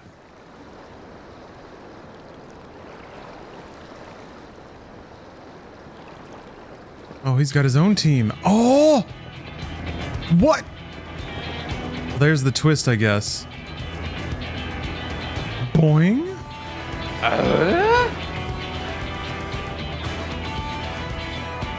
I guess the more horses you back, the more likely you are to win. Why not?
Oh, they're just having some anime chats.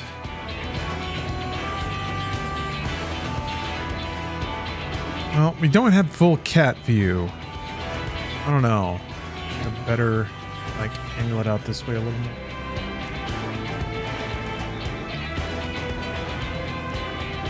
I can see an ear. We're gonna switch her back for now. Yeah, this game isn't an eyesore anymore.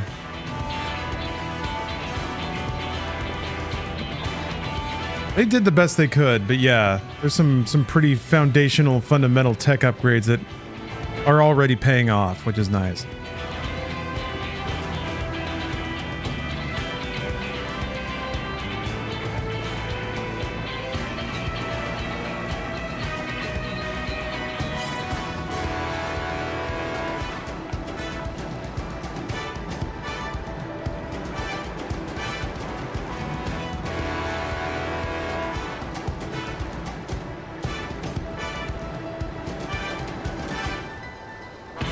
continuity to me? What?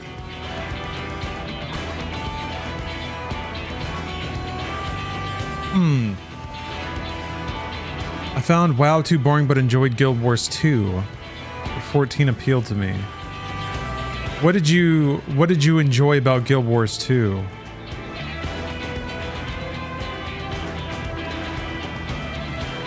Are we doing it? We're finally getting there? Maybe.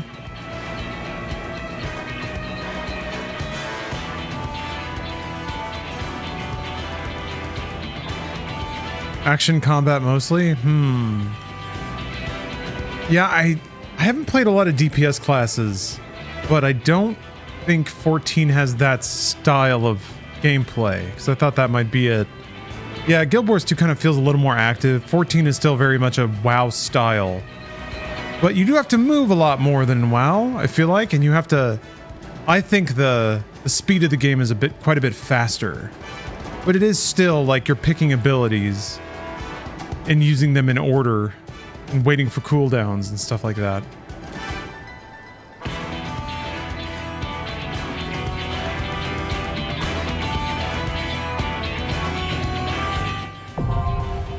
Here we go. I think I have time for this. Might just have time for this. It'll probably go faster if I don't use the trust system. So we might be matchmaking. Swing! Look at that.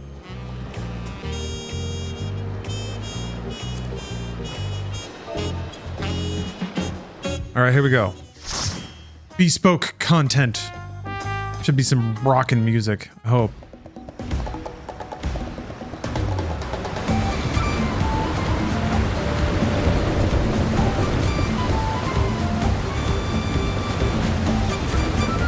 Looking for my next MMO, but a lot of them are too slow for my tastes.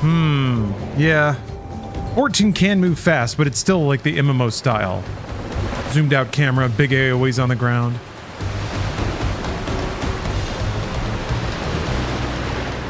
There's some gimmicky fun events sometimes. I guess we'll see how this dungeon goes. Looks like I'm on a boat.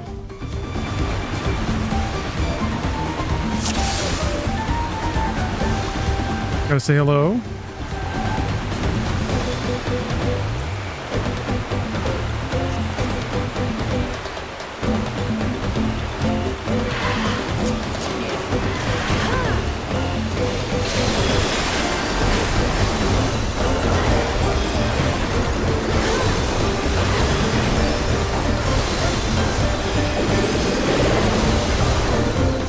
What was that sound? Oh, we got a Pictomancer.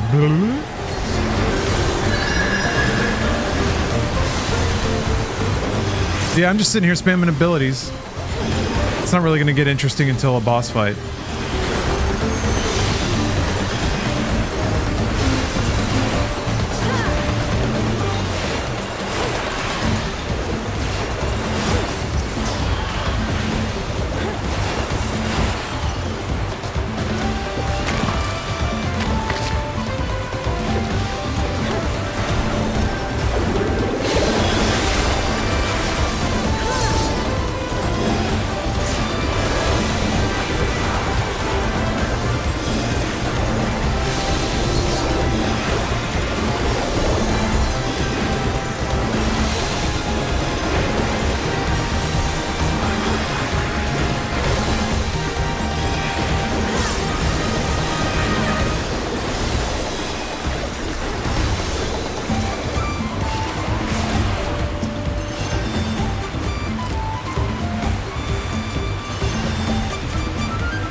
Hey, BB number 9. Yes, this is the new expansion.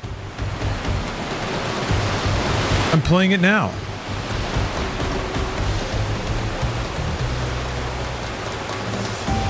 What you gonna do? What you gonna do to our boat? Oh! Hounds!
harness.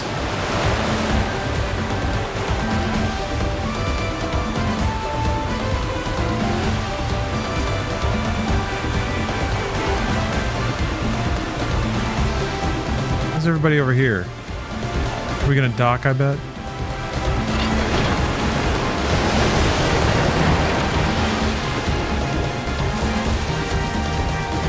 I guess not. Hello, Candy's wife.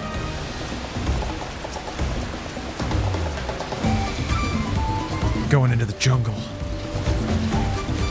Into the shit. I'm gonna fight this giant manatee.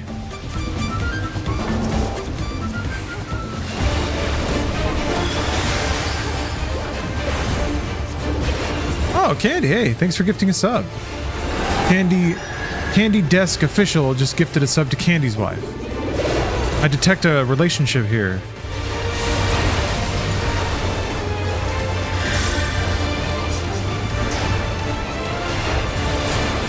Well, thank you for gifting a sub.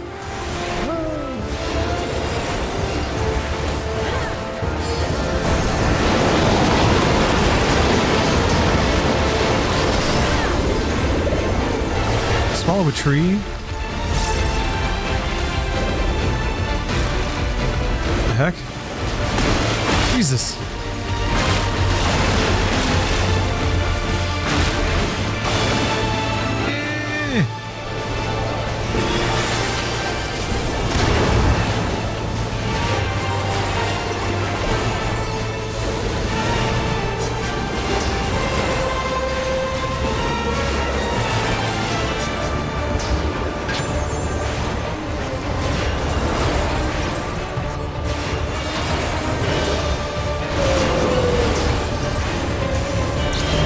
What the fuck?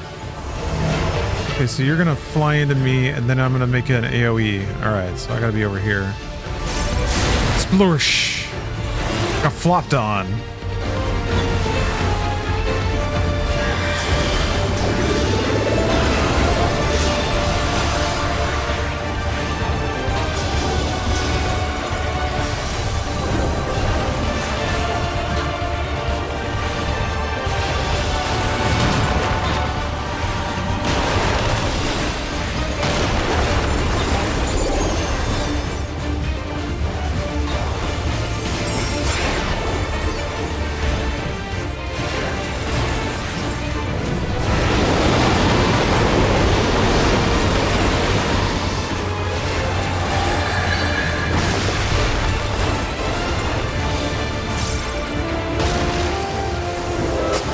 In there.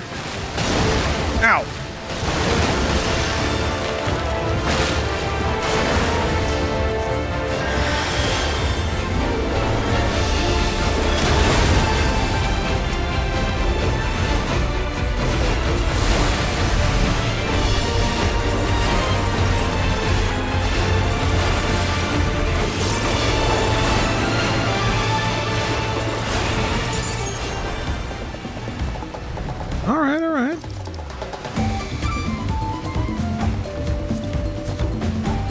Wait, there's no limit on drops from this? No, no way.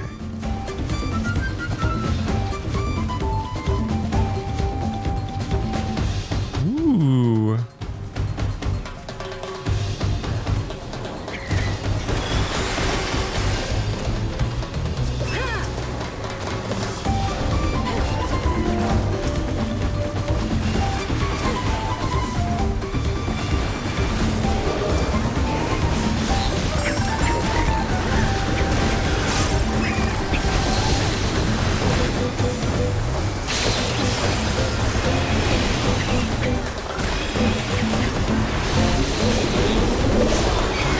Such a weird sound.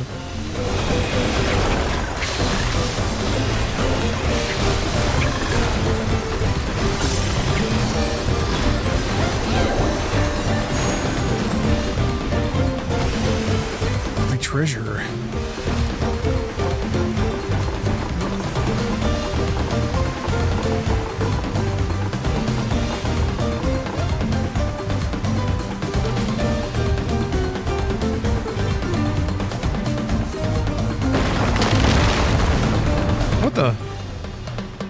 What? Oh wait, that's okay. I thought there were player characters running ahead. We just have glorbs. Whoa. Oh, they turned into weird freaking... They're weird zombie versions of us. Look at me shambling around.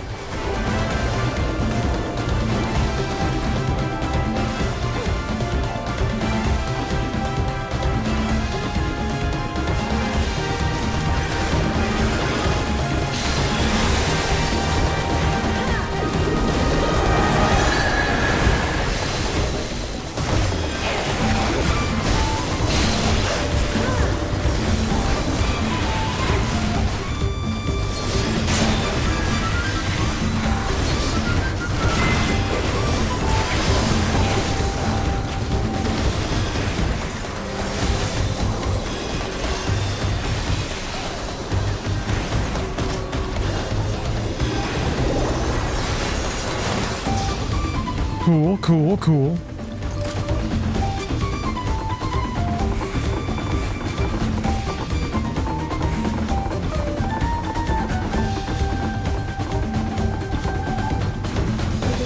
I like all the drums. There's so many hot and powerful drums across the soundtrack so far.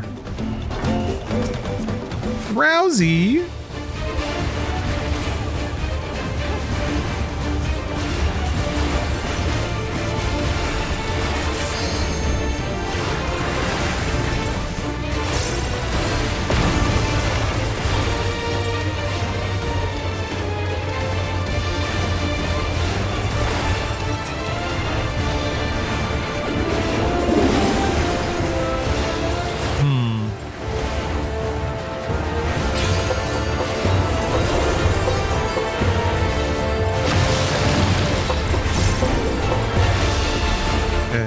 They all attack in the direction they're facing? Yes, they do.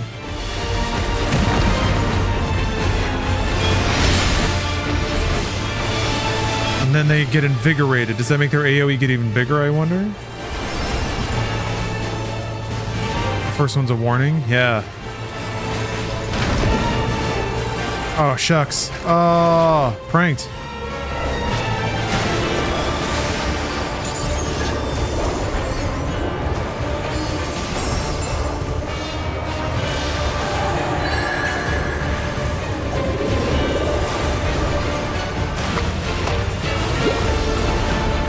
So many glorps.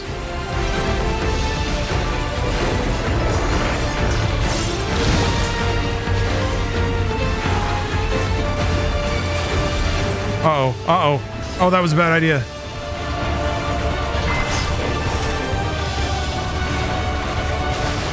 Oh, okay, good. Get the AoE off me pretty quick. Or the aggro, rather.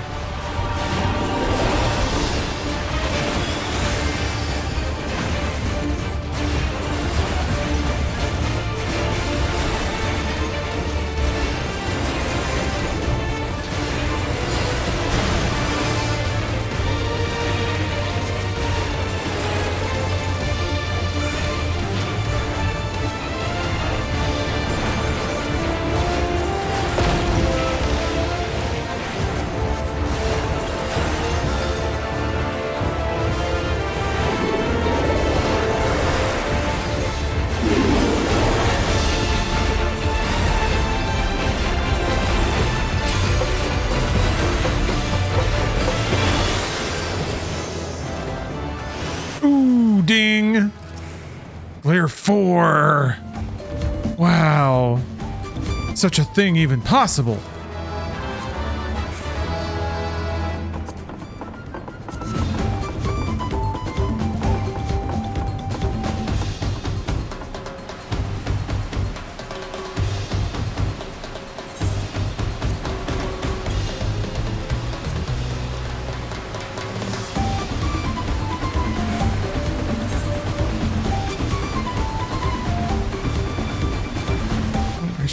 Wait, Presence of Mind becomes Glare 4? What?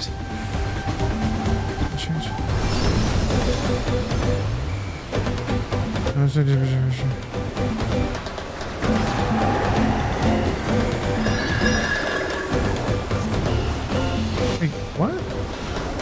Hold on, I gotta read that. I thought it was just gonna replace Glare 3, but I think it might be a different kind of spell.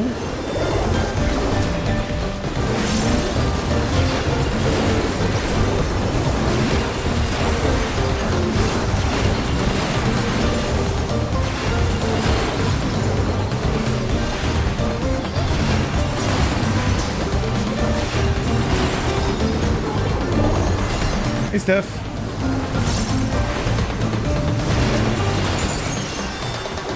Steph's back. Actually made it home faster than I thought you would. Oh, okay.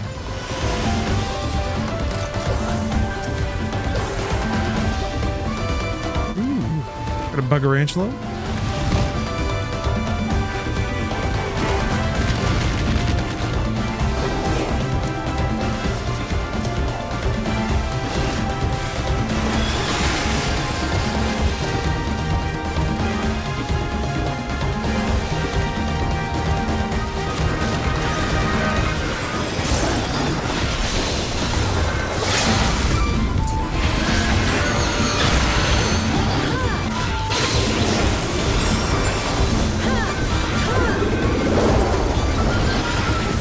I'm excited because tonight, Steph and I are going to go to a bar, and that's always a great time.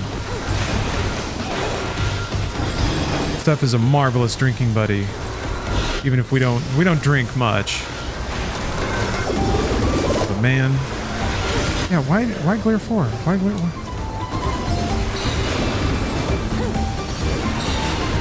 What procs it? I just got to cast it like 3 times? Huh.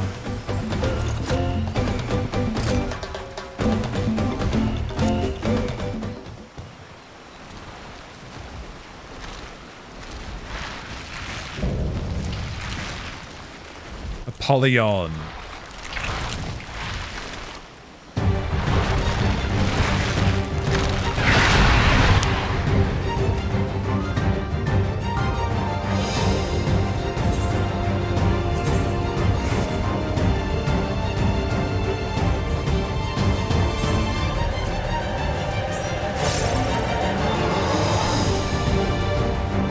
Only be executed while Sacred Sight is active.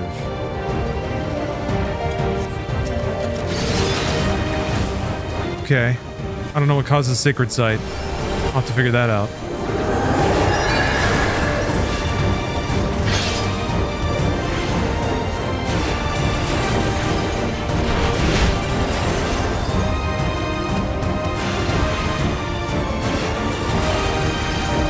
Oh!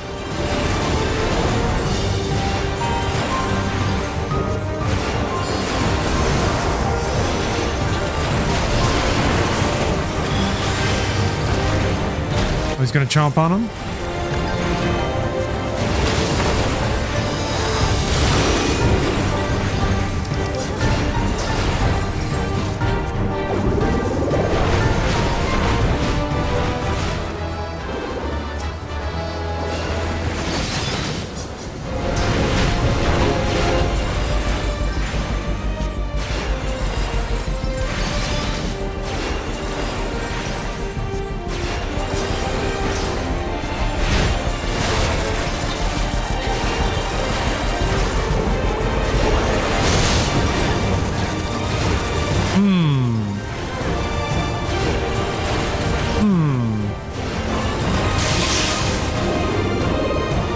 I think I'm gonna get zapped by something. Yeah.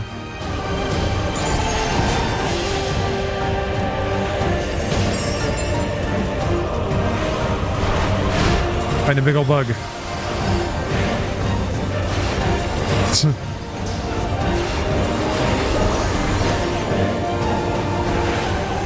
Don't let him eat him.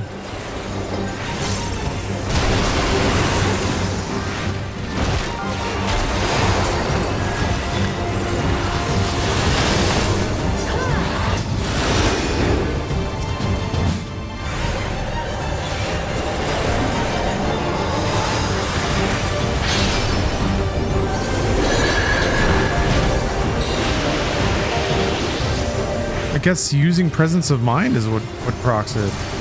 That's interesting. So now presence of mind is like a very literal DPS proc. Huh. It's kind of how I used it before. It would let me get in like one more cast.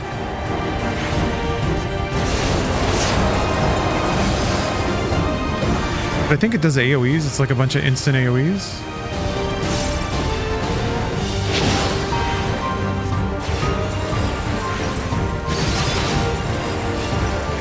Uh-oh. Uh-oh. Go off, please. Okay.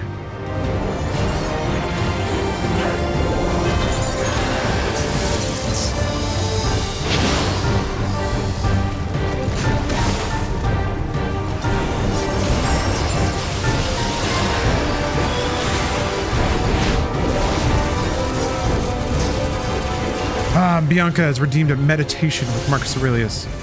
Very good. It'll take me a minute, though. I gotta beat up this bug first.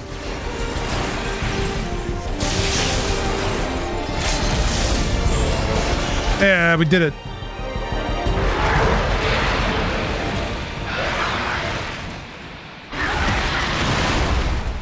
Alright, well that was okay. Pretty by the numbers dungeon. You want to see my new summer look, Steph?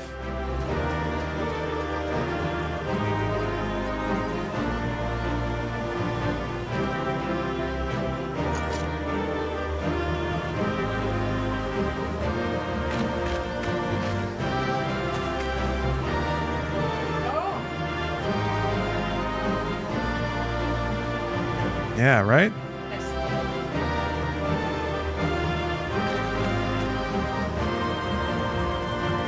They updated the graphics.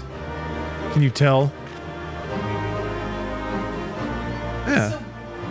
Yeah.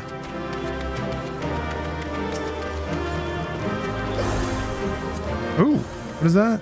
650. Oh, well, hold on. This might be what I was waiting for. A chest wrap? Ooh, that's weird. That's really weird. Damn, that's weird. Sure, we're gonna need on that.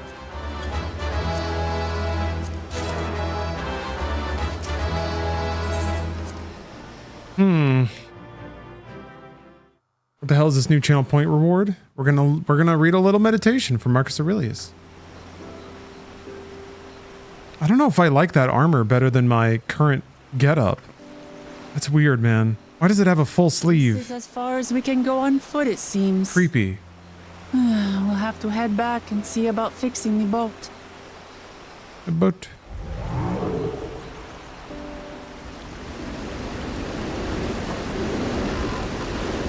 Hey! Everyone all right? All right, here's the next meditation. From Fronto, I learned to observe what envy and duplicity and hypocrisy are in a tyrant, and that generally those among us who are called patricians are rather deficient in paternal affection.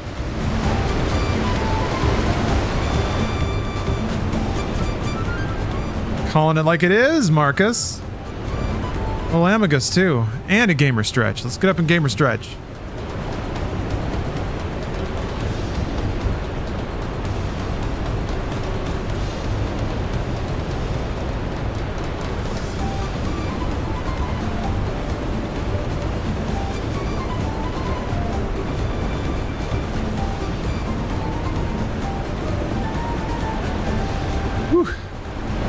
That was a good stretch. I heard some things crackle. Whoa.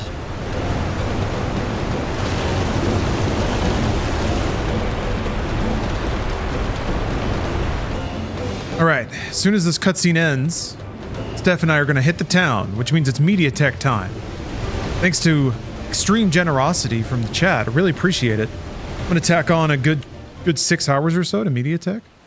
Normally have a wrap up around 2 a.m. so we'll have a stretch until 8 a.m. Yeah. Tomorrow morning. What classes in this game are the most active or have you running around the most? Oh, like movement and combat? Ooh, I'm not sure. Ninja, I guess, is always darting around. I haven't played a whole lot of, well, any DPS, so I couldn't really say what their playstyles are like. I wish I could. It would make me a better guide. I will one day.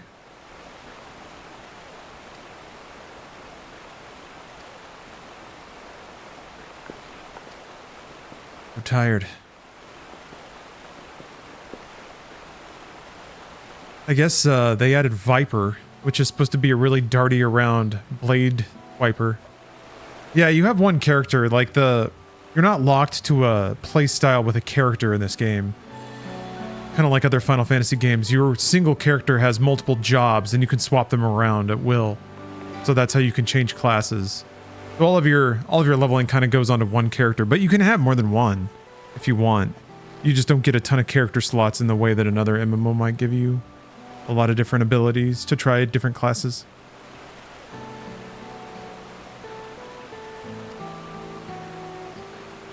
Getting feelings?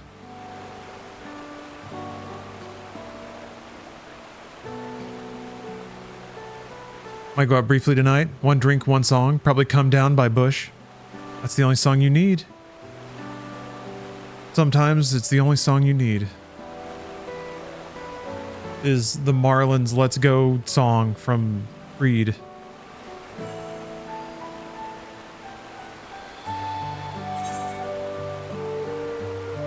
Everyone's allowed to be weak sometimes.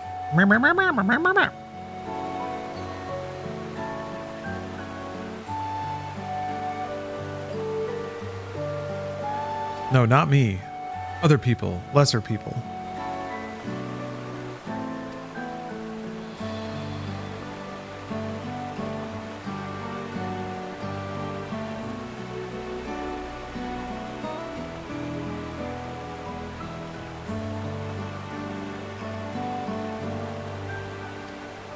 Oh man, please give me a chance to log off before you start talking about all of your issues.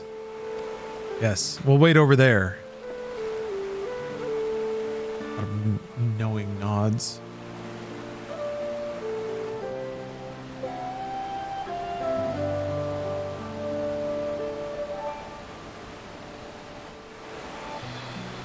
There we go. All right. Cool. Well, a couple of crashes aside in this weird black box. That looks very cute. That was pretty cool. It's pretty cool. I got my defiant pose.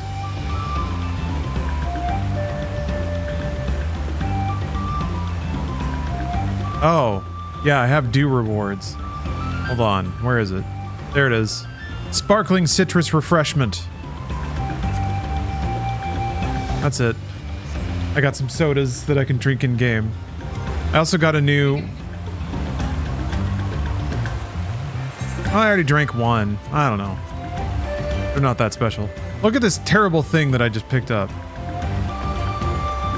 Look at that. Why is it like that?